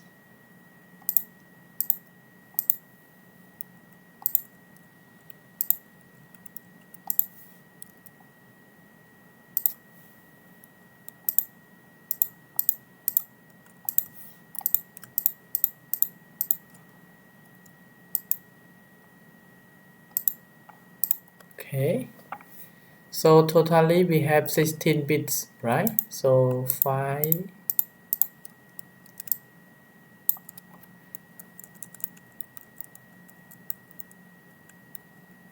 10,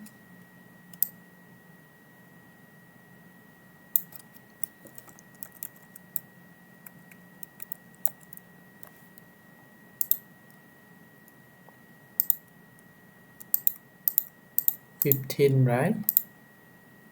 And one more for 16 bit. So we can put like this.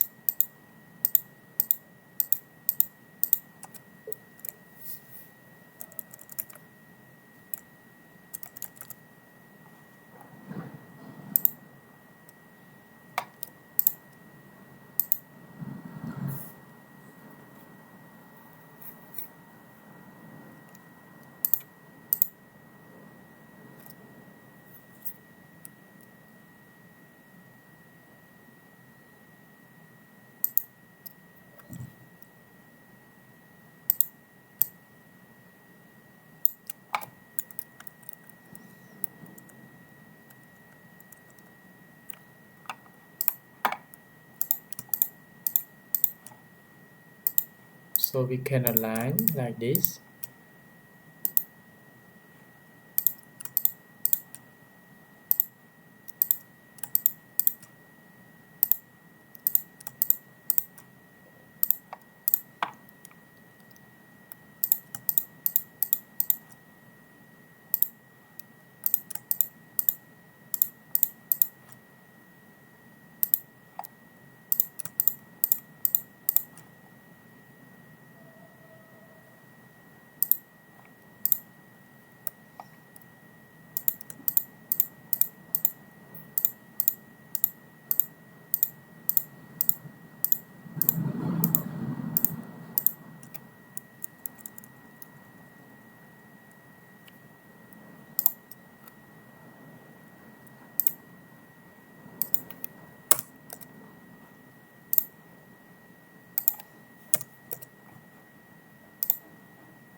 3.6.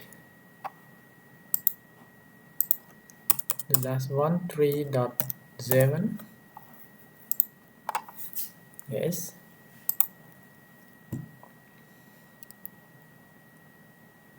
So we have 16 status also, right? Okay, 16 status. So I will use this one.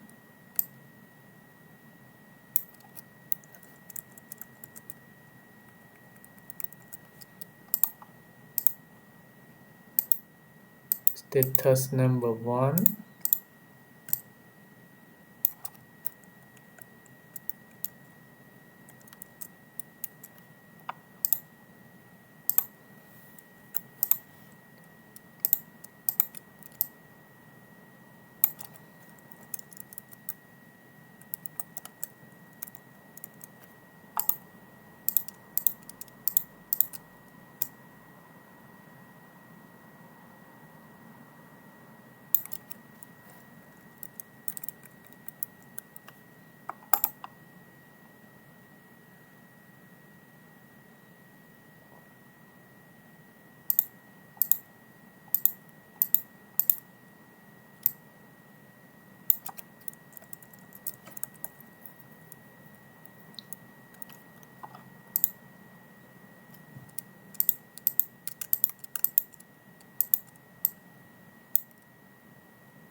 Then we can copy. Yes.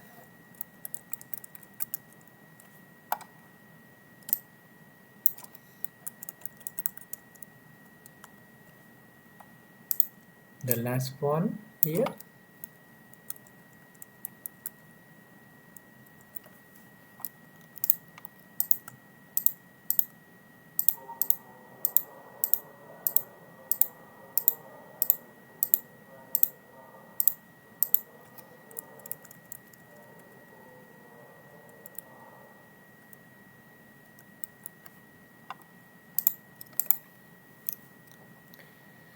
So we can put the status, yes, this one until 16-bit.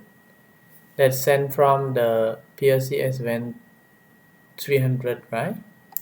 So I will put the event.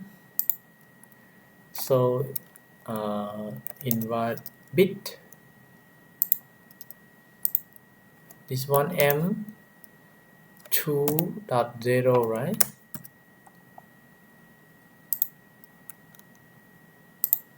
This one invert bit also.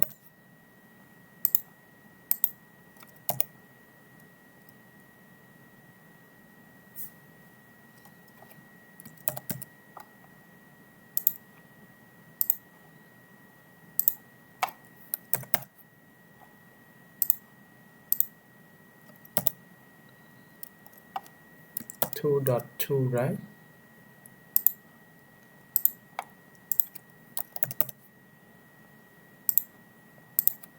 M2.3.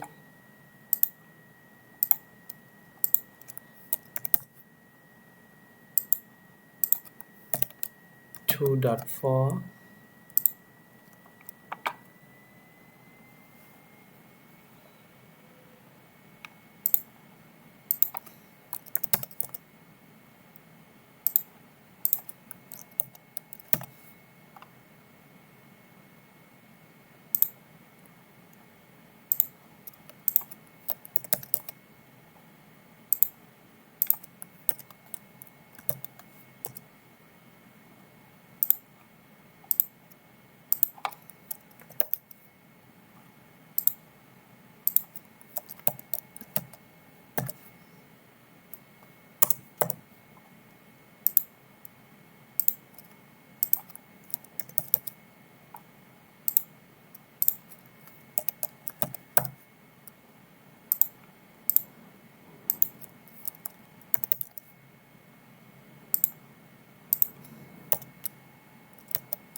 Okay, so we already put the event for the push button for send the data from the PLC S7-300 to PLC S7-200 Smart.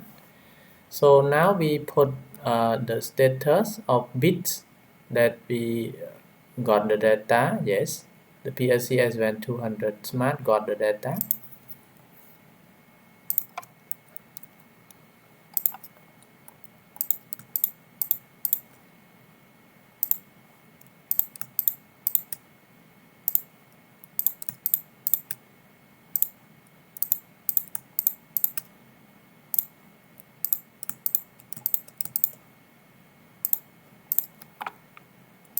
So the first one, go to animation and the text, it is the M0.0, right? So we can type M0.0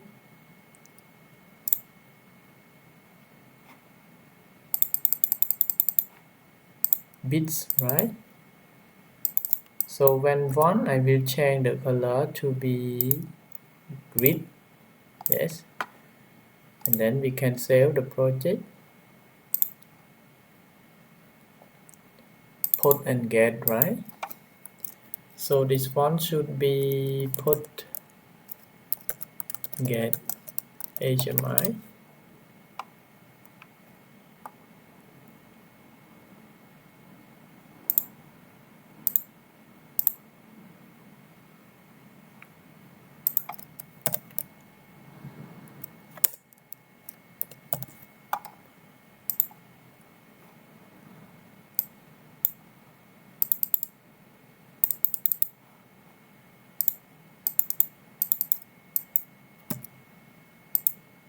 Change this one to green also. Yes, M0.2 change to green.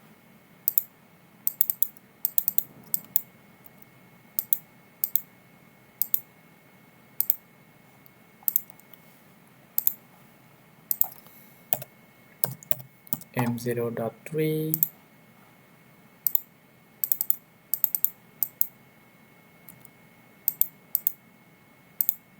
change to green also. 0.4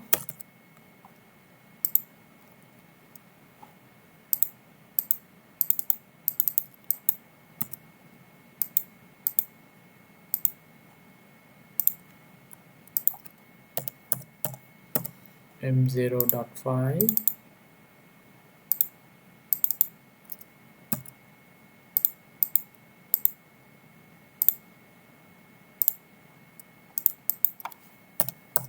0.6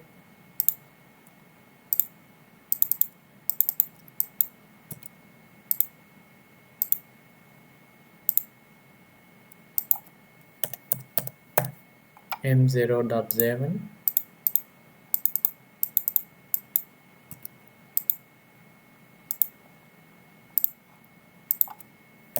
M1.0, right? This one.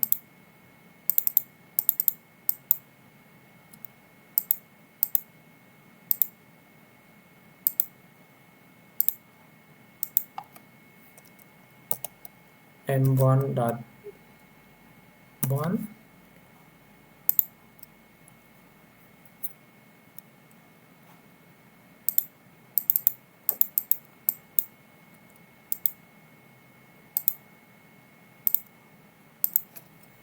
M1.2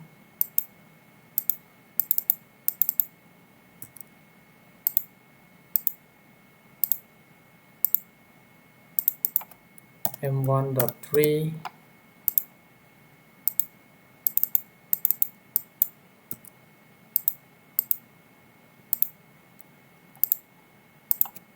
M1.4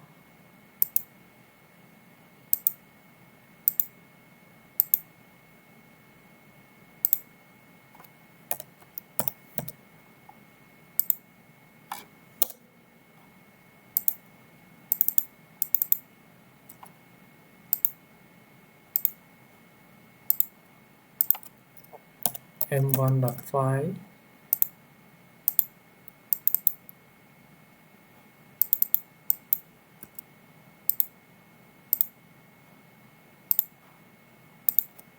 M1.6.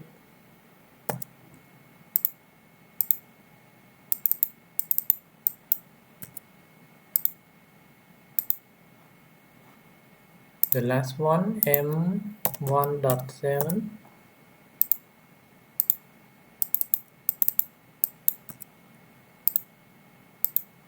Okay, then we can test. Okay, I will use the simulation first, and then we will download to the HMI in the next video.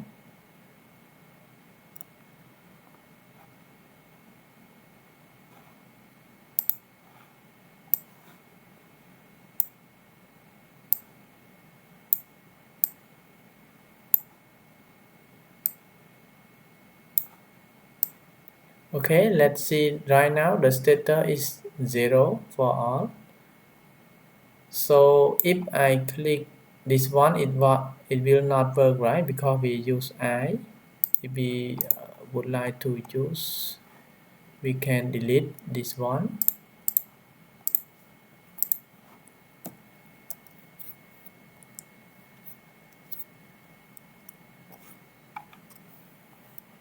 I will delete this network first.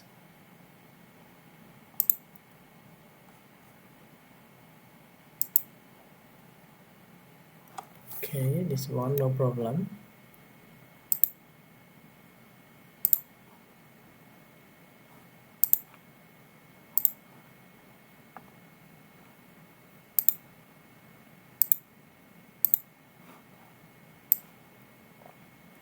Okay, then we can test.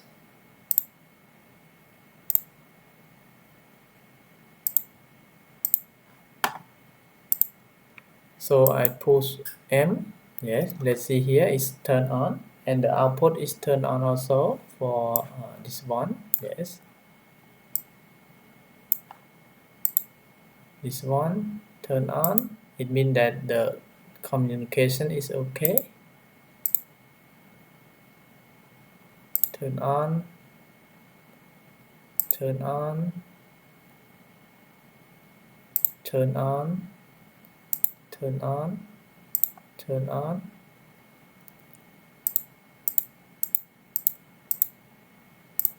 Okay, so the communication between send the data from the CPU S7-300 to CPU S7-200 Smart is okay. Yes, we can push for release.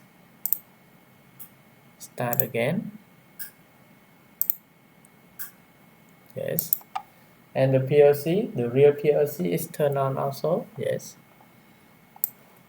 Then the next step, we will create the push button from the PLC S7-200 Smart, right? Okay.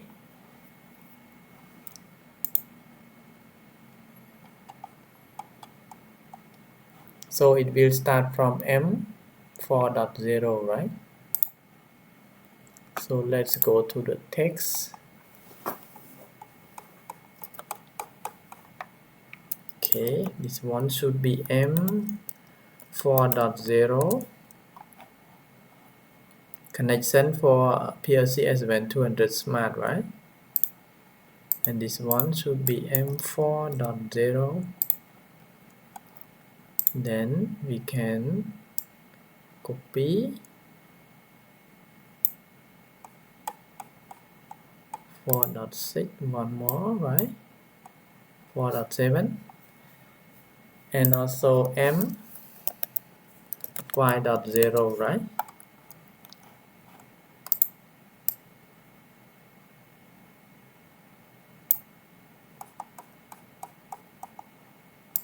Okay, delete one. And also the PLC S7-300 will got the data from the PLC S7-200 Smart, start from M6.0, right, until 7.7. So this one should be M6.0, and the connection I will change to S7-300. Okay, then we can drag and drop.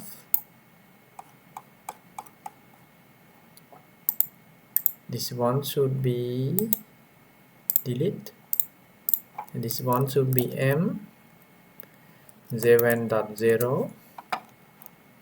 Connection is the same, 16-bit also, right?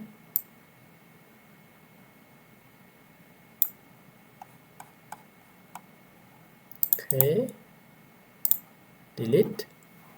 So that's all for create the text. And then we can go here, we can copy this button. So this one sent from the PLC S7-200 Smart to PLC S7-300, right? So I will put the button here and it will start from M4.0, right? This one, M4.1.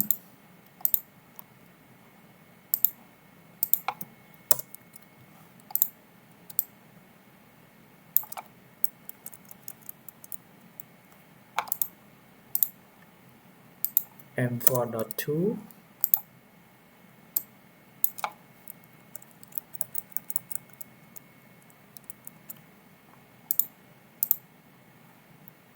M4.3.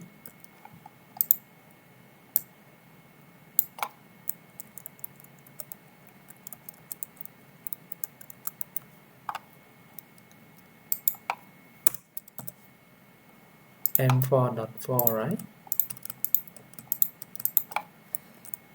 Okay, we can adjust. So here we can like this.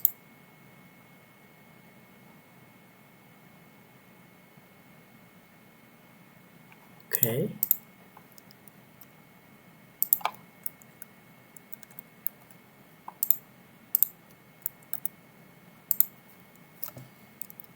Then we can copy.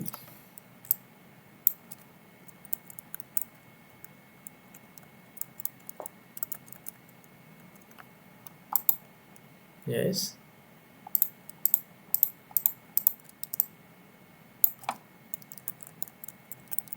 (16-bit) also, right?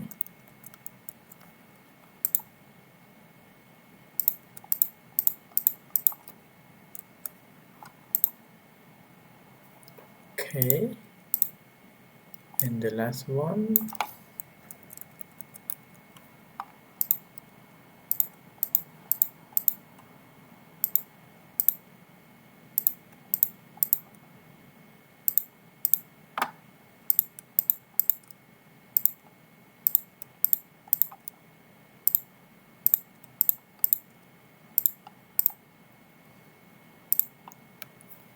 Okay, this one should be M4.5, right?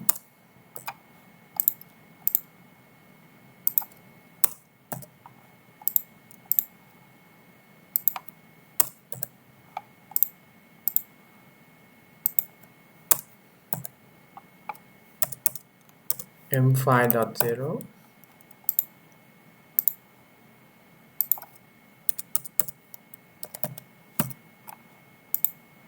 5.1.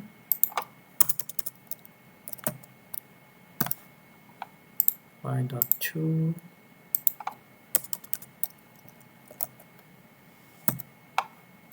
5.3.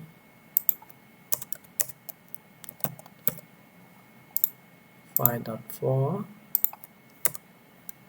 5.5.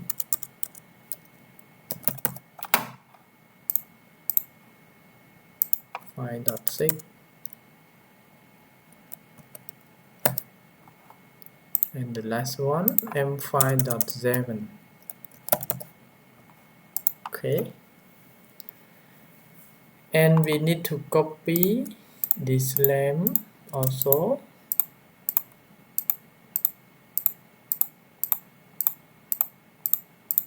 Yes. The status that sent from the PLC S7-300 Smart, right? So we can put here.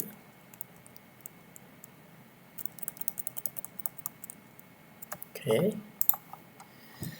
So this one we can go to the invert bit M4.0, right?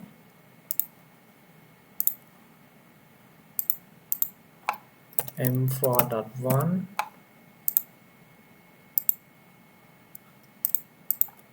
M4.2, M4.3, M4.4, M4.5, M4.6, M4.7, M5.0,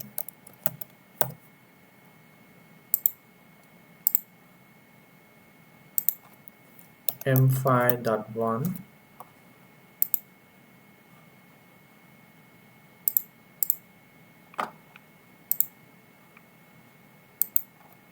M5.2, M5.3, M5.4, M5.5, M5.6, the last one, M5.7, yes. And here is M6.0, right? The CPU is get, yes, 6.0. So here we can put M6.0,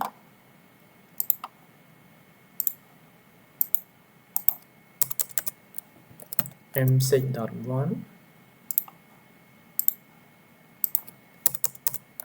M6.2, M6.3,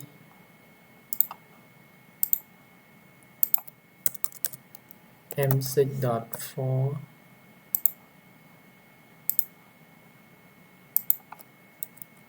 M6.5, M6.6,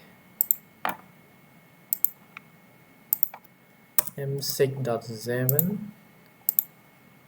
M7.0,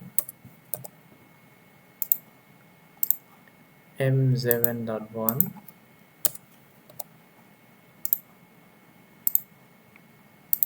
M7.2, M7.3, M7.4, M7.5, M7.6, M7.7. It is the last one. So we can save the HMI. And let me check the input here. So I will delete the input from the network because we control from the HMI, right?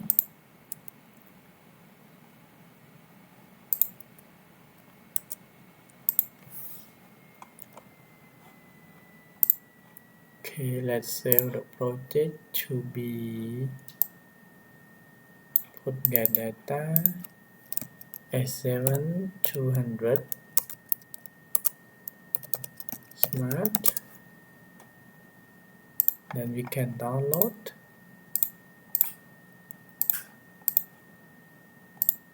Okay, turn on again. And here we can simulation. Yes, click simulation.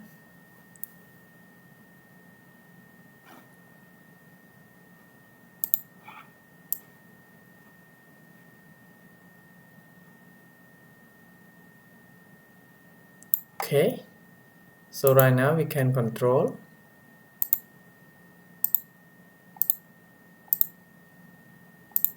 Yes.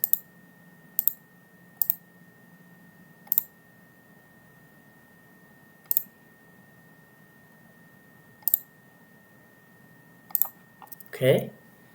So it worked properly between the PLC S7-300 and PLC S7-200 Smart. Okay. So this is just the concept how to link the data from PLC S7-300 to PLC S7-200 Smart by using the port and get the data. Okay. So I hope everyone understand and can do the project. The benefit of this project is we no need to use the wiring cable, many wiring cable, so we can use the LAN cable that we can communication and then control the project by using the port and get the data. Okay, so if everyone have only HMI and the PLC, so we can run the LAN cable from this one to this one, so we can control from our computer or HMI. Okay, so thank you very much for watching my video. If everyone have any question, please kindly drop comment under my video. I will reply soon. And I would like to request all of you to like, share and subscribe my video also to get more notification and more new videos that I will create step by step. So if I have mistake in this video, I'm also sorry. Yes. And finally, I would like to say goodbye and see you next videos. Bye bye.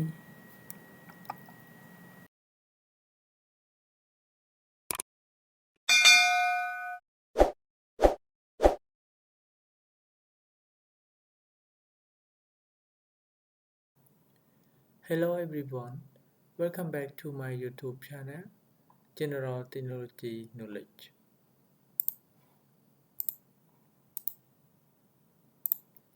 Today I would like to show and share about how to setting the HMI control two PLCs. Okay. Now I have only one HMI model Smart 700 IE V3. Then connected the LAN cable to the Ethernet switch, yes, to the switch hub, and I will connect from the switch to PLC by using the LAN cable. Yes. So the concept is if we would like to control the data from the PLC to the HMI or from the HMI to the PLC, so we can setting the HMI setting, and then we can download to the HMI by using the software WinCC Flexible Smart version 3. And if we would like to create the program inside here, we can use the step 7 microwin smart. Okay, so the benefit of this project is we would like to integrate the data from the two PLCs by using only one HMI. Okay, and then we can control and test with me together. Yes. So here is the IP address of PLC 1, example 192.168.2.1. For PLC 2, 192.168.2.2. And for the HMI, Smart 700 IEv3. I will setting with the IP address 192.168.2.3, and for IP my PC, IP address of my PC, I will set 192.168.2.253. So if we would like to test the connection, we can ping from my PC to the HMI, to the PLC2, to the PLC1. Then we must can connect. Okay. So we will download and upload the program from the PC to the HMI and to the PLC by using the LAN cable. Okay. So let's go to create the project.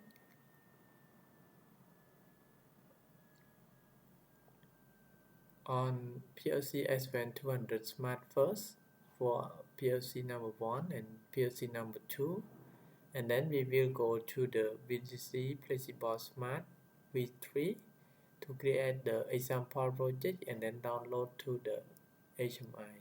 Okay, and then we will control the motor number 1 to PLC number 1, the motor number 2 to PLC number 2. Yes. So let's follow me step by step. Yes, together. Let's go. Okay, here is my software. Step 7 Microwin Smart version 2.5 that I already installed on my PC. And here is the WinCC Flexible Smart version 3. I already installed to my PC also. Yes. So we will use these two software to configure and download the project to the HMI and the PLC. Okay. So first we need to put the manual address of our PC to be the same as my slide. So I will put 192.168.2.253 on my PC. So let's go. IP4, yes. So if everyone not yet put, it become like this, yeah. And if we would like to put the manual, we can use follow IP address here. So 192.168.2.253 and subnet mask is 255.255.255.0. Okay. And we will create the project of CPU 1, right? So let's open the WinCC Flexible, step 7 Microwin Smart. And first we need to check the communication between our PC to the PLC, right? So right now I will use the CPU SR30 because it is my PLC1 CPU SR20, yes, and for CPU2 is CPU SR20 also, yes. So I will put CPU SR20 here, okay. And then for the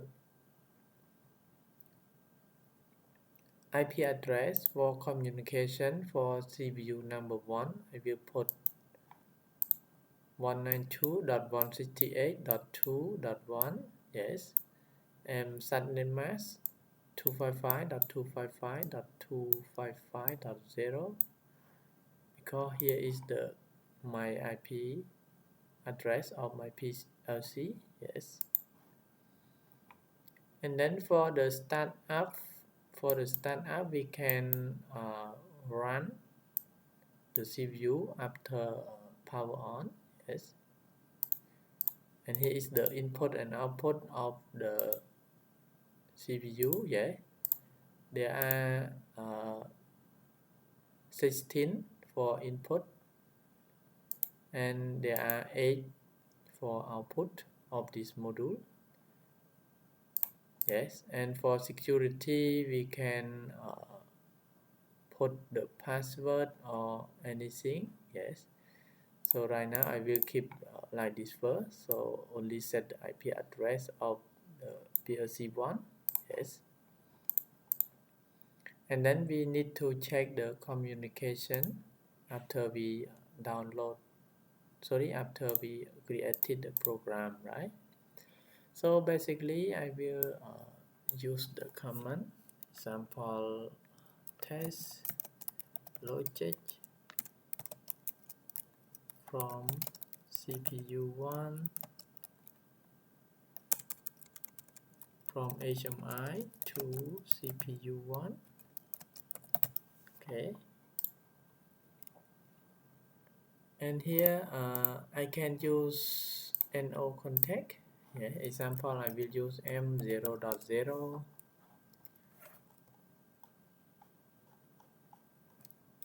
Yes, and M0.0 I will control the output Q0.0.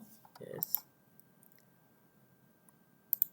and for next I will use M0.1 control the output Q0.1.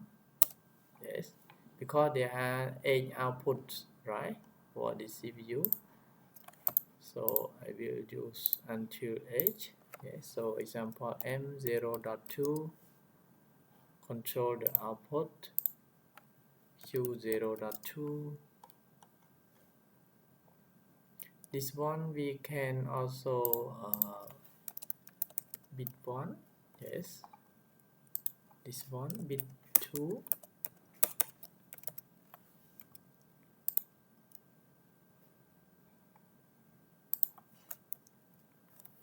PLC1 bit 2, PLC1 bit 3, and this one M0.3 control the output Q0.3. so this one should be PLC1 bit 4, right? Okay, so this one PLC1 bit 5, so I will use M0.3 control the output Q0.3, Q0.3, and this one PLC1 bit 6, right? So we can use M0.5 control the output Q0.5,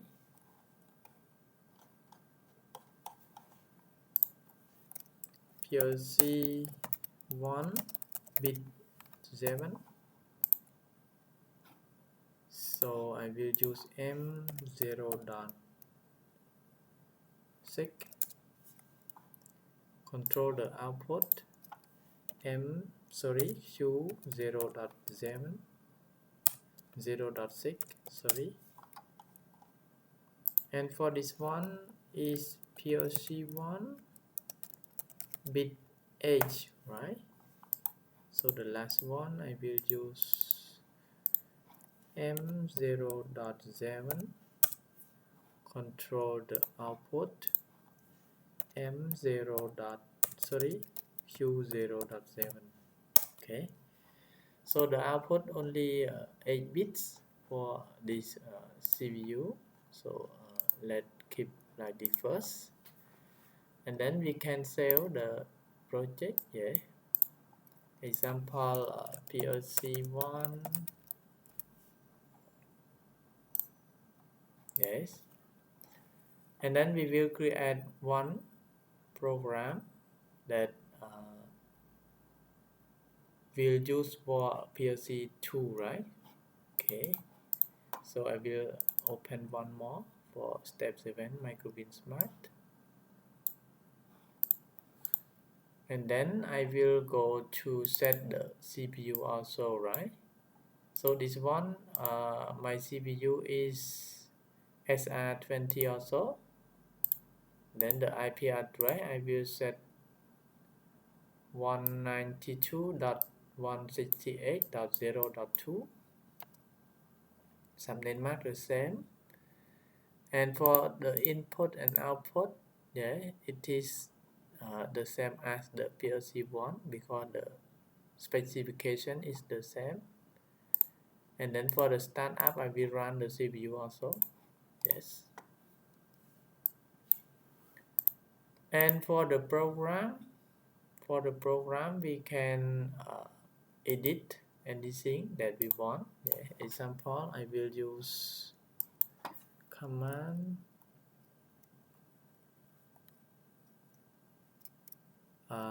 control data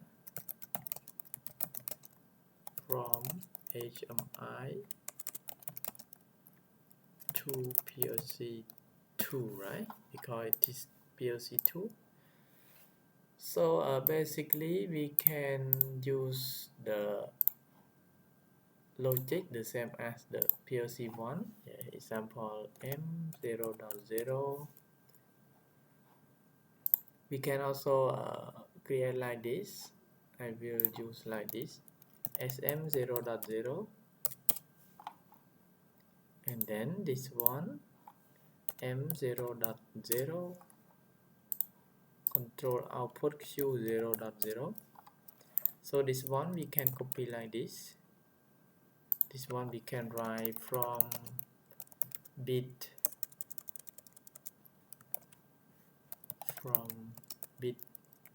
1 to bit 8. Yes. And this one we can copy also, and then just change this one to M0.1, and this one output 1, right? Then we can connect. Then we can write until M0.7, right? 0.2 Q3. This one should be output 2.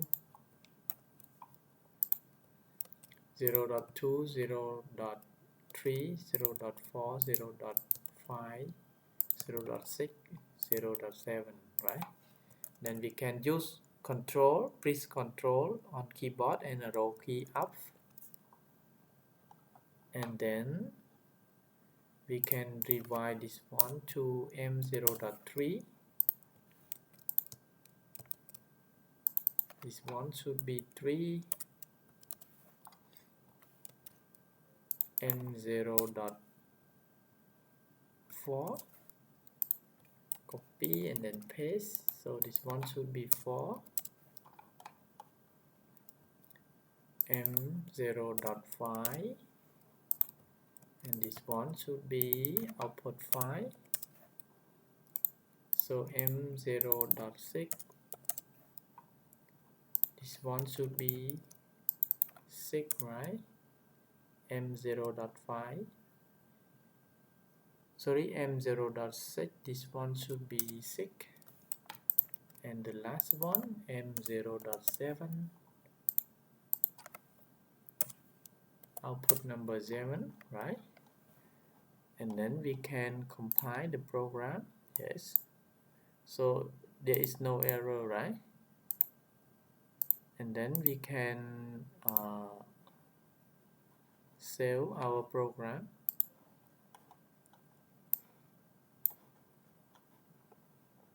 So I will save with the PLC 2. Yes. So right now PLC 1 and PLC 2 we already created the logic, the sample logic for test. Yes. Here for PLC 1 and here for PLC 2. Okay, and then we need to download to the PLC, right? So right now I already connected the LAN cable from my PC to the PLC, so we can ping, right? CMD ping 192.168.0.2.1. Okay, so we can ping for PLC 1. And one more, we can also use CMD ping 192.168.2.2 for PLC 2. Yeah, we can also ping because we already set the IP, right? Then we can download. Okay, we can go to the communication here, then select the adapter of the Ethernet port that we already connected the LAN cable with the PLC. Okay. So basically we can use the TCP IP auto, yes, and then we can search.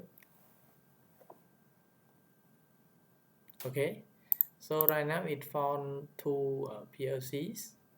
The first one is 192.168.2.1, and here is the MAC address of the PLC. We can see on the nameplate of the PLC, or we can click plus like this. When we click plus line, it will show on the PLC. Yes, I will show.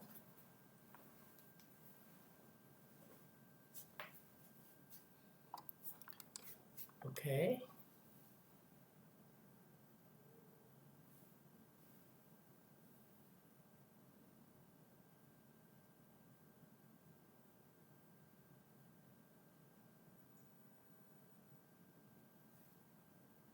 Let's see if I click plus line.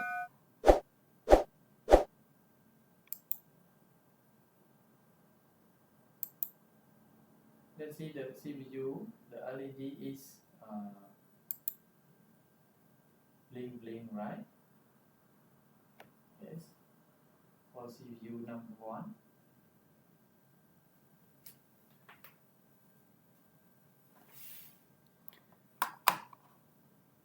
So we can select the CPU number 1 and then download. Click on download. Yes, because right now let's see here, we already connected the CPU number 1, 192.168.2.1. Yes. So we can select and then download, and then click download.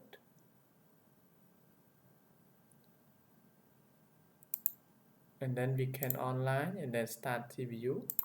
Yes, right now the CPU running. Yes,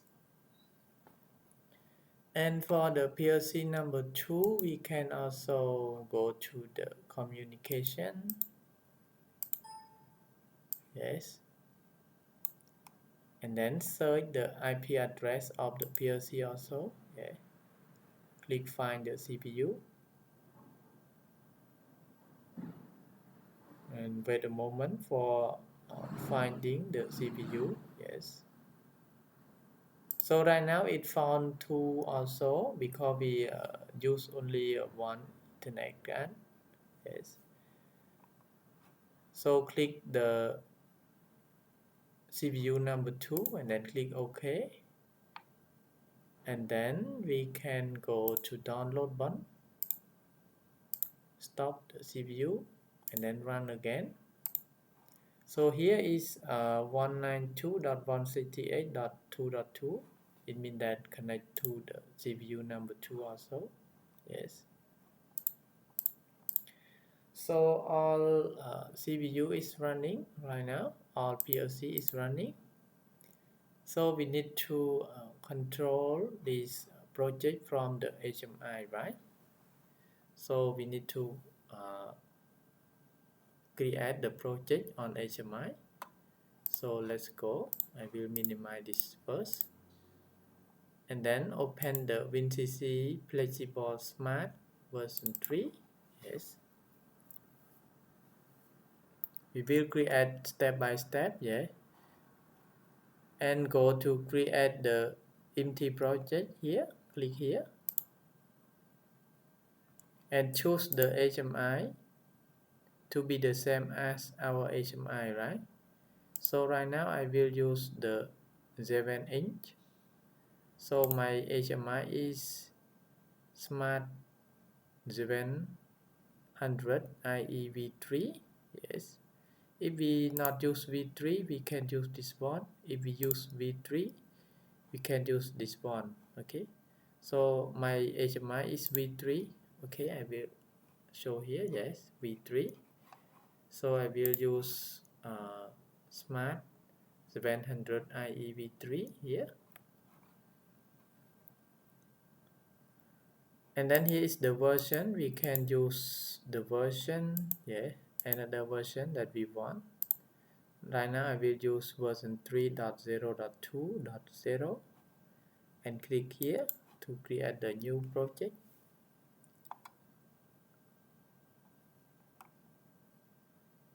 Yes. Okay, so right now the screen, let's see here, Smart 700 IEV3 already created. Yes. So for the background, we can change the background, another background that we want. Example, change to the red color, to the yellow color, to this color. Yes. So we can change it. And it has many features that we can use. Example, symbol. We have many symbols that we can use here. Symbol factory, right?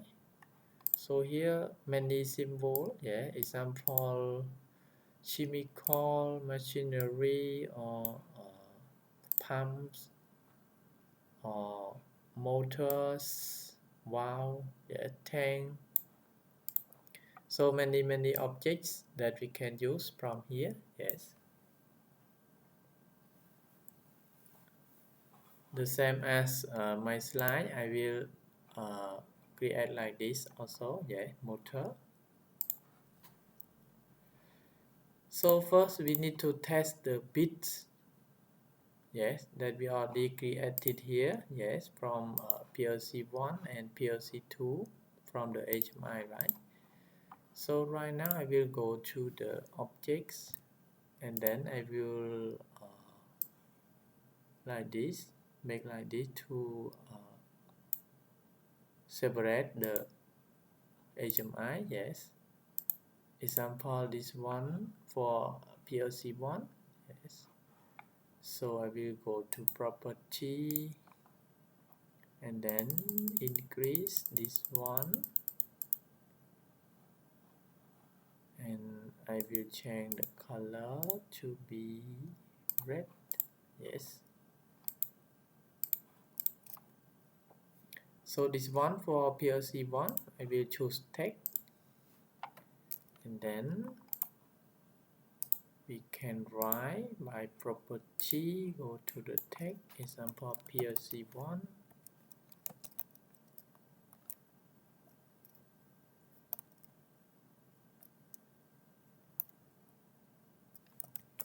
PLC 1 path, yes.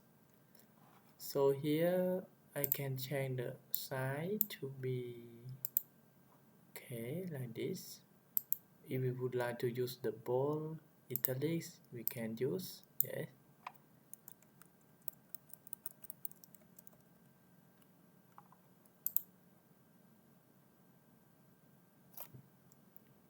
And we can also change the color. Example, we change to yellow,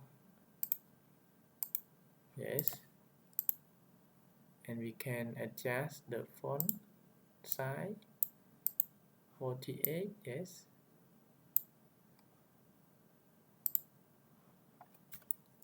Okay, 48. And this one we can copy to be a PLC2 part. Yes. Actually, we can simulation, yeah, to see the text that we already created is okay or not before download to the HMI. Yes, so it's good. And then we will continue to create the text on connection, right? So first let's go to add the connection. Go here for this tab for connection. So right now we have two PLCs, right? So I will add for PLC number 1, PLC 1 data, and I will choose the SIMATIC S7-300 Smart, yes, here. And for the interface I will use Ethernet, yeah. And here is the IP address of computer.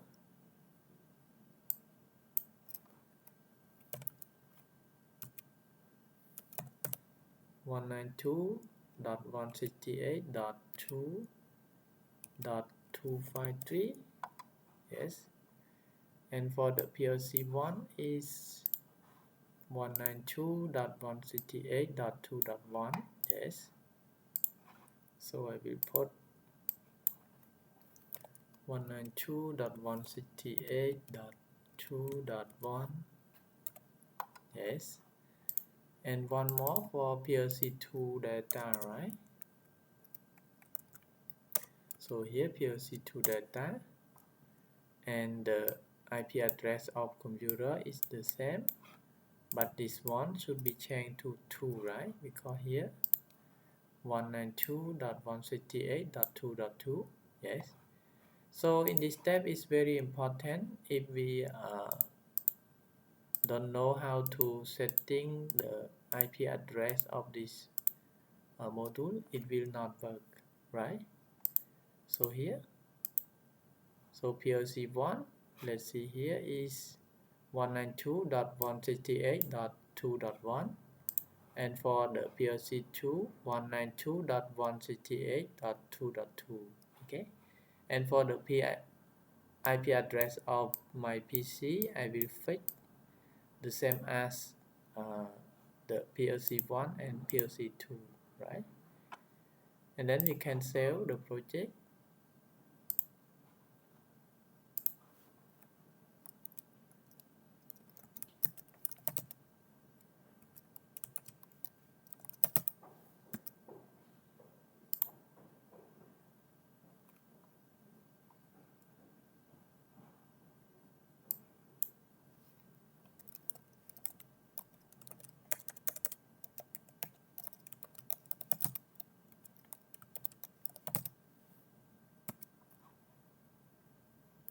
Okay, then we can save.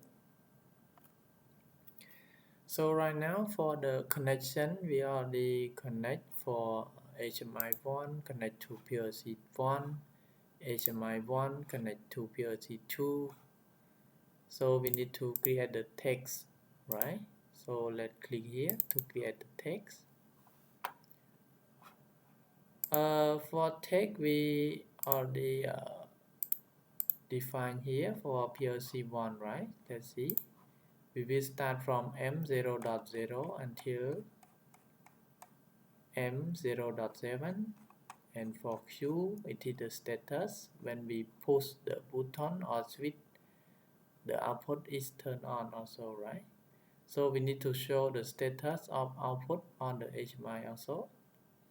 So we will start from Q0.0 until Q0.7, okay. So we will create the text, follow this step.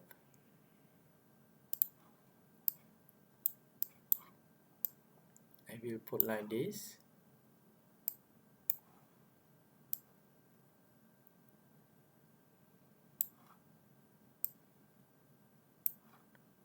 Okay, so first I will start from PLC 1 M0.0, right?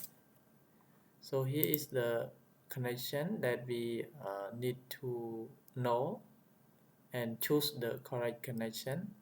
Otherwise, when we choose the wrong connection, when we control to the PLC 1 example, but here we choose the PLC 2, then the data will wrong control, right? So let's check here is make sure we choose the correct connection of PLC that we would like to control, right? Okay, so right now I will put PLC 1 data, yes, and the data is Boolean and start from M0.0, right?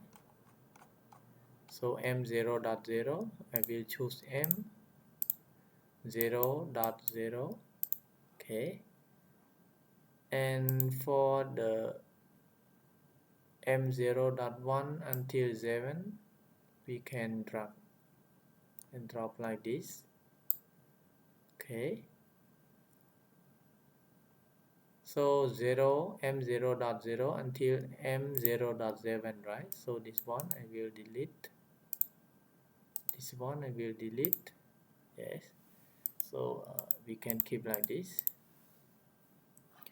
And then for the output, we also create the stator for show on the screen, right? So it will start from Q0.0. So here PLC1 Q0.0, then the connection is PLC1 also, PLC1 data, and here it will start from Q0.0, right?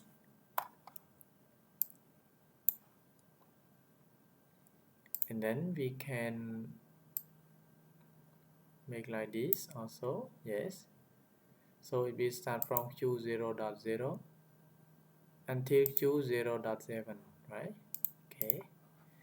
So for the take of the PLC1, we already create on the HMI. So here we can go to the screen, yeah, go to our screen.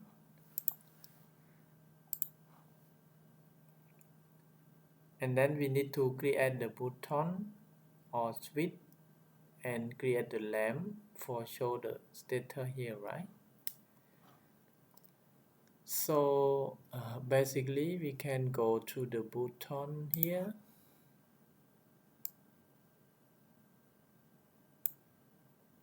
I will use the small button, or we can use like this, okay. Okay, I will design first and then copy to a switch or a button. So let test here, example bit 1.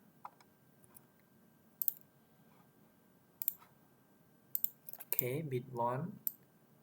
We can copy for bit 2.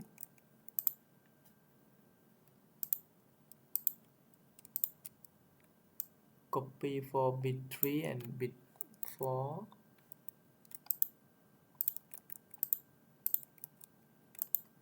And we can copy bit 8, right? Okay, we have 8 bits for test here.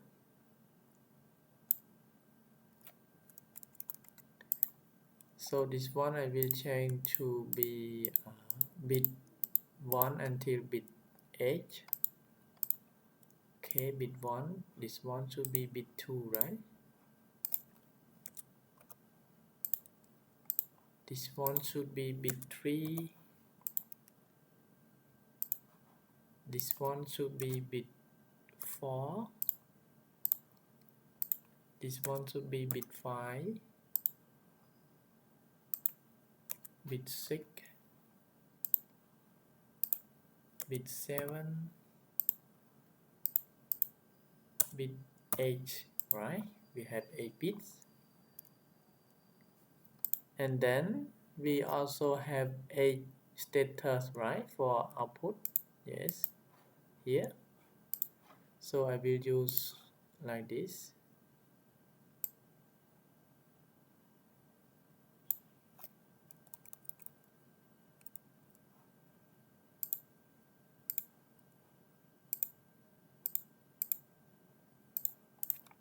Yes.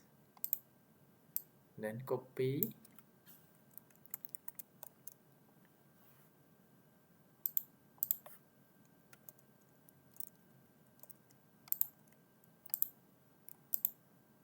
Maybe we can increase to bigger than this one.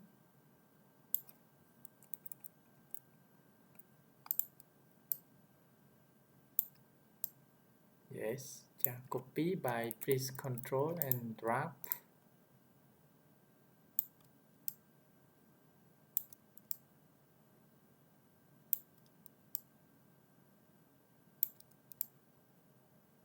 Okay, then we can arrange. Basically, we can click Shift and then click here and click like this.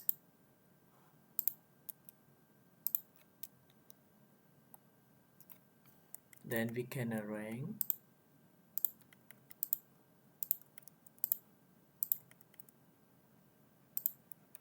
Yes, we can arrange to be like this.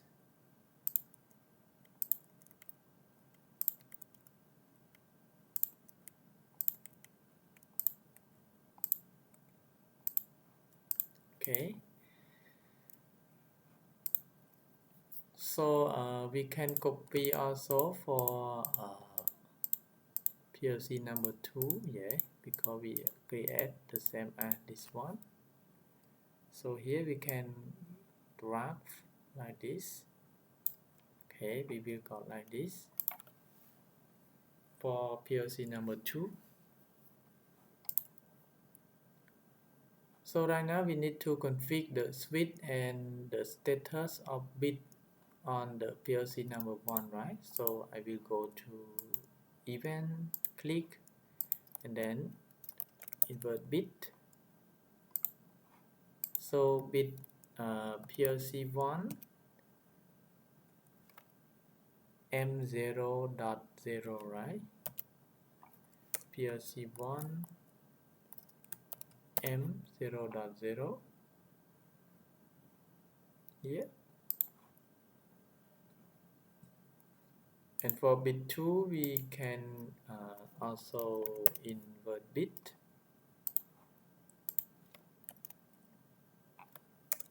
PLC 1 M0.1, right? We can do the same as the procedure. So invert bit PLC 1 M0.2, this one, invert bit PLC 1 M0.3,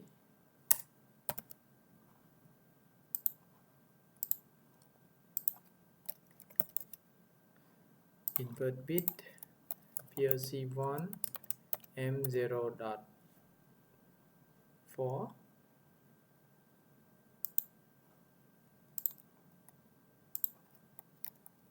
invert bit PLC 1 M0.5, invert bit PLC 1 M0.6, the last one, invert bit PLC 1 M0.7, 7. Okay, so that's all for button configuration. Yes, and then we can configure the status of the lamp also, right?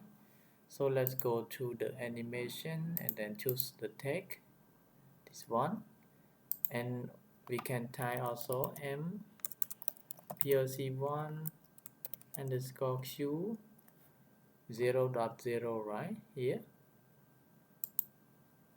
So bit, and when it 1 it means that it's true. I will change the color to be green.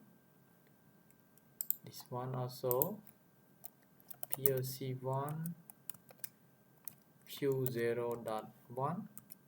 Yes, bit also, and when it 1 I will change the color to be green. PLC1 Q0.2 bit 1, change the color to be green.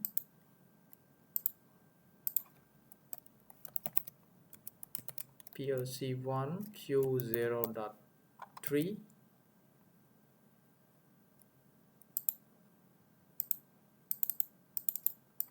when it's true I will change the color to be green. PLC1 Q0.4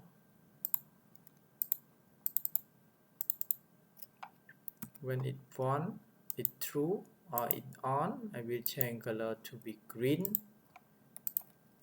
PLC1 Q0.5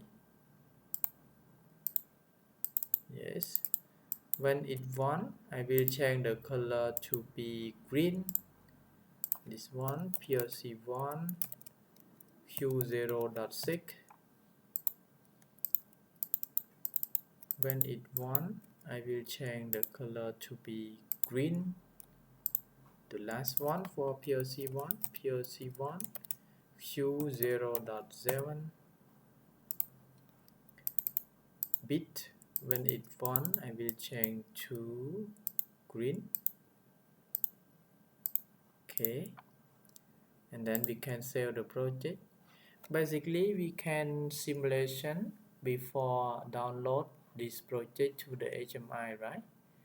So we can simulation to see the status of our button and our lamp. Yes, so here we can also click.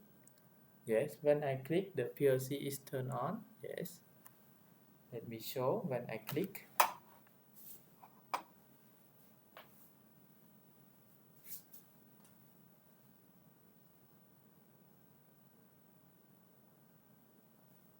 Okay, when I click the button, let's see the PLC is turned on.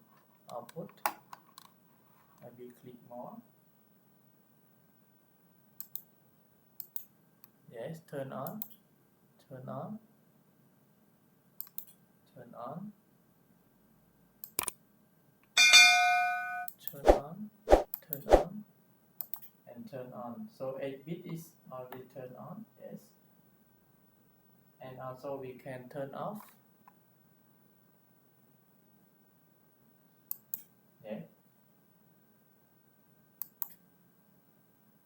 you can turn off from the simulation. Yes.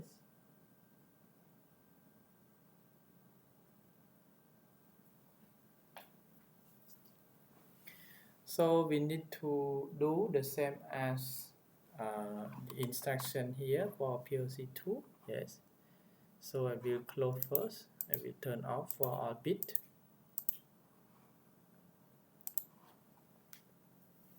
And then we need to create the text for PLC2, right? So go to the text. Okay. So this one we should start from PLC2, right? PLC2 underscore M 0.1, sorry, 0.0. and here is very important, so we must use the PLC 2, otherwise we control the wrong location. Yes, so I will choose the PLC 2 data. It is the boolean and start from M0.0 also, right? So here we can draft. Okay, we will got like this from M0.0 until M0.7 of PLC 2 here. Yes, PLC 2. So we have M0.0 until M0.7 and Q0.0 until Q0.7. Yes.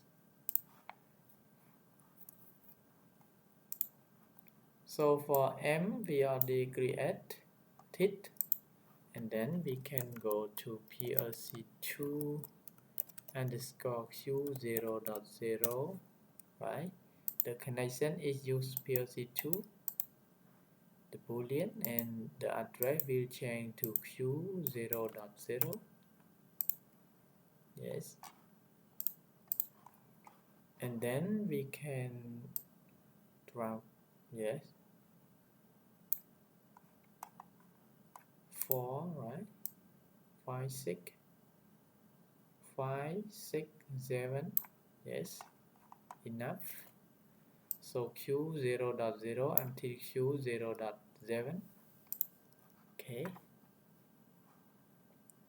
and then let's go to save the project again, and here actually we can delete first because we already config here. Then we can delete, just change the name, right? I will select and then copy, press on the keyboard shift keyboard and then click, and we would like to copy, just press the control on keyboard and then drag the mouse. Yes, we will got like this. So here for the bits and for the lamp, bit button and lamp is the same, right, for PLC 1. So we just go to change here,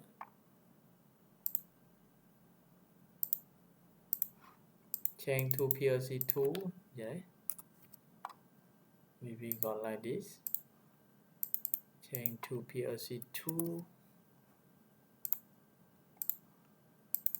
change to PLC 2,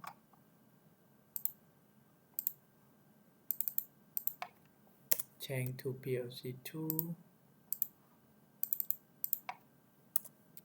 change to PLC 2,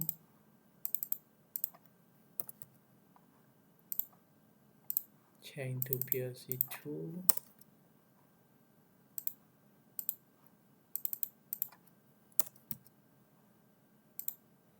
and for the status also, yeah, go here, animation, this one, PLC 2,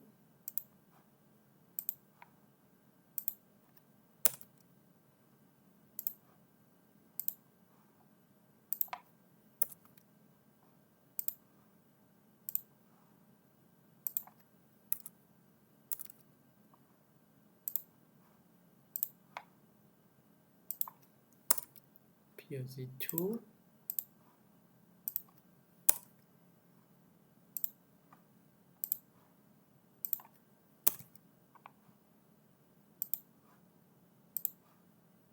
the last one is PLC 2 also, right? Okay, so that's all, and then we can save the project and we can simulation. So for the PLC 2, we can click here, bit 1. Let's see, this one PLC 1, right? So I will open the PLC 2 here. Bit number 1 is turned on, and then the PLC is turned on also. Let me show the status on PLC.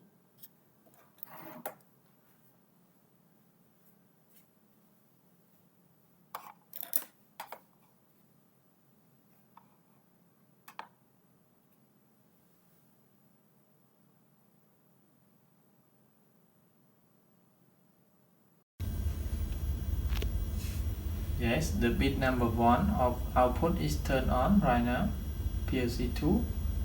So if I push more button or more switch here, turn on, number 3 is turned on, number 4 is turned on, number 5 is turned on, number 6 is turned on, number 7,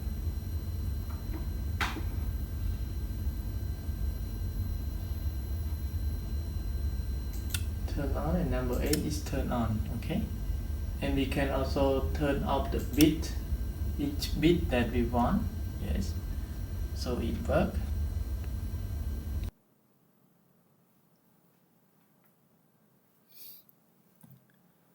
Then we will download this project to the HMI, right? So I will close the runtime first, and then we will download this project to the HMI. But before download to the HMI, let's go to setting on HMI first. Let me show.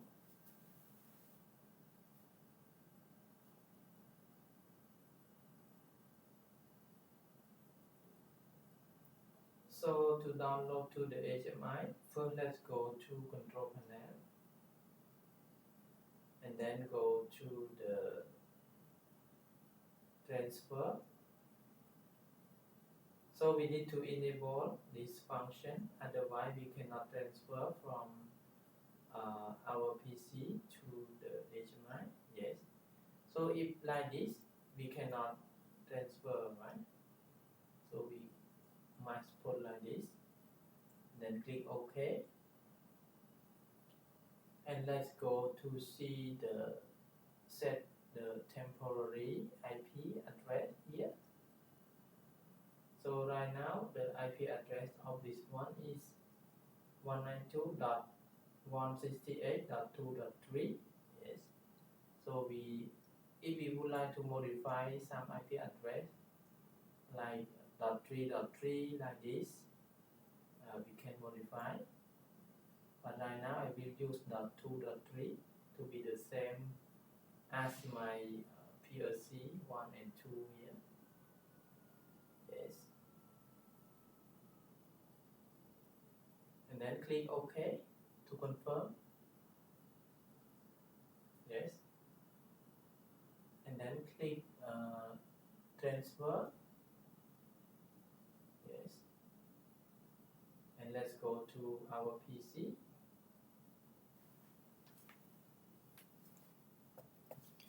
So I will download the project from my PC to the HMI, right?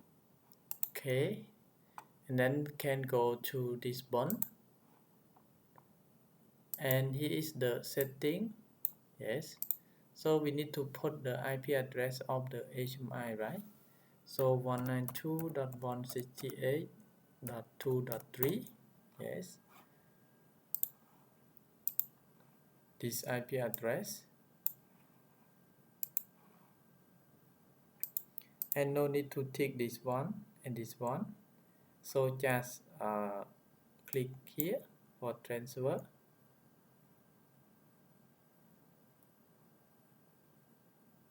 Okay, finish. So I will show the status on the HMI. So here we can also online. Okay, runtime like this. Simulation also. So here we can put like this for CPU 1 and CPU 2 of PLC, and here is the screen HMI. Yes, so we can put here the HMI, the real HMI is also working. Yes. Okay, we'll put like this, and then we will control from the actual HMI, right?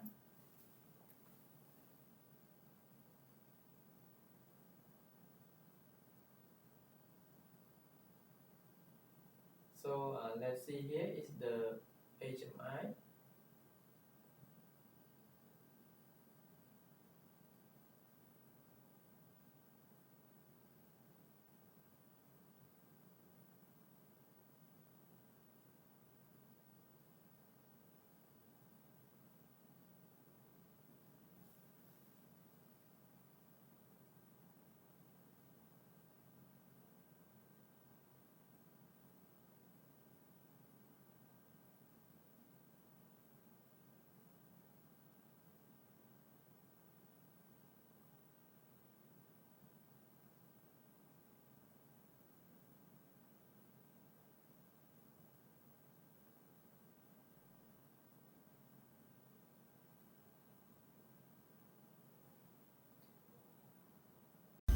Okay, let's see, here is the project of HMI that we already download. Yeah, so we can press here to control. Yeah, let's see, the PLC 1 is turned on. Turn on. Yeah, turn on. Turn on, turn on, and turn on, right?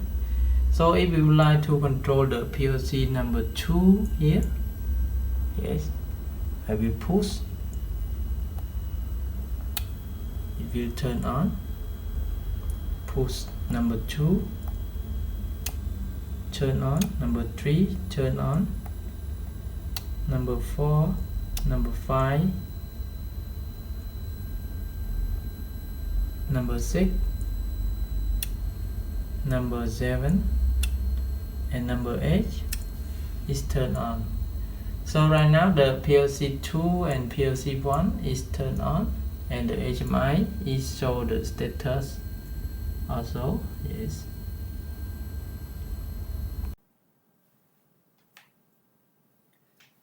And then we can create the more feature that we want. Yes. Example, I will create one more program for control one motor. Yes. So here I will start from example. I will start from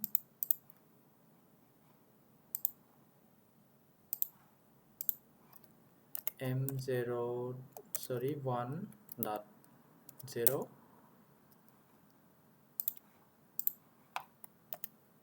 M0 sorry M example M5.0, yeah, for motor 1.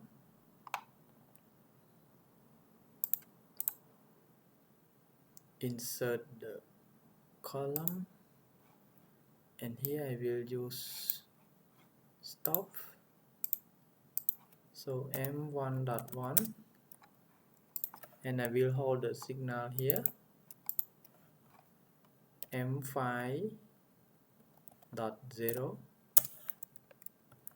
Yes. And then we can download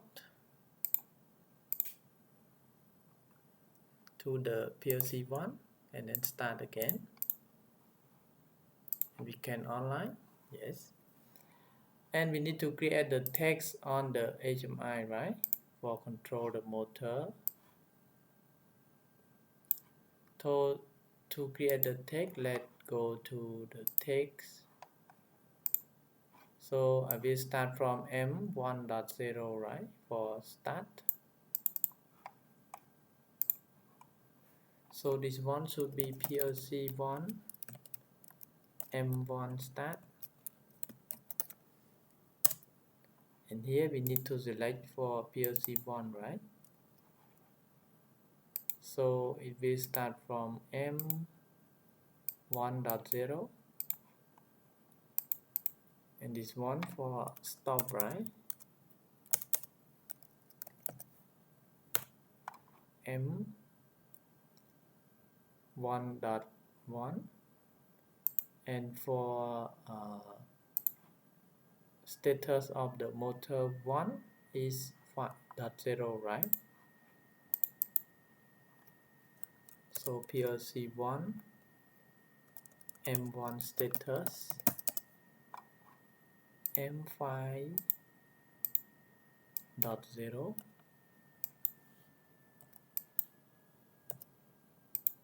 yes. And for the PLC number 2, I will create the same as this one, yes. So we can copy and then paste, and we just change this one to be PLC 2, and this one should be changed to 2, PLC 2 also. This one should be changed to PLC 2 connection,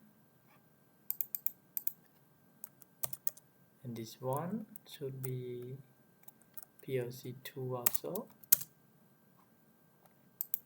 We'll change the connection to PLC 2 data, yes. And then we can create the new for start and stop the motor, right? Example, this one for start.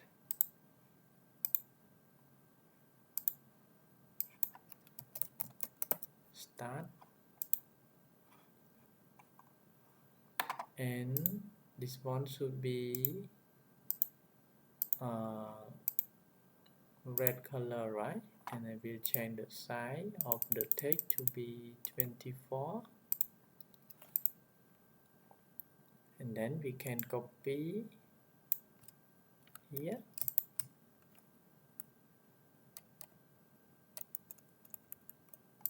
For stop, right? Okay, start should be green.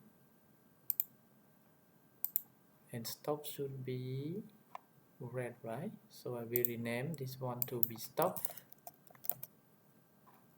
Okay. And then for motor, we can go to the symbol to create the symbol here. Yes. Actually, we can go this step. Yeah. We can go to this step and then go to the symbol factory graphics, and then go to symbol factory here, and then go to choose the motors or pump or another symbol that we want. So right now I will use the motor. Yes, drag and drop the motor to put here.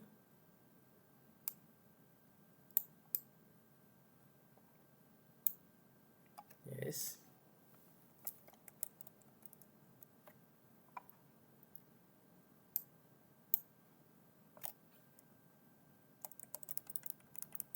And I will put the status of the motor, right? So I will drag and drop one more motor to the PLC 2. Okay, I will use this style.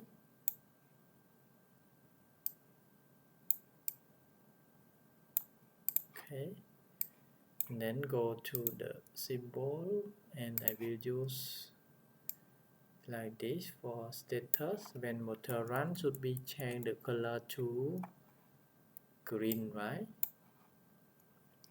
So basically I will use red color for not run. So this one should be a config also for this button. So start, let's go to event and then go to please. Yes, please, it means that set bit, and then set bit PLC 1 start, right? PLC 1 M1 start. Yeah, PLC 1 M1 start here. And for the release, we will reset bit, right? PLC 1 M1 start. Yes, because when we push the button, it will be hold. Okay, so we can press and release. Yes. So set and reset bit, and this one also when we press set bit PLC1 underscore M1 stop and release, reset bit PLC1 M1 stop, and we can also show the status of the motor when run, right? So go to PLC1 M1 status bit. I will change to 1 and change to green color. Yes. So we need to create the program on the PLC S7-300 Smart software to create this motor also, right? So let's go. So I will offline for PLC2, and then I will create the network number 2, control the motor from HMI.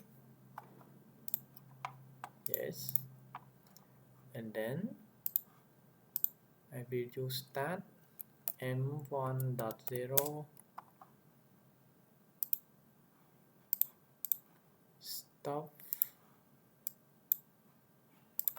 sorry, M1.1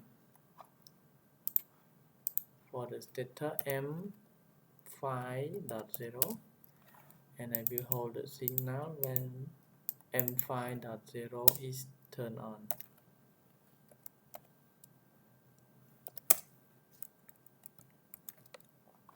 Then I will download.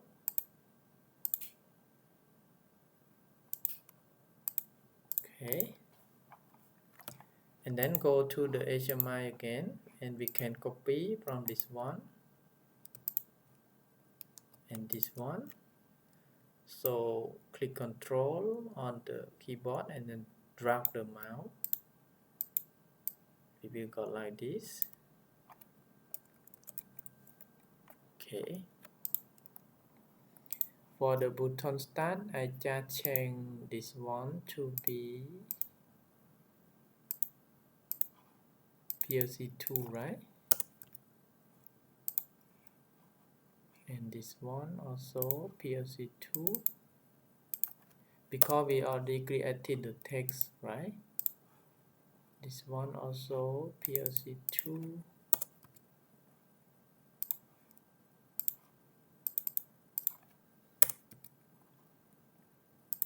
Yes, and this one PLC2 also. Go to animation, just change the text to PLC2. That's all. And then we need to download the project to the HMI also, right? So I will simulation first to check the status. Okay, we can press start. We can press start. Yes, we can press stop, start, stop. For PLC1, we can also press stop,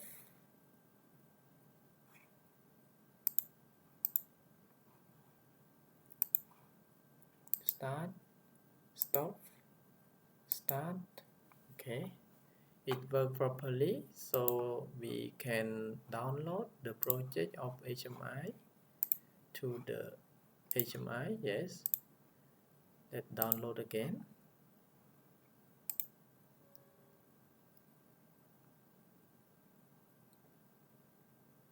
Yes, it will update the screen. Okay, finish. And then this one we can online simulation. And for PLC2, I will drop to here. and PLC1 I will put here.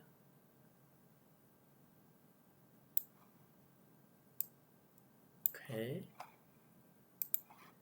then I will online like this. Actually we no need to online like this, it will work also. Yes, so let's control the logic from the HMI.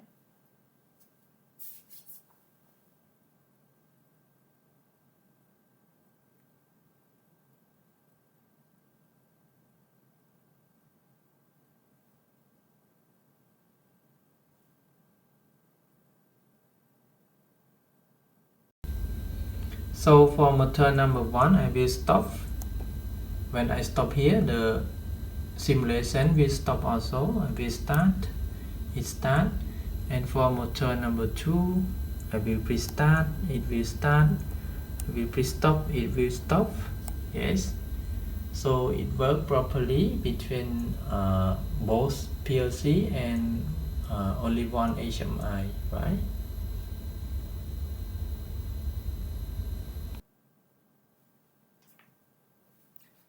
So this is just example about how to create the program for test two PLCs with one HMI that I already showed step by step about how to create the project of step 7 microwin smart for PLC1 and PLC2, and also create the WinCC smart program for control the PLC by using the HMI. Yes, so this is just concept. So if everyone have uh, the project, we can design. Yeah, we can use another style that everyone would like to design. Yes, so thank you very much for watching my video, and if everyone have any question, please kindly drop comment under my video. I will reply soon.